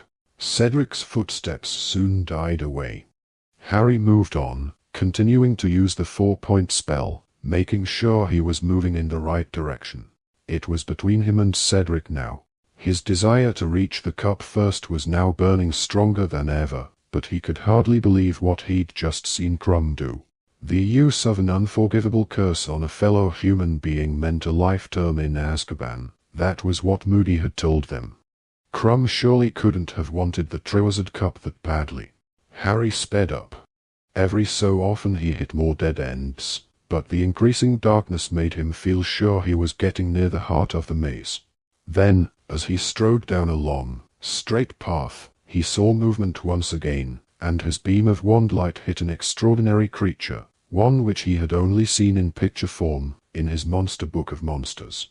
It was a sphinx. It had the body of an over-large lion, great clawed paws and a long yellowish tail ending in a brown tuft. Its head, however, was that of a woman. She turned her long, almond-shaped eyes upon Harry as he approached. He raised his wand, hesitating. She was not crouching as if to spring, but pacing from side to side of the path, blocking his progress. Then she spoke, in a deep, hoarse voice. "You are very near your goal. The quickest way is past me. So will you move, please?" said Harry, knowing what the answer was going to be. "No," she said, continuing to pace. "Not unless you can answer my riddle. Answer on your first guess, I let you pass. Answer wrongly, I attack. Remain silent, I will let you walk away from me unscathed." Harry's stomach slipped several notches. It was Hermione who was good at this sort of thing, not him. He weighed his chances. If the riddle was too hard, he could keep silent, get away from the Sphinx unharmed, and try and find an alternative route to the center. "Okay," he said. "Can I hear the riddle?" The Sphinx sat down upon her hind legs, in the very middle of the path, and recited. "First think of the person who lives in disguise, who deals in secrets and tells naught but lies. Next, tell me what's always the last thing to mend, the middle of middle and end of the end. And finally give me the sound often heard during the search for a hard-to-find word. Now string them together, and answer me this, which creature would you be unwilling to kiss?" Harry gaped at her. "Could I have it again?" "More slowly," he asked tentatively. She blinked at him, smiled, and repeated the poem. "All the clues add up to a creature I wouldn't want to kiss?" Harry asked. She merely smiled her mysterious smile. Harry took that for a yes. Harry cast his mind around. There were plenty of animals he wouldn't want to kiss. His immediate thought was a blast-ended sprout, but something told him that wasn't the answer. He'd have to try and work out the clues. "A person in disguise," Harry muttered, staring at her. "Who lies?"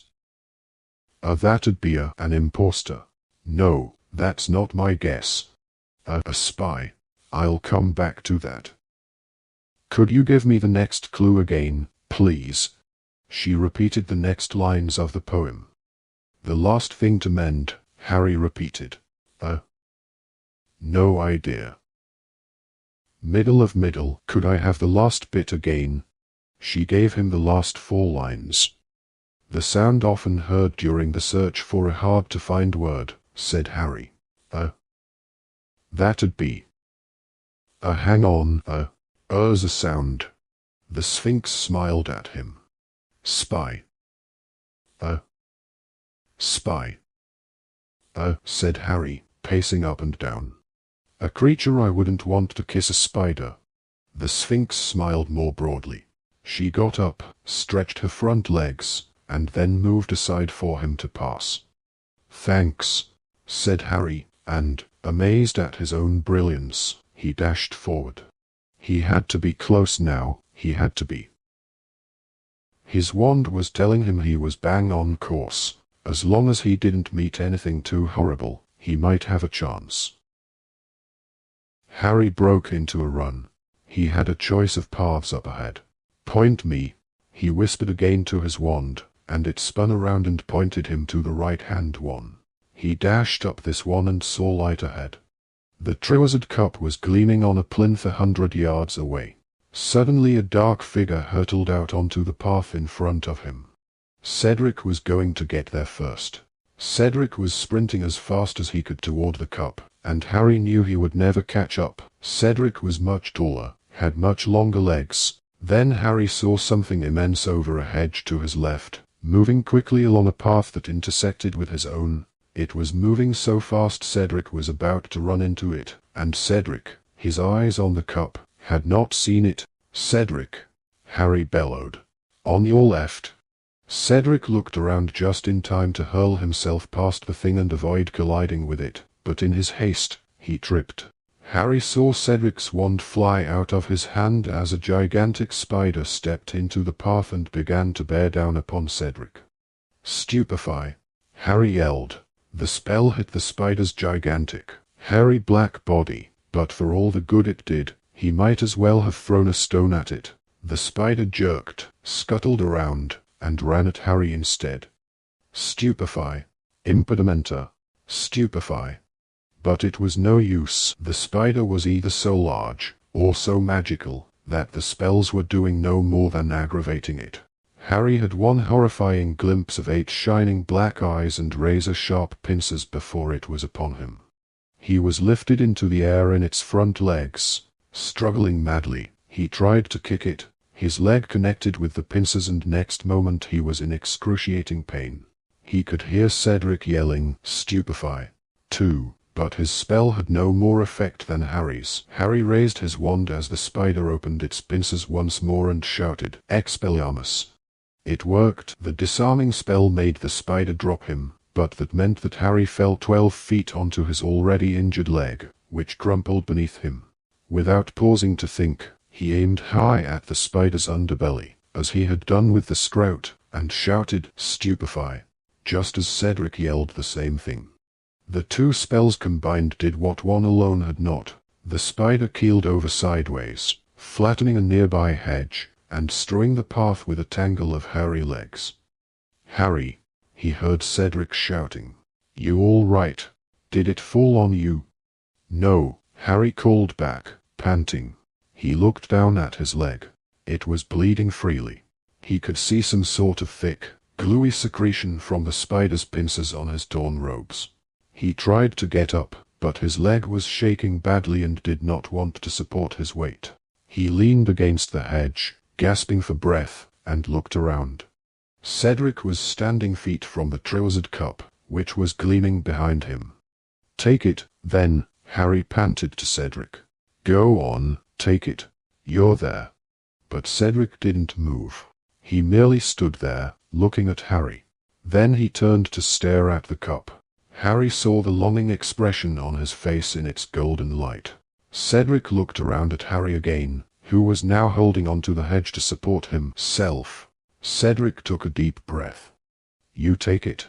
You should win. That's twice you've saved my neck in here." "That's not how it's supposed to work," Harry said. He felt angry. His leg was very painful. He was aching all over from trying to throw off the spider, and after all his efforts, Cedric had beaten him to it, just as he'd beaten Harry to ask Cho to the ball. The one who reaches the cup first gets the points. That's you. I'm telling you, I'm not going to win any races on this leg. Cedric took a few paces nearer to the stunned spider, away from the cup, shaking his head. "No," he said.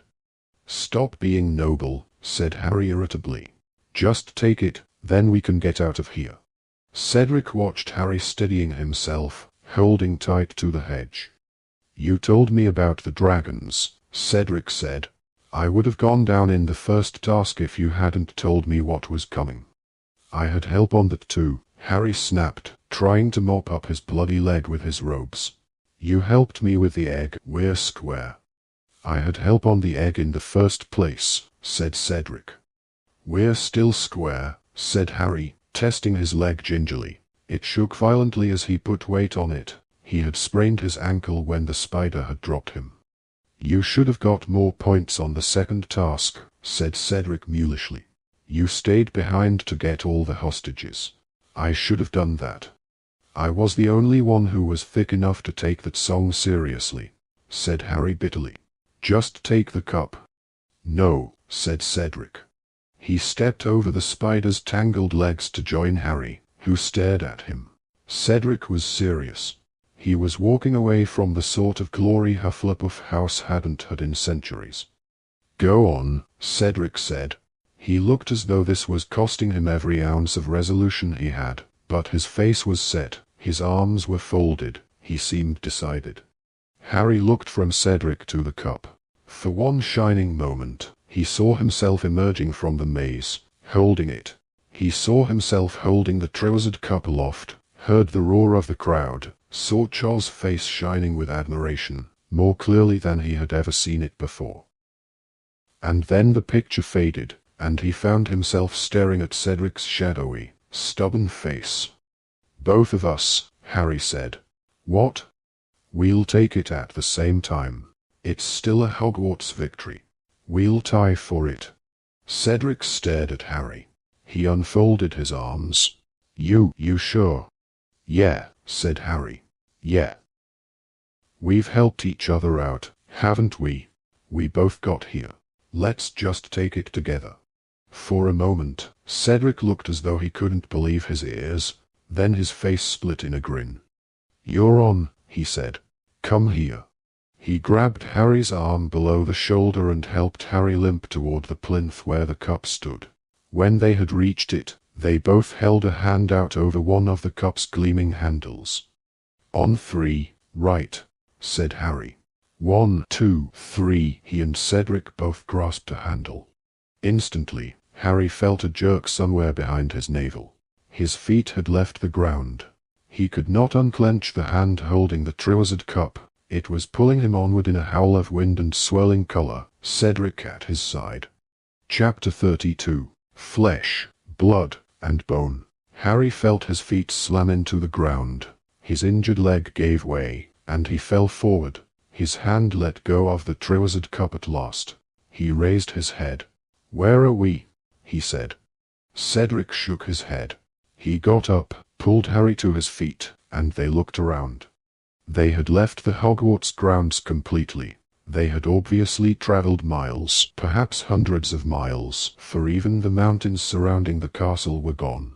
They were standing instead in a dark and overgrown graveyard. The black outline of a small church was visible beyond a large yew tree to their right. A hill rose above them to their left. Harry could just make out the outline of a fine old house on the hillside. Cedric looked down at the Triwizard Cup and then up at Harry. Did anyone tell you the cup was a portkey? He asked. Nope, said Harry. He was looking around the graveyard. It was completely silent and slightly eerie. Is this supposed to be part of the task? I dunno, said Cedric. He sounded slightly nervous. Wands out, do you reckon? Yeah, said Harry, glad that Cedric had made the suggestion rather than him. They pulled out their wands. Harry kept looking around him. He had, yet again, the strange feeling that they were being watched. Someone's coming, he said suddenly. Squinting tensely through the darkness, they watched the figure drawing nearer, walking steadily toward them between the graves. Harry couldn't make out a face, but from the way it was walking and holding its arms, he could tell that it was carrying something. Whoever it was, he was short, and wearing a hooded cloak pulled up over his head to obscure his face. And, several paces nearer, the gap between them closing all the time, Harry saw that the thing in the person's arms looked like a baby. Or was it merely a bundle of robes? Harry lowered his wand slightly and glanced sideways at Cedric. Cedric shot him a quizzical look. They both turned back to watch the approaching figure. It stopped beside a towering marble headstone, only 6 feet from them. For a second, Harry and Cedric and the short figure simply looked at one another. And then, without warning, Harry's scar exploded with pain. It was agony such as he had never felt in all his life. His wand slipped from his fingers as he put his hands over his face. His knees buck-lead. He was on the ground and he could see nothing at all. His head was about to split open. From far away, above his head, he heard a high, cold voice say, "Kill the spare." A swishing noise and a second voice, which screeched the words to the night, "Avada Kedavra." A blast of green light blazed through Harry's eyelids, and he heard something heavy fall to the ground beside him. The pain in his scar reached such a pitch that he reached, and then it diminished. Terrified of what he was about to see, he opened his stinging eyes. Cedric was lying spread-eagled on the ground beside him. He was dead. For a second that contained an eternity, Harry stared into Cedric's face, at his open grey eyes, blank and expressionless as the windows of a deserted house, at his half-open mouth, which looked slightly surprised. And then, before Harry's mind had accepted what he was seeing, before he could feel anything but numb disbelief, he felt himself being pulled to his feet. The short man in the cloak had put down his bundle, lit his wand, and was dragging Harry toward the marble headstone. Harry saw the name upon it flickering in the wand light before he was forced around and slammed against it. Lothab. The cloaked man was now conjuring tight cords around Harry, tying him from neck to ankles to the headstone. Harry could hear shallow, fast breathing from the depths of the hood. He struggled, and the man hit him with a hand that had a finger missing. And Harry realized who was under the hood. It was Wormtail. "You," he gasped. But Wormtail, who had finished conjuring the ropes, did not reply. He was busy checking the tightness of the cords, his fingers trembling uncontrollably, fumbling over the knots. Once sure that Harry was bound so tightly to the headstone that he couldn't move an inch, Wormtail drew a length of some black material from the inside of his cloak and stuffed it roughly into Harry's mouth. Then, without a word, he turned from Harry and hurried away.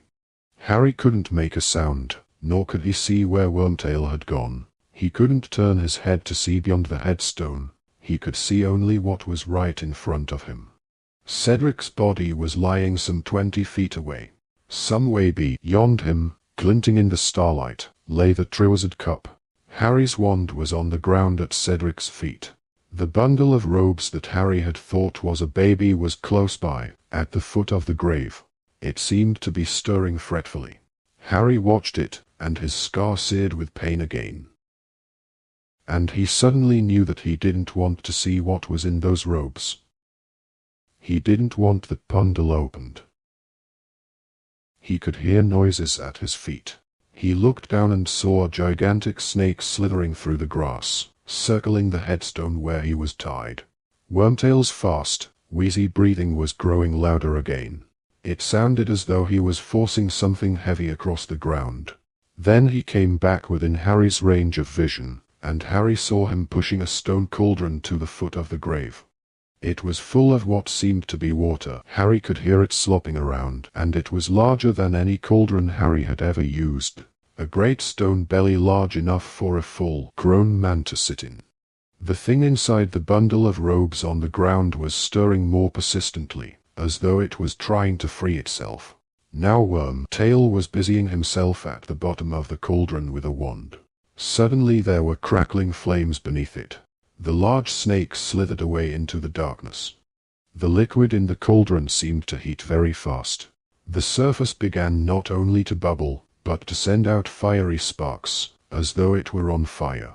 Steam was thickening, blurring the outline of Wormtail tending the fire. The movements beneath the robes became more agitated. And Harry heard the high, cold voice again. "Hurry!" The whole surface of the water was alight with sparks now. It might have been encrusted with diamonds. "It is ready, Master." "Now," said the cold voice. Wormtail pulled open the robes on the ground, revealing what was inside them, and Harry let out a yell that was strangled in the wad of material blocking his mouth. It was as though Wormtail had flipped over a stone and revealed something ugly, slimy, and blind, but worse, 100 times worse. The thing Wormtail had been carrying had the shape of a crouched human child, except that Harry had never seen anything less like a child. It was hairless and scaly looking, a dark, raw, red-dish black. Its arms and legs were thin and feeble, and its face, no child alive ever had a face like that, flat and snake-like, with gleaming red eyes. The thing seemed almost helpless. It raised its thin arms, put them around Wormtail's neck, and Wormtail lifted it.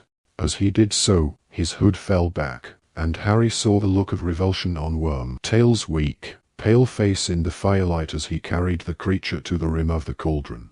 For one moment, Harry saw the evil, flat face illuminated in the sparks dancing on the surface of the potion.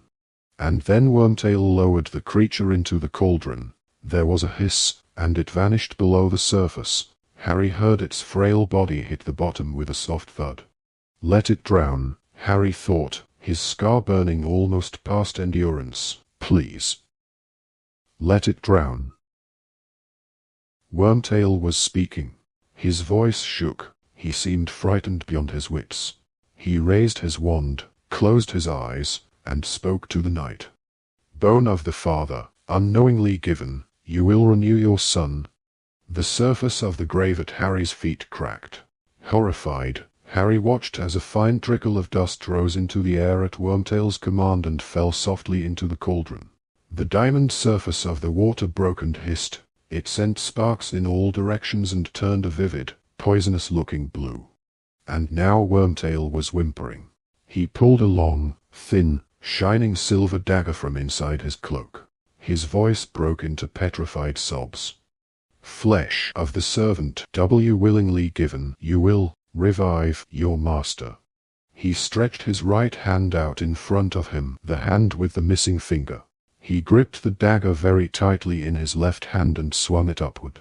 Harry realized what Wormtail was about to do a second before it happened. He closed his eyes as tightly as he could, but he could not block the scream that pierced the night, that went through Harry as though he had been stabbed with the dagger too.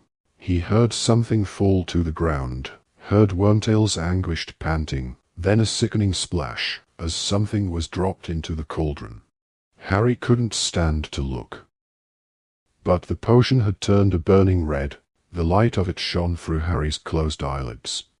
Wormtail was gasping and moaning with agony. Not until Harry felt Wormtail's anguished breath on his face did he realize that Wormtail was right in front of him. Be blood of the enemy. Forcibly taken. You will resurrect your foe. Harry could do nothing to prevent it, he was tied too tightly.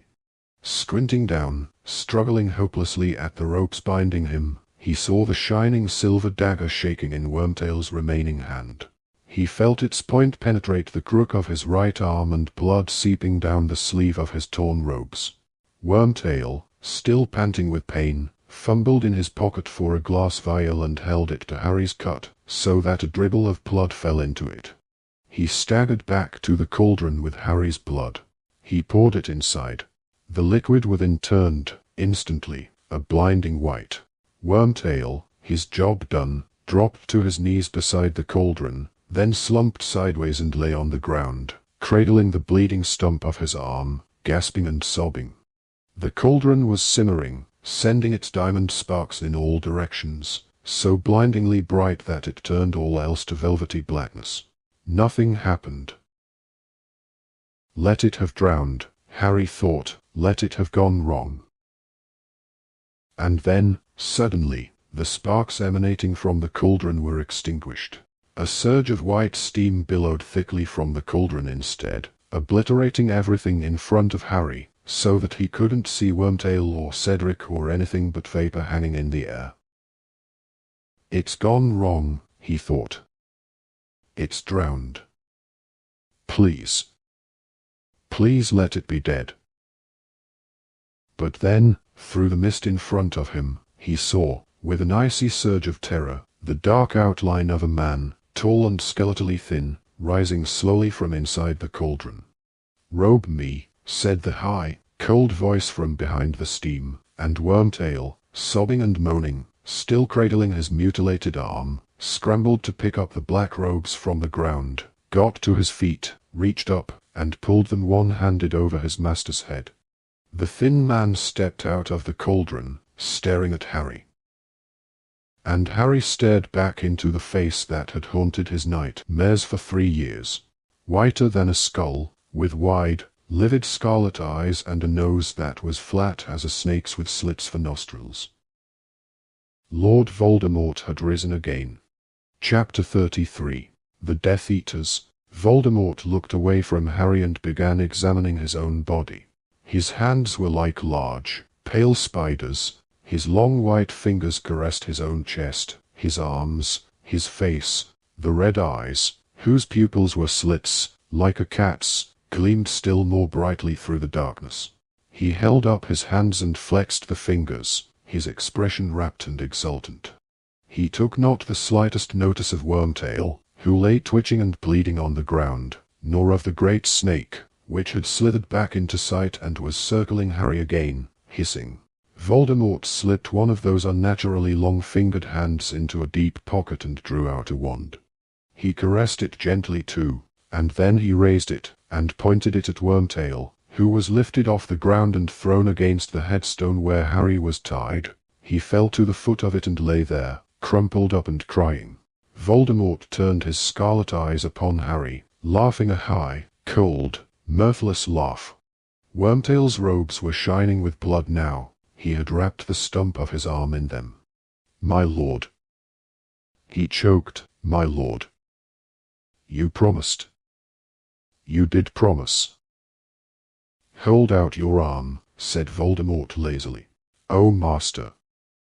"Thank you, master."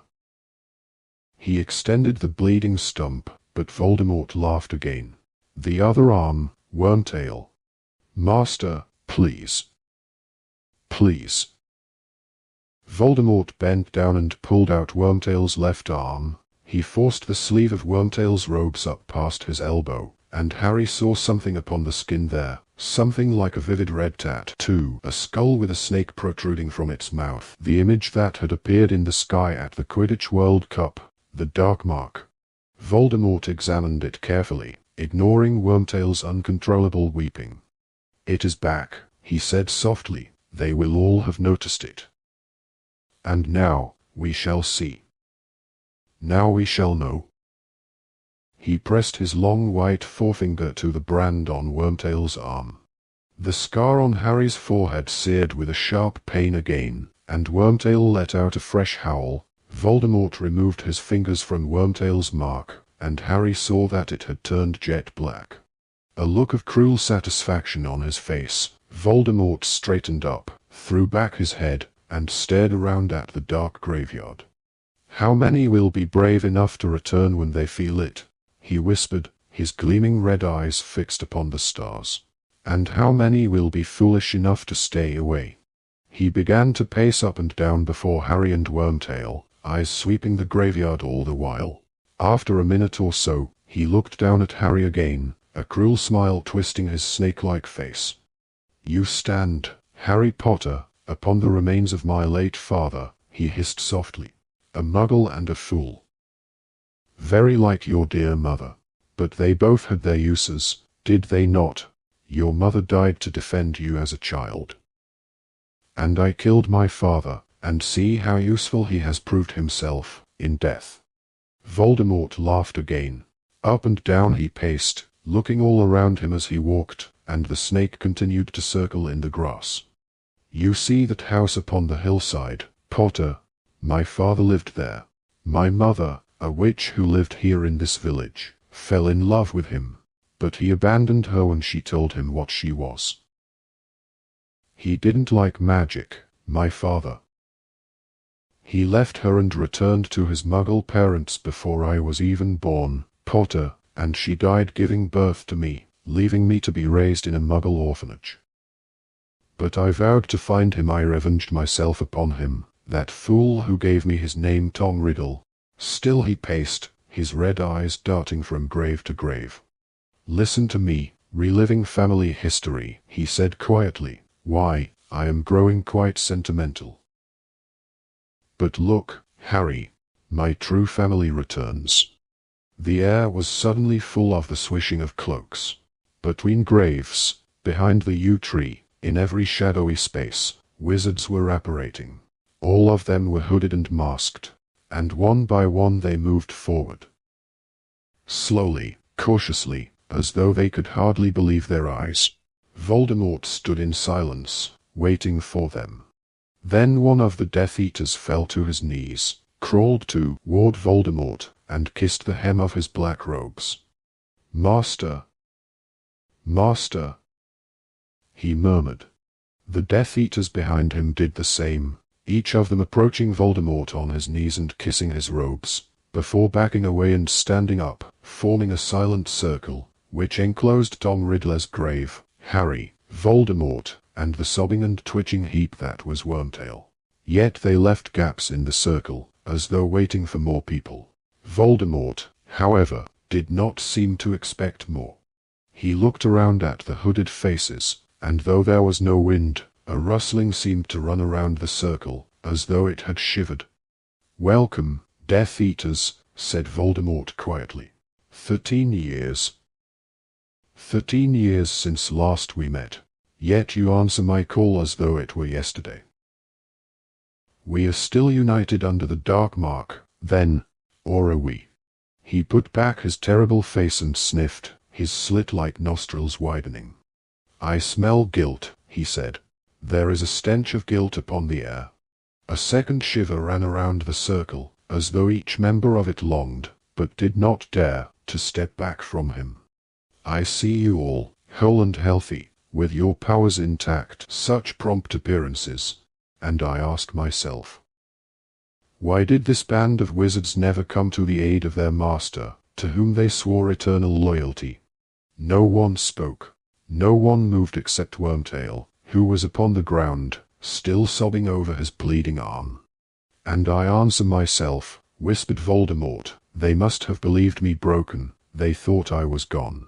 They slipped back among my enemies, and they pleaded innocence, and ignorance, and bewitchment.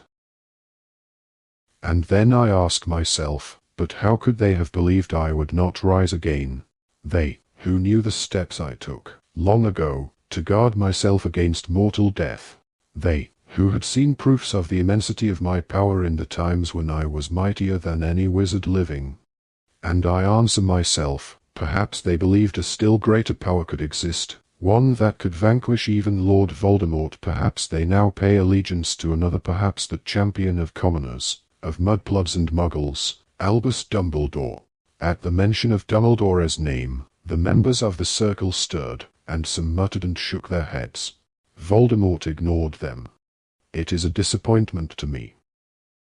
I confess myself disappointed." One of the men suddenly flung himself forward, breaking the circle. Trembling from head to foot, he collapsed at Voldemort's feet. "Master!" he shrieked. "Master, forgive me! Forgive us all!" Voldemort began to laugh. He raised his wand. "Crucio!" The Death Eater on the ground writhed and shrieked. Harry was sure the sound must carry to the houses around. "Let the police come," he thought desperately. "Anyone. Anything." Voldemort raised his wand. The tortured Death Eater lay flat upon the ground, gasping. "Get up, Avery," said Voldemort softly. "Stand up. You ask for forgiveness. I do not forgive. I do not forget. 13 long years. I want 13 years repayment before I forgive you. Wormtail here has paid some of his debt already, have you not, Wormtail?" He looked down at Wormtail, who continued to sob. "You returned to me, not out of loyalty, but out of fear of your old friends. You deserve this pain, Wormtail. You know that, don't you?" "Yes, Master," moaned Wormtail. "Please, Master. Please." "Yet you helped return me to my body," said Voldemort coolly, watching Wormtail sob on the ground. "Worthless and traitorous as you are, you helped me. And Lord Voldemort rewards his helpers." Voldemort raised his wand again and whirled it through the air. A streak of what looked like molten silver hung shining in the wand's wake. Momentarily shapeless, it writhed and then formed itself into a gleaming replica of a human hand, bright as moonlight, which soared downward and fixed itself upon Wormtail's bleeding wrist. Wormtail's sobbing stopped abruptly. His breathing harsh and ragged, he raised his head and stared in disbelief at the silver hand, now attached seamlessly to his arm, as though he were wearing a dazzling glove. He flexed the shining fingers, then, trembling, picked up a small twig on the ground and crushed it into powder. "My lord," he whispered. "Master. It is beautiful, thank you. Thank you." He scrambled forward on his knees and kissed the hem of Voldemort's robes. "May your loyalty never waver again, Wormtail," said Voldemort. "No, my lord. Never, my lord." Wormtail stood up and took his place in the circle, staring at his powerful new hand, his face still shining with tears. Voldemort now approached the man on Wormtail's right. "Lucius, my slippery friend," he whispered, halting before him. "I am told that you have not renounced the old ways, though to the world you present a respectable face.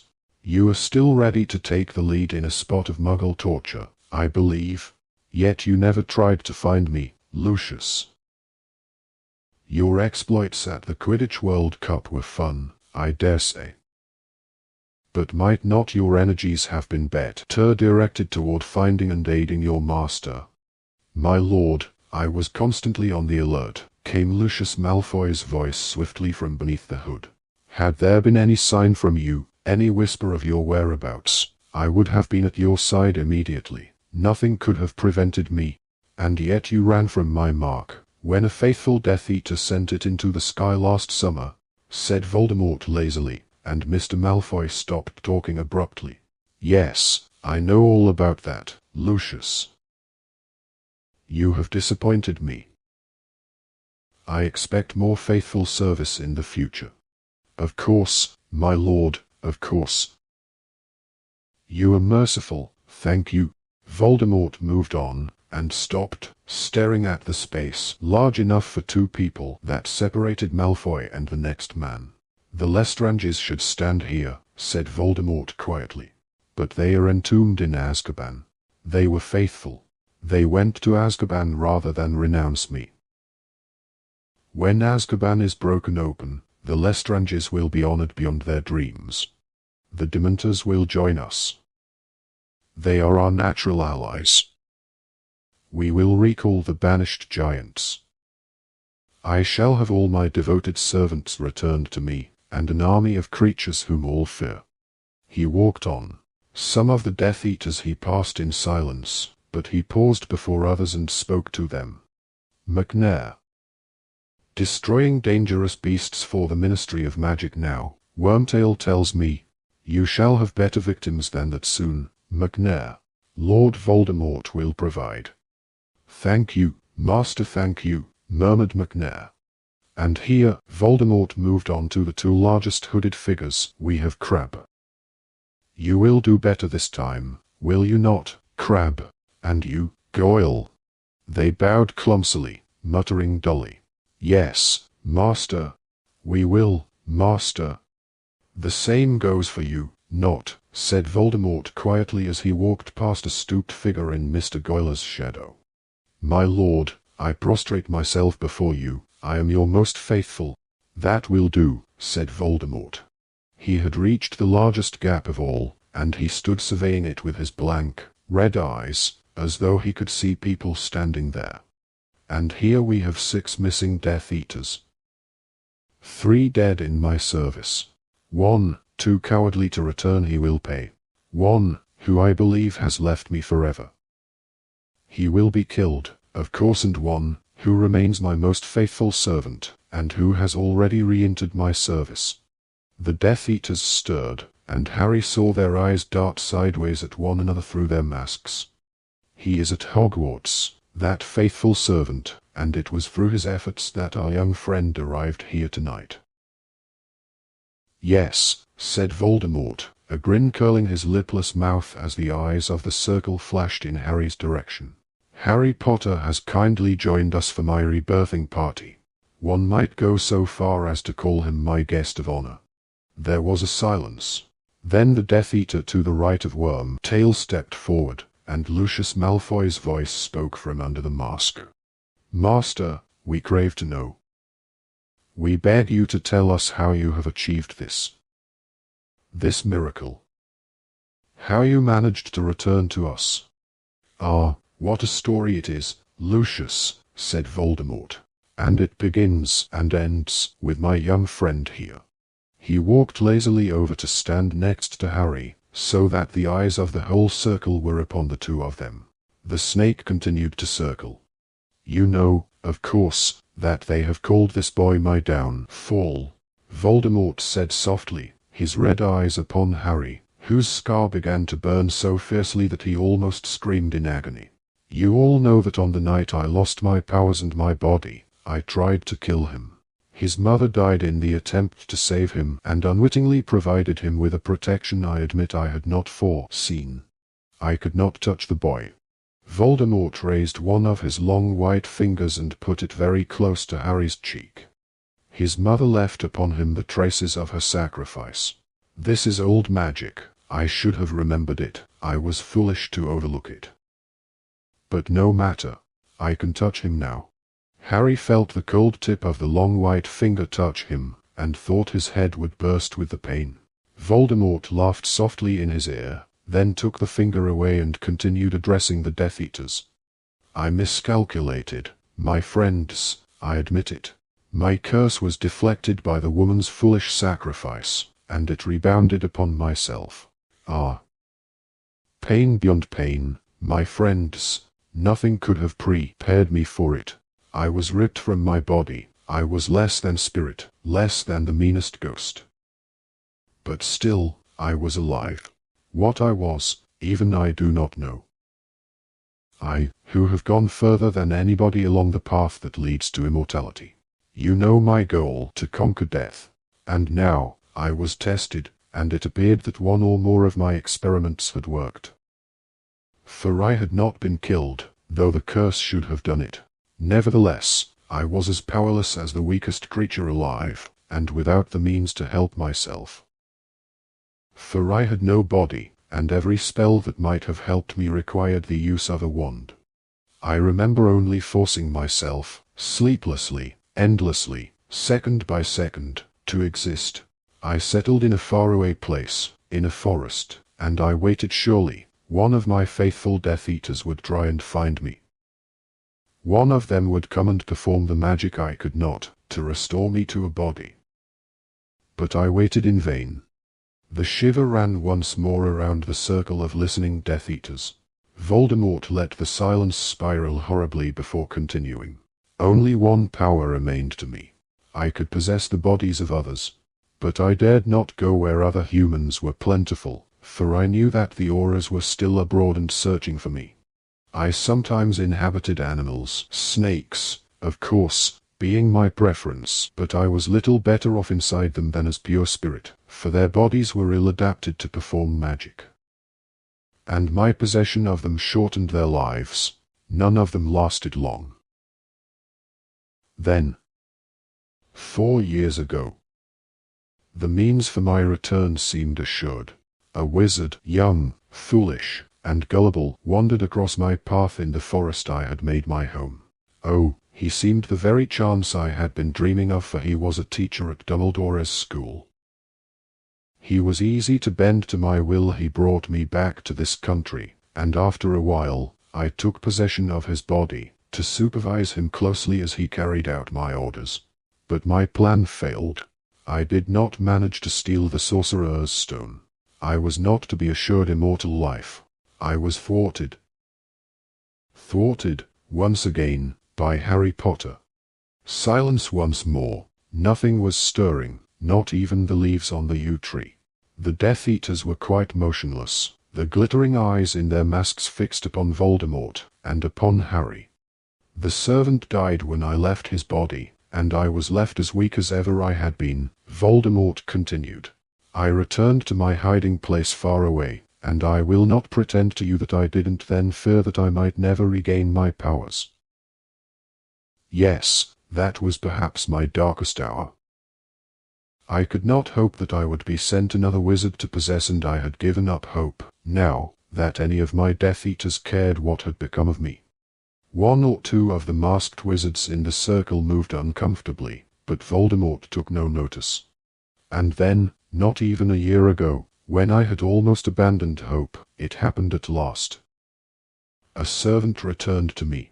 Wormtail here, who had faked his own death to escape justice, was driven out of hiding by those he had once counted friends, and decided to return to his master. He sought me in the country where it had long been rumored I was hiding. Helped, of course, by the rats he met along the way. Wormtail has a curious affinity with rats, do you not, Wormtail? His filthy little friends told him there was a place, deep in an Albanian forest, that they avoided, where small animals like themselves had met their deaths by a dark shadow that possessed them. But his journey back to me was not smooth, was it, Wormtail? For, hungry one night, on the edge of the very forest where he had hoped to find me, he foolishly stopped at an inn for some food. And who should he meet there, but one Bertha Jorkins, a witch from the Ministry of Magic. Now see the way that fate favors Lord Voldemort. This might have been the end of Wormtail, and of my last hope for regeneration. But Wormtail, displaying a presence of mind I would never have expected from him, convinced Bertha Jorkins to accompany him on a nighttime stroll. He overpowered her, he brought her to me. And Bertha Jorkins, who might have ruined all, proved instead to be a gift beyond my wildest dreams, for, with a little persuasion, she became a veritable mine of information.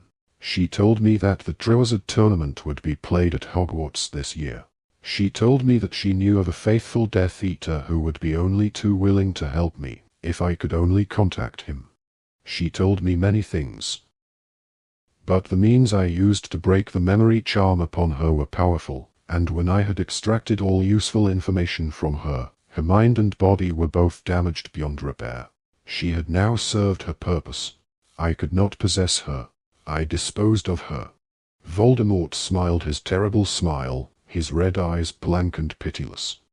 Wormtail's body, of course, was ill-adapted for possession, as all assumed him dead, and would attract far too much attention if noticed. However, he was the able-bodied servant I needed, and, poor wizard though he is, Wormtail was able to follow the instructions I gave him, which would return me to a rudimentary, weak body of my own, a body I would be able to inhabit while awaiting the essential ingredients for true rebirth. A spell or two of my own invention. A little help from my dear Nagini. Voldemort's red eyes fell upon the continually circling snake, a potion concocted from unicorn blood, and the snake venom Nagini provided. I was soon returned to an almost human form, and strong enough to travel. There was no hope of stealing the Sorcerer's Stone any more, for I knew that Dumbledore would have seen to it that it was destroyed. But I was willing to embrace mortal life again, before chasing immortality. I set my sights lower. I would settle for my old body back again, and my old strength. I knew that to achieve this, it is an old piece of dark magic. The potion that revived me tonight, I would need 3 powerful ingredients. Well, one of them was already at hand, was it not, Wormtail? Flesh given by a servant. My father's bone, naturally, meant that we would have to come here, where he was buried. But the blood of a foe Wormtail would have had me use any wizard, would you not, Wormtail? Any wizard who had hated me. As so many of them still do. But I knew the one I must use, if I was to rise again, more powerful than I had been when I had fallen. I wanted Harry Potter's blood. I wanted the blood of the one who had stripped me of power 13 years ago. For the lingering protection his mother once gave him would then reside in my veins too. But how to get at Harry Potter? For he has been better protected than I think even he knows, protected in ways devised by Dumbledore long ago, when it fell to him to arrange the boy's future. Dumbledore invoked an ancient magic to ensure the boy's protection as long as he is in his relations' care. Not even I can touch him there. Then, of course, there was the Quidditch World Cup. I thought his protection might be weaker there, away from his relations and Dumbledore, but I was not yet strong enough to attempt kidnap in the midst of a horde of Ministry wizards. And then, the boy would return to Hogwarts, where he is under the crooked nose of that muggle-loving fool from morning until night. So how could I take him? Why? By using Bertha Jorkins's information, of course. Use my one faithful Death Eater, stationed at Hogwarts, to ensure that the boy's name was entered into the Goblet of Fire. Use my Death Eater to ensure that the boy won the tournament, that he touched the Triwizard Cup first, the cup which my Death Eater had turned into a portkey, which would bring him here, beyond the reach of Dumbledore's help and protection, and into my waiting arms. And here he is. The boy you all believed had been my downfall. Voldemort moved slowly forward and turned to face Harry. He raised his wand. Crucio. It was pain beyond anything Harry had ever experienced. His very bones were on fire. His head was surely splitting along his scar. His eyes were rolling madly in his head. He wanted it to end. To black out. To die. And then it was gone. He was hanging limply in the ropes binding him to the headstone of Voldemort's father, looking up into those bright red eyes through a kind of mist. The night was ringing with the sound of the Death Eater's laughter. You see, I think, how foolish it was to suppose that this boy could ever have been stronger than me, said Voldemort. But I want there to be no mistake in anybody's mind. Harry Potter escaped me by a lucky chance. And I am now going to prove my power by killing him, here and now, in front of you all, when there is no Dumbledore to help him, and no mother to die for him. I will give him his chance. He will be allowed to fight, and you will be left in no doubt which of us is the stronger. Just a little longer, Nagini, he whispered, and the snake glided away through the grass to where the Death Eaters stood watching. Now untie him, Wormtail, and give him back his wand. Chapter 34. Priori Incantatem. Wormtail approached Harry, who scrambled to find his feet, to support his own weight before the ropes were untied. Wormtail raised his new silver hand, pulled out the wad of material gagging Harry, and then, with one swipe, cut through the bonds tying Harry to the gravestone. There was a split second, perhaps, when Harry might have considered running for it, but his injured leg shook under him as he stood on the overgrown grave, as the Death Eaters closed ranks, forming a tighter circle around him and Voldemort, so that the gaps where the missing Death Eaters should have stood were filled. Wormtail walked out of the circle to the place where Cedric's body lay and returned with Harry's wand, which he thrust roughly into Harry's hand without looking at him. Then Wormtail resumed his place in the circle of watching Death Eaters. You have been taught how to duel, Harry Potter, said Voldemort softly, his red eyes glinting through the darkness. At these words Harry remembered, as though from a former life, the dueling club at Hogwarts he had attended briefly 2 years ago. All he had learned there was the disarming spell, Expelliarmus. And what use would it be to deprive Voldemort of his wand, even if he could, when he was surrounded by Death Eaters, outnumbered by at least 30 to 1? He had never learned anything that could possibly fit him for this. He knew he was facing the thing against which Moody had always warned. The unblockable Avada Kedavra curse, and Voldemort was right. His mother was not here to die for him this time. He was quite unprotected. We bow to each other, Harry, said Voldemort, bending a little, but keeping his snake-like face upturned to Harry. Come, the niceties must be observed. Dumbledore would like you to show manners. Bow to death, Harry. The Death Eaters were laughing again. Voldemort's lipless mouth was smiling. Harry did not bow. He was not going to let Voldemort play with him before killing him. He was not going to give him that satisfaction. I said, bow, Voldemort said, raising his wand, and Harry felt his spine curve as though a huge, invisible hand were bending him ruthlessly forward, and the Death Eaters laughed harder than ever. "Very good," said Voldemort softly, and as he raised his wand the pressure bearing down upon Harry lifted too. "And now you face me, like a man. Straight-backed and proud, the way your father died. And now we duel." Voldemort raised his wand, and before Harry could do anything to defend himself, before he could even move, he had been hit again by the Cruciatus curse. The pain was so intense, so all-consuming, that he no longer knew where he was. White-hot knives were piercing every inch of his skin. His head was surely going to burst with pain. He was screaming more loudly than he'd ever screamed in his life, and then it stopped. Harry rolled over and scrambled to his feet. He was shaking as uncontrollably as Wormtail had done when his hand had been cut off. He staggered sideways into the wall of watching Death Eaters, and they pushed him away, back toward Voldemort. "A little break," said Voldemort, the slit-like nostrils dilating with excitement. "A little pause." "That hurt, didn't it, Harry? You don't want me to do that again, do you?" Harry didn't answer. He was going to die like Cedric. Those pitiless red eyes were telling him so. He was going to die, and there was nothing he could do about it. But he wasn't going to play along. He wasn't going to obey Voldemort. He wasn't going to beg. "I asked you whether you want me to do that again," said Voldemort softly. "Answer me, Imperio." And Harry felt, for the third time in his life, the sensation that his mind had been wiped of all thought.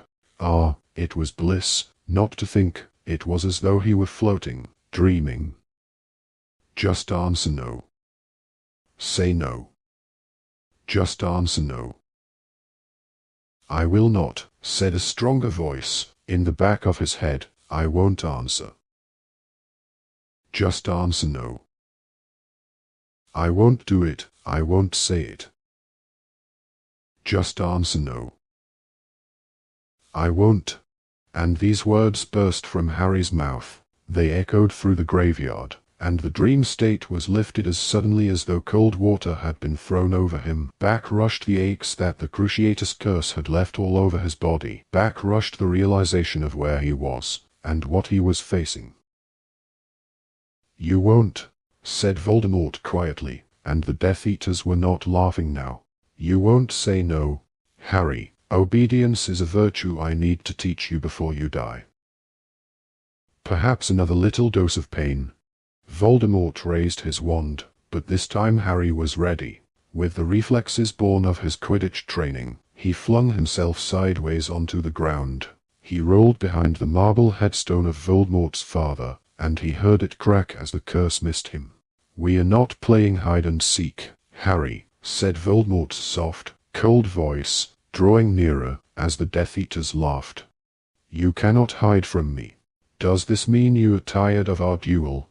Does this mean that you would prefer me to finish it now, Harry? Come out, Harry. Come out and play, then. It will be quick, it might even be painless. I would not know. I have never died." Harry crouched behind the headstone and knew the end had come. There was no hope. No help to be had.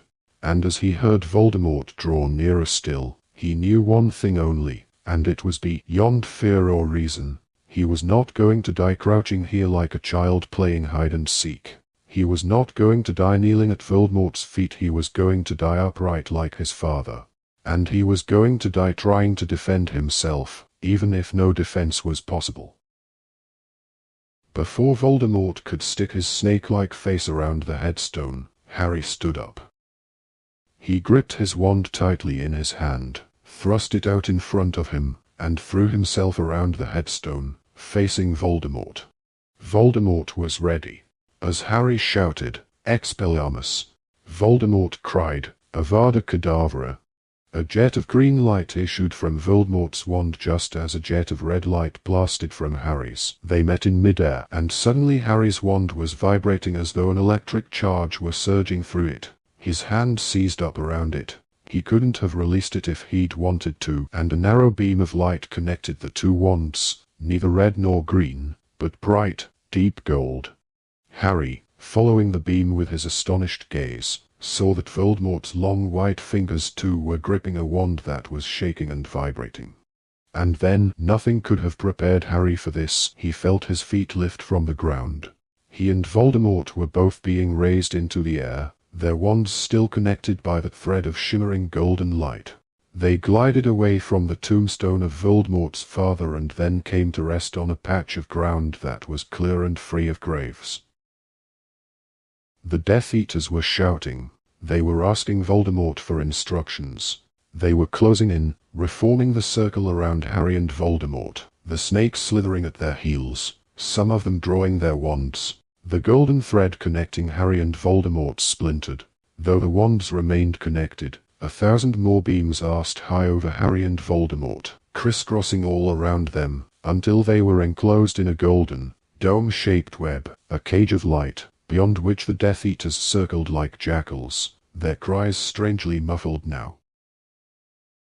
"Do nothing," Voldemort shrieked to the Death Eaters, and Harry saw his red eyes wide with astonishment at what was happening, saw him fighting to break the thread of light still connecting his wand with Harry's. Harry held onto his wand more tightly, with both hands, and the golden thread remained unbroken. "Do nothing unless I command you," Voldemort shouted to the Death Eaters. And then an unearthly and beautiful sound filled the air. It was coming from every thread of the light-spun web vibrating around Harry and Voldemort. It was a sound Harry recognized, though he had heard it only once before in his life. Phoenix Song. It was the sound of hope to Harry. The most beautiful and welcome thing he had ever heard in his life. He felt as though the song were inside him instead of just around him. It was the sound he connected with Dumbledore, and it was almost as though a friend was speaking in his ear. "Don't break the connection." "I know," Harry told the music, "I know I mustn't." But no sooner had he thought it, than the thing became much harder to do. His wand began to vibrate more powerfully than ever, and now the beam between him and Voldemort changed too. It was as though large beads of light were sliding up and down the thread connecting the wands. Harry felt his wand give a shudder under his hand as the light beads began to slide slowly and steadily his way. The direction of the beam's movement was now toward him, from Voldemort, and he felt his wand shudder angrily. As the closest bead of light moved nearer to Harry's wand tip, the wood beneath his fingers grew so hot he feared it would burst into flame. The closer that bead moved, the harder Harry's wand vibrated. He was sure his wand would not survive contact with it. It felt as though it was about to shatter under his fingers. He concentrated every last particle of his mind upon forcing the bead back toward Voldemort, his ears full of Phoenix Song, his eyes furious, fixed. And slowly, very slowly, the beads quivered to a halt, and then, just as slowly, they began to move the other way. And it was Voldemort's wand that was vibrating extra hard now. Voldemort, who looked astonished, and almost fearful. One of the beads of light was quivering, inches from the tip of Voldemort's wand. Harry didn't understand why he was doing it, didn't know what it might achieve. But he now concentrated as he had never done in his life on forcing that bead of light right back into Voldemort's wand. And slowly, very slowly, it moved along the golden thread. It trembled for a moment and then it connected. At once, Voldemort's wand began to emit echoing screams of pain. Then Voldemort's red eyes widened with shock. A dense, smoky hand flew out of the tip of it and vanished, the ghost of the hand he had made Wormtail. More shouts of pain. And then something much larger began to blossom from Voldemort's wand tip, a great, greyish something, that looked as though it were made of the solidest, densest smoke. It was a head. Now a chest and arms, the torso of Cedric Diggory. If ever Harry might have released his wand from shock, it would have been then, but instinct kept him clutching his wand tightly, so that the thread of golden light remained unbroken, even though the thick grey ghost of Cedric Diggory, was it a ghost? It looked so solid, emerged in its entirety from the end of Voldemort's wand, as though it was squeezing itself out of a very narrow tunnel. And this shade of Cedric stood up, and looked up and down the golden thread of light, and spoke. "Hold on, Harry," it said. Its voice was distant and echoing. Harry looked at Voldemort. His wide red eyes were still shocked. He had no more expected this than Harry had. And, very dimly, Harry heard the frightened yells of the Death Eaters, prowling around the edges of the Golden Dome. More screams of pain from the wand. And then something else emerged from its tip. The dense shadow of a second head, quickly followed by arms and torso. An old man Harry had seen only in a dream was now pushing himself out of the end of the wand just as Cedric had done.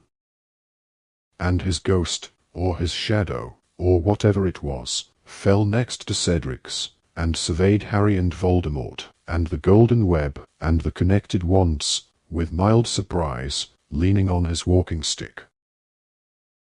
He was a real wizard, then, the old man said, his eyes on Voldemort.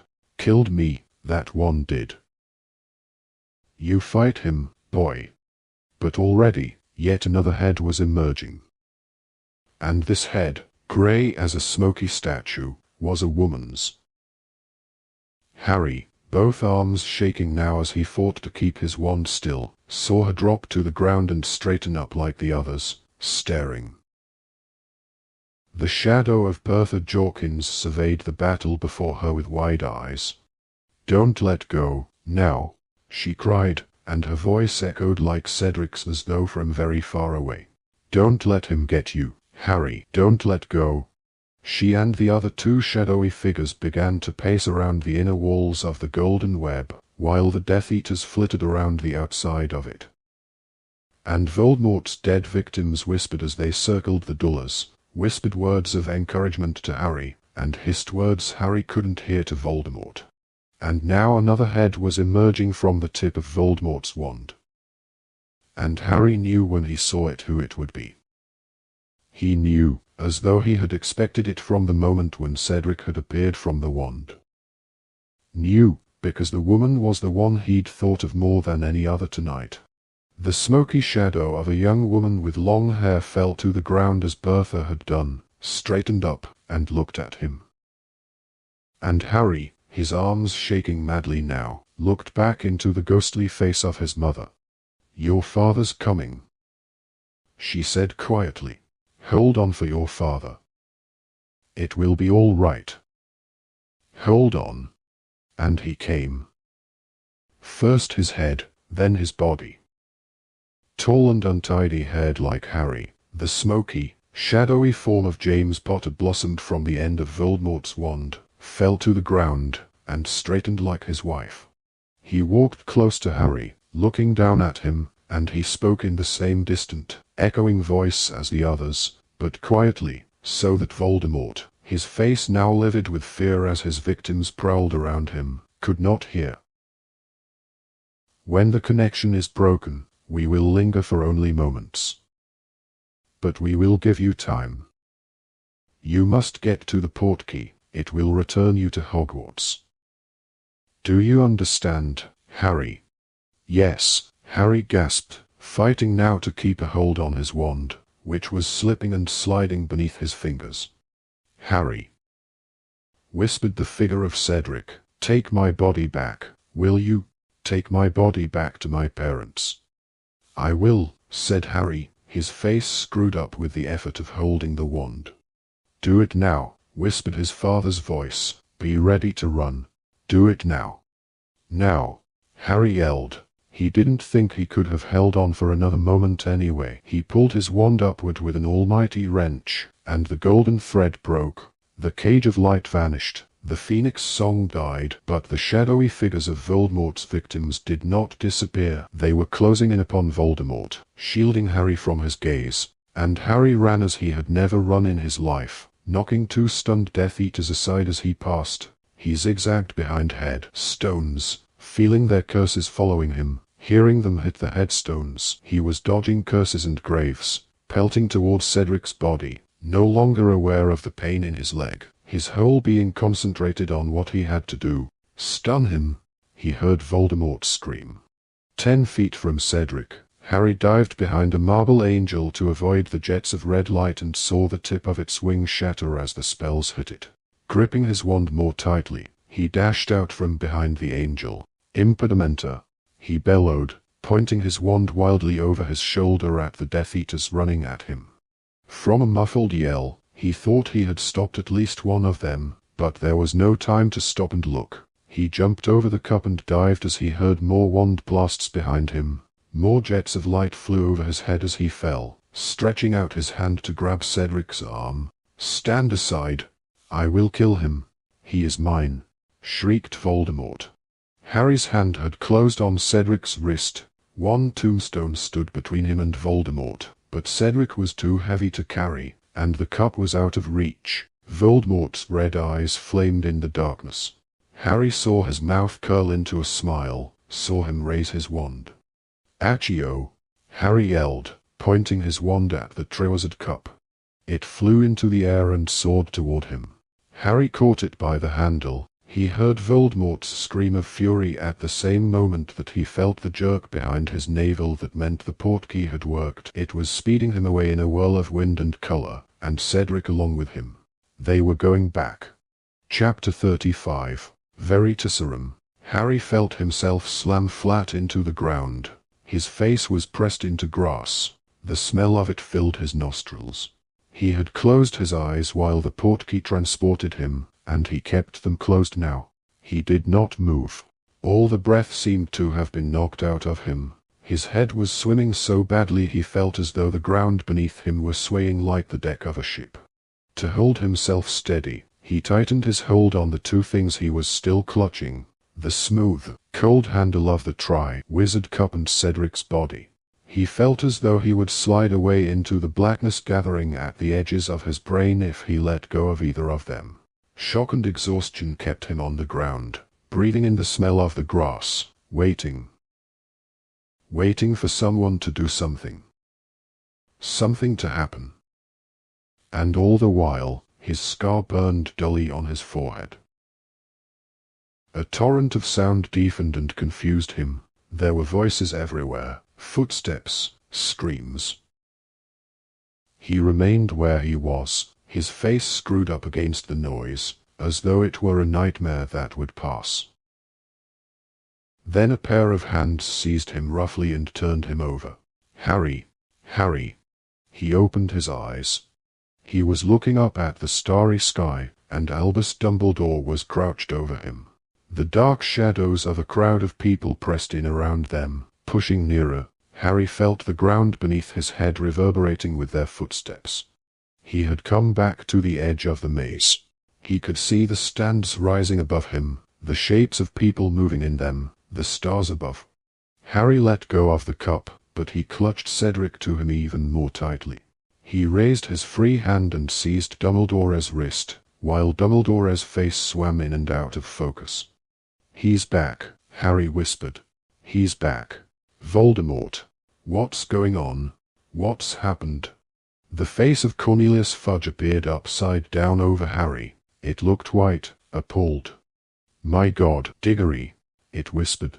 "Dumbledore, he's dead." The words were repeated. The shadowy figures pressing in on them gasped it to those around them.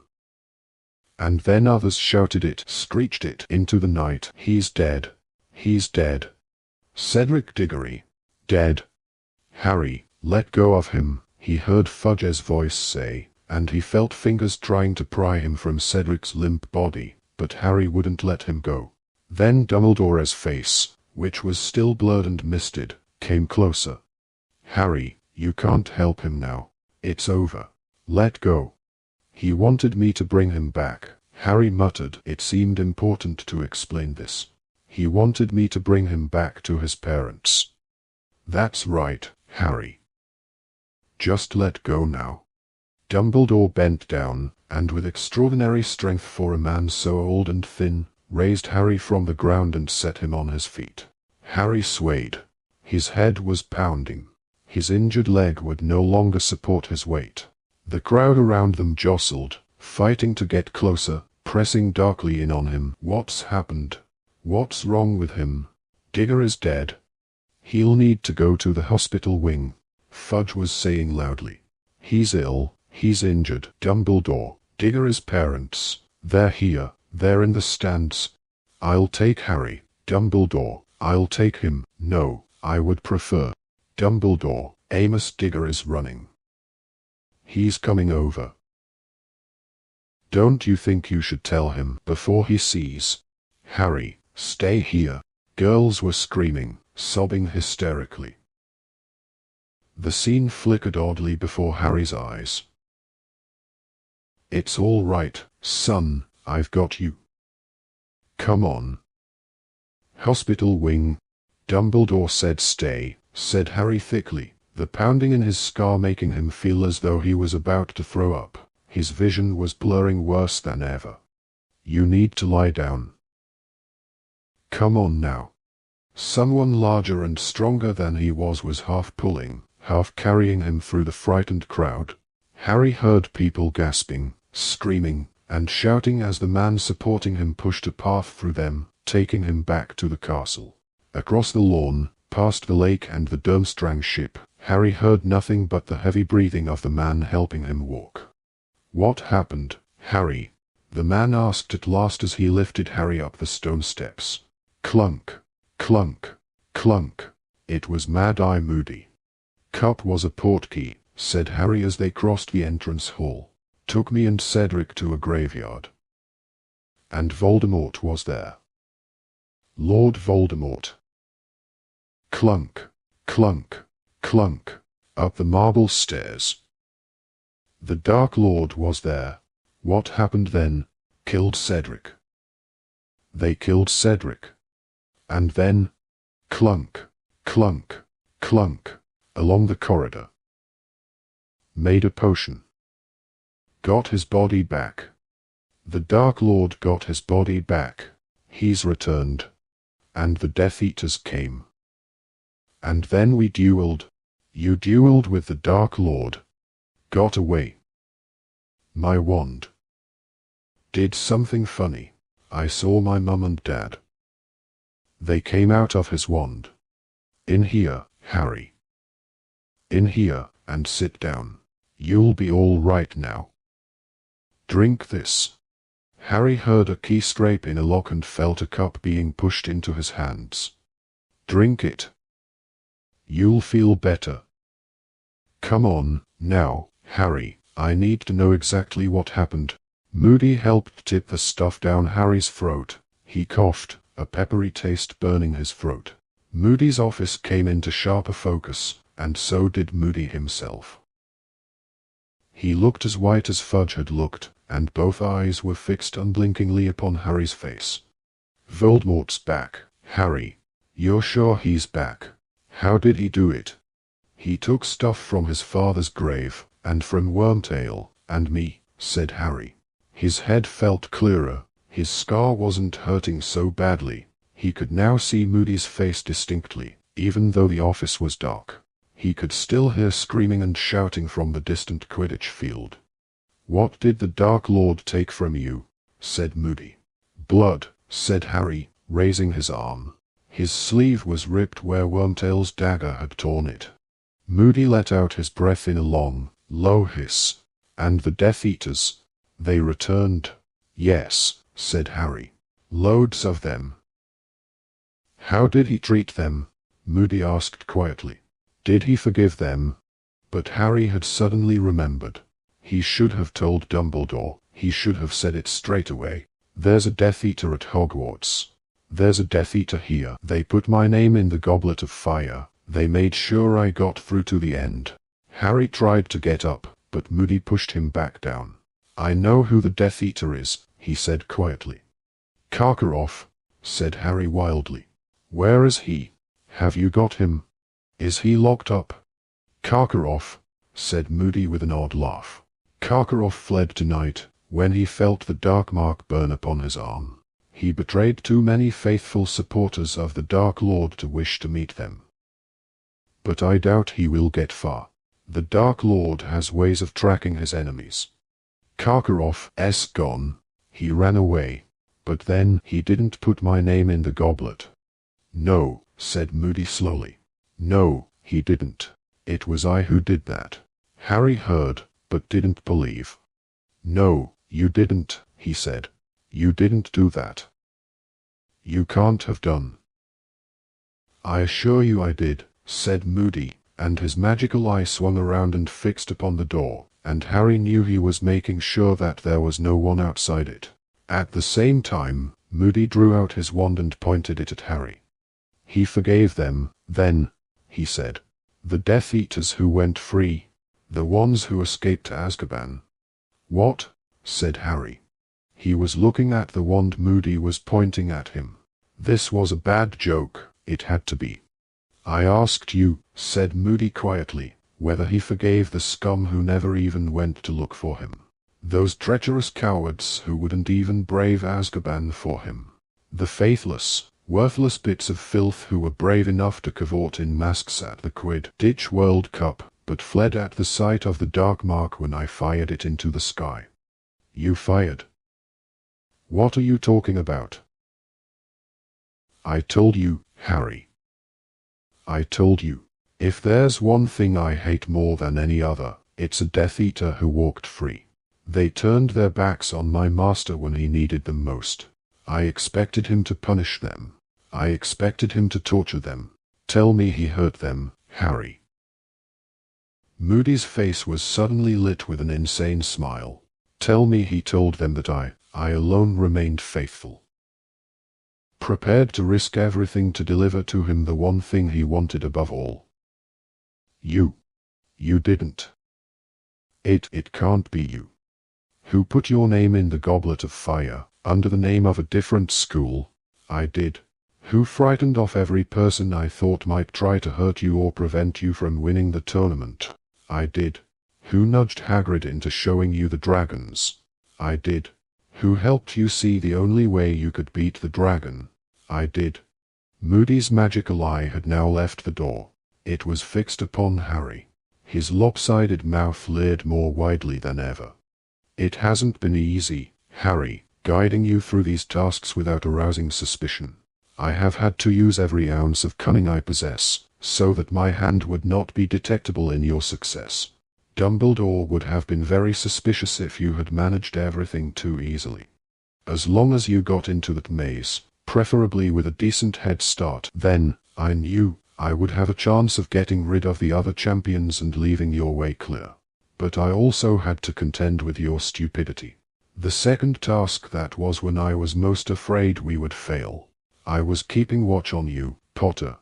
I knew you hadn't worked out the egg's clue, so I had to give you another hint. You didn't, Harry said hoarsely. Cedric gave me the clue. Who told Cedric to open it underwater? I did.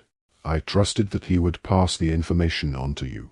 Decent people are so easy to manipulate, Potter. I was sure Cedric would want to repay you for telling him about the dragons, and so he did. But even then, Potter, even then you seemed likely to fail. I was watching all the time. All those hours in the library. Didn't you realize that the book you needed was in your dormitory all along? I planted it there early on. I gave it to the Longbottom boy, don't you remember? Magical water plants of the Mediterranean. It would have told you all you needed to know about gillyweed. I expected you to ask everyone and anyone you could for help. Longbottom would have told you in an instant. But you did not. You did not. You have a streak of pride and independence that might have ruined all. So what could I do? Feed you information from another innocent source. You told me at the Yule Ball a house elf called Dobby had given you a Christmas present. I called the elf to the staff room to collect some robes for cleaning. I staged a loud conversation with Professor McGonagall about the hostages who had been taken, and whether Potter would think to use gillyweed. And your little elf friend ran straight to Snape's office and then hurried to find you. Moody's wand was still pointing directly at Harry's heart. Over his shoulder, foggy shapes were moving in the faux glass on the wall. You were so long in that lake, Potter, I thought you had drowned.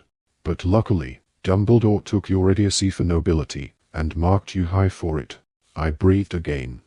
You had an easier time of it than you should have in that maze tonight. Of course, said Moody. I was patrolling around it, able to see through the outer hedges, able to curse many obstacles out of your way.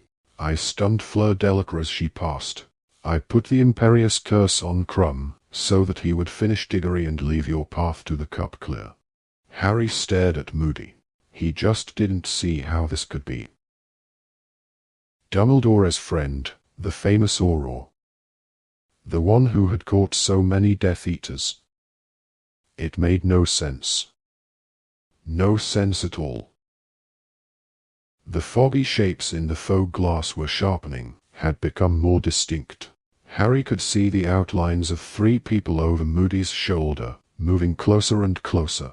But Moody wasn't watching them. His magical eye was upon Harry. The Dark Lord didn't manage to kill you, Potter, and he so wanted to, whispered Moody. Imagine how he will reward me when he finds I have done it for him. I gave you to him, the thing he needed above all to regenerate, and then I killed you for him.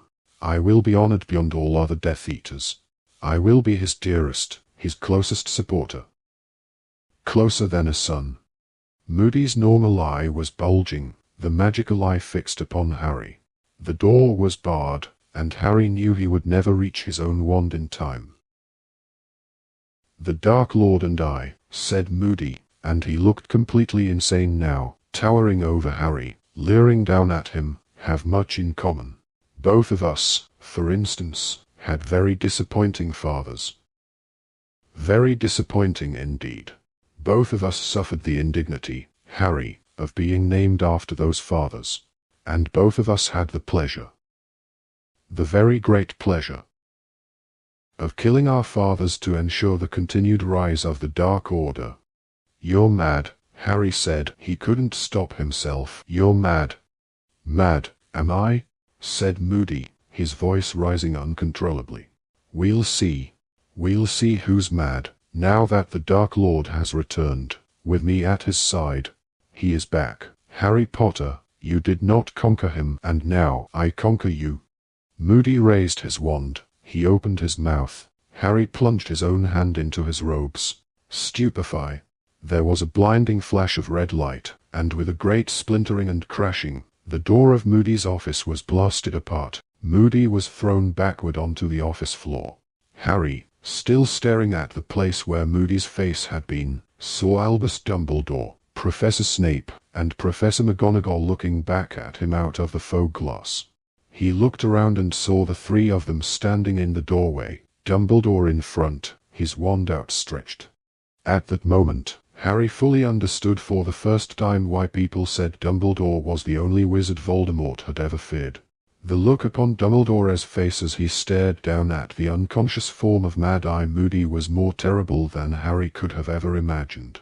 There was no benign smile upon Dumbledore's face, no twinkle in the eyes behind the spectacles. There was cold fury in every line of the ancient face. A sense of power radiated from Dumbledore as though he were giving off burning heat. He stepped into the office, placed a foot underneath Moody's unconscious body, and kicked him over onto his back, so that his face was visible. Snape followed him, looking into the fog glass, where his own face was still visible, glaring into the room. Professor McGonagall went straight to Harry. "Come along, Potter," she whispered. The thin line of her mouth was twitching as though she was about to cry. "Come along." Hospital wing. "No," said Dumbledore sharply. "Dumbledore, he ought to look at him. He's been through enough tonight.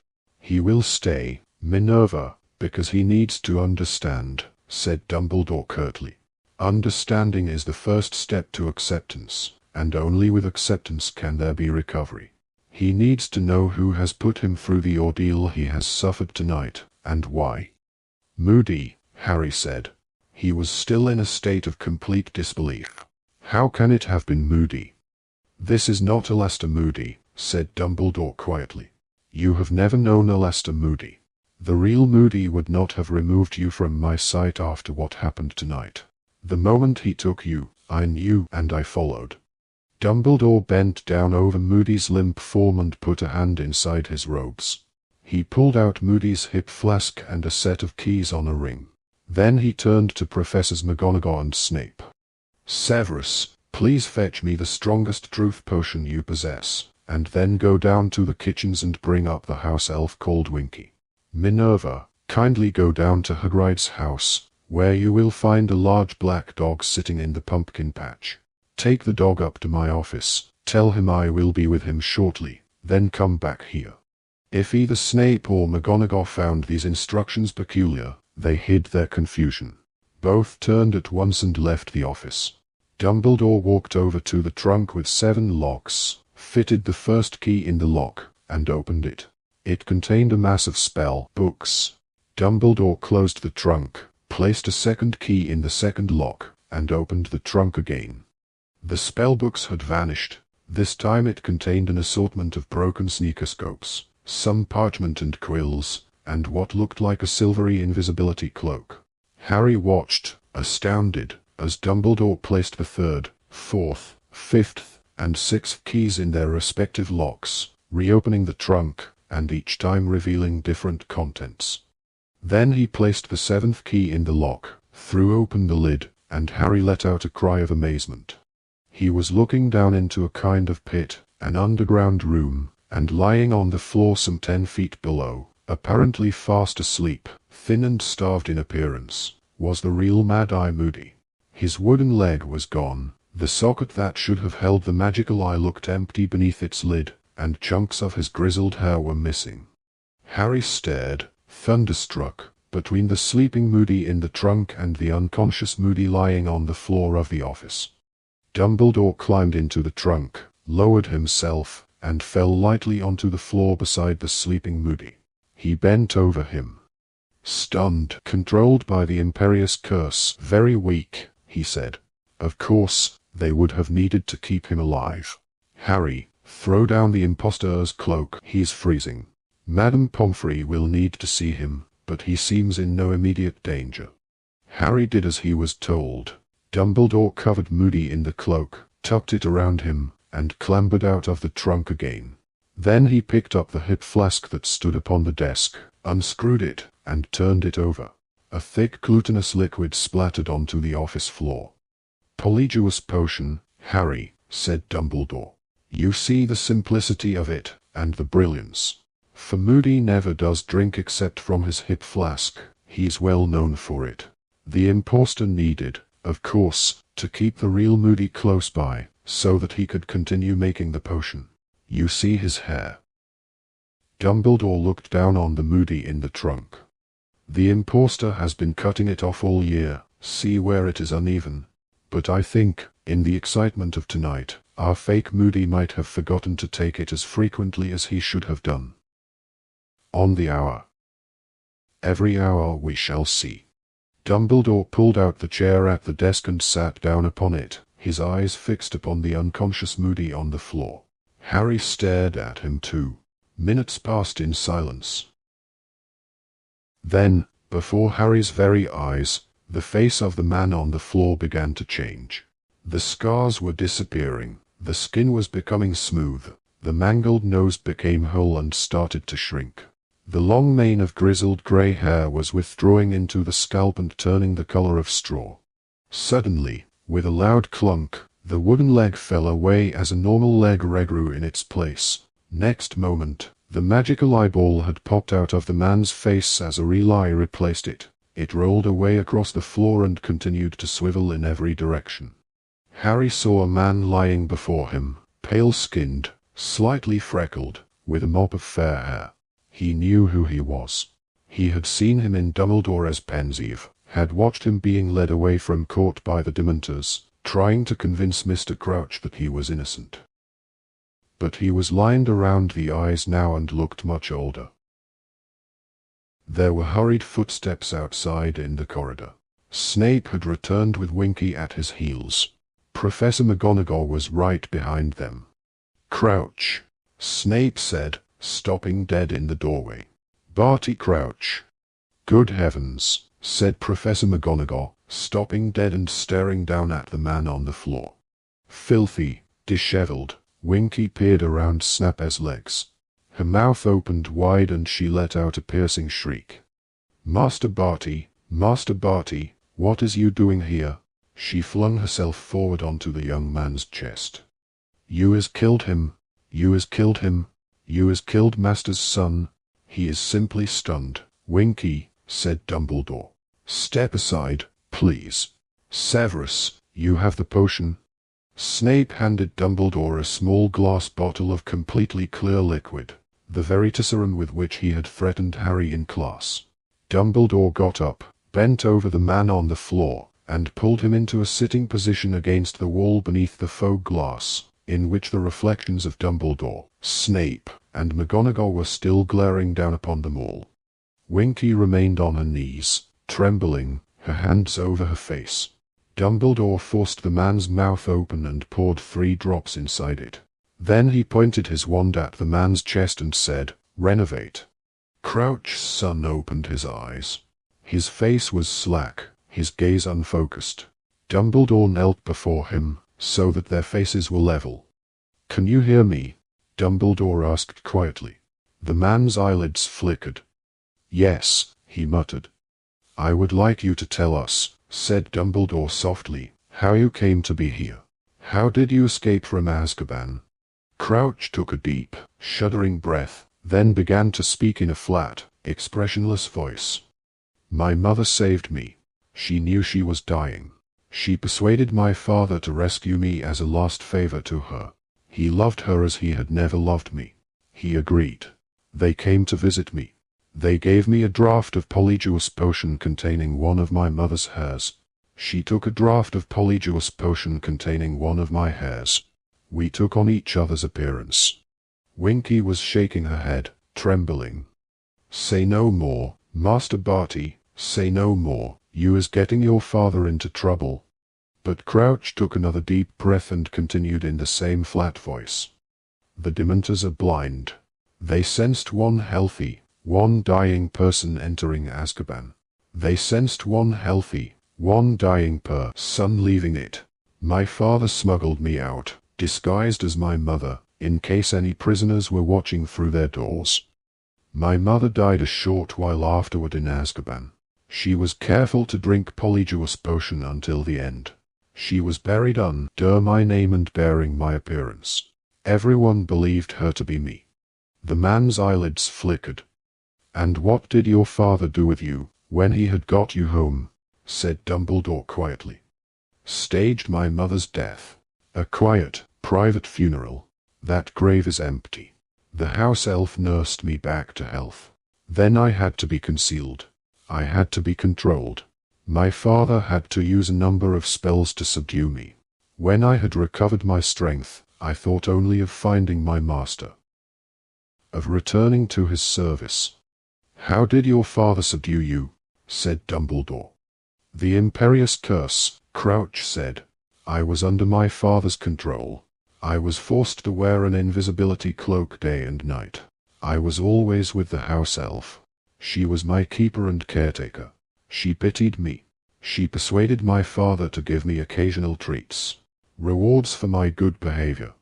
Master Barty, sobbed Winky through her hands. "You isn't ought to tell them, we is getting in trouble." "Did anybody ever discover that you were still alive?" said Dumbledore softly. "Did anyone know except your father and the house elf?" "Yes," said Crouch, his eyelids flickering again.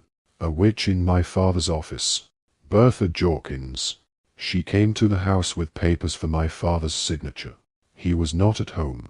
Winky showed her inside and returned to the kitchen, to me. But Bertha Jorkins heard Winky talking to me. She came to investigate. She heard enough to guess who was hiding under the invisibility cloak. My father arrived home. She confronted him. He put a very powerful memory charm on her to make her forget what she'd found out. Too powerful. He said it damaged her memory permanently." "Why is she coming to nose into my master's private business?" sobbed Winky. "Why isn't she leaving us be?" "Tell me about the Quidditch World Cup," said Dumbledore. "Winky talked my father into it," said Crouch, still in the same monotonous voice. "She spent months persuading him. I had not left the house for years. I had loved Quidditch. Let him go," she said. "He will be in his invisibility cloak. He can watch. Let him smell fresh air for once." She said my mother would have wanted it. She told my father that my mother had died to give me freedom. She had not saved me for a life of imprisonment. He agreed in the end. It was carefully planned. My father led me and Winky up to the top box early in the day. Winky was to say that she was saving a seat for my father. I was to sit there, invisible. When everyone had left the box, we would emerge. Winky would appear to be alone. Nobody would ever know. But Winky didn't know that I was growing stronger. I was starting to fight my father's imperious curse. There were times when I was almost myself again. There were brief periods when I seemed outside his control. It happened, there, in the top box. It was like waking from a deep sleep. I found myself out in public, in the middle of the match, and I saw, in front of me, a wand sticking out of a boy's pocket. I had not been allowed a wand since before Azkaban. I stole it. Winky didn't know. Winky is frightened of heights. She had her face hidden. "Master Barty, you bad boy," whispered Winky, tears trickling between her fingers. "So you took the wand," said Dumbledore, "and what did you do with it?" "We went back to the tent," said Crouch. "Then we heard them. We heard the Death Eaters. The ones who had never been to Azkaban. The ones who had never suffered for my master. They had turned their backs on him. They were not enslaved, as I was. They were free to seek him, but they did not. They were merely making sport of muggles." The sound of their voices awoke me. My mind was clearer than it had been in years. I was angry. I had the wand. I wanted to attack them for their disloyalty to my master. My father had left the tent. He had gone to free the muggles. Winky was afraid to see me so angry. She used her own brand of magic to bind me to her. She pulled me from the tent, pulled me into the forest, away from the Death Eaters. I tried to hold her back. I wanted to return to the campsite. I wanted to show those Death Eaters what loyalty to the Dark Lord meant, and to punish them for their lack of it. I used the stolen wand to cast the dark mark into the sky. Ministry wizards arrived. They shot stunning spells everywhere. One of the spells came through the trees where Winky and I stood. The bond connecting us was broken. We were both stunned. When Winky was discovered, my father knew I must be nearby. He searched the bushes where she had been found and felt me lying there. He waited until the other ministry members had left the forest. He put me back under the imperious curse and took me home. He dismissed Winky. She had failed him. She had let me acquire a wand. She had almost let me escape. Winky let out a wail of despair. Now it was just father and I, alone in the house. And then... Crouch's head rolled on his neck, and an insane grin spread across his face. My master came for me. He arrived at our house late one night in the arms of his servant Wormtail. My master had found out that I was still alive. He had captured Bertha Jorkins in Albania. He had tortured her. She told him a great deal. She told him about the Triwizard Tournament. She told him the old Auror, Moody, was going to teach at Hogwarts. He tortured her until he broke through the memory charm my father had placed upon her. She told him I had escaped from Azkaban. She told him my father kept me imprisoned to prevent me from seeking my master. And so my master knew that I was still his faithful servant, perhaps the most faithful of all. My master conceived a plan, based upon the information Bertha had given him. He needed me. He arrived at our house near midnight. My father answered the door. The smile spread wider over Crouch's face, as though recalling the sweetest memory of his life. Winky's petrified brown eyes were visible through her fingers. She seemed too appalled to speak. It was very quick. My father was placed under the imperious curse by my master. Now my father was the one imprisoned, controlled. My master forced him to go about his business as usual, to act as though nothing was wrong. And I was released. I awoke. I was myself again, alive as I hadn't been in years. "And what did Lord Voldemort ask you to do?" said Dumbledore. "He asked me whether I was ready to risk everything for him. I was ready. It was my dream, my greatest ambition, to serve him, to prove myself to him. He told me he needed to place a faithful servant at Hogwarts.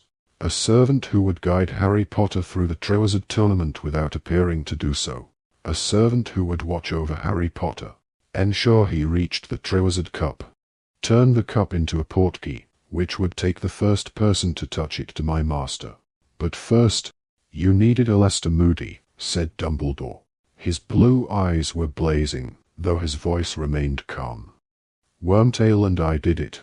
We had prepared the Polyjuice potion beforehand. We journeyed to his house. Moody put up a struggle. There was a commotion. We managed to subdue him just in time. Forced him into a compartment of his own magical trunk. Took some of his hair and added it to the potion. I drank it. I became Moody's double. I took his leg and his eye. I was ready to face Arthur Weasley when he arrived to sort out the muggles who had heard a disturbance. I made the dustbins move around the yard. I told Arthur Weasley I had heard intruders in my yard, who had set off the dustbins. Then I packed up Moody's clothes and dark detectors, put them in the trunk with Moody, and set off for Hogwarts. I kept him alive, under the Imperious Curse. I wanted to be able to question him, to find out about his past, learn his habits, so that I could fool even Dumbledore. I also needed his hair to make the Polyjuice potion. The other ingredients were easy. I stole Boom Slang's skin from the dungeons. When the potion's master found me in his office, I said I was under orders to search it. "And what became of Wormtail after you attacked Moody?" said Dumbledore. "Wormtail returned to care for my master, in my father's house, and to keep watch over my father." "But your father escaped," said Dumbledore. "Yes. After a while he began to fight the Imperious Curse just as I had done. There were periods when he knew what was happening. My master decided it was no longer safe for my father to leave the house. He forced him to send letters to the ministry instead. He made him write and say he was ill.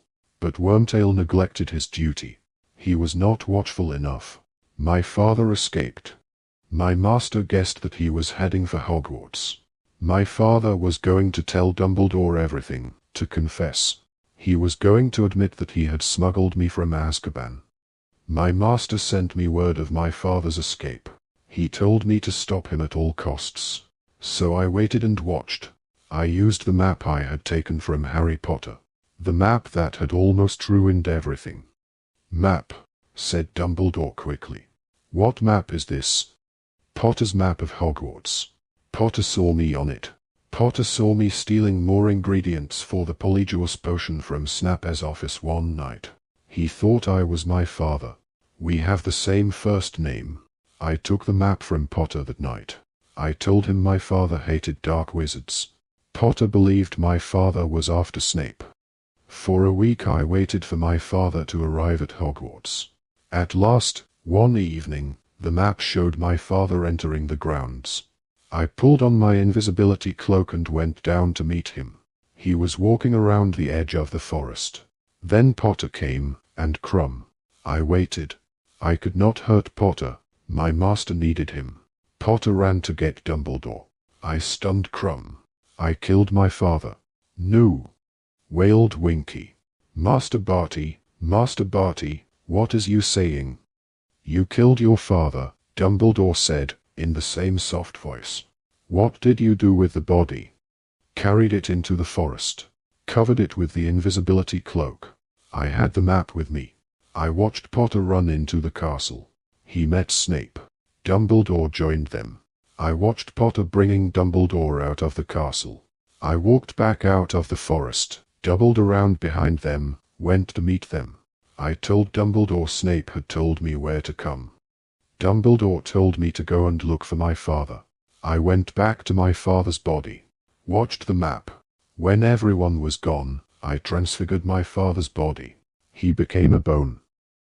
I buried it, while wearing the invisibility cloak, in the freshly dug earth in front of Hagrid's cabin. There was complete silence now, except for Winky's continued sobs. Then Dumbledore said, "And tonight I offered to carry the Triwizard Cup into the maze before dinner," whispered Barty Crouch. "Turned it into a portkey. My master's plan worked. He is returned to power and I will be honored by him beyond the dreams of wizards." The insane smile lit his features once more, and his head drooped onto his shoulder as Winky wailed and sobbed at his side. Chapter 36. The Parting of the Ways. Dumbledore stood up. He stared down at Barty Crouch for a moment with disgust on his face. Then he raised his wand once more and ropes flew out of it, ropes that twisted themselves around Barty Crouch, binding him tightly. He turned to Professor McGonagall. "Minerva, could I ask you to stand guard here while I take Harry upstairs?" "Of course," said Professor McGonagall. She looked slightly nauseous, as though she had just watched someone being sick. However, when she drew out her wand and pointed it at Barty Crouch, her hand was quite steady. "Severus," Dumbledore turned to Snape, "please tell Madame Pomfrey to come down here. We need to get Aleister Moody into the hospital wing. Then go down into the grounds, find Cornelius Fudge, and bring him up to this office. He will undoubtedly want to question Crouch himself. Tell him I will be in the hospital wing in half an hour's time if he needs me." Snape nodded silently and swept out of the room. "Harry," Dumbledore said gently. Harry got up and swayed again. The pain in his leg, which he had not noticed all the time he had been listening to Crouch, now returned in full measure. He also realized that he was shaking. Dumbledore gripped his arm and helped him out into the dark corridor. "I want you to come up to my office first, Harry," he said quietly, as they headed up the passageway. "Sirius is waiting for us there." Harry nodded. A kind of numbness and a sense of complete unreality were upon him, but he did not care. He was even glad of it. He didn't want to have to think about anything that had happened since he had first touched the Triwizard Cup.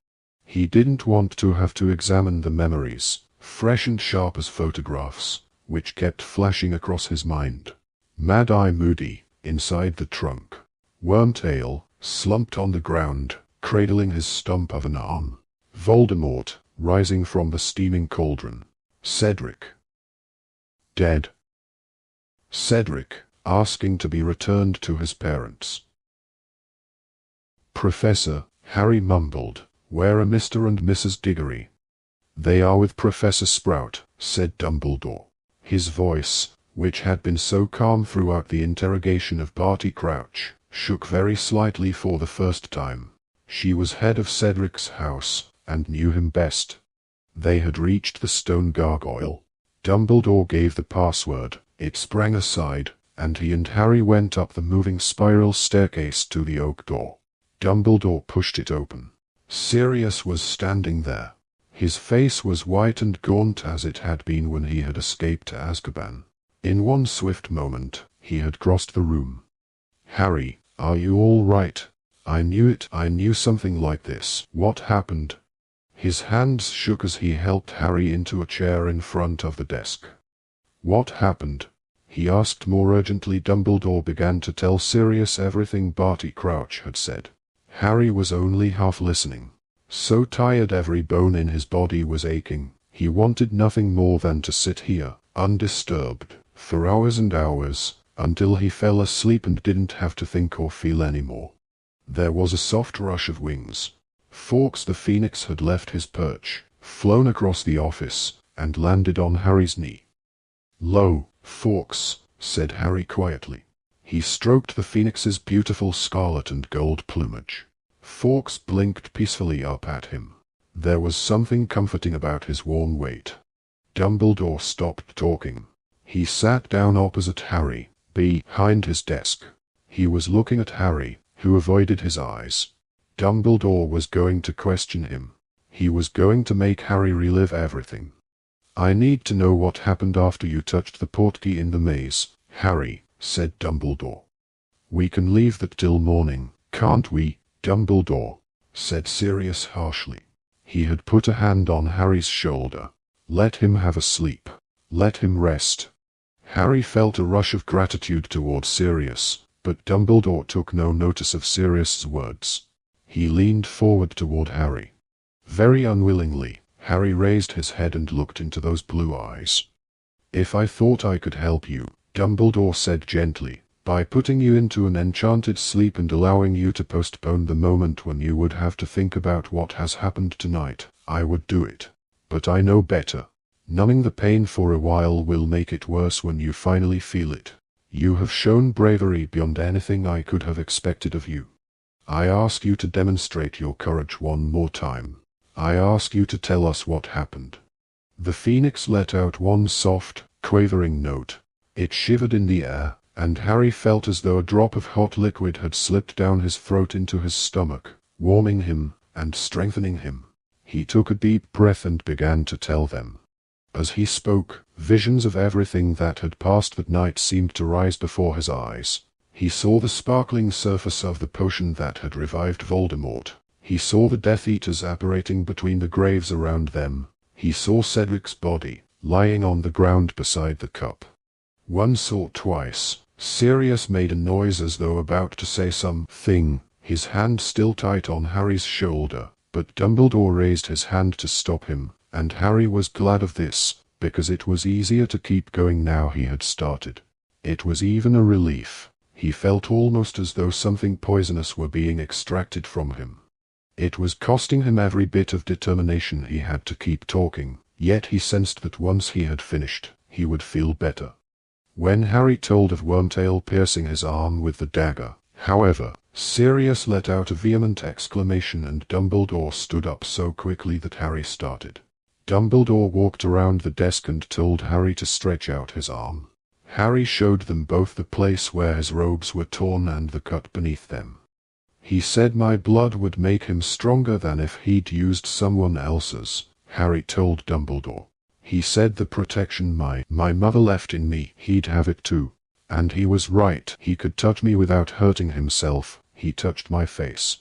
For a fleeting instant, Harry thought he saw a gleam of something like triumph in Dumbledore's eyes. But next second, Harry was sure he had imagined it, for when Dumbledore had returned to his seat behind the desk, he looked as old and weary as Harry had ever seen him. Very well, he said, sitting down again. Voldemort has overcome that particular barrier. Harry, continue, please. Harry went on. He explained how Voldemort had emerged from the cauldron, and told them all he could remember of Voldemort's speech to the Death Eaters. Then he told how Voldemort had untied him, returned his wand to him, and prepared to duel. But when he reached the part where the golden beam of light had connected his and Voldemort's wands, he found his throat obstructed. He tried to keep talking, but the memories of what had come out of Voldemort's wand were flooding into his mind. He could see Cedric emerging, see the old man, Bertha Jorkins, his father, his mother. He was glad when Sirius broke the silence. The wands connected, he said, looking from Harry to Dumbledore. Why? Harry looked up at Dumbledore again, on whose face there was an arrested look. Priori incantatem, he muttered. His eyes gazed into Harry's and it was almost as though an invisible beam of understanding shot between them. The reverse spell effect, said Sirius sharply. Exactly, said Dumbledore. Harry's wand and Voldemort's wand share cause. Each of them contains a feather from the tail of the same phoenix. This phoenix, in fact, he added, and he pointed at the scarlet and gold bird, perching peacefully on Harry's knee. My wand's feather came from Fawkes, Harry said, amazed. Yes, said Dumbledore. Mr. Ollivander wrote to tell me you had bought the second wand, the moment you left his shop 4 years ago. So what happens when a wand meets its brother? Said Sirius. They will not work properly against each other, said Dumbledore. If, however, the owners of the wands force the wands to do battle, a very rare effect will take place. One of the wands will force the other to regurgitate spells it has performed in reverse. The most recent first, and then those which preceded it. He looked interrogatively at Harry, and Harry nodded. Which means, said Dumbledore slowly, his eyes upon Harry's face, that some form of Cedric must have reappeared. Harry nodded again. Diggory came back to life, said Sirius sharply. No spell can reawaken the dead, said Dumbledore heavily. All that would have happened is a kind of reverse echo. A shadow of the living Cedric would have emerged from the wand. Am I correct, Harry? He spoke to me, Harry said. He was suddenly shaking again. The ghost Cedric, or whatever he was, spoke. An echo, said Dumbledore, which retained Cedric's appearance and character. I am guessing other such forms appeared. Less recent victims of Voldemort's wand. An old man, Harry said, his throat still constricted. Bertha Jorkins. And your parents, said Dumbledore quietly. Yes, said Harry. Sirius's grip on Harry's shoulder was now so tight it was painful. The last murders the wand performed, said Dumbledore, nodding. In reverse order. More would have appeared, of course, had you maintained the connection. Very well, Harry, these echoes, these shadows, what did they do? Harry described how the figures that had emerged from the wand had prowled the edges of the golden web, how Voldemort had seemed to fear them, how the shadow of Harry's father had told him what to do, how Cedric's had made its final request. At this point, Harry found he could not continue. He looked around at Sirius and saw that he had his face in his hands. Harry suddenly became aware that Fawkes had left his knee. The phoenix had fluttered to the floor. It was resting its beautiful head against Harry's injured leg, and thick, pearly tears were falling from its eyes onto the wound left by the spider. The pain vanished. The skin mended. His leg was repaired. I will say it again, said Dumbledore as the phoenix rose into the air and resettled itself upon the perch beside the door. You have shown bravery beyond anything I could have expected of you tonight, Harry. You have shown bravery equal to those who died fighting Voldemort at the height of his powers. You have shouldered a grown wizard's burden and found yourself equal to it, and you have now given us all that we have a right to expect. You will come with me to the hospital wing. I do not want you returning to the dormitory tonight. A sleeping potion, and some peace. Sir, yes, would you like to stay with him? Sirius nodded and stood up. He transformed back into the great black dog and walked with Harry and Dumbledore out of the office, accompanying them down a flight of stairs to the hospital wing. When Dumbledore pushed open the door, Harry saw Mrs. Weasley, Bill, Ron, and Hermione grouped around a harassed-looking Madame Pomfrey. They appeared to be demanding to know where Harry was and what had happened to him. All of them whipped around as Harry, Dumbledore, and the black dog entered, and Mrs. Weasley let out a kind of muffled scream. Harry! Oh, Harry! She started to hurry toward him, but Dumbledore moved between them. Molly, he said, holding up a hand, please listen to me for a moment. Harry has been through a terrible ordeal tonight. He has just had to relive it for me. What he needs now is sleep, and peace, and quiet. If he would like you all to stay with him, he added, looking around at Ron, Hermione, and Bill too, you may do so. But I do not want you questioning him until he is ready to answer, and certainly not this evening. Mrs. Weasley nodded. She was very white. She rounded on Ron, Hermione, and Bill as though they were being noisy, and hissed, "Did you hear? He needs quiet." Headmaster, said Madame Pomfrey, staring at the great black dog that was Sirius, may I ask what? This dog will be remaining with Harry for a while, said Dumbledore simply. I assure you, he is extremely well trained. Harry, I will wait while you get into bed. Harry felt an inexpressible sense of gratitude to Dumbledore for asking the others not to question him. It wasn't as though he didn't want them there, but the thought of explaining it all over again, the idea of reliving it one more time, was more than he could stand. "I will be back to see you as soon as I have met with Fudge." "Harry," said Dumbledore, "I would like you to remain here tomorrow until I have spoken to the school." He left. As Madame Pomfrey led Harry to a nearby bed, he caught sight of the real Moody lying motionless in a bed at the far end of the room. His wooden leg and magical eye were lying on the bedside table. "Is he okay?" Harry asked. "He'll be fine," said Madame Pomfrey, giving Harry some pajamas and pulling screens around him. He took off his robes, pulled on the pajamas, and got into bed. Ron, Hermione, Bill, Mrs. Weasley, and the black dog came around the screen and settled themselves in chairs on either side of him. Ron and Hermione were looking at him almost cautiously, as though scared of him. "I'm all right," he told them. "Just tired." Mrs. Weasley's eyes filled with tears as she smoothed his bed covers unnecessarily. Madame Pomfrey, who had bustled off to her office, returned holding a small bottle of some purple potion and a goblet. "You'll need to drink all of this, Harry," she said. "It's a potion for dreamless sleep." Harry took the goblet and drank a few mouthfuls. He felt himself becoming drowsy at once. Everything around him became hazy. The lamps around the hospital wing seemed to be winking at him in a friendly way through the screen around his bed. His body felt as though it was sinking deeper into the warmth of the feather mattress. Before he could finish the potion, before he could say another word, his exhaustion had carried him off to sleep. Harry woke up, so warm, so very sleepy, that he didn't open his eyes, wanting to drop off again. The room was still dimly lit. He was sure it was still nighttime and had a feeling that he couldn't have been asleep very long. Then he heard whispering around him. "They'll wake him if they don't shut up." "What are they shouting about? Nothing else can have happened, can it?" Harry opened his eyes blearily. Someone had removed his glasses. He could see the fuzzy outlines of Mrs. Weasley and Bill close by. Mrs. Weasley was on her feet.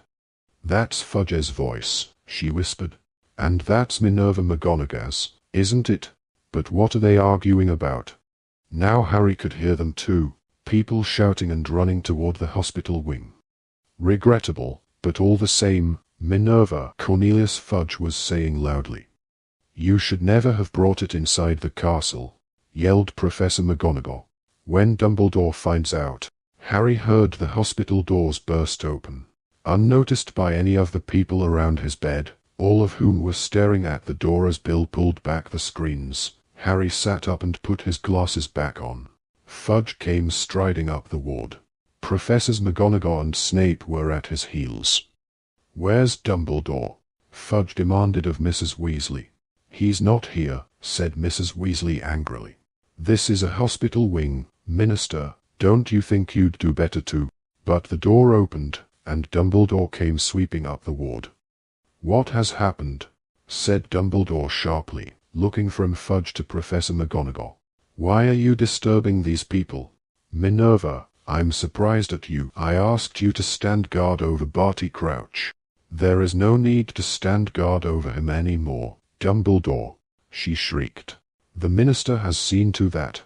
Harry had never seen Professor McGonagall lose control like this. There were angry blotches of color in her cheeks, and her hands were balled into fists. She was trembling with fury. "When we told Mr. Fudge that we had caught the Death Eater responsible for tonight's events," said Snape, in a low voice, he seemed to feel his personal safety was in question. "He insisted on summoning a Dementor to accompany him into the castle. He brought it up to the office where Barty Crouch. I told him you would not agree, Dumbledore." Professor McGonagall fumed. "I told him you would never allow Dementors to set foot inside the castle, but—" "My dear woman," roared Fudge, who likewise looked angrier than Harry had ever seen him, "as Minister of Magic, it is my decision whether I wish to bring protection with me when interviewing a possibly dangerous—" But Professor McGonagall's voice drowned Fudge's. "The moment that thing entered the room," she screamed, pointing at Fudge, trembling all over, "it swooped down on Crouch and—" Harry felt a chill in his stomach as Professor McGonagall struggled to find words to describe what had happened. He did not need her to finish her sentence. He knew what the Dementor must have done. It had administered its fatal kiss to Barty Crouch. It had sucked his soul out through his mouth. He was worse than dead. By all accounts, he is no loss, blustered Fudge. It seems he has been responsible for several deaths. But he cannot now give testimony, Cornelius, said Dumbledore. He was staring hard at Fudge, as though seeing him plainly for the first time. He cannot give evidence about why he killed those people. Why he killed them? Well, that's no mystery, is it? Blustered Fudge. He was a raving lunatic. From what Minerva and Severus have told me, he seems to have thought he was doing it all on you know whose instructions. Lord Voldemort was giving him instructions, Cornelius, Dumbledore said. Those people's deaths were mere byproducts of a plan to restore Voldemort to full strength again. The plan succeeded. Voldemort has been restored to his body. Fudge looked as though someone had just swung a heavy weight into his face. Dazed and blinking, he stared back at Dumbledore as if he couldn't quite believe what he had just heard. He began to sputter, still goggling at Dumbledore. You know who? Returned. Preposterous. Come now, Dumbledore. As Minerva and Severus have doubtless told you, said Dumbledore, we heard Barty Crouch confess. Under the influence of Veritaserum, he told us how he was smuggled out of Azkaban, and how Voldemort, learning of his continued existence from Bertha Jorkins, went to free him from his father and used him to capture Harry. The plan worked, I tell you. Crouch has helped Voldemort to return. See here, Dumbledore, said Fudge, and Harry was astonished to see a slight smile dawning on his face. You can't seriously believe that. You know who? Back. Come now, come now. Certainly, Crouch may have believed himself to be acting upon you-know-whose orders, but to take the word of a lunatic like that, Dumbledore. When Harry touched the Triwizard Cup tonight, he was transported straight to Voldemort, said Dumbledore steadily. He witnessed Lord Voldemort's rebirth. I will explain it all to you if you will step up to my office. Dumbledore glanced around at Harry and saw that he was awake, but shook his head and said, I am afraid I cannot permit you to question Harry tonight. Fudge's curious smile lingered. He too glanced at Harry, then looked back at Dumbledore, and said, You are prepared to take Harry's word on this, are you, Dumbledore? There was a moment's silence, which was broken by serious growling. His hackles were raised, and he was baring his teeth at Fudge. Certainly, I believe Harry, said Dumbledore. His eyes were blazing now. I heard Crouch's confession, and I heard Harry's account of what happened after he touched the Triwizard Cup. The two stories make sense. They explain everything that has happened since Bertha Jorkins disappeared last summer. Fudge still had that strange smile on his face. Once again, he glanced at Harry before answering. You are prepared to believe that Lord Voldemort has returned, on the word of a lunatic murderer, and a boy who... Well... Fudge shot Harry another look, and Harry suddenly understood. You've been reading Rita Skeeter, Mr. Fudge, he said quietly. Ron, Hermione, Mrs. Weasley, and Bill all jumped. None of them had realized that Harry was awake. Fudge reddened slightly, but a defiant and obstinate look came over his face. And if I have, he said, looking at Dumbledore, if I have discovered that you've been keeping certain facts about the boy very quiet, a puzzle mouth, and having funny turns all over the place, I assume that you are referring to the pains Harry has been experiencing in his scar, said Dumbledore coolly. You admit that he has been having these pains, then, said Fudge quickly. Headaches, nightmares, possibly hallucinations. Listen to me, Cornelius, said Dumbledore, taking a step toward Fudge, and once again, he seemed to radiate that indefinable sense of power that Harry had felt after Dumbledore had stunned young Crouch. Harry is as sane as you or I. That scar upon his forehead has not addled his brains. I believe it hurts him when Lord Voldemort is close by, or feeling particularly murderous. Fudge had taken half a step back from Dumbledore, but he looked no less stubborn. "You'll forgive me, Dumbledore, but I've never heard of a curse scar acting as an alarm bell before." "Look, I saw Voldemort come back," Harry shouted. "He tried to get out of bed again, but Mrs. Weasley forced him back. I saw the Death Eaters. I can give you their names. Lucius Malfoy." Snape made a sudden movement, but as Harry looked at him, Snape's eyes flew back to Fudge. "Malfoy was cleared," said Fudge, visibly affronted. "A very old family. Donations to excellent causes. McNair," Harry continued. "Also cleared. Now working for the Ministry. Avery, not Crabbe Goyle. You are merely repeating the names of those who were acquitted of being Death Eaters 13 years ago," said Fudge angrily. "You could have found those names in old reports of the trials. For heaven's sake, Dumbledore, the boy was full of some crackpot story at the end of last year too. His tales are getting taller, and you're still swallowing them. The boy can talk to snakes, Dumbledore, and you still think he's trustworthy." "You fool," Professor McGonagall cried. "Cedric Diggory, Mr. Crouch, these deaths were not the random work of a lunatic." "I see no evidence to the contrary," shouted Fudge, now matching her anger, his face pulling. "It seems to me that you are all determined to start a panic that will destabilize everything we have worked for these last 13 years. Harry couldn't believe what he was hearing. He had always thought of Fudge as a kindly figure, a little blustering, a little pompous, but essentially good-natured. But now a short, angry wizard stood before him, refusing, point blank, to accept the prospect of disruption in his comfortable and ordered world, to believe that Voldemort could have risen. "Voldemort has returned," Dumbledore repeated. "If you accept that fact straight away, Fudge, and take the necessary measures, we may still be able to save the situation. The first and most essential step is to remove Azkaban from the control of the Dementors." "Preposterous," shouted Fudge again. "Remove the Dementors? I'd be kicked out of office for suggesting it. Half of us only feel safe in our beds at night because we know the Dementors are standing guard at Azkaban. The rest of us sleep less soundly in our beds, Cornelius, knowing that you have put Lord Voldemort's most dangerous supporters in the care of creatures who will join him the instant he asks them," said Dumbledore. "They will not remain loyal to you, Fudge. Voldemort can offer them much more scope for their powers and their pleasures than you can. With the Dementors behind him, and his old supporters returned to him, you will be hard-pressed to stop him regaining the sort of power he had 13 years ago." Fudge was opening and closing his mouth as though no words could express his outrage.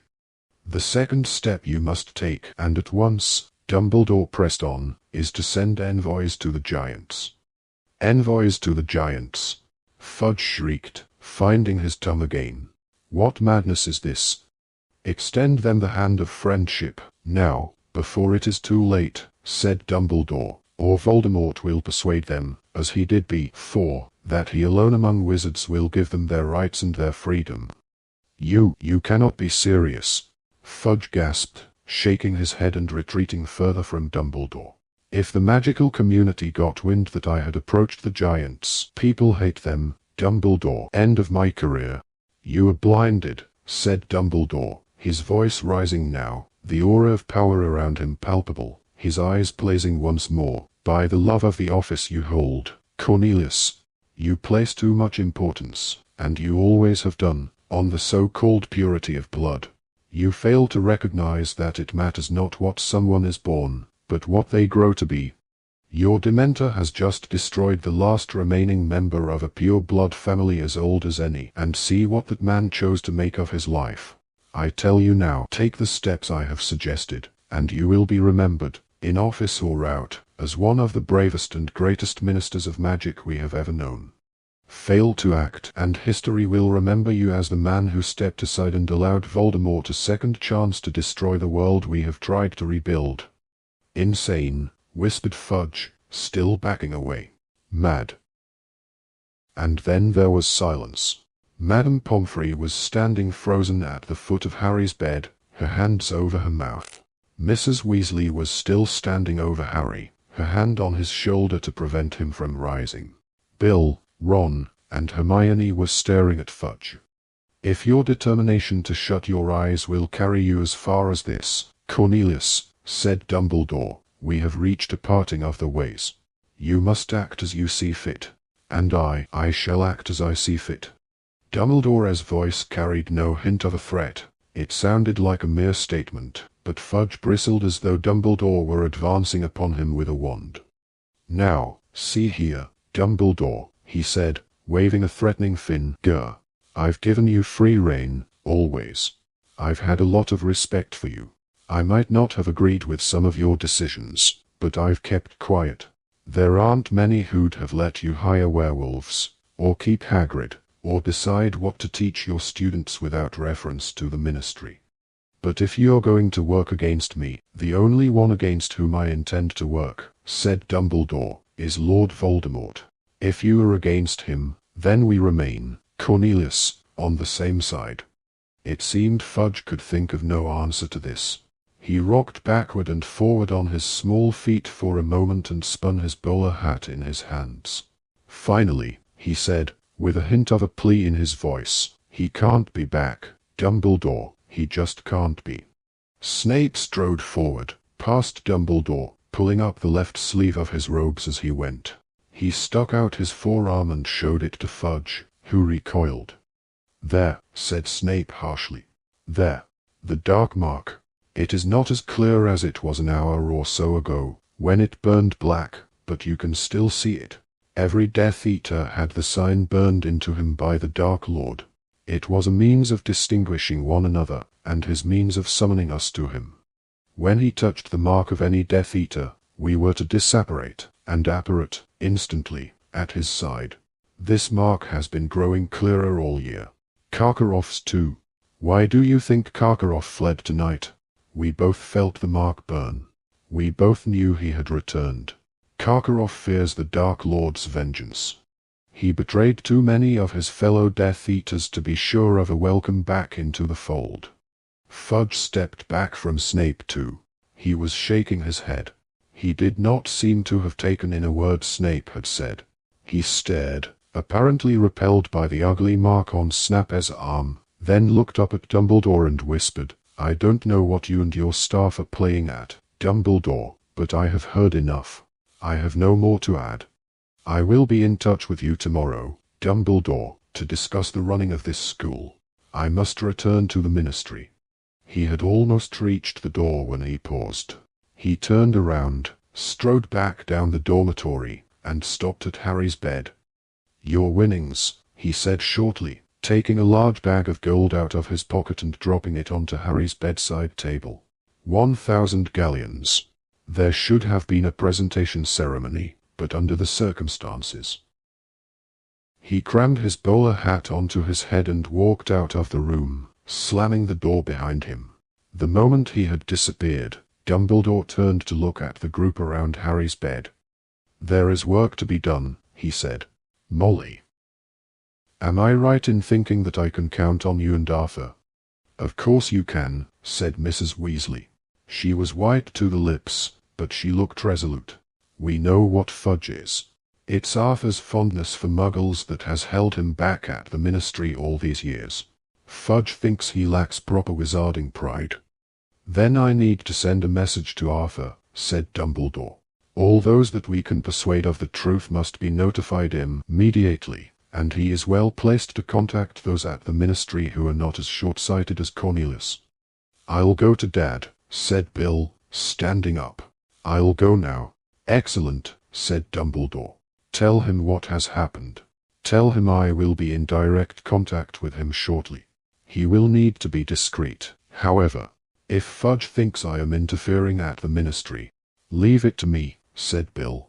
He clapped a hand on Harry's shoulder, kissed his mother on the cheek, pulled on his cloak, and strode quickly from the room. "Minerva," said Dumbledore, turning to Professor McGonagall, "I want to see Hagrid in my office as soon as possible. Also, if she will consent to come, Madame Maxime." Professor McGonagall nodded and left without a word. "Poppy," Dumbledore said to Madame Pomfrey, Would you be very kind and go down to Professor Moody's office, where I think you will find a house elf called Winky in considerable distress. Do what you can for her, and take her back to the kitchens. I think Dobby will look after her for us." "Very, very well," said Madame Pomfrey, looking startled, and she too left. Dumbledore made sure that the door was closed, and that Madame Pomfrey's footsteps had died away, before he spoke again. "And now," he said, "it is time for two of our number to recognize each other for what they are. Sirius, if you could resume your usual form." The great black dog looked up at Dumbledore, then, in an instant, turned back into a man. Mrs. Weasley screamed and leapt back from the bed. "Sirius Black!" she shrieked, pointing at him. "Mum, shut up!" Ron yelled. "It's okay." Snape had not yelled or jumped backward, but the look on his face was one of mingled fury and horror. "Him?" he snarled, staring at Sirius, whose face showed equal dislike. "What is he doing here?" "He is here at my invitation," said Dumbledore, looking between them. "As are you, Severus. I trust you both. It is time for you to lay aside your old differences and trust each other." Harry thought Dumbledore was asking for a near miracle. Sirius and Snape were eyeing each other with the utmost loathing. "I will settle, in the short term," said Dumbledore, with a bite of impatience in his voice, for a lack of open hostility. "You will shake hands. You are on the same side now. Time is short, and unless the few of us who know the truth do not stand united, there is no hope for any of us." Very slowly, but still glaring at each other as though each wished the other nothing but ill, Sirius and Snape moved toward each other and shook hands. They let go extremely quickly. "That will do to be going on with," said Dumbledore, stepping between them once more. "Now I have work for each of you." Fudge's attitude, though not unexpected, changes everything. "Sir Eos, I need you to set off at once. You are to alert Remus Lupin, Arabella Figg, Mundagus Fletcher, the old crowd. Lie low at Lupin's for a while. I will contact you there." "But," said Harry. He wanted Sirius to stay. He did not want to have to say goodbye again so quickly. "You'll see me very soon, Harry," said Sirius, turning to him. "I promise you. But I must do what I can, you understand, don't you?" "Yeah," said Harry. "Yeah. Of course I do." Sirius grasped his hand briefly, nodded to Dumbledore, transformed again into the black dog, and ran the length of the room to the door, whose handle he turned with a paw. Then he was gone. "Severus," said Dumbledore, turning to Snape, "you know what I must ask you to do. If you are ready. If you are prepared." "I am," said Snape. He looked slightly paler than usual, and his cold, black eyes glittered strangely.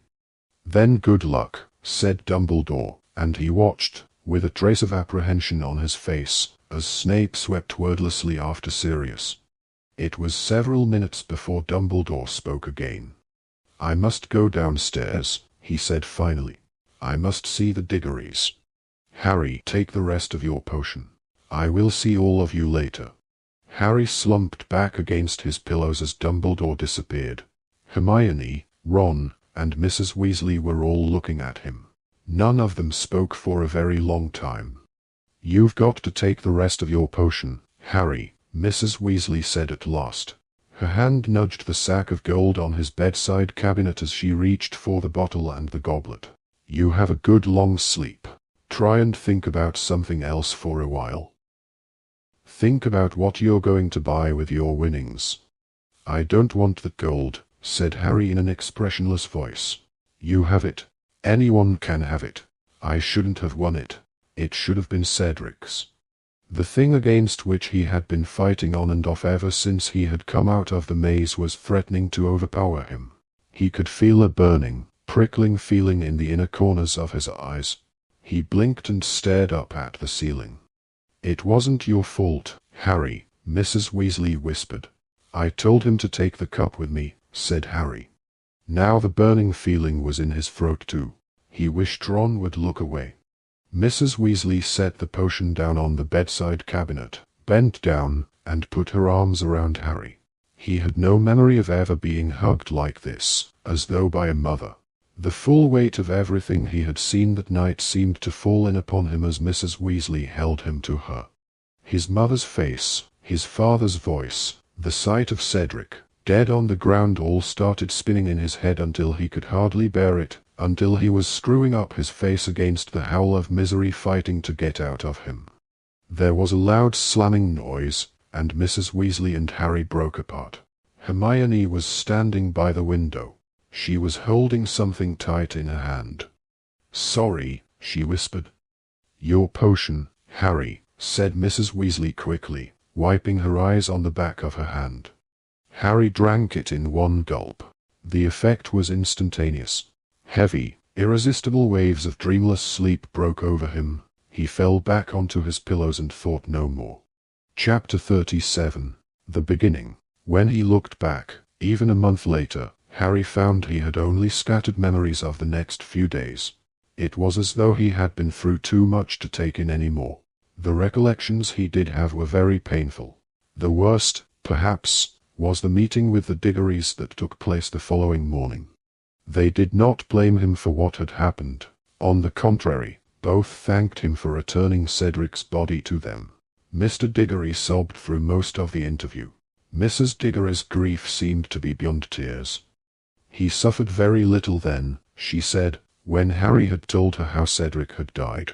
And after all, Amos. He died just when he'd won the tournament. He must have been happy. When they got to their feet, she looked down at Harry and said, "You look after yourself, now." Harry seized the sack of gold on the bedside table. "You take this," he muttered to her. "It should have been Cedric's. He got there first. You take it." But she backed away from him. "Oh no, it's yours, dear. I couldn't." "You keep it." Harry returned to Gryffindor Tower the following evening. From what Hermione and Ron told him, Dumbledore had spoken to the school that morning at breakfast. He had merely requested that they leave Harry alone, that nobody ask him questions or badger him to tell the story of what had happened in the maze. Most people, he noticed, were skirting him in the corridors, avoiding his eyes. Some whispered behind their hands as he passed. He guessed that many of them had believed Rita Skeeter's article about how disturbed and possibly dangerous he was. Perhaps they were formulating their own theories about how Cedric had died. He found he didn't care very much. He liked it best when he was with Ron and Hermione and they were talking about other things, or else letting him sit in silence while they played chess. He felt as though all three of them had reached an understanding they didn't need to put into words, that each was waiting for some sign, some word, of what was going on outside Hogwarts, and that it was useless to speculate about what might be coming until they knew anything for certain. The only time they touched upon the subject was when Ron told Harry about a meeting Mrs. Weasley had had with Dumbledore before going home. "She went to ask him if you could come straight to us this summer," he said. "But he wants you to go back to the Dursleys, at least at first." "Why?" said Harry. "She said Dumbledore has got his reasons," said Ron, shaking his head darkly. "I suppose we've got to trust him, haven't we?" The only person apart from Ron and Hermione that Harry felt able to talk to was Hagrid. As there was no longer a defense against the dark arts teacher, they had those lessons free. They used the one on Thursday afternoon to go down and visit Hagrid in his cabin. It was a bright and sunny day. Fang bounded out of the open door as they approached, barking and wagging his tail madly. "Who's that?" called Hagrid, coming to the door. "Harry." He strode out to meet them, pulled Harry into a one-armed hug, ruffled his hair, and said, "Good to see ya, mate. Good to see ya." They saw two bucket-sized cups and saucers on the wooden table in front of the fireplace when they entered Hagrid's cabin. "Been havin' a cuppa with Olymp," Hagrid said. "She's you left." "Who?" said Ron curiously. "Madame Maxime." "Oh, course," said Hagrid. "You two made up, have you?" said Ron. "Dunno what you're talking about," said Hagrid airily, fetching more cups from the dresser. When he had made tea and offered around a plate of doughy cookies, he leaned back in his chair and surveyed Harry closely through his beetle black eyes. "You all right?" he said gruffly. "Yeah," said Harry. "No, yeah not," said Hagrid. "Course yeah not. But yeah will be." Harry said nothing. "Knew he was going to come back," said Hagrid, and Harry, Ron, and Hermione looked up at him, shocked. "Known it for years, Harry. Knew he was out there, biding his time. It had to happen. Well, now it has, and we'll have to get on with it. We'll fight. Might be able to stop him before he gets a good hold. That's Dumbledore's plan, anyway. Great man, Dumbledore. As long as we've got him, I'm not too worried." Hagrid raised his bushy eyebrows at the disbelieving expressions on their faces. "No good sitting, worrying about it," he said. "What's coming will come, and we'll meet it when it does. Dumbledore told me you did, Harry."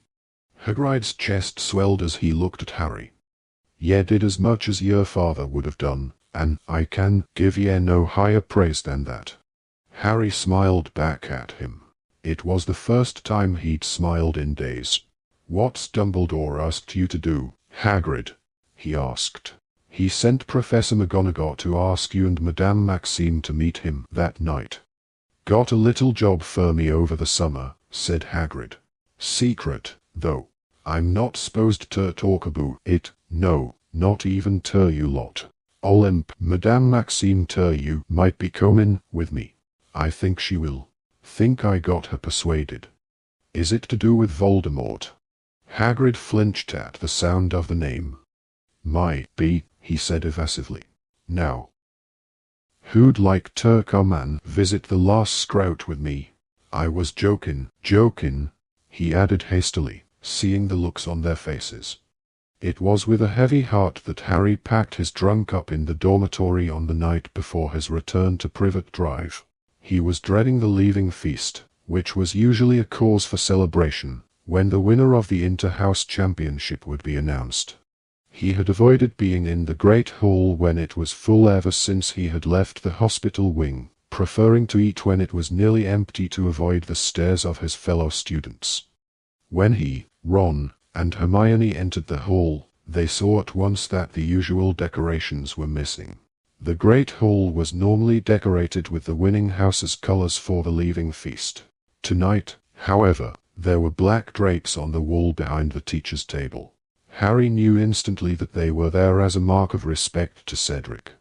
The real Mad-Eye Moody was at the staff table now, his wooden leg and his magical eye back in place. He was extremely twitchy, jumping every time someone spoke to him. Harry couldn't blame him. Moody's fear of attack was bound to have been increased by his 10-month imprisonment in his own trunk. Professor Karkaroff's chair was empty. Harry wondered, as he sat down with the other Gryffindors, where Karkaroff was now, and whether Voldemort had caught up with him. Madame Maxime was still there. She was sitting next to Hagrid. They were talking quietly together. Further along the table, sitting next to Professor McGonagall, was Snape. His eyes lingered on Harry for a moment as Harry looked at him. His expression was difficult to read. He looked as sour and unpleasant as ever. Harry continued to watch him, long after Snape had looked away. What was it that Snape had done on Dumbledore's orders, the night that Voldemort had returned, and why? Why? Was Dumbledore so convinced that Snape was truly on their side? He had been their spy. Dumbledore had said so in the Pensieve. Snape had turned spy against Voldemort, at great personal risk.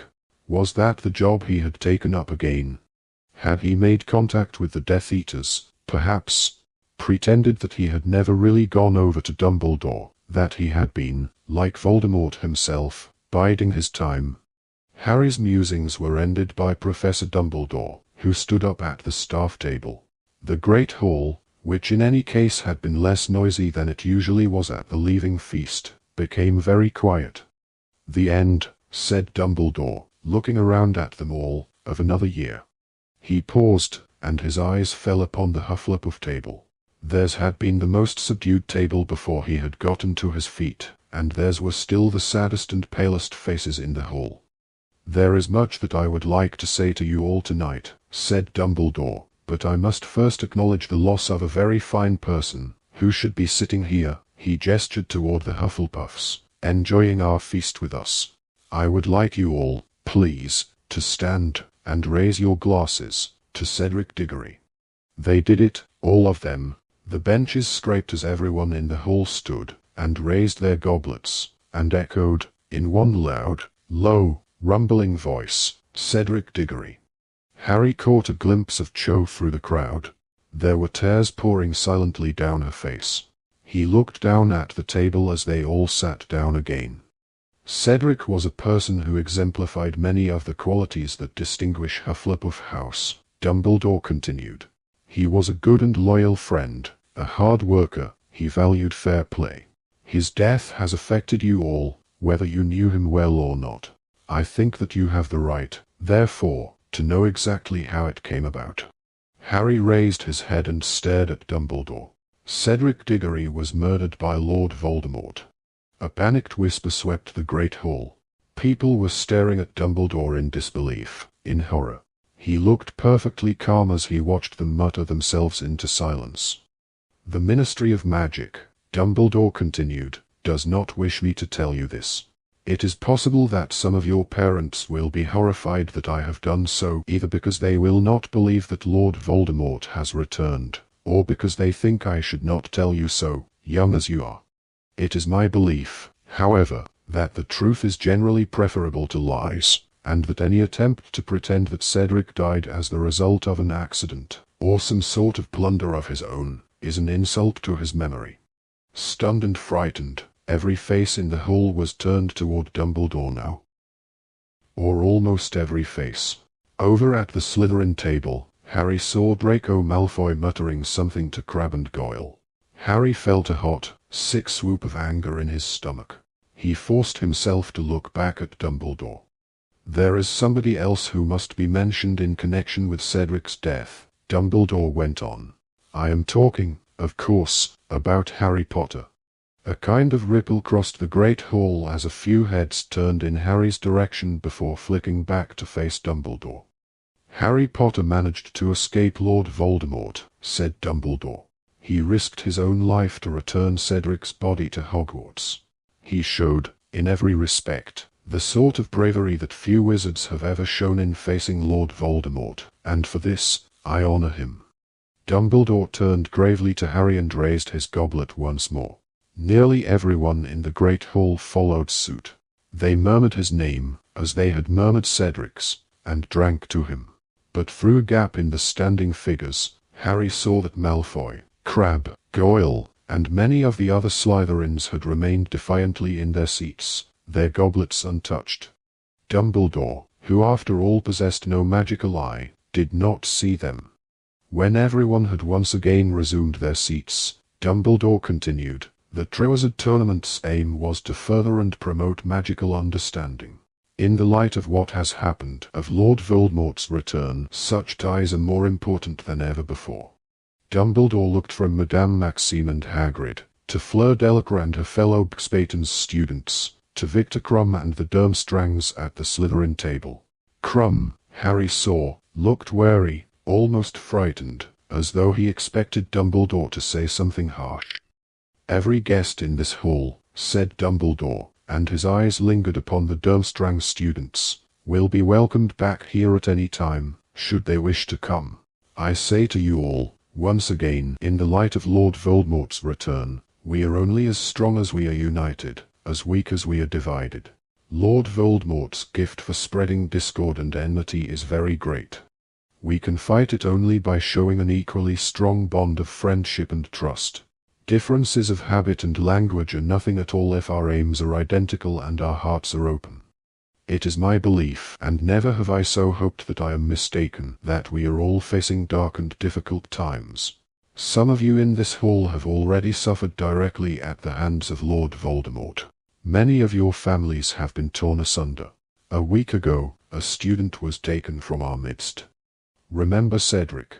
Remember, if the time should come when you have to make a choice between what is right and what is easy, remember what happened to a boy who was good, and kind, and brave, because he strayed across the path of Lord Voldemort.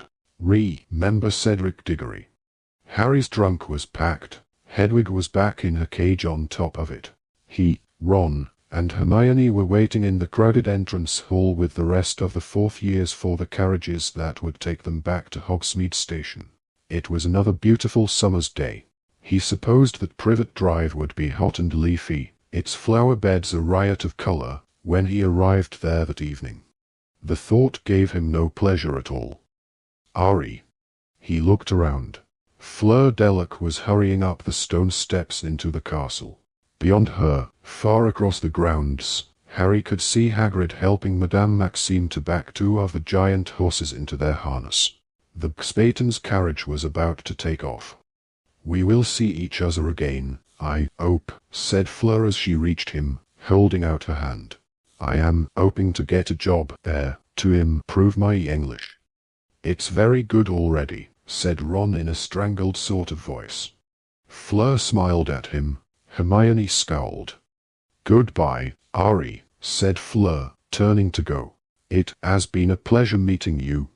Harry's spirits couldn't help but lift slightly as he watched Fleur hurry back across the lawns to Madame Maxime, her silvery hair rippling in the sunlight. "Wonder how the Durmstrang students are getting back," said Ron. "Do you reckon they can steer that ship without Karkaroff?" "Karkaroff did not steer," said a gruff voice. "He stayed in his cabin and let us do the work." Krum had come to say goodbye to Hermione. "Could I have a word?" he asked her. "Oh. Yes."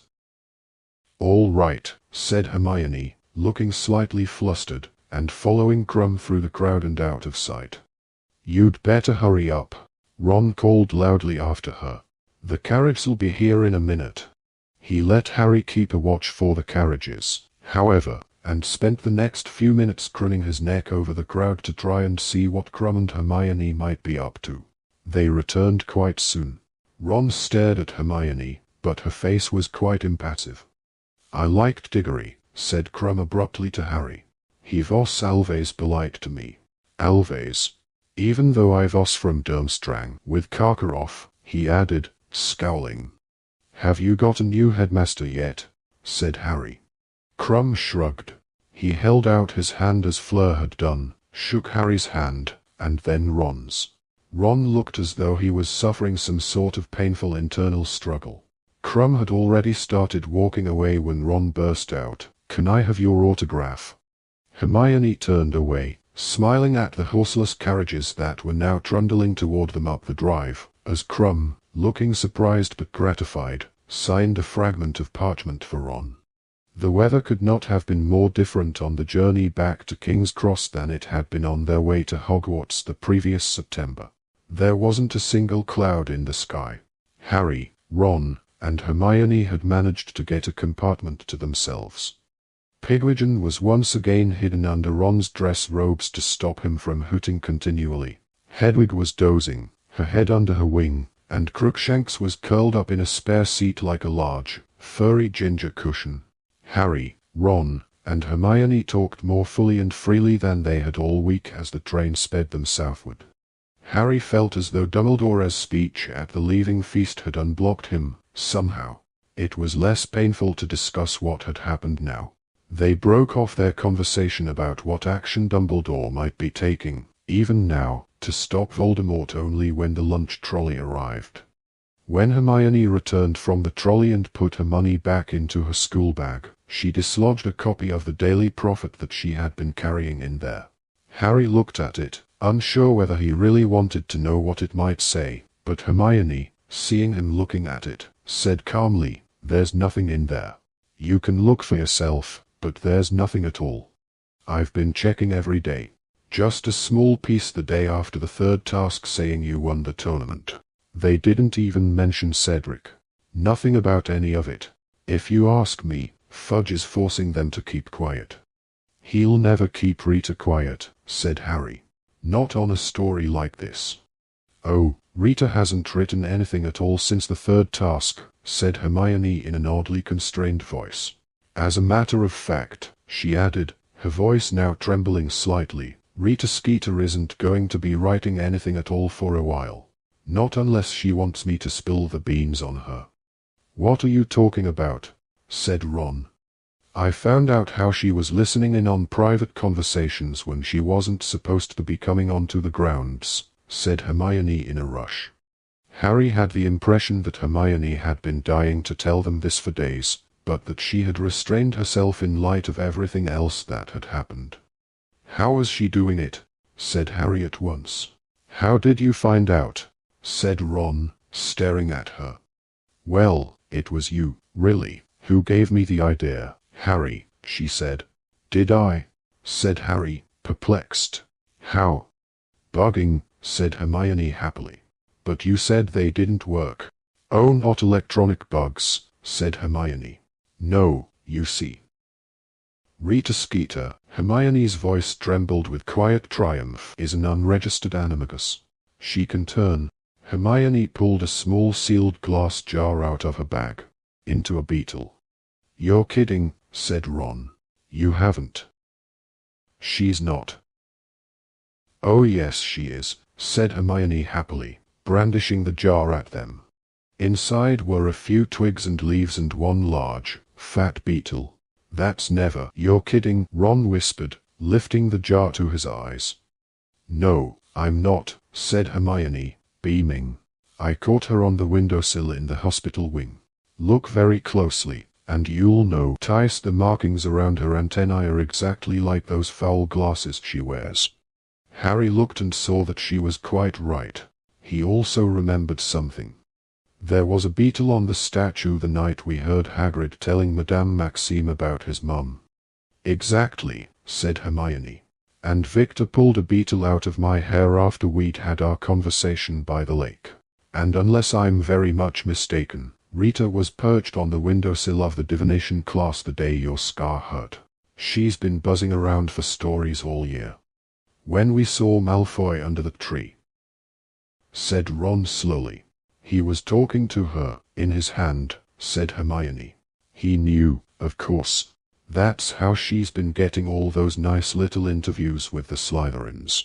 They wouldn't care that she was doing something illegal, as long as they were giving her horrible stuff about us and Hagrid."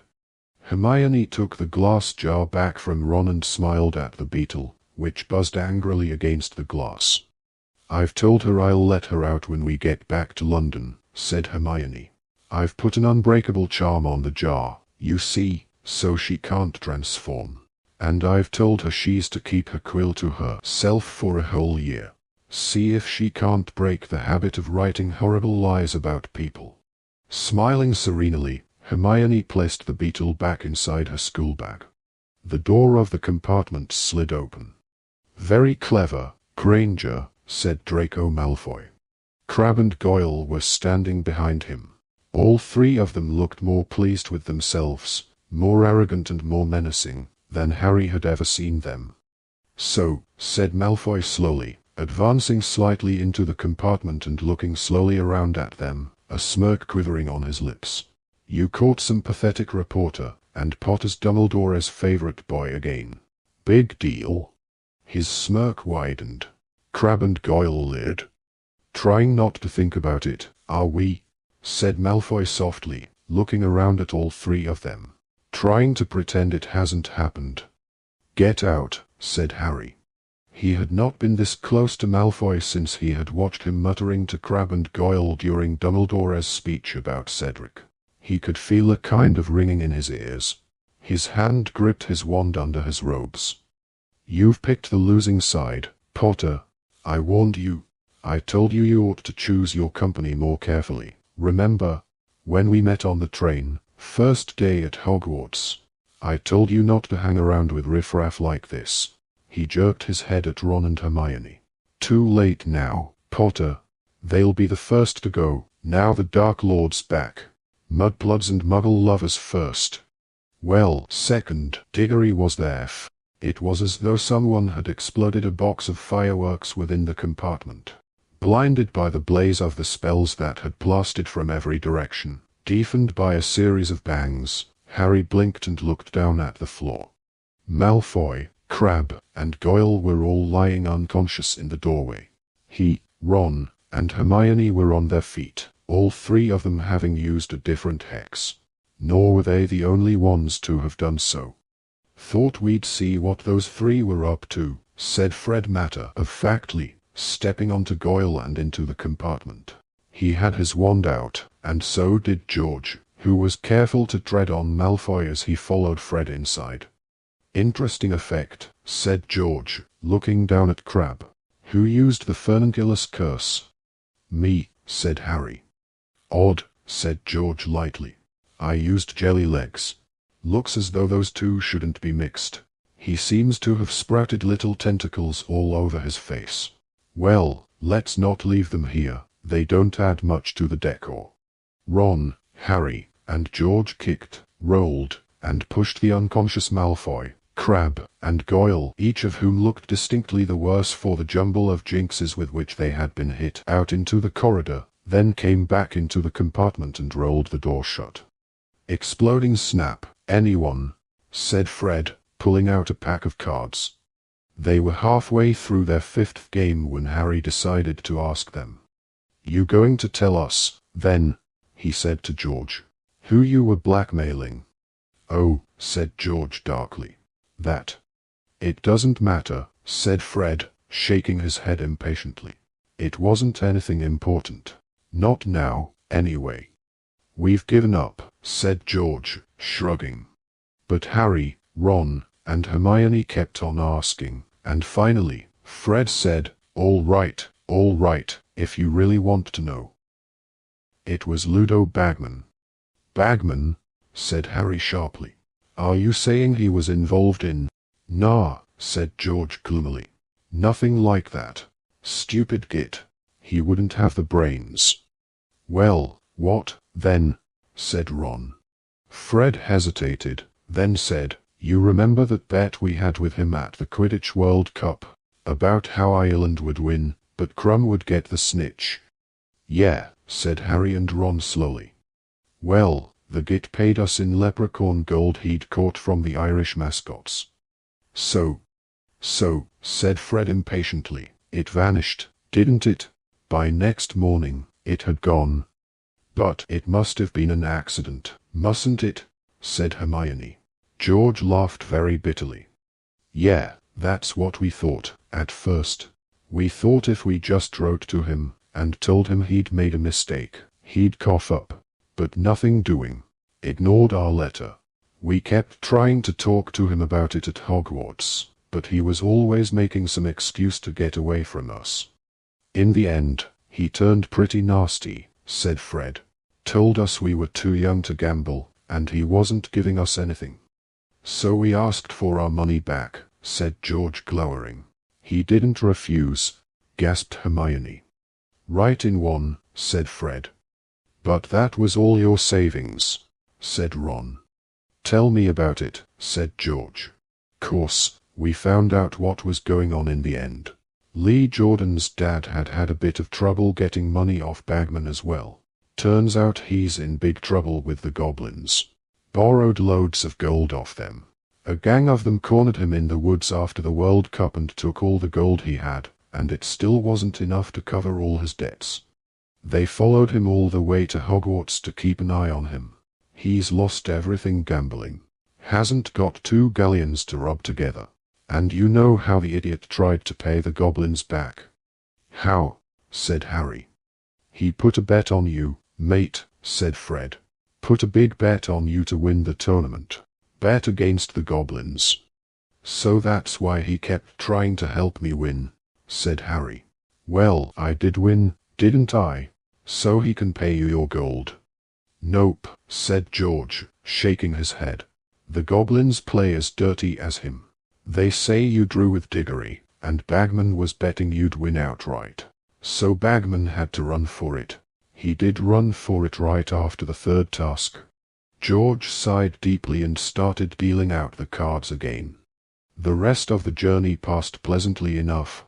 Harry wished it could have gone on all summer, in fact, and that he would never arrive at King's Cross. But as he had learned the hard way that year, time will not slow down when something unpleasant lies ahead, and all too soon, the Hogwarts Express was pulling in at platform 9 3/4. The usual confusion and noise filled the corridors as the students began to disembark.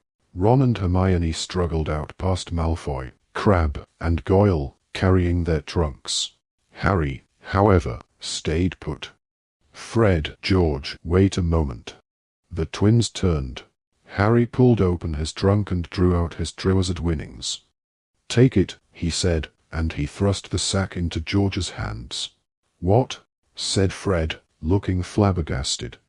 "Take it," Harry repeated firmly. "I don't want it." "You're mental," said George, trying to push it back at Harry.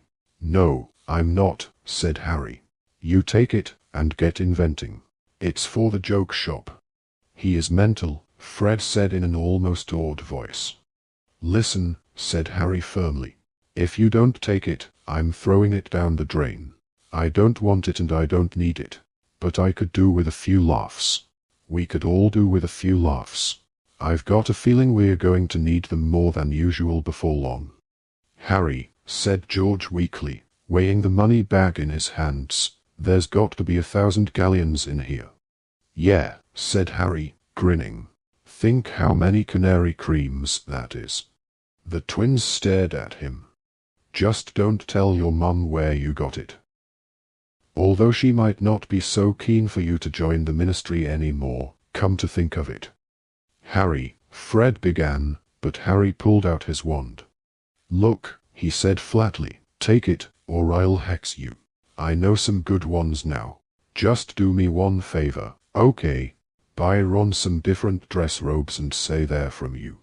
He left the compartment before they could say another word, stepping over Malfoy, Crabbe, and Goyle, who were still lying on the floor, covered in hex marks. Uncle Vernon was waiting beyond the barrier.